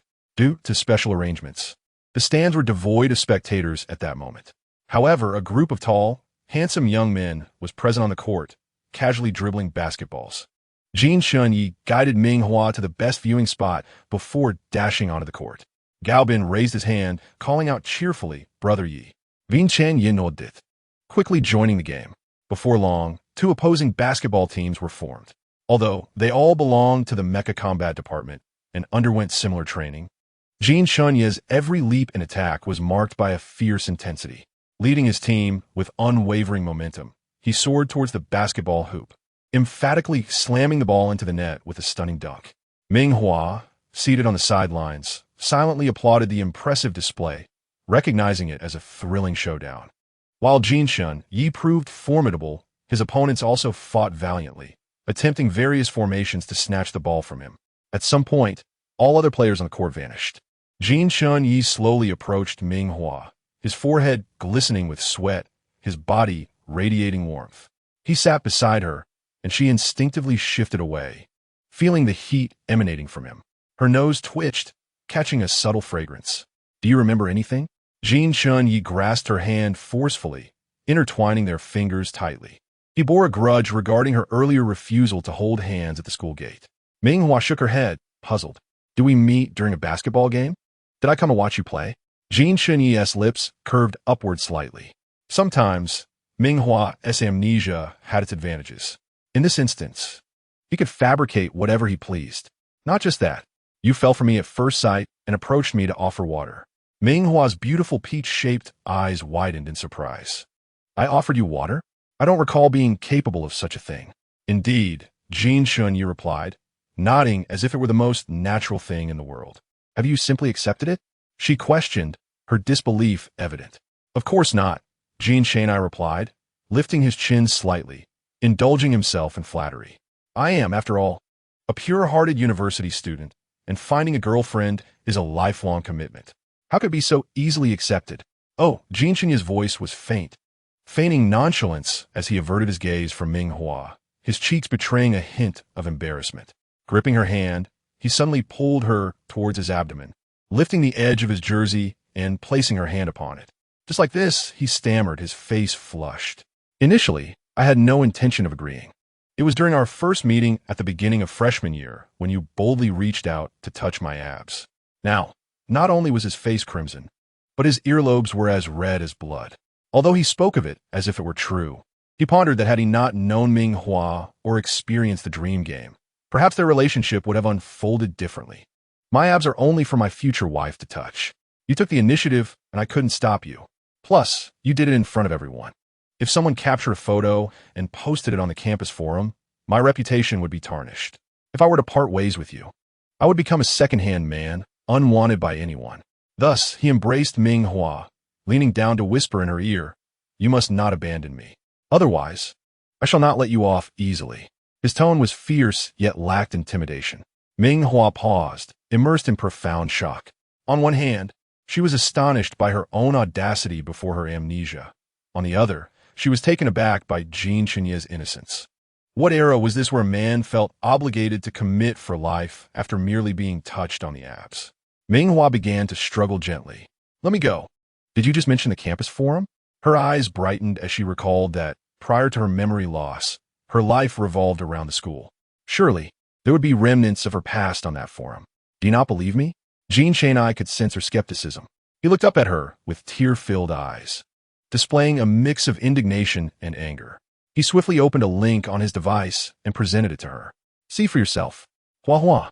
You cannot deny your past actions simply because you've lost your memory." His tone was perilous. Ming Hua gazed at the photograph, set against the backdrop of a bustling basketball court. Her hand was unmistakably resting on Jin Chenye's well-defined abdomen.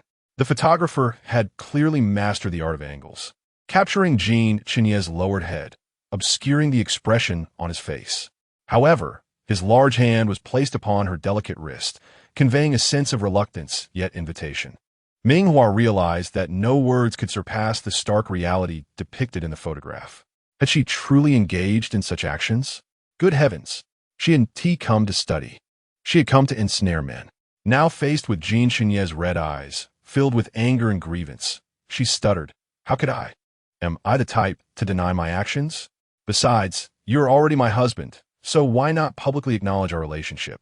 Jin Chenye, with righteous indignation, pressed her. "Do you still wish to secretly pursue others?" Ever since the seven of them had met, Ming Hua had reassured them, stowing away her conspicuous wedding ring, forbidding any of them from wearing it. It was unreasonable for her past self to do things she could not do now. As for the peculiar promises she had made to the men, she remained silent. "You seven are already enough for me to handle. One for each day of the week. If I were to add more, there would be no room left." Jin Chenye resembled a husband who had discovered his wife's infidelity, yet remained deeply in love, willing to grant her another chance. "Very well, then swear that if you seek another, we shall confine you to a small dark room." The coarse words were too crude for Ming Hua to utter. Her enchanting eyes gazed silently at Jin Chenye, blinking softly. Yet, Jin Chenye was resolute, his hands bracing against the sides of her seat, enclosing her within his embrace, his dark eyes fixed intently upon her. Seeing her in action only fueled his ire. Like a cat whose tail had been stepped on, he sprang up. "So, you refuse to make a promise? Ming Hua, were you merely soothing me?" His voice was charged with suspicion. "Are you truly planning to develop another relationship?" No. Ming Hua's rebuttal lacked conviction. It wasn't that she was morally flawed. Rather, she believed making promises felt akin to a contract. What if, in the future, she and the seven of them parted ways? Seeking companionship elsewhere would be natural. However, observing Jin Chenye's fervor, she hesitated to voice her concerns. After a moment of stammering, she finally muttered, "If I were to find another, would you confine me?" Jin Chenye persisted, and the latter part? Ming Hua struggled to articulate it. These men were all powerful and influential nobles. How could they utter such vulgar terms? She realized she understood men far too little. No matter how noble or chaste a man may be, when he becomes infatuated, he transforms into a beast draped in a tailored suit, desiring possession and domination over the one he loves. When Ming Hua found herself unable to speak, Jean Chainai filled the silence. His gaze darkened as he leaned in, pressing his lips against her fair cheek, leaving a distinct mark. He then leaned closer to her ear, his warm breath enveloping her. In a low, husky tone, he uttered words even more audacious than before. Trapped in his embrace, Ming Hua had no choice but to clutch at his abdomen, tugging at it in frustration. From a distance, one could only see the beautiful girl cradled in the arms of a tall, handsome man, their whispered exchanges obscured from the world. Her cheeks flushed a delicate pink, resembling the finest rouge. No one knew that each word spoken in her ear held the weight of a moment that could render her speechless. The well-defined muscles bore the scratches left by her flustered hands. "Hua Hua, darling, do not leave us," Jean Chainai exclaimed, leaning in for a kiss. Having just uttered such bold words, Ming Hua, in a fit of anger, turned her head away. Jean Chainai, however, was relentless. The rebellious youth was not one to concede easily. Expanding his contact with her, he finally pressed his lips against her soft, rosy ones. As he forcefully leaned into her, Ming Hua was pushed back in her seat, her delicate brows slightly furrowed in discontent as they drew ever closer. Ming Hua sensed the reaction that Jean Chainai had just attempted to conceal. The flush of embarrassment and anger on her face deepened, and during a momentary pause in their kisses, she could not help but admonish him. "Jean Chainai, control your unruly behavior." Jean Chainai merely cast a brief glance downward, his expression remaining unchanged.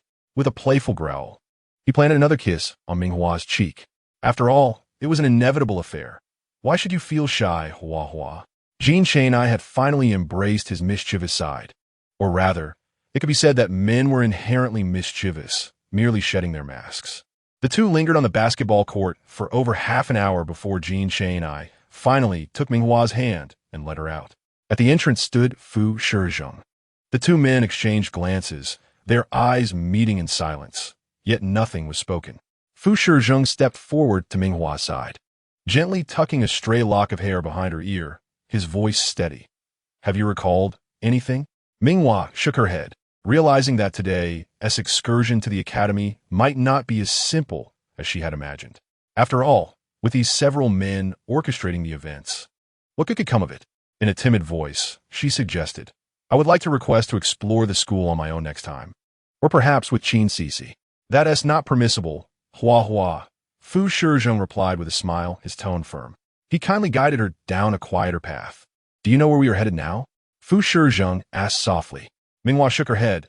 Given her amnesia, how could she possibly know? Fu Shizheng chuckled lightly, his lips parting to reveal the narrative he had crafted. "We're going to the place where we once engaged in secret rendezvous." "Oh." Ming Hua nodded, her doe-like eyes widening in shock as she exclaimed, "What?" She had initially thought that Jean Chainai was the most obedient little pup among them, considering the exuberance of youth. But she had forgotten that the younger one is, the more restless they become. As for what was whispered in Ming Hua's ear, one can only surmise. Chapter 179. The Ball. "Drugged, I saved you a night of spring breeze." Stealing. An affair? The very words felt like fire on her tongue. Ming Hua stammered them out, her expression one of disbelief. It was incredibly hard to fathom that they could discern such things. Even more incredulous was the fact that someone like Fu Shizheng was willing to play along. "What? Don't believe me?" Fu Shizheng's lips curled into a smile as he began his scripted performance. "Initially, I would not have agreed. I, Fu Shizheng, prefer to pursue love openly and formally. However, you insisted that you had not completed your studies and did not wish to stand out at school, leaving me no choice but to acquiesce to your wishes." Ming Hua bit her lip. "Did we meet at school?" "No," Fu Shizheng quickly denied.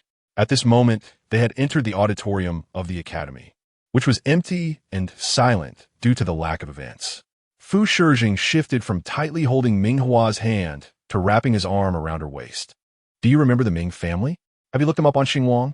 Ming Hua nodded. She was aware of her connection to the Ming family, which could easily be discovered online. She also knew that she had severed ties with them. Our first meeting was at the adult ceremony of Ming Zhu of the Ming family. Well, it wasn't exactly a meeting. Fu Shizheng raised an eyebrow, looking at Ming Hua with a smile. You merely viewed me as a useful tool. No public acknowledgement, no commitments. When I was upset, you would placate me. With that, Fu Shizheng guided Ming Hua and pushed open the backstage door of the auditorium. The lights were off, and the backstage was enveloped in darkness. Ming Hua was pressed against the bed, and fervent kisses fell upon her. Just like this, Fu Shizheng whispered in Ming Hua's ear, his heated breath caressing her delicate earlobe, and in the next moment, his scorching lips enveloped hers. Hua, your heart is quite ruthless. If I do not seek you out, you will not come looking for me. Thus, I could only seize the opportunity to meet you while giving a speech at your school. We steal kisses in the backstage, hidden from everyone. Tell me, isn't this an affair? Ming Hua's earlobes burned crimson, and she felt as though the half of her face that Fu Shizheng had approached was aflame. Soon after, Fu Shizheng's hands firmly encircled Ming Hua, pressing her against the wall. Her legs instinctively wrapped around his trim waist. Hua, dear, my love, I adore you. At that moment, Fu Shizheng bore no resemblance to the elite, iron-willed CEO he presented to others. His lips clung to Ming Hua's, refusing to part, and he yearned to engage in even bolder actions. The obscure darkness heightened their clandestine desires, and Fu Shizheng trembled with restraint. After more than half an hour, they finally calmed down. A lock of Ming Hua's hair clung to her forehead, damp with perspiration, lending her a pitiful appearance. However, Fu Shizheng was not in a much better state. His handsome face was flushed with heat. As if sensing something, he opened the backstage door, allowing a sliver of light to filter in. Ming Hua instinctively closed her eyes. The next moment, Fu Shizheng's hoarse voice broke the silence. NightⅡ is waiting for you outside. You should go. As for Fu Shizheng himself, leaning against the wall, he clearly had not yet regained his composure, the pronounced movement of his Adam's apple catching Ming Hua's attention. Ming Hua thought to herself, this truly is a perplexing dilemma. She no longer wished to continue playing with this group of men. Regardless, the final scene would inevitably lead to some elusive place. Pressing her lips together, she took the lead to step out from backstage. NightⅡ was indeed seated in the auditorium, waiting. Upon seeing Ming Hua emerge, he waved at her with a friendly demeanor. As Ming Hua approached, he casually offered her a glass of warm water. Are you thirsty? Have some water. He appeared thoroughly gentle and considerate. However, the more he acted this way, the more Ming Hua sensed something amiss. Holding the cup to her lips without drinking, she hesitantly inquired, if there is time later, may I explore the school again? NightⅡ nodded. Of course, everything will be according to your preferences. Ming Hua in his shoply, so piesbu uniginess accommodating. Well, there is no rush. As he spoke, NightⅡ retrieved something from nearby. After hearing so much, aren't you curious about how we met? Ming Hua awkwardly scratched her face. To be honest, the saying curiosity killed the cat was gaining significance by the moment. Ming Hua felt she ought not to be so inquisitive. After all, what needed to be known would eventually come to light. Just as she hesitated, NightⅡ calmly extended his hand, revealing a painting. Seemingly aware of Ming Hua's confusion, a hint of a smile flickered across his features as he explained, you know, I am an artist, and you are one of my students. At that time, you falsely claimed to need a human model, and unable to find anyone, you asked me to be your model. This is the sketch you made of me. By the way, the rose was added by you. NightⅡ added nonchalantly, his tone appearing quite justified. Ming Hua had initially intended to compliment her own artistic skills, having even captured NightⅡ's tattoos. The tattoo on my waist was also designed by you. He merely issued a slight invitation. At that moment, Ming Hua's entire face flushed crimson, leaving her speechless.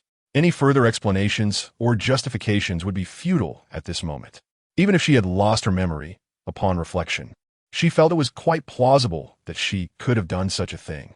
Perhaps it was due to NightⅡ's seemingly affable demeanor that Ming Hua could not resist inquiring softly, do you know how I became acquainted with Yin, Wen Jin, and the others? Rather than posing such questions, it would be more prudent to ask the individual directly. As she spoke, she playfully placed the small fox ears atop Ming Hua's head. Glancing around, she expressed her admiration, quite charming. What have you brought for me? Ming Hua tilted her head, instinctively raising her hand to touch the splendidly colored red fox ears. The contrast was striking, enhanced by the delicate beauty of her fingers, which resembled jade. Not to mention, Ming Hua's expression exuded a delightful innocence. Yan Wenjin halted Ming Hua's impulse to remove the fox ears, succinctly stating, "Did you not wish to know how we met?" He continued, "The school ball, you were drugged, and I saved you." Chapter 180. The game of identity swapping among twins. Ming Hua remarked, "That was rather brief." "Is that all there is to it?" Yan Wenjin retorted. "What else should there be? At that time, you were under the influence, utterly limp and overheated, yet you clung to me fiercely. I intended to call the authorities, yet you insisted that you wanted only me, which compromised my integrity, leaving me with no choice." He stated this with an air of inevitability. Only Jun Yiqing, privy to the truth, could not help but find the scene utterly bewildering. A gust of wind rustled the greenery lining the street outside the auditorium. "We have made reservations at a restaurant for dinner this evening." Ming Hua breathed a sigh of relief, hoping these individuals would not continue to use her memory recovery as an excuse to linger at Mingda Academy. As they walked toward the school gate, they passed by Gu Taihua's office. Just then, Gu Taihua glanced up from his chair, hurrying out of his room upon witnessing the scene. "Why did you not inform me?" Among those who worried about Ming Hua's departure, besides these men, Gu Taihua and Qin Sisi were foremost in concern.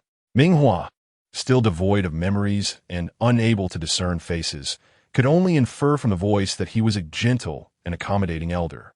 Yan Wenjin interjected, "This is Teacher Gu." He went on to explain, Ming Hua was injured and has yet to fully recover. She currently suffers from amnesia and does not remember us. "Oh, is that so?" Gu Taihua's expression shifted to one of concern as he regarded Ming Hua. "Have you seen a doctor? What did they say? When will you recover?" "I know a few excellent doctors. I can refer you to them." "Thank you, Teacher Gu, but I have already consulted a doctor," Ming Hua replied politely, acknowledging his kindness.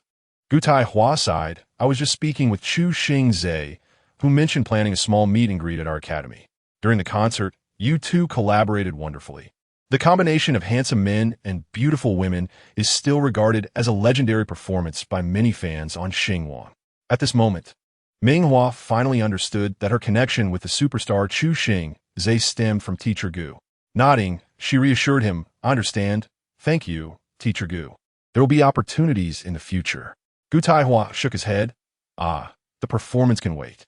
The priority now is your health." "Ming Hua, I look forward to seeing you in my class again. Teaching that group of unruly students daily has been quite taxing. Their lack of insight has left my ears ringing." Ming Hua smiled softly, walking alongside Jun Yiqing and Yan Wenjin toward the school gate. As they walked, Yan Wenjin's communicator chimed, and he gestured apologetically to Ming Hua before stepping aside to attend to the message. The matter concerning the council was urgent and required discretion, which Ming Hua understood. The two continued their conversation as they strolled together. However, Ming Hua abruptly paused, occasionally glancing at Yan Wenjin, who stood to her right. A frown creased her brow. The individual before her, in every mannerism, voice, and presence, mirrored Yan Wenjin perfectly. Even Jun Yiqing failed to notice anything amiss. Yet, Ming Hua felt an inexplicable dissonance, a curious sensation. After a moment of contemplation, she firmly declared, "You are not Yan Wenjin." With a slight furrow of his handsome brows that soon relaxed, he responded, "You are referring to Yin Xiao, are you not? Why do you suddenly mention my brother?" Yan Wenjin's expression was one of bewilderment as he reached to take Ming Hua's hand. "What makes you think that? Is it so? Have I truly mistaken you?"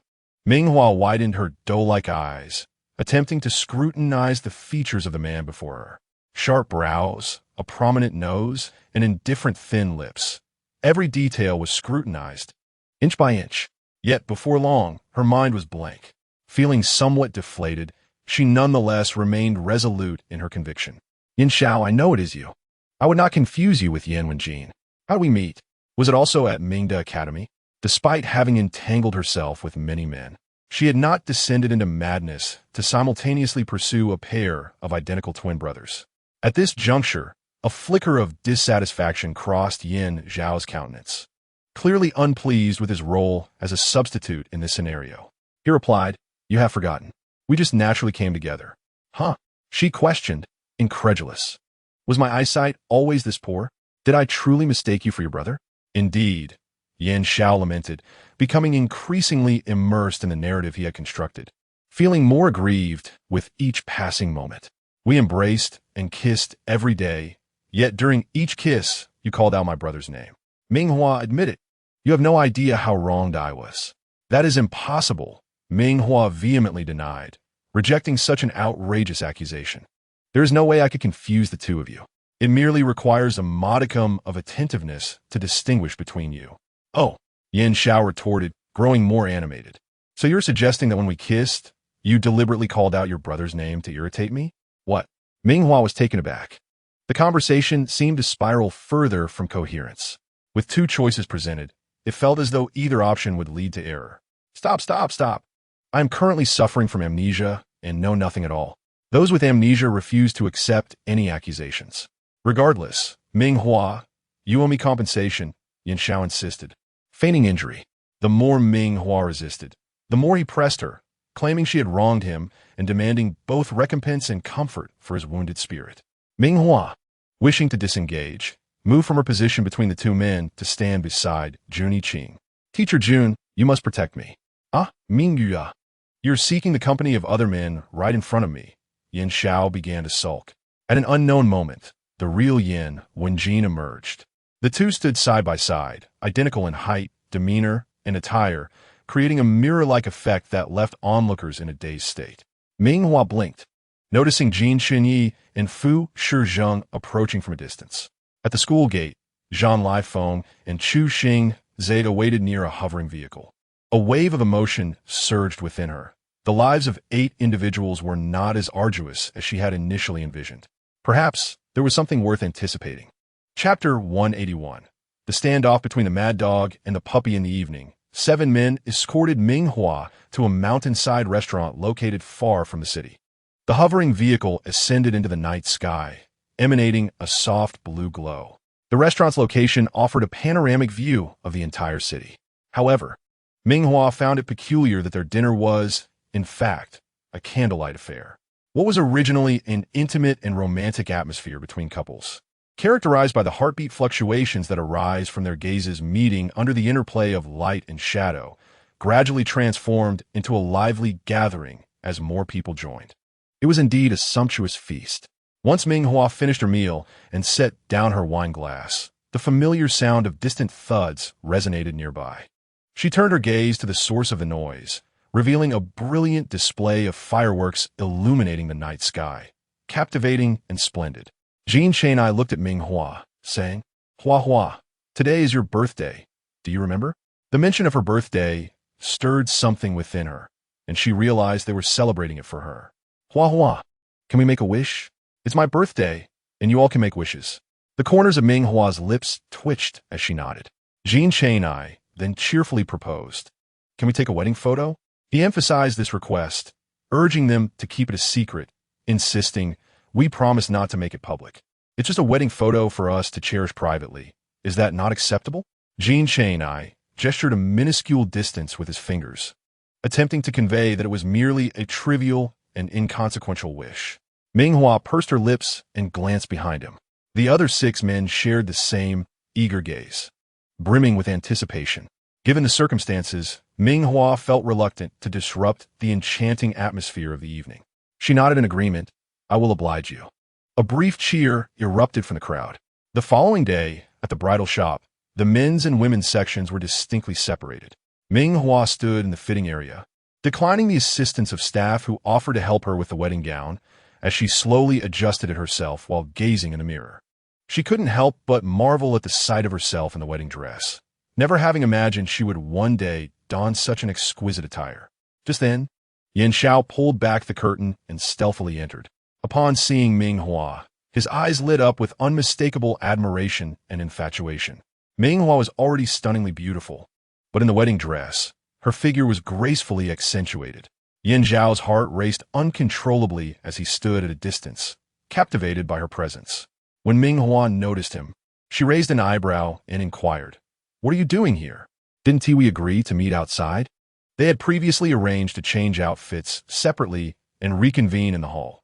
Otherwise, no one would be able to resist the urge to see Ming Hua, disrupting the subsequent activities of the day. Yin Xiao hurriedly explained, Hua, I heard it's inconvenient to wear a wedding dress alone, so I came to help you. What a ridiculous notion. It was the first time his beautiful wife was wearing a wedding dress. How could not take a look first? That agreement was merely a formality. Yin Xiao, with a sense of entitlement, made his presence known, leaving Ming Hua with little choice. She shot him a playful glare. Now that you've seen, can you leave? I can manage on my own. Yin Xiao appeared reluctant, preparing to step out when, at that moment, Jin Chenya's voice called from outside. Hua, are you in there? I came to help you. Yin Xiao hesitated.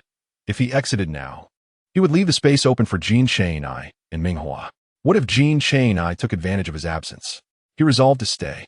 His eyes quickly scanned the fitting area, noting that aside from the dazzling floor-length mirror, there was nowhere else to hide except under Ming Hua's voluminous gown. With a swift motion, he stepped forward and tucked himself beneath the hem of her dress. Hua, help me. You would want the other men to know I'm here, would you? Ming Hua gasped, what the? Yin Xiao, this mad dog. His breath brushed against her leg, sending shivers down her spine. She kicked wildly beneath the dress, but Yin Xiao remained silent, enduring it all. In a moment of madness, he pressed a kiss to her. No, do. Ming Hua bit her lip tightly, just as Jin Chenyi pulled back the curtain and peeked in. Upon seeing Ming Hua's flustered state, he too was taken aback. His dark eyes fixed on her, unable to look away. Ming Hua, feeling the heat of embarrassment rise, was no longer her composed self. She attempted to maintain her poise despite the chaos. Yi, what brings you here? Jin Chenyi, oblivious to her unusual tone, scratched his head and replied, I just wanted to see you first. He stepped closer. I heard from the staff that you might need assistance with the dress. As he noticed her slightly askew skirt, he crouched down to help adjust it. Ming Hua's heart raced as she exclaimed no. The sound of her refusal coincided with the approaching footsteps outside. Hua, are you ready? I'm here to take you over, came Yin Wenjin's voice, who, true to his stature as the council president, had found a more dignified excuse than Yin Xiao and Jin Chenyi. As his footsteps drew nearer, Ming Hua and Jin Chenyi exchanged glances, while Yin Xiao, hidden beneath the skirt, chuckled quietly, his shoulders shaking with laughter. It seemed the tables had turned. He was now witnessing the antics of Yin Wenjin and Jin Chenyi, both eager to catch a glimpse of their beloved wife. Yet, how audacious they were. Just as Yin Xiao pondered this, the curtain was pulled aside, and Jin Chenyi stepped inside. Ming Hua thought, today is truly a remarkable spectacle. Chapter 182. The 8-person wedding photo. The speed at which Jin Chenyi entered left Ming Hua no time to intervene. By the time she processed what was happening, he had already slipped in. She closed her eyes, speechless. Within the confined space, Jin Chenyi and Yin Xiao glared at each other, both filled with fury. You. Jin Chenyi glowered at Yin Xiao, having long suspected him of being untrustworthy. He couldn't believe he would dare take advantage of Hua. Jin Chenyi raised his hand, ready to confront Yin Xiao, and the two immature men nearly came to blows. However, Ming Hua, quick to react, kicked each of them forcefully. Meanwhile, the footsteps outside grew closer, and Yin Wenjin entered the fitting area with an air of elegance. Hua, he called, and upon seeing her, he too was momentarily captivated. Yet, unlike the previous two, his demeanor was more restrained. His gaze lingered on Ming Hua's flushed face, a mixture of excitement and the presence of the two hidden men beneath her dress. Yin Wenjin astutely noticed that as Ming Zhu began to speak, she preemptively interjected. Is it hot? Hua Zhu, why is your face flushed? Am I blushing? It seems just a tad warm. Ming Zhu gazed at the approaching Yin Wenjin, unable to resist licking her lips, feeling somewhat guilty. Ajin, what brings you here? I still need a little while to finish. Could you wait outside? It's all right. Yin Wenjin replied, drawing nearer with an air of calm assurance. What remains unfinished? I could assist you. His eyes radiated concern, leaving Ming Zhu momentarily at a loss for a suitable excuse. She had initially completed everything and could have stepped out directly. It was all due to these two. She now had to devise a way to send Yin Wenjin away, so the other two could leave quickly. Just as Ming Zhu hesitated, trying to find a reason, Yin Wenjin, already close, lifted the hem of the wedding dress. The hidden Yin Xiao and Jin Chang'ai were instantly exposed. Well, Yin Xiao, Jin Chang'ai. Is this what you two have been up to? What did we say before? Even though Yin Wenjin had anticipated this, witnessing the scene still made his forehead throb with anger. Before being discovered, they could patiently hide their actions. Now that they had been caught, Yin Xiao instead played the rogue, rising nonchalantly from ground. How can you blame me? As if you came here without ulterior motives to see Huazhu. They all were like big, bad wolves pretending to be innocent. Exactly, Jin Chang'ai chimed in. Now that we're here, could it be that any of us are the good guys? The three men were putting on quite the show. Mingzhu stood nearby, silently covering her face, unable to bear the sight. Just as they thought the chaos couldn't escalate further, Fu Shijing's cold voice resonated. What a lively scene. It seems we have arrived at an inopportune moment. It was none other than Fu Shijing, Jun Yiqing, Zhang Lianfeng, and Chu Xingze, who had shared the same intention of catching a glimpse of Mingzhu in her wedding dress, only to unluckily cross paths en route. The four, each distinctive in their tailored suits, stood at a distance, observing with icy expressions, resembling spectators of scandal. The others in the dressing room quickly reacted. Jin Chang'ai spoke first. It's bad luck for arriving late. Who can we blame? Don't you dare say you didn't come here with the same intention. Otherwise, you could have patiently waited in the hall for Huazhu to appear. With everyone present, there was no need for pretense. Jin Chenye's single-handed retort could rival 10. Just as Fu Shijing's group was poised to argue back, Mingzhu swiftly intervened, arms crossed in a gesture for silence. Stop, everyone halt. No arguing. Do you still want to take the photos today? 7 individuals had prepared 8 wedding dresses. Mingzhu chose one for a group photo, while the other 7 would each wear one for individual shots. She wondered if they could finish in one day without wasting time on meaningless squabbles. Mingzhu could already envision what living together would entail. Small arguments every day and larger ones every few days. Clearing her throat, she adjusted the hem of her suit. Everyone reverted to their dignified and courteous selves. All right, Huazhu, we'll step out to wait for you. Take your time. Mingzhu snorted softly, lowering her head to adjust her dress. As they exited the dressing room, the 7 men exchanged glances before simultaneously huffing, then patiently proceeded to the waiting area in the hall. Meanwhile, outside the wedding dress shop, Mingzhu had arrived in a hovering vehicle. Today was supposed to be her day to take wedding photos with the young master of the Su family from the main star. However, since her status as a level healer was exposed, and after losing face in a competition against Mingzhu in front of the entire star sector, her entourage had dispersed. Nevertheless, as a level healer, she patiently plotted to ascend to the Su family. Originally scheduled for photos today, she unexpectedly received a notice yesterday that a prominent figure required the venue, prompting a request for a reschedule. The Su family she was marrying into was not top tier in the main star, thus they had to yield. Yet Mingzhu was unwilling to comply. She was determined to discover who possessed such influence to alter her wedding timeline. Parking at a distance, she maintained a position where she could observe the photo session. When she spotted Mingzhu's familiar face surrounded by Fu Shijing, Yin Wenjin, and the others, her envy intensified. The 7 men, adorned with matching wedding rings, though competitive among themselves, turned their gazes tenderly toward Mingzhu, embodying her ideal vision. If it weren't for Mingzhu's presence ruining everything, she believed she should be the one standing in the center. Mingzhu's eyes reddened with jealousy as she watched the scene unfold. Meanwhile, within the scene, those joyfully standing beside Mingzhu were preparing to capture their wedding photos. Even Mingzhu, who felt little sentiment regarding this event, was swept up in a moment and smiled. All right, 1, 2, 3, say cheese. Cheese. The click of the camera captured the 8 in their wedding attire, solidifying the moment. After completing the group wedding photo, the focus shifted to the individual sessions. The men, understanding the significance of the day, refrained from interrupting one another as Mingzhu donned the carefully selected wedding dresses for her solo shots. The photographer felt overwhelmed. 7 individuals meant 7 costume changes, and each sought to avoid replicating the same poses or styles. Even a robust individual would feel fatigued.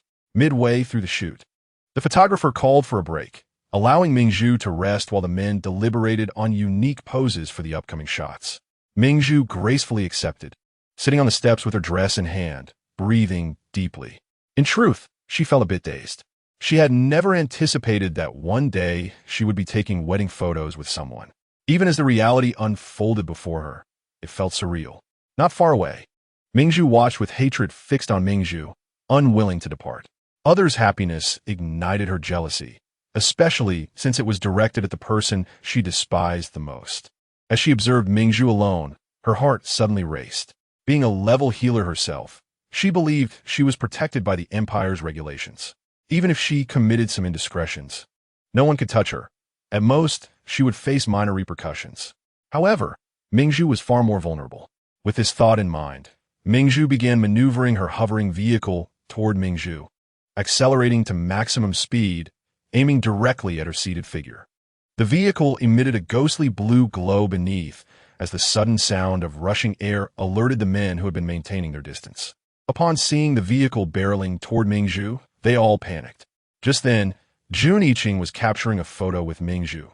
The clean-cut man glanced up at the oncoming vehicle, his heart sinking. Instinctively, he reacted, attempting to collide with the vehicle using his formidable physique. The fierce wind howled as Fu Shizheng and a few others tore off their suits and rushed forward. The Outer Guardian's bodyguards immediately grabbed their laser guns and began firing wildly at the hovering vehicle. Everything transpired in an instant. Ming Hua, who had been peacefully seated on the steps, instinctively turned to flee. She was no fool. The cumbersome wedding gown hindered her movement, and, as she ascended the steps, she lost her balance and fell, striking her head against the ground with a resounding thud. Ming Hua, the men rushing towards her, cried out in despair, their eyes wide with panic. Fortunately, her fall allowed her to evade the oncoming hover car driven by Mingju, which crashed against the steps in a cruel twist of fate. "Doctor, how is Ming Hua?" After a meticulous examination, the doctor assured them that Miss Ming was currently out of danger. "Then why hasn't she awakened yet?" A male voice trembled with anxious urgency. Suddenly, another man interjected. "She just hit her head. Could she regain her memory?" The doctor paused momentarily before acknowledging the possibility.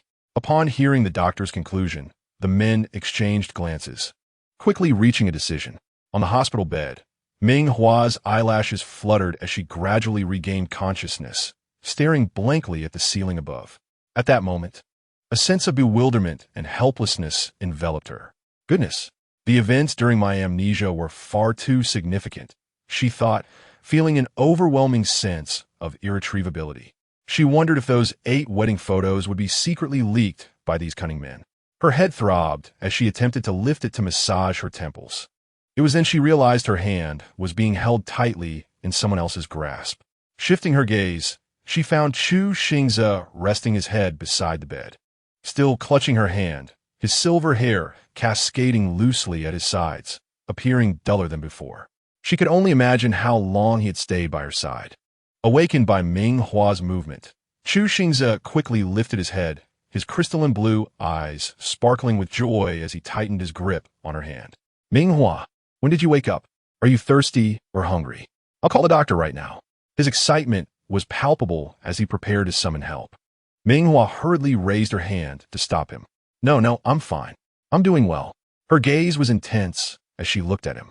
After a moment's pause, his lips pressed together, a hint of disappointment flickering across his face.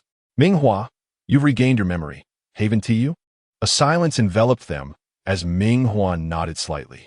Chu Xingze hesitated before speaking again. Ming Hua remained quiet but nodded once more. Relieved, he said, "Ming Hua, we had a pact." "Aze." Ming Hua spoke first, a hint of shyness in her tone, yet her resolve was unwavering. "I believe the events that transpired during my amnesia shouldn't be taken seriously. What do you think?" Upon hearing this, Chu Xingze's expression darkened with sorrow. Slowly, he pressed his lips together, resting his head on the bed, his silver hair cascading like a beautiful cat. "This is not good. Not good at all. Why don't you want us anymore? You were the one who first attracted us. Why this sudden change?" The once glamorous star, now crumpled before Ming Hua, had tears silently streaming from his trembling, azure eyes. Humanity's appreciation of beauty is an irresistible force, especially for someone like Ming Hua, who typically preferred gentleness over force. "I'm sorry," Ming Hua murmured softly. The merfolk are a pure-hearted race, devoid of the cunning of humanity. Once they commit to someone, it is for a lifetime. Ming Hua felt deepest remorse for Chu Xingze. The two lapsed into silence. After some time, Ming Hua relented. "Don't cry." She gently brushed her fingers across his eyes. Whispering, "Yuan Ti turned into a little pearl, so please don't cry." Then, she promised, "I will learn. Please don't cry." "All right." At her assurance, Chu Xingze instantly transformed his tears into a smile, clutching her hand tightly. "You said it yourself. You can't go back on your word." Ming Hua nodded. And then Chu Xingze turned towards the door, calling out, "Everyone come in." Ming Hua has agreed. At the door stood Fu Shizheng and the others, their faces alight with smiles directed at her. Ming Hua felt her lips twitch in response. Truly, the allure of handsome men never fails. In Chapter 184, the conclusion unfolds as the 7 men conspired to employ Chu Xingze's charm on Ming Hua.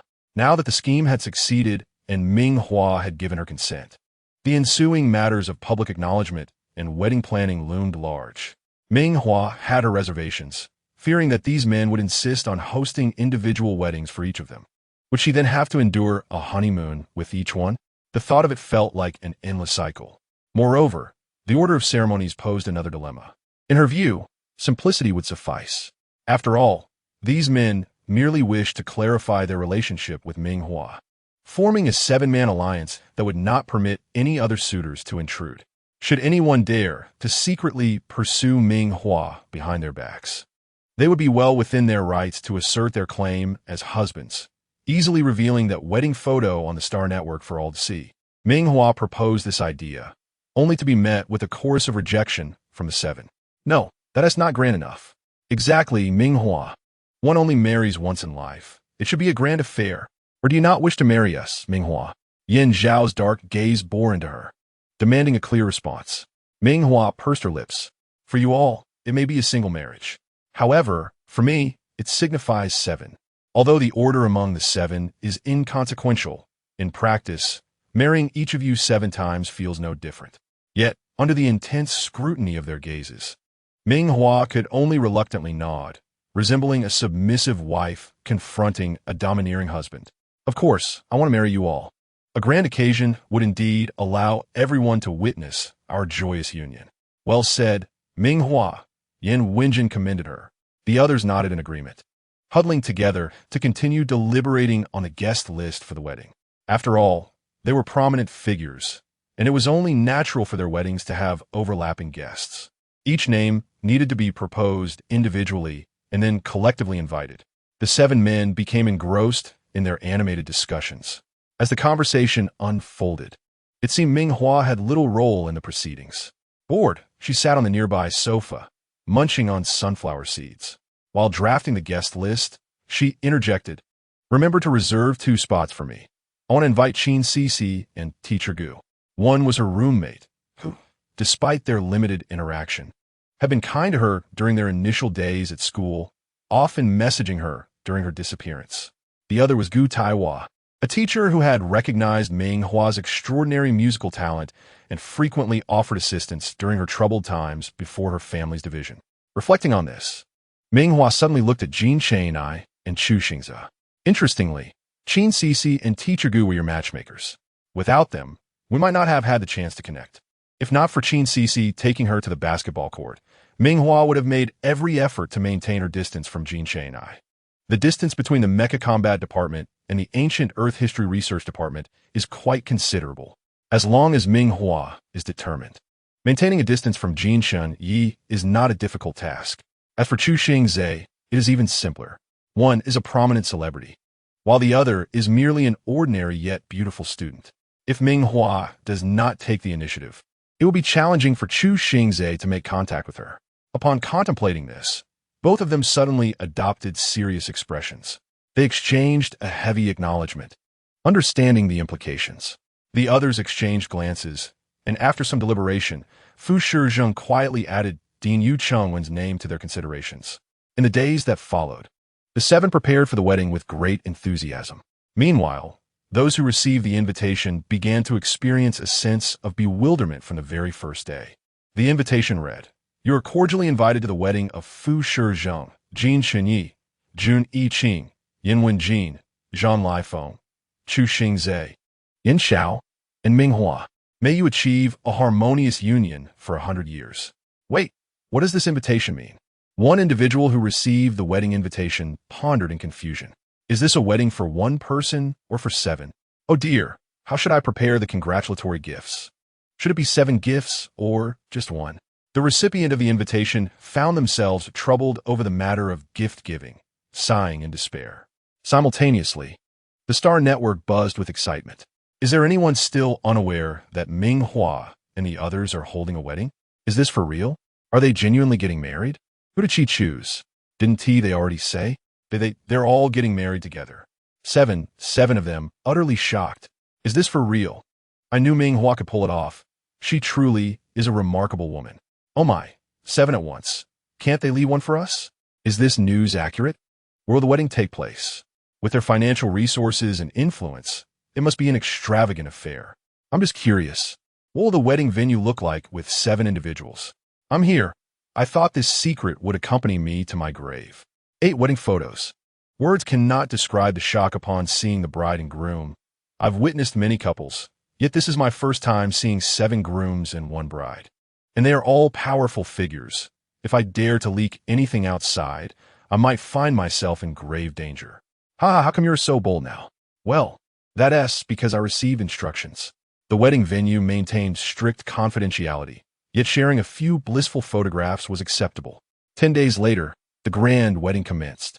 The 8 individuals specifically chose the prestigious Du First Hotel, owned by Fu Shizhong. The opulent wedding hall was cleverly divided into 8 sections. 7 sections hosted the family guests of the 7 men, while another large area accommodated familiar external guests. Although they initially contemplated a lavish celebration, they ultimately invited only a select group of close acquaintances. The 7 men, dressed in tailored suits, stood at the hotel entrance with cheerful expressions, welcoming their guests. Attendees included the patriarch of the Fu family, the parents of Jin Xinyi, the emperor and empress of the empire, partners from Jun Yiqing's art studio, colleagues from Zhang Lifeng's military service, Yin family's parents, and some fans and friends of Chu Xingzhe. Despite the apparent joy on their faces, curiosity dominated their expressions.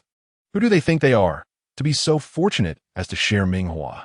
More than the feigned delight, curiosity prevailed among the guests. How would 7 individuals conduct a wedding without favoritism? Half an hour later, this unprecedented wedding officially commenced.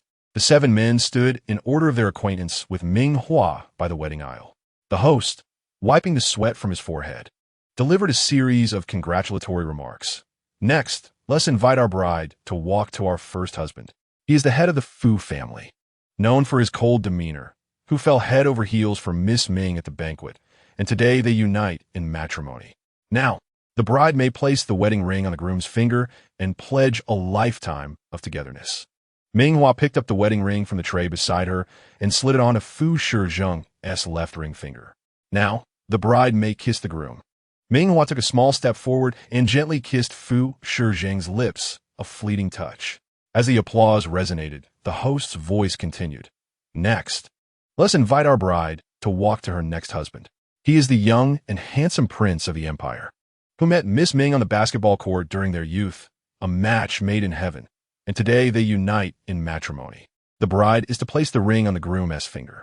He is a talented artist, a resolute commander, and, as the audience watched, Ming Hua went down the line, placing rings on each man's finger, exchanging vows, embracing, and kissing.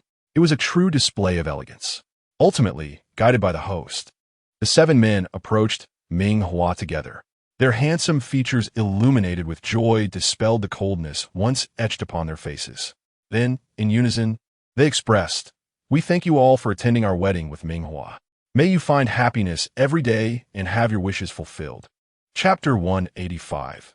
If Ming Hua refuses the charms of the handsome men. Part 1. Upon awakening, although life was filled with joy, the thought of the impending challenges caused a throbbing headache. Chu Xingzhe rested by the side of the hospital bed, half asleep, with long eyelashes and dark circles under his eyes, appearing utterly fatigued. However, his robust spirit was commendable. "Ming Hua," the man murmured softly, As his slightly dazed eyes lifted, they met Ming Hua's cold yet beautiful visage, instantly bringing him to full awareness. Hesitantly, he inquired, "Have you regained your memory?" "Yes," Ming Hua replied coolly. Before he could speak further, she preemptively stated, Ming Hua understood better than anyone that she could no longer entertain any unrealistic fantasies or expectations regarding these 7 men. Otherwise, the situation would spiral beyond control. Yet, the first order of business upon awakening was to swiftly deny any severance of ties. Ming Hua felt a twinge of coldness within herself, knowing well that these 7 were not gentle souls, and any misstep could lead to disastrous consequences. Chu Xingxia, appearing dazed, wore an unmistakable expression of disappointment. His crystal-clear blue eyes stared blankly at Ming Hua, his eyelashes trembling slightly, his voice barely above a whisper. "Ming Hua, do you not want us anymore?" Chu Xingzhe averted his gaze, his lips pressed tightly together, the corners turned downward. The air was thick with silence as Ming Hua clenched the hospital sheet beside her, her fingertips turning pale. After a moment of reflection, several minutes passed in the quiet room before Chu Xingzhe's voice broke through, low and hoarse, almost imperceptible. "All right." Even if Ming Hua desired to distance herself from them, he would always strive to fulfill her wishes. Ming Hua immediately exhaled in relief, and as she looked at Chu Xingzhe, the feigned chill in her expression faded, revealing a sincere smile. "Thank you." Chu Xingzhe shook his head, indicating it was unnecessary, yet his pallor betrayed the lingering disappointment within him. Ming Hua wisely chose to remain silent, fearing any words might provoke a change of heart. The two lingered in silence for a while. Finally, with reddened eyes and a flushed nose, Chu Xingzhe gazed at Ming Hua, appearing both pitiful and endearing as he quietly spoke. Ming Hua before he could continue. Ming Hua subtly shook her head. Chu Xingzhe pursed his lips, comprehending her unspoken message. Rising to her feet, despite being a physically robust level 3, she appeared somewhat unsteady, her voice trembling with urgency. I must take my leave for a moment. I will return to see you tomorrow, Ming Hua. If you need anything, please feel free to contact me. Ming Hua responded softly. Even at this moment, having been unceremoniously abandoned, the man maintained his composure, exhibiting a natural concern towards Ming Hua. Chu Xingzhe's Adam's apple bobbed as he cast a profound gaze before striding out of the hospital room, firmly closing the door behind him. Outside, Fu Shizheng and 5 others stood waiting. Utterly useless, Yin Xiao remarked coldly, his face grim.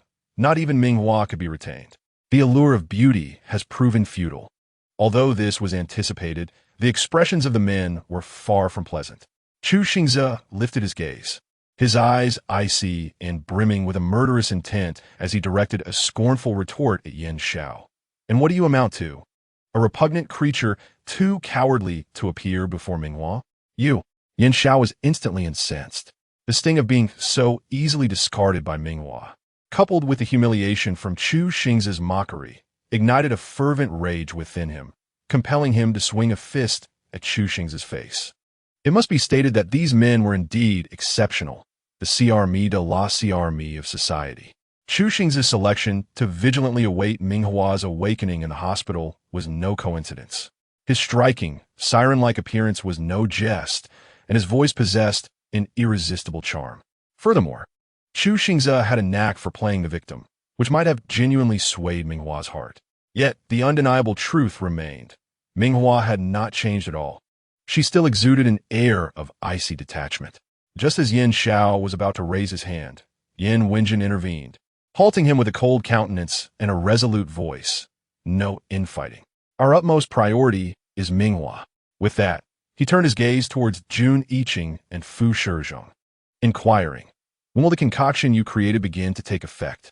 Over the years, Jun Yiqing had traversed numerous planets, discovering a certain substance capable of inducing mild addiction. Meanwhile, Fu Shizheng oversaw a top-tier perfume research institute under the Fu conglomerate, which had ingeniously distilled this addictive fragrance and crafted it into a perfume. Jun Yiqing's eyes flickered slightly. It remains unclear for the moment. These lunatics surrender? Absolutely not. Showing weakness is merely a strategy to achieve greater gains. Consequently, the men began to gain clarity on their course of action. Let us depart first, allowing Ming Hua the space she needs. Jean NightⅡ decisively asserted, an air of cold determination radiating from him. Do not frighten her. With so many of us gathered here, we cannot risk Ming Hua overthinking whether their claims of granting her freedom hold any truth. How frustrating. Jin Chang'ai gritted his teeth, muttering through clenched lips. Fu Shizheng shot him a frosty glance. When Jin Chang'ai reached Fu Shizheng's age, he would understand that to obtain what one desires, one must proactively fight for it. Waiting for a pure, idyllic romance was nothing short of foolishness. The men exchanged glances regarding their subsequent actions before sequentially exiting the hospital room. As for Ming Hua, she lingered in the ward for a while longer. The terminal remained silent, and not a single man appeared to provide her with any explanation. She raised an eyebrow in mild surprise. Had they truly all acquiesced? When had they become so agreeable? Ming Hua tilted her head. Is it genuine or merely a facade? Chapter 186. If Ming Hua rejects the allure of beauty, Part 2. Miss Ming, your health is stable. If you wish to proceed with the discharge process, we can assist you with that now. Is that so? Ming Hua replied, a touch of uncertainty in her voice. Everything seemed to be progressing too smoothly, almost unreal. She glanced around the corridor, noting the absence of any bodyguards surveilling her movements. Of course, she understood the importance of contacting medical assistance should she feel any discomfort. However, she refrained from voicing a definitive conclusion. Nodding, a rare smile graced her face as she remarked, yes, I will take my medication on schedule. You need not worry about that. So, shall I initiate the discharge process now? Ming Hua inquired, raising an eyebrow. Leaning against the nurse's station, she observed as the young nurse quickly operated the instruments before her. Several commands flashed on the screen. It wasn't long before the young nurse gestured towards Ming Hua. Miss Ming, please scan your personal terminal here. Oh, certainly. Hospitalization entails costs, naturally. To her surprise, the young nurse smiled as she informed her, your hospitalization expenses have already been covered by someone. Ultimately, this was all tied to Fu Shizheng and his associates. However, the cost of hospitalization was but a trifling sum for individuals of their stature. Ming Hua had no intention of contacting them for reimbursement over such a minor matter. Back and forth would lead to an endless cycle. Nodding with a smile, she expressed her gratitude. Thank you. Setting aside this triviality, she urgently sought a tranquil place to contemplate her next steps. First, she browsed the star network for the current state of launching. Following the conclusion of the Beast Tide, Fu Shizheng and his companions, in their sorrow, had assumed the roles of grieving widowers, injecting considerable funds into the endeavor. Furthermore, Wenren Yu and the Blackfire mercenary group had remained to assess the situation, particularly the storeroom where she had left processed seeds. Presently, launching was developing in an orderly fashion, gaining a modest reputation in the cosmic expanse. Subsequently, Ming Hua decided to check online for any information pertaining to herself. To her astonishment, she discovered she had been persuaded to participate in a wedding photo shoot, accompanied by 8 others. She had never engaged in such absurdity before. Ming Hua pursed her lips, contemplating the chaos that might ensue if she were to impulsively share this online. It could undoubtedly lead to an uproar. Holding her breath, she deeply inhaled and entered the keywords Ming Hua marriage into the star network. Nothing appeared. A heavy sigh of relief escaped her. She then focused on additional keywords to examine the latest developments online. Fortunately, the 7 men, despite their eccentricities, seemed to exercise restraint, fearing her wrath should she regain her memories. The internet was rife with speculation from various circles, but there was no concrete evidence. Ming Hua felt a wave of relief wash over her. Nestled comfortably on the small sofa, she stretched her limbs and ordered takeout. After indulging in her meal, she spent a delightful moment playing games on her terminal. When the time felt right, she resolved to wash up and rest early. Considering her recent memory recovery required ample recuperation. After refreshing herself, Ming Hua lay back on her bed, hands resting on her abdomen, peacefully closing her eyes. Time ticked away. 1 minute, 10 minutes, 15 minutes. In the darkness, Ming Hua opened her eyes, unable to sleep. Her peach-like eyes held a hint of confusion. Unable to suppress her thirst, she swallowed hard. A burning discomfort surged within her, an insatiable yearning that enveloped her. Ming Hua felt akin to a beautiful fish lying on a cutting board. The blanket above her transforming into a fiery net, tightly ensnaring her. The heat intensified, and her desires grew more fervent. Ming Hua clenched her eyes shut, a flicker of shame crossing her face.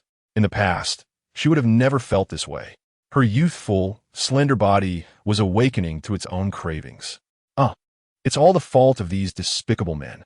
With her hands tightly clenched beneath the quilt, Ming Hua struggled to ignore the rising turmoil within her. She shifted her position in bed, attempting to succumb to sleep, yet rest eluded her.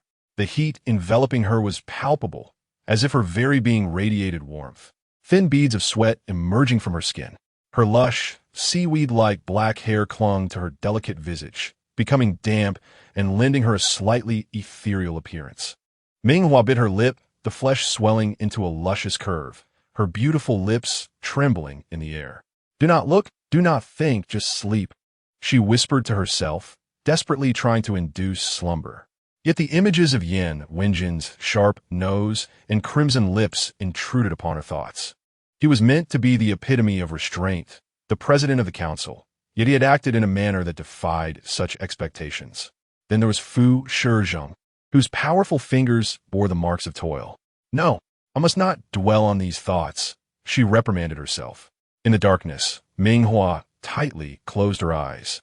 Her brows knitted in concentration. The more she attempted to banish these thoughts, the more intense her discomfort became. She felt hot and parched, yearning for an embrace, for the solid warmth of a man's body enveloping her. Opening her eyes, the glimmering depths of her peach-colored irises reflected a yearning desire that was almost tangible, ready to spill forth in tears. She was no fool. This was not her. Grabbing the cup of water from her bedside, she downed its contents in one swift motion. Then, she activated her personal terminal, hesitating momentarily over whom to contact. With a sudden determination, she chuckled to herself. Were any of these men truly virtuous? They could easily conspire to claim her as their own and collaborate on other endeavors. Her slender fingers danced across the terminal, locating the group chat titled Caring and Loving. Without hesitation, she sent a message. "Ming Hua, what have you all done?" Something felt amiss, very amiss. She pressed her lips together, awaiting their explanations. No message would go unanswered. Just then, a knock echoed at her door, and Jun Yiqing's cool voice pierced the silence. "Hua, open the door. I told you, those 7 are not to be trusted. How could you dismiss them so easily?" In that moment, Ming Hua's heart raced, a sudden flutter igniting within her. Whether it was the late hour or her overwhelming desire, Jun Yiqing's melodic voice washed over her like celestial music, sending shivers down her spine. She trembled slightly, her cheeks flushed, her enchanting eyes glimmering with an alluring hue. With a surge of determination, she swung the door open, confronting Jun Yiqing, whose icy demeanor melted into warmth upon seeing her. "Hua," he murmured, his voice a gentle caress. The moment the door parted, the chilling aura that enveloped him enveloped her entirely, igniting a fervent heat within her veins, stirring her deepest desires. She gripped her hands tightly at her sides, her gaze fixed on him. "Speak, what have you done to me? Give me the antidote." Ming Hua racked her brain, searching for any recollection of being drugged by these men. They had shared meals together, often dining out. It was impossible they had bribed the kitchens. Her focus sharpened as she noticed Jun Yiqing taking a step closer, his masculine fragrance intensifying.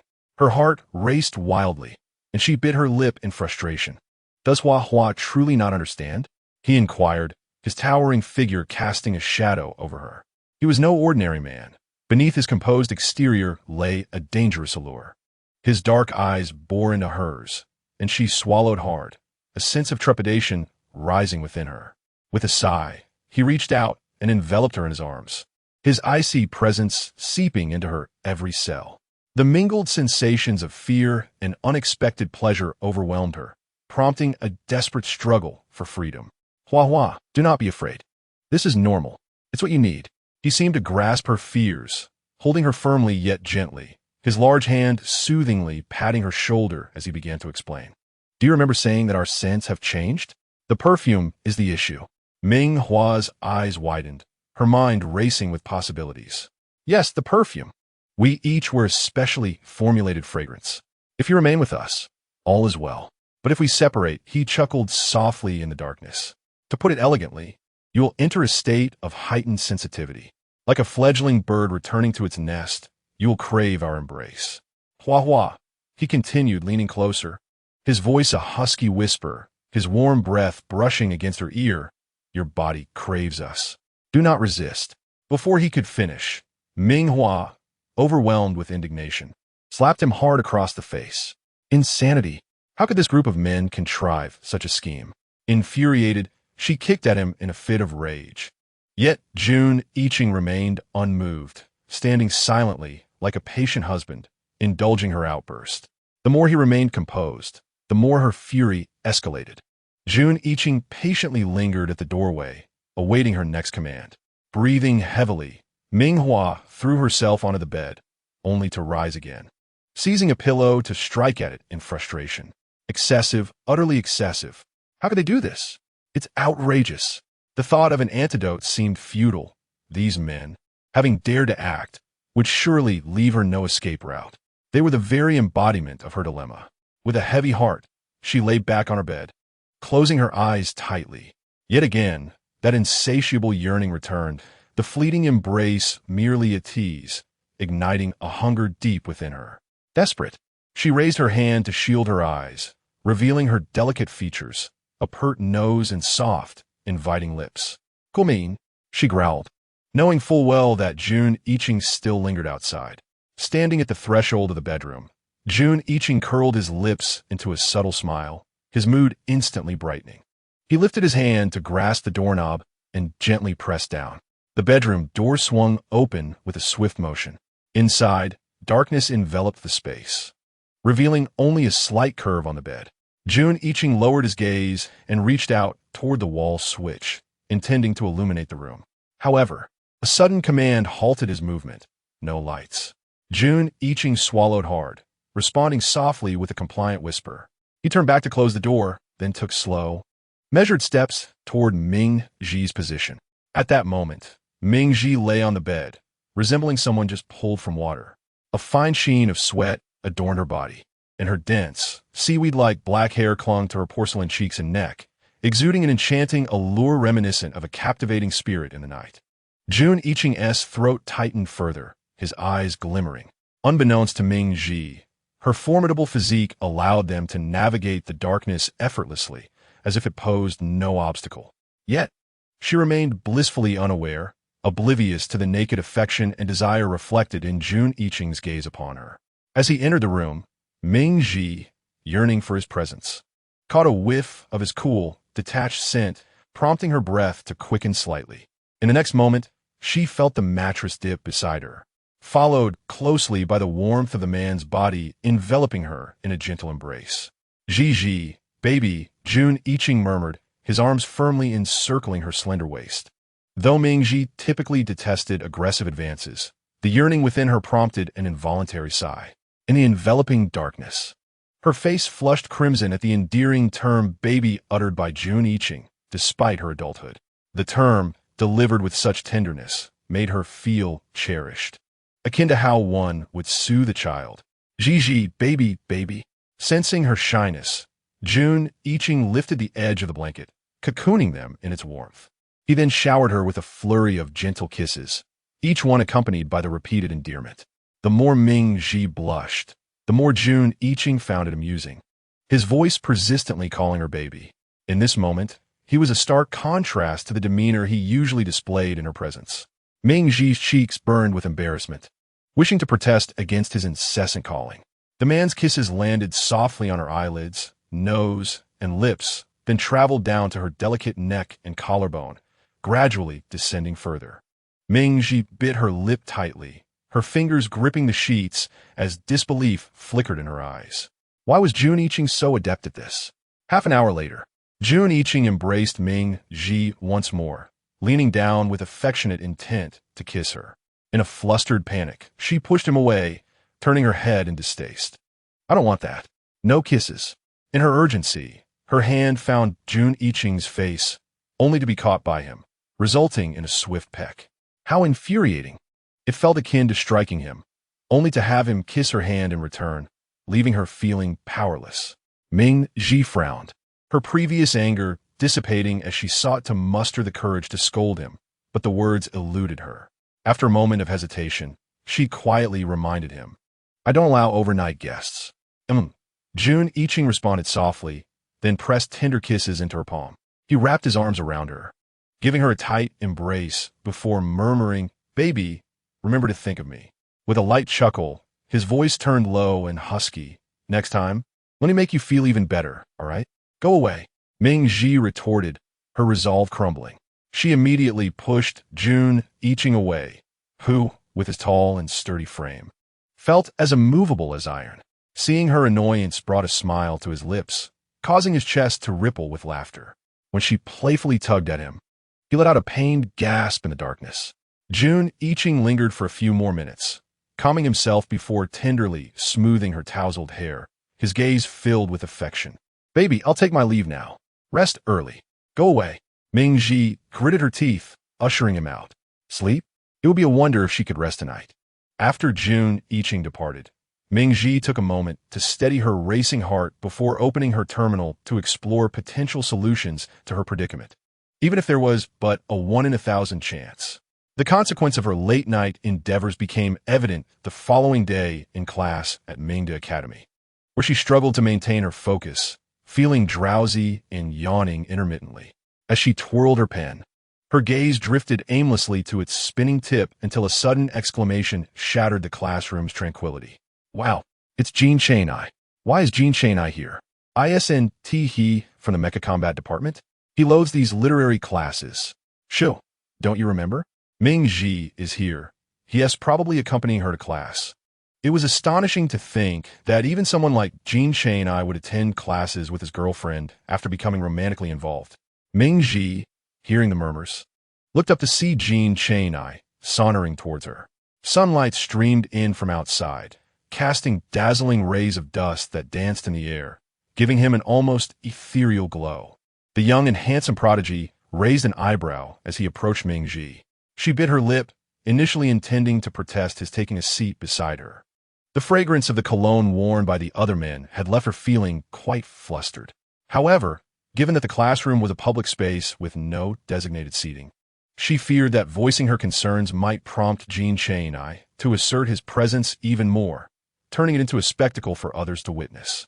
Thus, she silently endured, subtly shifting her body away. Yet, she could not escape the palpable warmth radiating from a man beside her, as if it could sear her very soul, an intoxicating blend of youth, vitality, and hormones. Today, Jin Chang-I had clearly made an effort to dress well, sporting a sleeveless black tank top and a silver necklace adorned with skulls, showcasing his muscular arms, which bulged with strength and explosive power. As Ming Hua glanced at his large hands gripping a book, she couldn't help but recall the prowess they displayed on the court. Powerful and commanding, veins prominently visible, with a sheen of sweat glistening on the back of his hands. Once a basketball found its way into his grasp, it was nearly impossible to wrestle it away. Young and handsome, he epitomized excellence in both physique and lineage. Ming Hua swallowed hard, her gaze shifting to the instructor on stage, who was passionately delivering the lesson. In the instant her focus diverted, Jin Chang-I, who had been engrossed in his book, redirected his attention to Ming Hua, a flicker of confusion crossing his brow. Why was Tishi speaking to him, or even glancing his way? The professor, a distinguished lecturer at NightⅡ Academy, was both humorous and engaging. Ming Hua soon found herself absorbed in the class, even taking notes with leisure. Yet, as she wrote, an urgent restlessness began to surge from deep within her, spreading through her limbs. Ming Hua clenched her pen tightly, her fingertips turning pale. A bead of sweat trickled down her forehead. That insufferable sensation surged again, as if a tingling desire was emanating from her very bones, yearning to be embraced tightly by a tall and handsome man. She longed to bury her head against his robust chest, to kiss, to hold. Every cell in her body clamored for this yearning. Ming Hua bit her lip, suppressing the urge with fierce determination.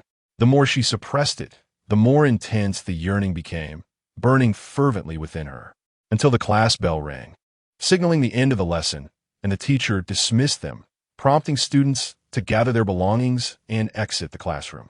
Within the classroom, only Ming Hua remained at her seat, while Jean Chang'ai lingered in the front rows, hesitating. At that moment, Ming Hua felt a rush of heat coursing through her. Even her breath fogged the air. Unable to contain her frustration, she snapped, "What are you dawdling for? Come here." As soon as Ming Hua's words fell, Jean Chang'ai sprang towards her like an eager pup granted permission by its master. He enveloped her in his strong arms, the scent of youthful, sunlit masculinity flooding her senses. Ming Hua found herself embraced fully by him. As he held her, Jean Chang'ai buried his head in the soft, pale curve of her neck, inhaling deeply as if he were a large dog captivated by a beautiful feline. His clinginess was almost unbearable. In the midst of this, he attempted to nuzzle his prominent nose against her neck, sending delightful shivers coursing through her. The flames of desire within her blazed even hotter. Embarrassed, yet irritated, Ming Hua pushed against him, insisting, "Enough, enough. Move away a bit." But Jean Chang'ai merely lifted his head slightly, creating a bit of space between them. His dark eyes were serious, and with unwavering determination, he stated a fact. "Ming Hua, this is far from enough. You cannot escape us." A smirk appeared on his lips, revealing his sharp canine teeth, a glimmer of secret satisfaction at having succeeded in his scheme. Ming Hua clenched her fists at her sides, her breath quickening in anger, her chest rising and falling. In an instant, she smiled faintly, gazing at Jean Chang'ai, who had encircled her with his arms, and thought, "Do you think this will leave me at your mercy? Is this a game? Then let us play by my rules." Her voice turned cold as she declared, and in the next moment, with a fierce bite, she sank her teeth into the man's neck. Jean Chang'ai's brow furrowed immediately, releasing a sharp intake of breath. Ming Hua showed no intention of holding back, her teeth gripping his skin with a mix of indignation. Soon, she tasted the salty tang of blood. Jean Chang'ai swallowed hard, standing still, unyielding. If Ming Hua wished to vent her anger by biting him, as her husband, he could endure a few bites. Yet, he clearly underestimated her resolve. Her bite was merely a small act of retaliation against the men who conspired against her. The true performance was just beginning. With Jean Chang'ai holding her closely, their bodies were almost touching. The heat radiating from him seeped through their thin clothing. In the next moment, Ming Hua's delicate hand slipped to his waist. Jean Chang'ai possessed a remarkable physique, broad shoulders tapering into a perfect V-shape.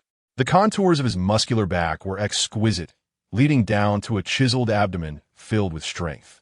As Ming Hua's fingers traced under the hem of his sleeveless shirt, they grazed his skin, causing his breath to quicken. His sensitive waist trembled involuntarily for a moment. Jean Chang'ai fought to maintain his composure, allowing Ming Hua to continue. Curiosity bubbled within him. What would she do next? Her hands, hidden beneath his shirt, slid up along his sides until they suddenly halted at a certain spot. Then, in a fit of frustration, she seized him forcefully. Jean Chang'ai gasped sharply, his breath becoming heavier. The rhythmic rise and fall of his chest intensified. Where she grabbed him, a sharp pain was followed by an oddly unfamiliar sensation. The fabric of his shirt only amplified the strangeness. The usually aloof and proud Jean Chang'ai, the top student known for his cold demeanor, was now blushing. His face reddening from neck to ears, his dark eyes glistening with a hint of embarrassment. He occasionally emitted sharp intakes of breath, the skin on his back glistening with a sheen of sweat.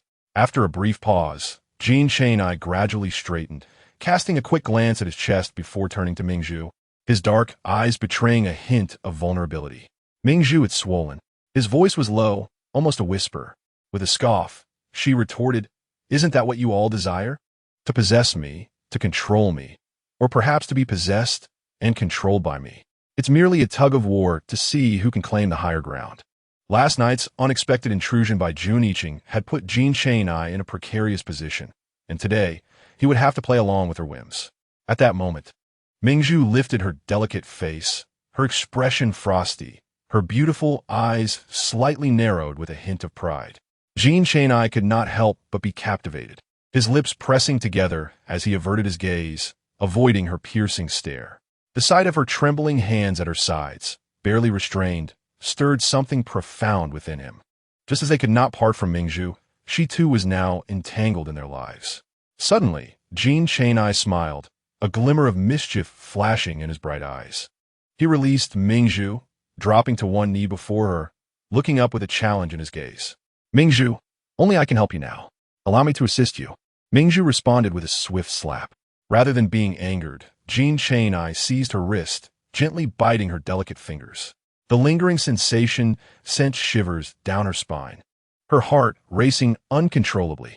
The very act of him kneeling before her in a classroom threatened to make her famous if captured on camera and shared online.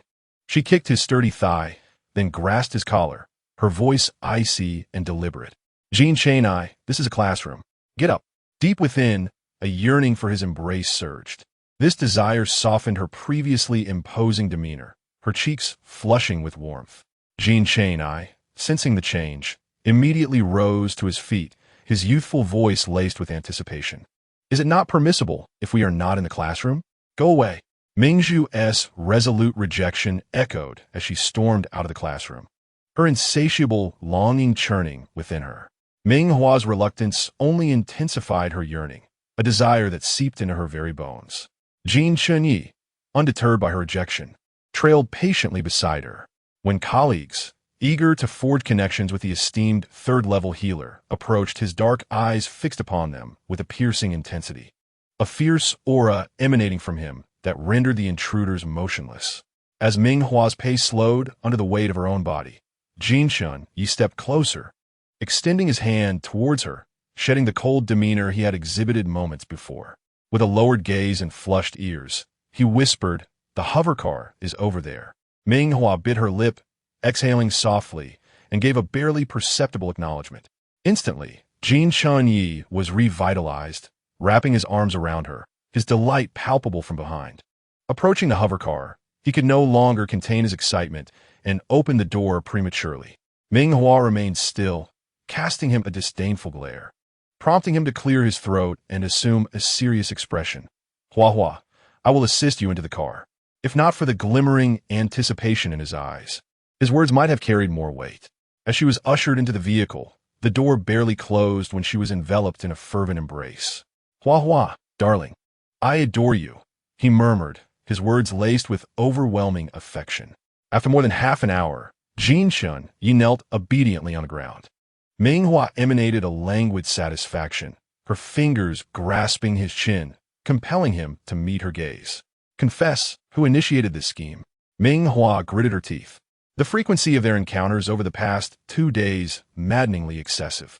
She could hardly sleep if she did not avenge this slight. When Jin Chang'ai remained tight-lipped, she irritably nudged his thigh with her foot, demanding, "Do not deceive me." Jin Chang'ai's lips were a striking red, his previously haughty demeanor now tinged with a hint of vulnerability, a result of the lingering sensation of Ming Hua's delicate touch on his lips and the memory of her sharp canines grazing against him. She quickly averted her gaze, a sudden heat rushing to her cheeks. Moments later, Jin Chang'ai confessed without hesitation it was Jun Yiqing and Fu Shizhong. Jun Yiqing encountered such substances during her travels, while Fu Shizhong's lab was responsible for converting them into perfume for us. Excellent, truly superb, Ming Hua nodded repeatedly, her expression cold yet contemplative. Where is Fu Shizhong now? At the Fu Corporation building. The men had already deliberated on who would accompany Ming Hua upon her awakening. The others continued their daily routines, awaiting her unexpected arrival. Given the circumstances, it was unlikely Ming Hua would endure this quietly. Thus, it was more prudent to work diligently during the limited time available to avoid a backlog of tasks. Very well, let us proceed to the Fu Corporation building. With that decision made, Jin Chang'ai piloted the hover car toward their destination. During the journey, he contemplated whether to inform Fu Shizhong to prepare in advance. However, before he could act, Ming Hua tightened her grip around his throat, her slender fingers resting against his neck. Without exerting much force, she maintained just enough pressure for him to breathe, creating a faint sensation of suffocation. As she inhaled deeply, the rise and fall of her chest intensified. Gently, she patted his face, and the once defiant black brows of Jin Chang'ai softened, his eyes now reflecting trust. With a dismissive huff, she spoke slowly. Do not inform Fu Shizhong in advance. When we arrive, wait for me in the hovercar. I will go up alone. Understood. Zinchen ye replied quietly. His crimson lips pressed together in displeasure. Why was he not permitted to accompany her? Surely, Fu Shizheng could not surpass him in any regard. After a swift journey of several minutes, the hovercar halted at the entrance of the Fu Corporation building. Ming Hua stepped out, her resolve unwavering as she approached the lobby. At the front desk, she succinctly stated her purpose. I am here to see President Fu. May I go up directly? With a face as strikingly beautiful as hers. Who in the Fu Corporation could fail to recognize her? No one dared to disregard the wife of their superior. The receptionist nodded eagerly. Of course, Miss Ming. Please follow me. I will promptly inform Assistant Fu to await your arrival. No need, Ming Hua declined, smiling at the receptionist, who looked puzzled. She winked. I'm here incognito. Allow me to go up alone. Please do not inform anyone. I wish to surprise Shizheng. Ah, understood. The receptionist acquiesced, watching as the elevator doors closed, ascending toward the executive office. Although she had intended to notify Fu Sun, she cheerfully decided to act as if nothing had transpired. Despite the directive to inform him immediately upon Ming Hua's arrival, the personal request from the boss's wife held more weight. The receptionist, pleased with her decision, discreetly opened the internal gossip group of the Fu Corporation. Breaking news. The boss's wife has arrived at the company today, but came secretly. I heard she is planning a surprise for President Fu. Just a little couple's affair. It seems President Fu and Ming Hua are now having private discussions. Am I right? Otherwise, why would she come to the office? TSK. What surprise could be so secretive? I bet we will all get to leave early today. How delightful. Meanwhile, an irate Ming Hua stormed toward the president's office, completely unaware that Fu Shizheng was engaged in a meeting in another office. Resisting the urge to burst in and confront him, she made her way to his private office. 3 minutes later, the news of Ming Hua's dramatic entrance reached Fu Sun. He leaned closer to Fu Shizheng, who sat at the head of the table, his expression unchanging as he listened to the reports from the executives. Fu Sun whispered the update about Ming Hua's arrival. Fu Shizheng's demeanor remained icy, his gaze as frigid as ever, causing a palpable chill in the room. Yet, inexplicably, the atmosphere lightened, and the executives felt a sense of relief, as if his stern countenance was no longer as intimidating. Before they could ponder further, Fu Shizheng raised his hand, signaling for silence. The executive, poised to report, felt their heart race. Pause the report. Await the next meeting schedule, he instructed. After speaking, Fu Shizheng stood up directly and took the lead in walking out, leaving the executives at the table exchanging glances. Fu Shizheng hastened his steps, arriving at the door of his office, where he paused to take a deep breath, calming the excitement that surged within him upon learning that Ming Hua had taken the initiative to seek him out. After a while, he extended his hand to knock on the office door, signaling to those inside of his imminent entrance. As Fu Shizheng entered at that moment, Ming Hua turned her wheelchair to face him, occupying the seat Fu Shizheng usually occupied. The pure black leather chair accentuated Ming Hua's striking features, her lips a vivid red against her pale complexion, with her chin slightly raised and a cold expression on her face. She glared at him with a hint of irritation. Mr. Fu, long time no see. Care to guess why I'm here today? Fu Shizheng, a man of considerable intellect, immediately sensed trouble from Ming Hua's demeanor and instinctively deduced that Jin Chang'ai had betrayed him. What other reason could there be for her to confront him but to settle a score? However, his expression remained composed, and he calmly approached Ming Hua, kneeling on one knee before her. He clasped her hand, first placing a gentle kiss on her palm, then gradually guiding it to his face. With a calm demeanor, he spoke, "Whatever you wish to do, feel free. After all, I am but your dog." Ming Hua's eyes widened in shock, her expression filled with disbelief. She raised her hand and slapped Fu Shizheng sharply across the face, her voice filled with anger. Fu Shizheng. He merely touched the side of his face that had just been struck, feeling the sting. Born into a prestigious family, he was accustomed to being treated with reverence. And this was the first time someone had dared to strike him so. If it had been anyone else, he might have exploded in fury. Yet, Fu Shizheng remained unfazed, his expression unchanging as he looked deeply into Ming Hua's eyes, his thin lips parting to utter, "Continue."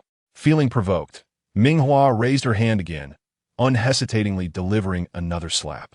That afternoon, employees in the Fu Corporation lobby witnessed their president leaving the company with Ming Hua, a clear red mark emblazoned on his face. Yet he appeared as composed and unyielding as ever, maintaining his usual cold demeanor. Those present exchanged incredulous glances, but none dared to capture this moment on their devices. Meanwhile, in a hovering vehicle, NightⅡ was ordered to wait for Ming Hua, prohibited from revealing any details to anyone. The moment Ming Hua entered the Fu Corporation building, a sense of unease began to brew within him. His mind raced with thoughts, wondering if Ming Hua would treat Fu Shizhong with the same affection she had shown him. Just then, NightⅡ's keen eyes spotted Fu Shizhong, marked by the slap, following closely behind Ming Hua, prompting him to stifle a chuckle. As soon as the two entered the vehicle, Ming Hua swiftly announced her intentions. They were heading to Xingong port. At her words, both Fu Shizhong and NightⅡ's expressions shifted, clearly recalling the incident when Ming Hua had abandoned them previously. Ming Hua's gaze swept over both men before she leisurely added, "You two are coming with me." "Great!" NightⅡ exclaimed, his spirits lifting instantly. This was a rare opportunity to spend time alone with Ming Hua, and even with Fu Shizhong present, it was far better than being with a larger group.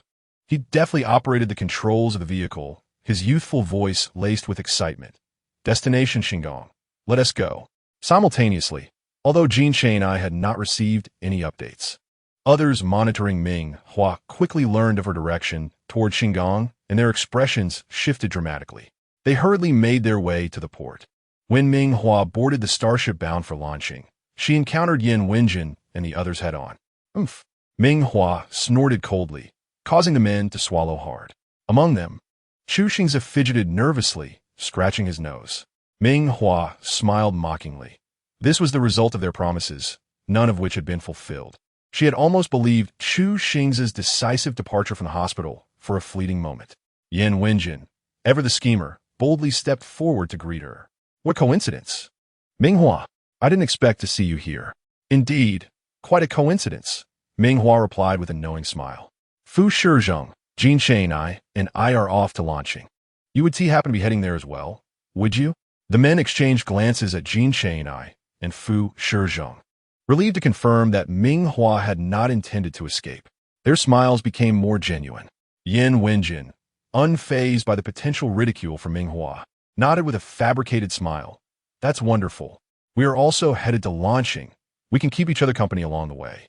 If you need assistance, feel free to ask us." "No, thank you," Ming Hua politely declined, turning to head towards her designated room. The remaining men exchanged glances. "Well, NightⅡ, you're off to launching with Ming Hua, yet you didn't even announce it in the group chat. What's the deal? Do you wish to monopolize her?" Yin Xiao interjected. NightⅡ retorted, "Ming Hua didn't want me to say anything. She intends to enjoy a little three-person world with us. What is wrong with that? Who could possibly argue with you two brothers?" The banter continued, with Yin Xiao and Yan Wenjin being accused of lacking chivalry. That evening, as Ming Hua took a shower in her room, the sound of water drowned out the sound of someone entering with a key. Originally, she had booked the only civilian starship traveling to launching, but upon learning of her intentions, several individuals hastily chartered the ship. At that moment, aboard the starship, aside from the crew, only Ming Hua and 7 men remained. When she emerged from the bathroom, enveloped in steam, she was startled to find an unexpected presence in her room. No, to be precise, it was a small dog. Yin Xiao had somehow snuck in, his upper body bare, revealing a sculpted physique, and he sat on the center of her bed, his gaze fixated on her. As Ming Hua approached, Yin Xiao's breath quickened slightly. "Ming Hua, I'm here to serve you tonight. You can do whatever you wish to me." The latter part of his statement was deliberately lowered, laced with suggestive undertones as he licked his lips, his prominent Adam's apple rolling suggestively under Ming Hua's gaze. Had he truly concluded that she could no longer resist their allure? Ming Hua stood at the foot of the bed, her enchanting eyes darkening as she reached out, grasping the black leather collar around Yin Zhao's neck. With a firm tug, she pulled the handsome man toward her, leaning in slightly, their noses nearly touching, her breath warm against him. Anything I want? Are you serious? With a hint of playful vexation, she tilted her head. But what if I feel like I haven't played enough with you? Can I call your brother to join us? Ming Hua said this deliberately, intending to provoke a reaction from Yin Xiao. However, she did not notice that the man whose collar she was gripping was suddenly breathing heavily. A pair of large hands quietly appeared behind Ming Hua, slowly moving to her waist, fingers slightly splayed as if testing, before firmly clutching her, enveloping her in an embrace. Ming Hua was abruptly pressed against the man's scorching body, the scent of hormones overwhelming her senses. The once slightly cool air in the room began to feel scorching hot. Hua Hua, a gentle call came from behind her. The heated breath cascaded over Ming Hua's sensitive neck, sending a shiver through her body as if she had been electrified. It was Yin Wenjin. When did he arrive? Had he been there all along, or had he just come? Ming Hua's thoughts raced, and before she could make sense of it all, a flurry of kisses descended upon her. In front of her stood Yin Xiao, who, even while kneeling, remained taller than her, gazing at her with a possessive intensity in his deep-set eyes. Twins.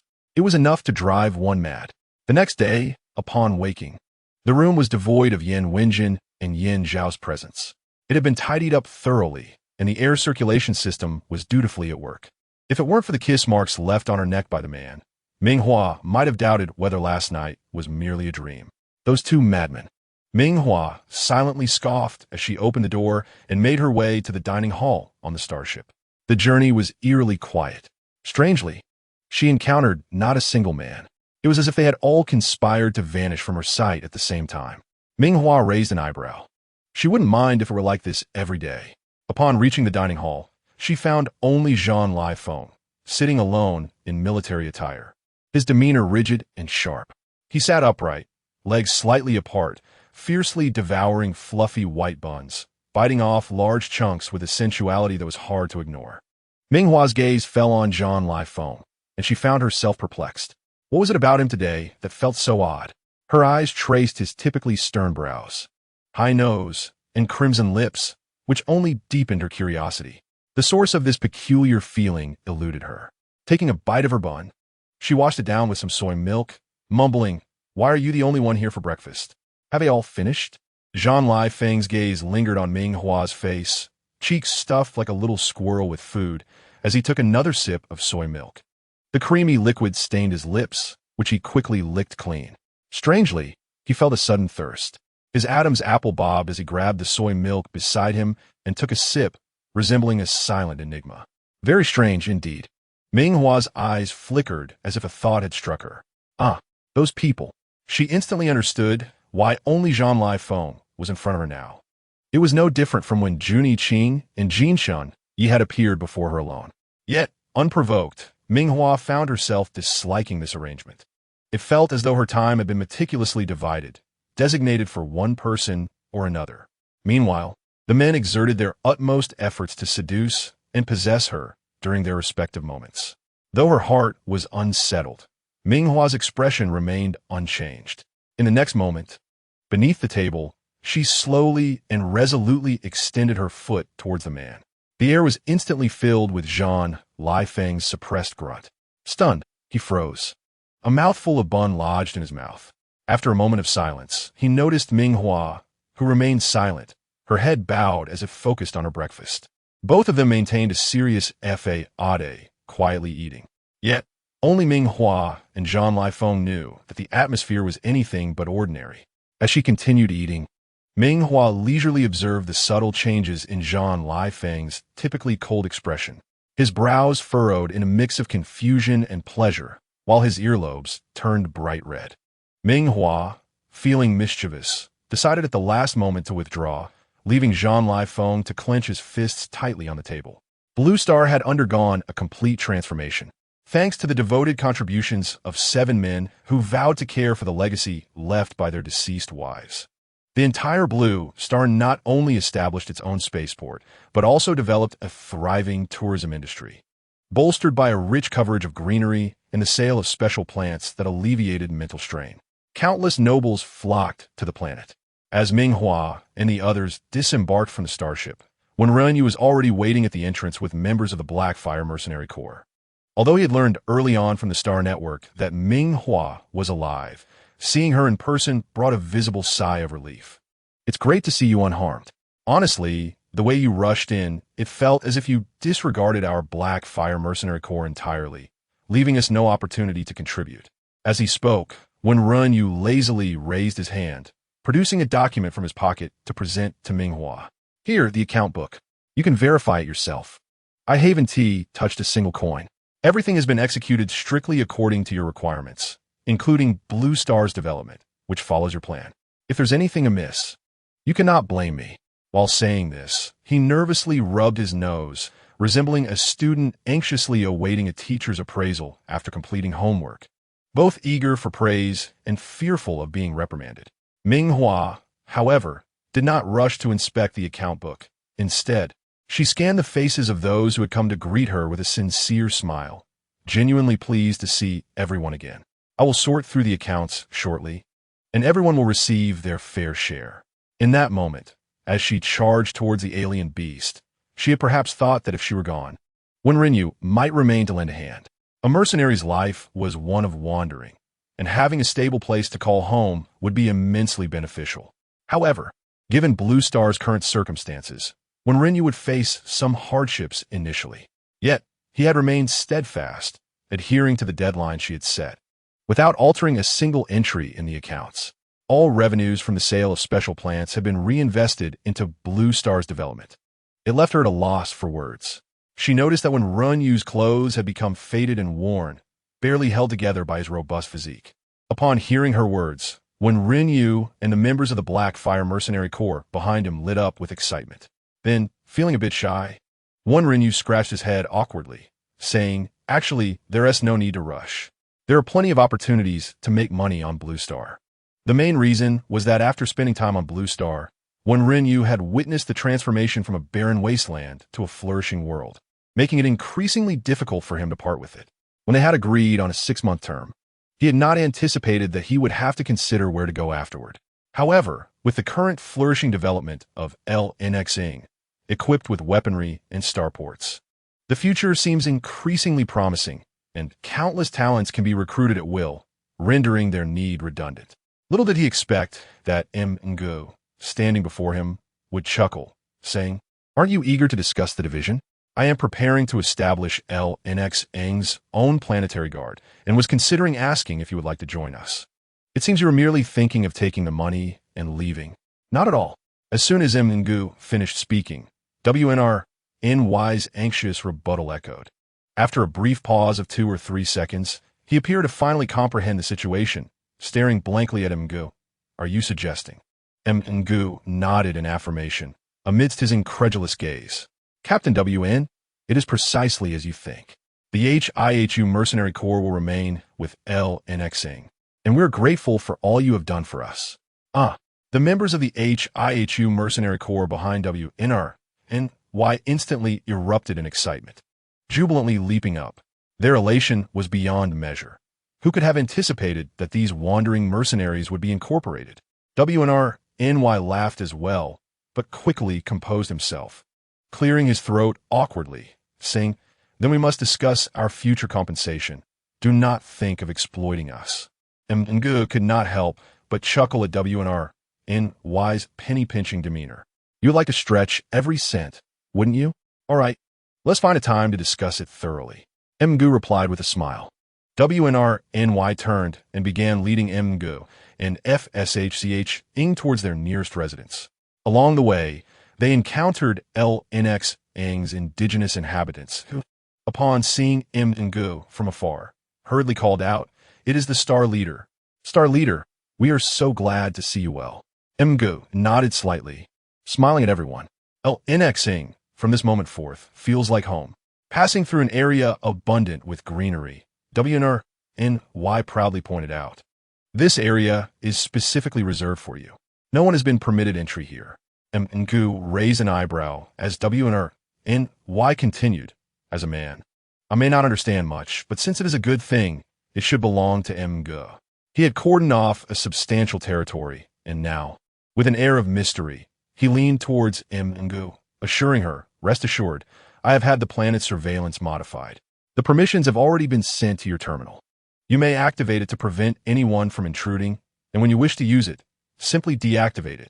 No one will see, and you can do as you please. As he spoke, he glanced back meaningfully.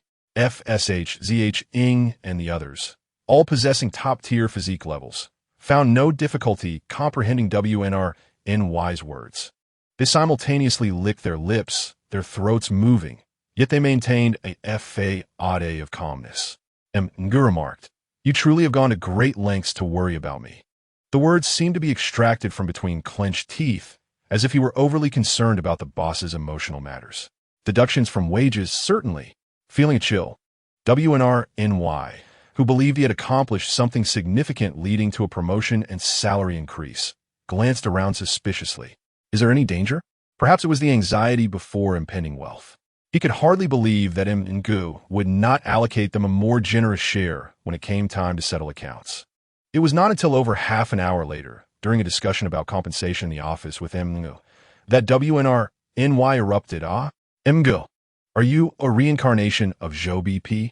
Even when WNRNY subtly suggested that she might join FSH Ing and the others for a hot spring, Ngu's expression was less than favorable. However, after a long day of busyness, finally reclining on the sofa to relax, she suddenly thought that a hot spring might not be such a bad idea. She slowly opened her terminal to adjust the settings, first turning off the hot spring surveillance, then donned a bathrobe and sleepwear before heading to the springs. WNRNY had indeed been thoughtful, having constructed a small path connecting to Ngu's residence. At this moment, she merely needed to open her back door, leisurely stroll down the pebble path, and disappear into the lush greenery. Little did she know that someone awaited her arrival at the hot spring to surprise her. As she walked forward, the gentle sound of flowing water accompanied her. After navigating through some obstructive foliage, her vision widened, revealing a large, irregularly shaped hot spring, roughly the size of a swimming pool. The moonlight shimmered like water, and delicate wisps of mist floated above the surface, glistening with a sparkling sheen. Ngu's brows relaxed instantly as she approached the spring. Upon entering the perfectly warm water, a soothing embrace enveloped her from all sides, swiftly alleviating her fatigue. Ngu sighed in contentment, preparing to wave her hands in delight. Suddenly, from a short distance away, a mysterious figure in the hot spring swiftly swam toward her. Ngu frowned slightly, readying herself for vigilance. With a splash, CHXNGZ abruptly emerged from the water, droplets cascading down his pale skin. His silver hair damply cascading over his shoulders. Amidst the swirling mist, his faintly visible, chiseled abdomen caught the light.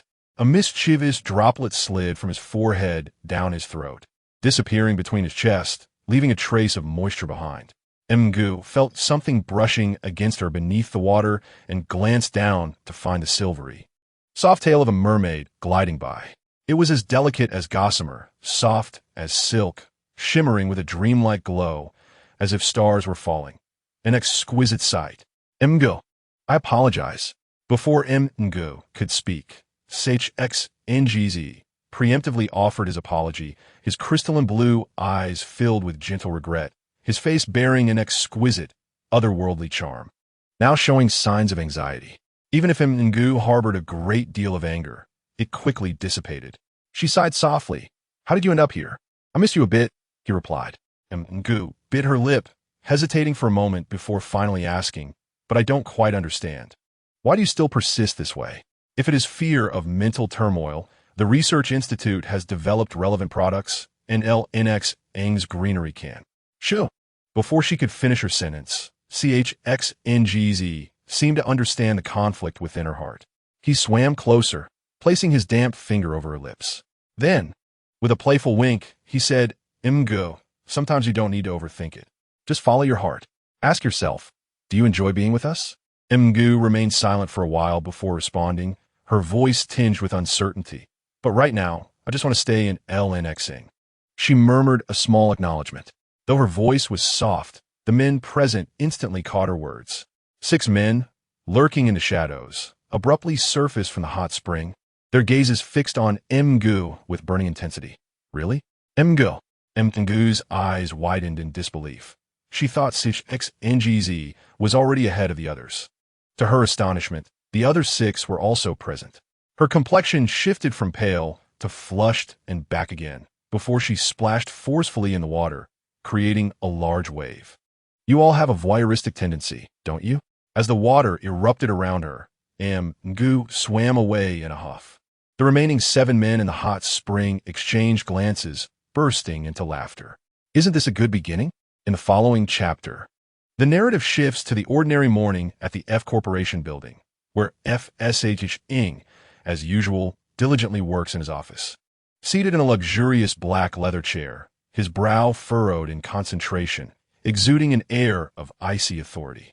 After glancing at the document in his hands for a moment, he suddenly snorted coldly and broke into a mocking smile. Manager Wang from the marketing department, standing beside him, was instantly terrified, beads of sweat trickling down his forehead. Reporting to the superior felt no different than standing before a teacher in school, waiting for assignments to be graded, a moment filled with dread. Just then, Assistant Fu Sun knocked on the door and entered respectfully, slightly bowing as he reminded, "Mr. Fu, General Su from Huading is about to arrive." The Fu Group and Huading were recently collaborating on a significant project involving investments reaching into the hundreds of billions. The preliminary investment alone would require hundreds of billions. General Su was personally coming to the company for discussions, and to demonstrate sincerity, Fu Shizheng and Fu Sun planned to greet him downstairs. Fu Shizheng nodded, decisively closing the document with a sharp snap, the sound still icy and oppressive. He did not continue speaking, but from the depth of his inky black eyes, Manager Wang understood that he was in for a grim outcome. His expression immediately darkened with concern. This was the best document he could produce, yet he would have to rewrite it. Heaven, how was he supposed to revise it? Clearly, Manager Wang was worrying prematurely, for as soon as Fu Shizheng finished speaking, he stood up, preparing to take the elevator downstairs to meet General Su. Manager Wang could only tremble and follow them into the elevator, striving to shrink into the corner and diminish his presence. What merit did he possess to share an elevator with Mr. Fu? The pressure was overwhelming. He wished he could find a crack in the elevator to hide himself away. Ding! The elevator reached the 18th floor, and Manager Wang instantly breathed a sigh of relief. Wiping the sweat from his forehead, he forced a polite smile and moved to step forward. Fu Shizheng and Fu Sun quietly observed Manager Wang as he fled the elevator in a panic. The elevator doors began to close slowly. Fu Shizheng lowered his gaze, occasionally contemplating the monotony of being revered by everyone. At that moment, a faint fragrance wafted by his nose. The elevator, designated exclusively for the president, was suddenly summoned from outside with a series of knocks. The closing elevator doors opened once more. Fu Shizheng furrowed his brow as he looked up, only to find Ming Hua, an intern arriving for an interview at the Fu Group, standing outside. Her seaweed-like, thick black hair fell gently on her shoulders. Her petite face fair and radiant, with delicate brows and charming, slightly upturned peach blossom eyes, long eyelashes enhancing her allure, with a pert nose and rosy lips. She exuded an arresting beauty. Upon seeing the doors open, Ming Hua's previously furrowed brow relaxed into a smile, making her even more striking. "Excuse me," she said, unfazed by Fu Shizheng and Fu Sun standing in the elevator. Greeting them casually, she stepped inside. She had noticed the other elevators were packed and had no intention of waiting for the next one. This one was less crowded, so she decided to take it. After all, she did not expect to be hired by the Fu Group. Remembering the interviewer's question about whether she could handle business trips and accompany clients for drinks, her brow furrowed slightly again and her mood soured. Thus, she completely overlooked the subtle glances Fu Shizheng and Fu Sun exchanged in her direction.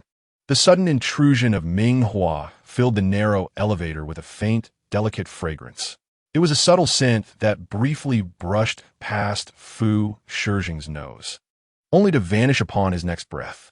Fu Sun, observing Ming Hua's unexpected appearance, contemplated whether to gently remind her that this was the president's exclusive elevator, a rule within the Fu Group that most employees wouldn't dare to breach.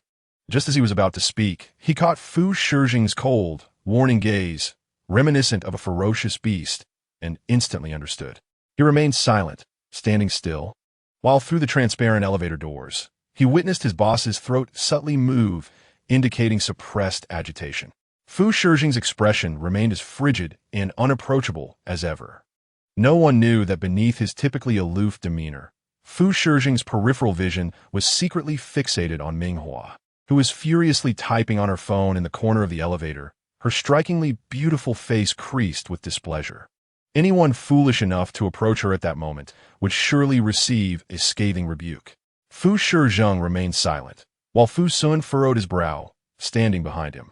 The only sound in the elevator was the furious tapping of Ming Hua's fingers on her device. Ding! The elevator reached the first floor. Ming Hua stepped out, oblivious to the tension around her. She felt her time had been wasted by the interview at the Fu group. She had barely refrained from splashing water on the interviewer's face. It would have been more fitting to flip the table instead. The more she thought about it, the angrier she became. Intern positions at the Fu group were not easy to come by, having gone through multiple rounds of interviews. Who would have thought she'd encounter such an insufferable individual in the final round? Behind her, Fu Shijing's brows knitted slightly, a hint of anger evident in his demeanor as he spoke in a cold, authoritative tone that brooked no dissent. Fu Sun instantly grasped the gravity of the situation. In a large corporation, it was normal to encounter a few bad apples. After all, with thousands of employees, Fu Shijing could not possibly know everyone intimately. Such incidents had occurred before, and he had simply dealt with them directly. When had he begun to let personal emotions cloud his judgment? As Fu Sun pondered this, an unsettling feeling crept over him, sensing something was amiss. Could it be that Fu Shijing was beginning to take a personal interest in matters? Fu Sun promptly took on the responsibility of managing the situation. Meanwhile, Ming Hua stormed out of the Fu group, unable to contain herself any longer, dialing Qin Cici's number. Cici, you have no idea how outrageous my interview at the Fu group was today. It was such a waste of my time. Had I known, I wouldn't have even submitted my resume. Qin Cici hurriedly comforted her. It's just a job, don't worry. If it doesn't work out, you can continue your part-time job at June's art exhibition. With a sigh, Ming Hua replied, I just didn't want to trouble teacher June any further, which is why I thought about finding a job. He's already helped me so much, I don't want to be a burden. In her heart, Qin Cici thought, he might actually be hoping you would ask for his help. She considered offering some advice, but hesitated. Her roommate's background was quite extraordinary, perhaps a result of growing up in a harsh environment, leading her to remain wary of others' kindness. Despite her stunning beauty that drew countless admirers upon entering school, Ming Hua remained indifferent, rejecting any goodwill and keeping her distance from everyone, leaving many to lament in secret. Qin Cici suspected that Ming Hua might lack the emotional capacity to connect with others. By the way, Qin Cici suddenly exclaimed, brushing aside her previous thoughts, I want some milk tea and cake from the school gate. She listed off items that Ming Hua also enjoyed. All right, I got it. I'll go buy them now. Just wait for me in the dorm. As the topic of food emerged, Ming Hua's restless demeanor dissipated and a gentle smile graced her lips, her beautiful peach-like eyes sparkling with delight. She stood there quietly, resembling a luminous pearl that captivated the gaze of onlookers. Not far away, Gaobin approached Jin Xinyi, inquiring, What are you looking at, Brother Yi? Following Jin Xinyi's line of sight, Gaobin caught sight of Ming Hua.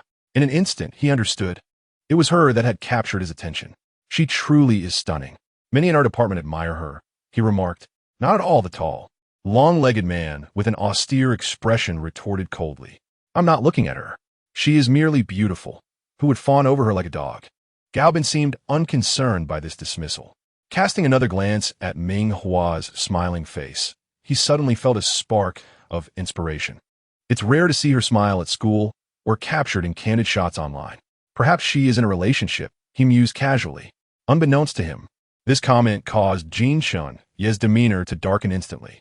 Did you not say you had no interest in dating? Gao Bin chuckled, unable to contain his amusement. Sometimes, it may just be a suitor who lacks appeal, and a gentle refusal is all that is needed. Besides, love can strike unexpectedly, and it is entirely possible she met someone outside of school. As Gao Bin spoke, Jin Xinyi's expression grew even more somber, his thin lips pressed tightly together, and his brows furrowed, clearly displeased. Gao Bin remained oblivious to the shift in mood, continuing to chatter about various topics.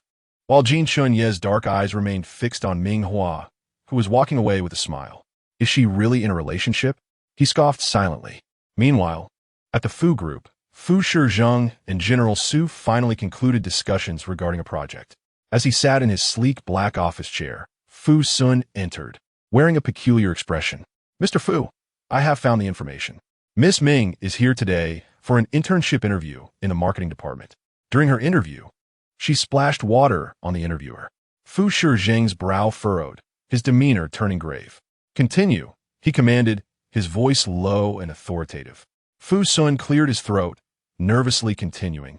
Manager Wang was reporting on the project and assigned a team leader to conduct the interview. There were some inappropriate remarks made during the process. Upon hearing this, the atmosphere in the office grew tense, and after a moment, a cold scoff escaped Fu Shizheng's lips. Beneath his calm exterior simmered a storm of anger, his fingers tapping rhythmically on the desk. Continue, he reiterated, determined to uncover what had provoked Ming Hua's ire. Fu Sun hesitated, feeling the pressure of his superior's intense gaze. He asked Miss Ming if she was still a virgin and whether she could accept some physical contact during job discussions. This was a significantly softened version of the incident. However, Fu Shizheng's fury was palpable. I was unaware that our employees needed to discuss such matters when negotiating jobs. He stated with a chilling calmness that only served to heighten Fu Sun's anxiety. Realizing that his superior shared the same mindset as the offending employee, Fu Sun hesitated to continue. It was human nature to be attracted to beauty, and the employee had likely misjudged Ming Hua's naivety, believing her lack of experience would make her an easy target. The generous benefits of the Fu group were well known, and Fu Sun assumed Ming Hua would endure the situation. Little did he know, Ming Hua's response was swift and decisive, leaving the interviewer drenched in hot water. As Fu Sun reviewed the surveillance footage, he was taken aback by her assertiveness. She appeared petite and lovely, yet possessed a distinct character and spirit. After sharing this, he awaited Fu Shizheng's decision. Without delay, Fu Shizheng's fingers began tapping on the desk again, leading him to a swift conclusion. Notify the HR department to schedule a meeting with this employee and terminate their contract. A new department will be established to handle harassment complaints, and verified cases will result in immediate termination. His gaze settled on Ming Hua's profile on the desk.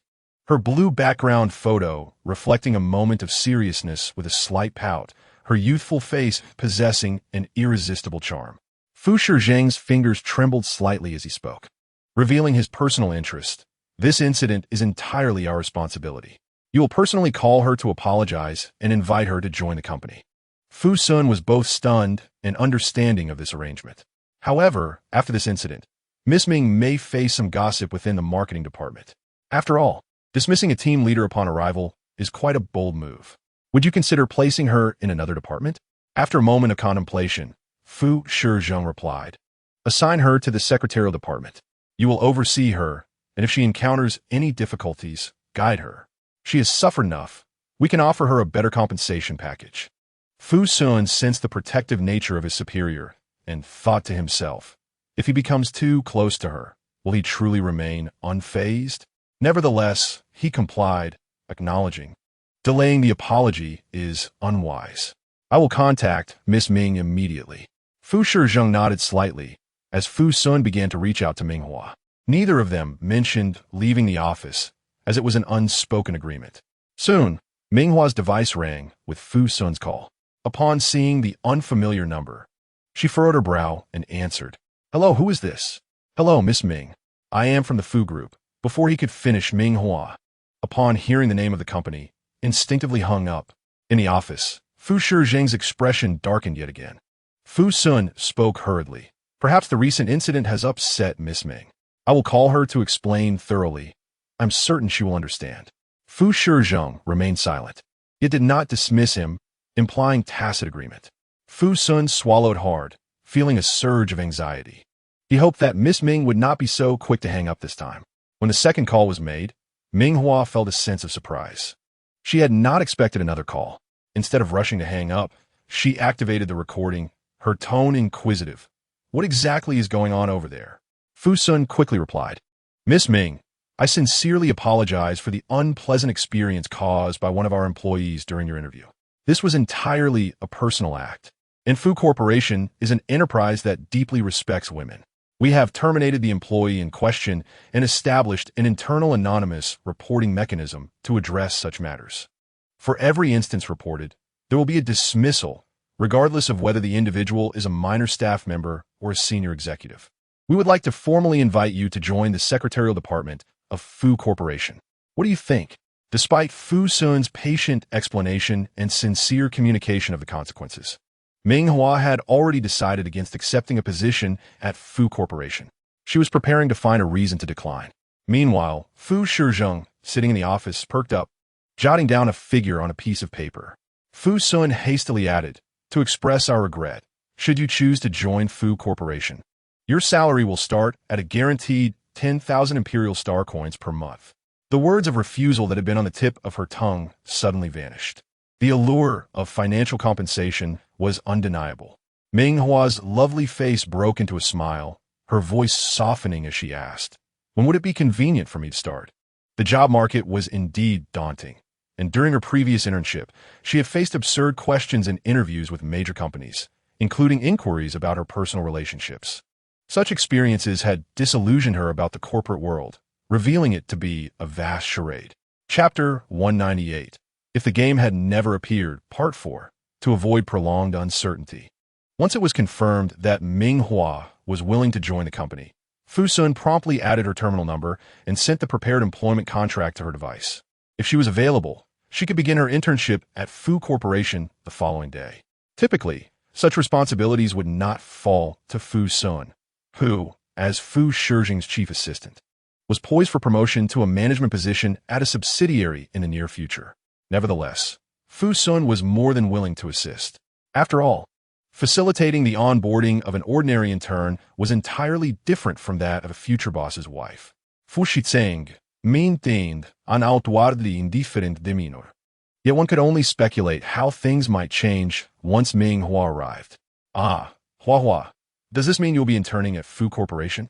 Ming Hua furrowed her brow, examining the contract on her terminal, hesitating to press the sign button. "Do you think there could be a catch?"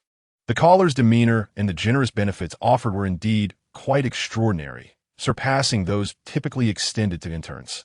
Regardless, finding a good job is no easy feat. And with the Ming family unconcerned about your situation, you urgently need the funds, Qin Sisi encouraged her. The contract clearly outlines the salary and job responsibilities. What is there to worry about? If it doesn't work out, you can simply resign. However, Ming Hua was more apprehensive about another matter. Qin Sisi chuckled, resting her chin on her hand. "You're so beautiful, and you'll be working in the secretarial department, right under the boss's nose. What if he takes a liking to you? How could that possibly happen?" Ming Hua's eyes widened in disbelief, leaning back slightly. She had not anticipated Qin Sisi's line of thought. Reflecting on the man she had encountered in the elevator earlier that day, she had been too angry to notice much. Only recalling his cold demeanor, he struck her as the type who was both aloof and domineering. Could someone like that genuinely be interested in women? The thought was unfathomable to her. Wouldn't he be too preoccupied with work to consider romance? Shaking off her thoughts, she ultimately signed the contract, confirming with Fu Sun that she would arrive promptly at 9 the next morning. The following day, though she did not harbor long-term expectations for her role at Fu Corporation, Ming Hua took care to present herself well, applying a touch of makeup and a hint of perfume before departing for work. Her already exquisite features were accentuated by the light cosmetics, her cheeks flushed with a delicate pink and her lips alluringly rosy. Like a radiant rose in full bloom, she exuded an enchanting glow that captivated the attention of those around her. Jin Chang'ai, who was running laps on the track during morning training, noticed Ming Hua's departure. Gao Bin, arriving from behind, observed Jin Chang'ai's distraction and turned to see where his gaze was fixed. Did Ming Hua wear makeup today? He mused, slapping his thigh in realization. It was the first time he had seen her made up. She looked even more stunning. A girl who typically eschewed makeup suddenly deciding to adorn herself must have a reason. Perhaps she was going on a date? Gao Bin remained in good spirits. But as he watched Ming Hua turn down all the advances from men around her, His curiosity piqued about who might ultimately win her affection. Unbeknownst to him, Jean Cheng-I, standing silently beside him, had grown increasingly somber, his brows furrowed as he focused intently on Ming Hua's retreating figure. He turned away, silently departing. Meanwhile, Ming Hua was blissfully unaware that her simple act of applying a light touch of makeup had sparked a whirlwind of speculation among her peers. She was now standing in the office of the president of Fu Corporation. Fu Sun, standing beside her, smiled as he introduced, "This is our president, Mr. Fu. Mr. Fu, this is the new intern from the secretarial department, Ming Hua." Why would a mere intern be meeting the top boss? Ming Hua stood in the center of the office, slightly pursing her lips. She politely greeted Mr. Fu as she followed Fu Sun's lead. The man seated at the desk, exuding an air of coldness and severity, responded with a mere devoid of any emotional fluctuation, reminiscent of a robotic figure.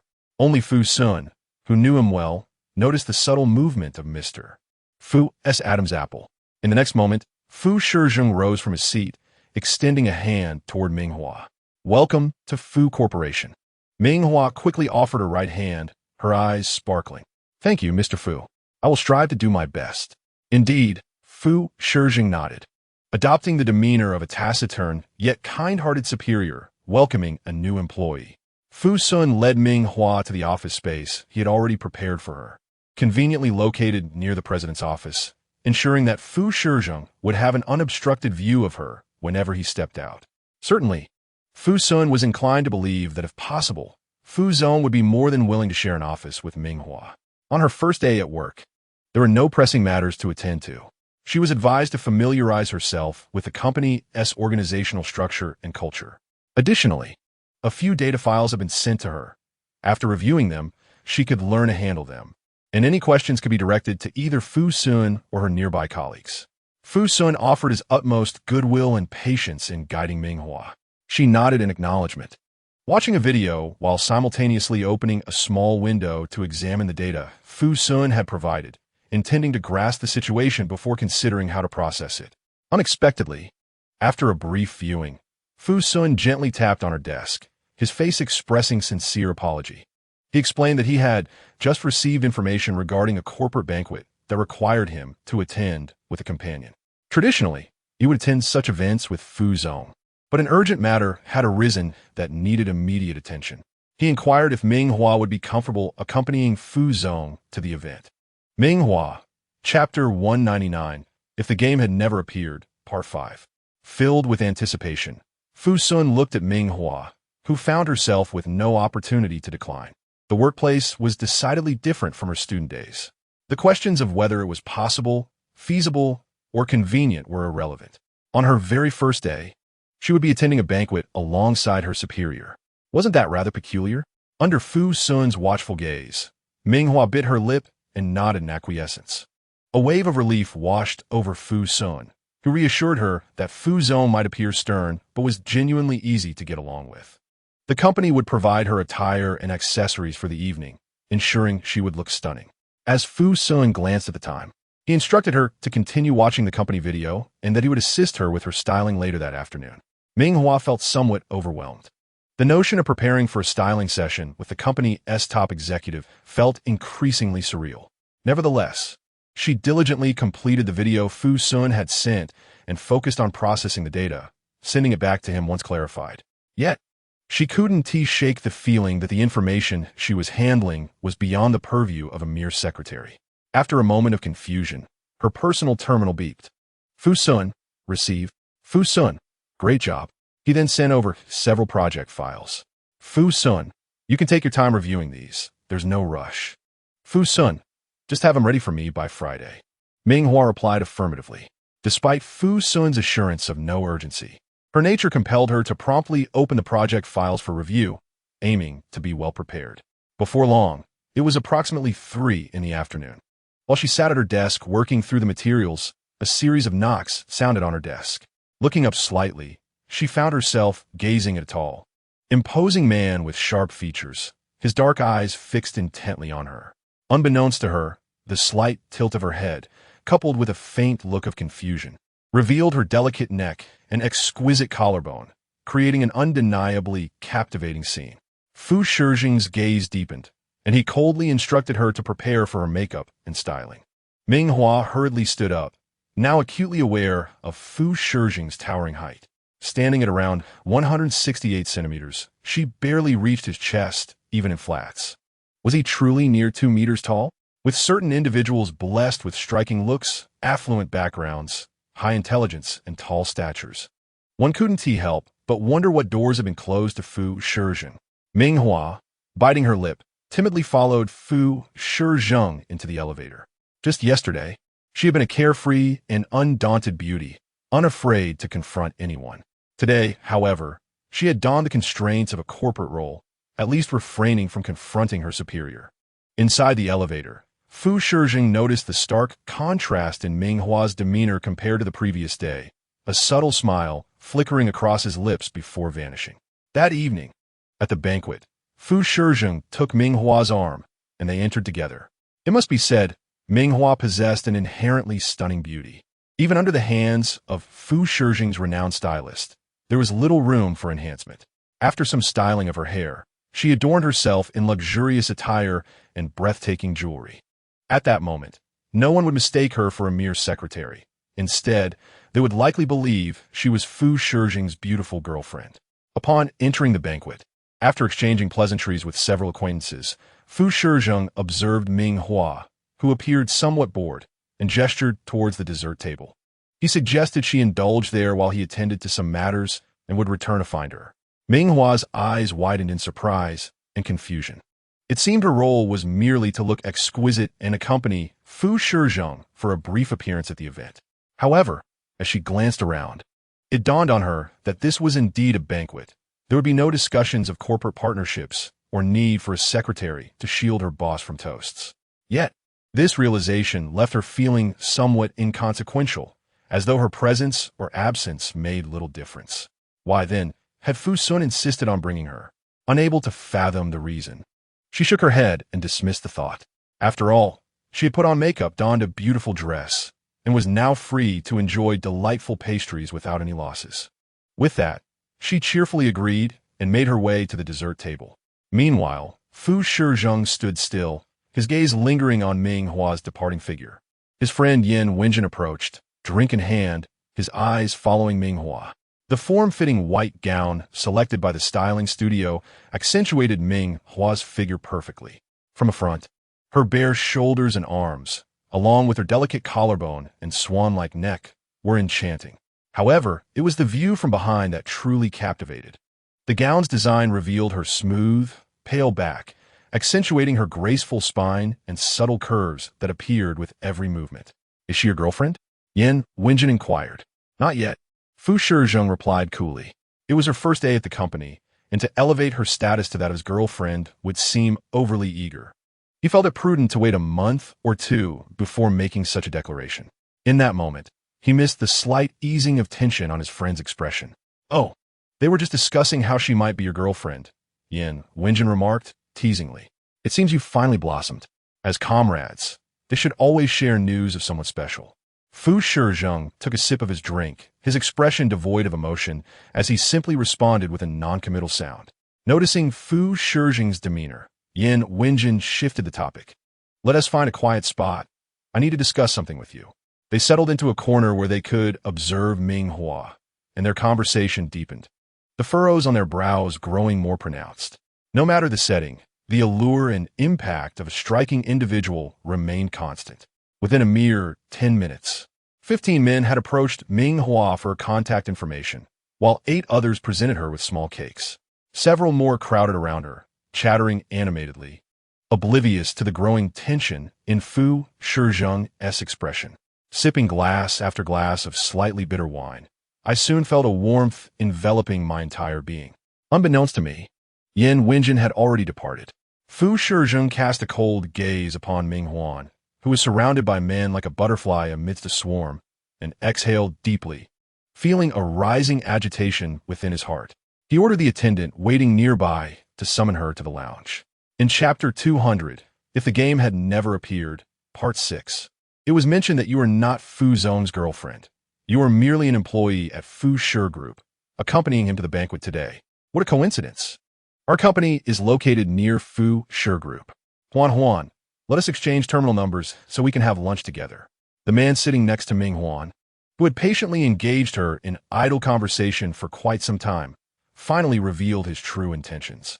Just as Ming Hua pondered how to tactfully decline without causing offense, the attendant who had received Fu Shijing's instruction approached them, his face filled with respect. Miss Ming, Fu Zong is currently waiting for you in the lounge. He has something to discuss. Ming Hua immediately adopted a look of a caught employee, nodding repeatedly. Okay, I will go right now. She then turned to the person beside her, her expression apologetic. I'm sorry, Fu Zong is calling for me, so I must leave. With that, she lifted her gown and hurried away, leaving the man behind, his face filled with disappointment as he tried to engage her further. Ming Hua dashed towards the lounge, anxious not to be pursued. After all, at the beginning of her time at Mingde Academy, several individuals had sought to add her terminal number. Initially, she maintained a friendly demeanor, but for reasons unknown, the conversations turned increasingly peculiar. Eventually, she could no longer tolerate it and deleted all contacts, vowing never to share her terminal number again unless absolutely necessary. The attendant's timely intervention was a stroke of fortune. Standing before the lounge door, Ming Hua took a deep breath and gently knocked. Fu Zong? No response came from within, not even the usual cool tone of Fu Shijing. Ming Hua bit her lip, tentatively calling out, I heard from the attendant that you were looking for me. May I come in? After a few moments of silence, still no sound emanated from within, as if the room were utterly vacant. In such opulent gatherings, schemes and plots are often afoot. Who could say whether it was a trap laid for her? Just as Ming Hua hesitated to enter, a loud crash echoed from within, as if something had fallen to the ground, followed by a muffled groan from a man. The sound was low and magnetic, unmistakably belonging to Fu Shijing. It was not a scheme against her, but rather one targeting her employer. The impulse to leave was swiftly halted as Ming Hua grasped the doorknob and pressed it open. Fu Zong, are you all right? Her voice was laced with concern. The room was shrouded in darkness, as the lounge lights remained off. Ming Hua, guided by the light from the corridor, attempted to find the switch. At that moment, a hot, adult male figure pressed against her from behind, a large hand swiftly shutting the door to the adjoining room. Another hand encircled her waist, the man's warm, slightly calloused fingers brushing against her smooth skin. Fu Zong. Ming Hua's voice trembled. Fu Shijing replied nonchalantly, his heated breath cascading over her ear, sending ripples of shivers through her. Are you all right? Are you still conscious? I will contact Assistant Fu immediately. As she spoke, she reached up to check Fu Shijing's forehead, finding it to be burning with beads of sweat forming.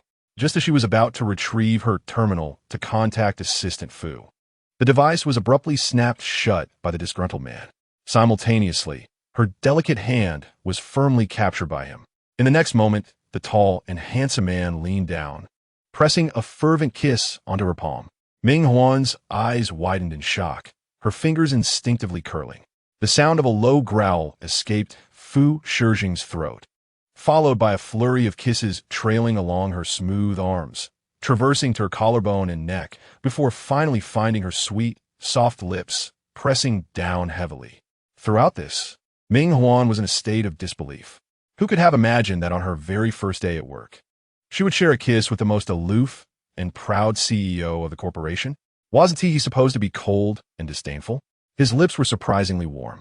As if sensing her reluctance, he suddenly bit down hard on her lips, akin to a ravenous beast finally discovering its prey. He held her tightly, one hand sliding down her back while the other was firmly placed at the back of her head, as if he wished to meld her into his very being, never to part again, longing for time to freeze at that moment. Fu Zong, please regain your senses. Finally, Ming Hua belatedly realized she was being harassed. This was far worse than those who had merely sought her terminal number or sent her unsolicited messages. Fu Zong, do you even realize what you are doing right now? Her voice was tinged with irritation. Fu Shijing, however, remained oblivious, lost in a world of kisses, as if he were a fool deaf to the outside world. In the next instant, she raised her hand and delivered a sharp slap to his face, with no restraint whatsoever. Fu Zong, are you a dog? Calm down. It's not all about kissing. Her voice dripped with displeasure and sarcasm. Fu Shijing's head was turned by the impact, a fiery sting radiating across his cheek. After a moment, the air was filled with his low, husky voice, carrying a hint of post-lust. I apologize. I was drugged and lost control. Fu Shijing offered a brief explanation, pressing a button on the wall, which illuminated the lounge. Once Ming Hua adjusted to the brightness, she found him seated on a nearby sofa, awkwardly draped with a blanket over his lap, maintaining a calm demeanor despite the imprint of her slap on his face. I have already called for Fu Sun to come. You should stay here in the lounge and wait for his arrival with me. After a pause, Fu Shijing continued, It wouldn't be appropriate for you to leave now. Ming Hua, reflecting on the absurdity of kissing her boss on her very first day of work, thought to herself, what a predicament. It wouldn't be appropriate? She scoffed. Glancing down at herself, she noticed her once smooth satin gown was now wrinkled and crumpled from his earlier rough handling. The lipstick applied by her stylist had been thoroughly devoured, and there were unmistakable love bites adorning her collarbone. Clearly, her current appearance was ill-suited for public view. Stepping outside would surely reveal what had just transpired. Ming Hua huffed to herself, pondering whose fault it was that she found herself in such a state. Is President Fu completely sober now? A hint of embarrassment flitted across Fu Shijing's handsome face, marked by a distinct palm print, as he coldly uttered a non-committal HM. Ming Hua then leisurely chose a sofa positioned farthest from Fu Shijing to sit down. Observing this, Fu Shijing's Adam's apple bobbed slightly, his gaze shifting to the side. Only he was aware that beneath the blanket concealing certain areas, desire had never waned. Rather, it heightened with Ming Hua's proximity.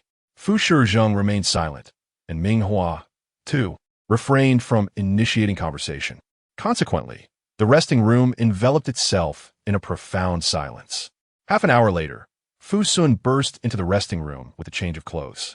Upon seeing the two occupants, even though he had anticipated this moment, he could not suppress his astonishment. President Fu, Ming Hua, HM, seated in the main position, Fu Shijing, after half an hour of contemplation, responded in his usual, detached manner. He stood up and took the clothing bag from Fu Sun, handing it to Ming Hua. The resting room featured a lavatory specifically prepared for esteemed guests. Ming Hua silently accepted the bag and entered the lavatory to tidy herself. As soon as the lavatory door closed behind her, Fu Sun could no longer contain his curiosity. President Fu, what happened? He gestured towards the vivid palm print on Fu Shijing's face, which had not faded in half an hour, indicating the force behind it, and then pointed toward the direction of Ming Hua, his eyes wide with astonishment. Fu Shijing, feeling a headache coming on, paused in silence before finally speaking. I accidentally drank something potent, and when Ming Hua came to find me, I momentarily lost control. Fu Sun's expression was one of disbelief as he stared at Fu Shijing. Boss, please tell me you are not serious. Of all people, you cannot fool yourself. This incident of drugging was not unprecedented. While he had managed to endure it before, today was different. Being slapped twice and regaining consciousness did not suggest a strong effect from the substance. Meeting Fu Sun's seemingly penetrating gaze, Fu Shijing felt an unusual wave of embarrassment. Just as he was about to issue a warning, the lavatory door swung open, and Ming Hua emerged. Unlike the bold display of her beauty by the stylist, revealing her arms and back, the attire chosen by Fu Sun was evidently much more conservative, as if every inch of her skin was to be concealed. It was difficult to ascertain whether a certain man had a hand in this choice. With a frosty expression, Ming Hua stated without courtesy, I wish to resign. Fu Shijing's hand, which hung by his side, trembled slightly. Fu Sun quickly turned to gauge Fu Shijing's reaction. After 2 to 3 seconds of silence, Fu Shijing maintained his usual cold demeanor, responding with an indifferent HM. Ming Hua instantly exhaled in relief and turned to exit the resting room. Fu Shijing raised his chin slightly, prompting Fu Sun to follow. I sincerely apologize for today's incident. No need. Ming Hua's exquisitely beautiful face suddenly turned cold, her brows knitting in displeasure, exuding an aura of icy elegance. I have already called for a ride. Rejecting Fu Sun's goodwill, Ming Hua hurriedly boarded the hovering vehicle waiting at the street corner. Fu Sun could only watch her retreating figure in silence. Fu Shizheng approached from behind, his voice cool yet laced with understanding. She is left on her own. Fu Sun nodded, turning back with a look of confusion. President Fu, even if it is love at first sight, is it not too hasty to act so quickly? Now that she is here, why not take your time? It seems things have gone awry. As if aware of Fu Sun's thoughts, Fu Shizheng cast a cold glance at him. Follow the contract. Fu Sun's eyes widened in surprise, looking at Fu Shizheng as if he were a foolish man. No wonder he had insisted on increasing the penalty for breach of contract during negotiations. Today, he also allowed Ming Hua access to some core company data. Such secrets were not typically accessible to an ordinary secretary. Initially, he thought Fu Shizheng had lost his mind. It turned out he had been preparing for this all along. Fu Sun silently expressed concern for Ming Hua. Ming Hua exclaimed, "Is your Fu Corporation a den of wolves? I've only been on the job for 1 day, and you want me to pay a breach of contract penalty of 3 million. Her monthly salary was merely 30,000 star coins. On the other end, Fu Sun appeared equally helpless. Faced with Ming Hua's barrage, he could only choose to concede. That is indeed the case, Miss Ming. Smile. Ming Hua nearly exploded with anger upon seeing Fu Sun smile. She could hardly muster a smile herself. At this moment, she wished she could rush to the office and slap Fu Shizheng's cold face a few more times. She regretted not striking him twice when she had the chance in the resting room. One slap felt too inadequate. Ding dong, ding dong. Fu Sun's messages pinged again. Miss Ming, I assure you, today's incident is the first and last time. There will be no next time. President Fu also feels regret for his offense towards you today, and your monthly salary will be increased to 100,000 star coins. Ming Hua responded with silence. I wish to change my position.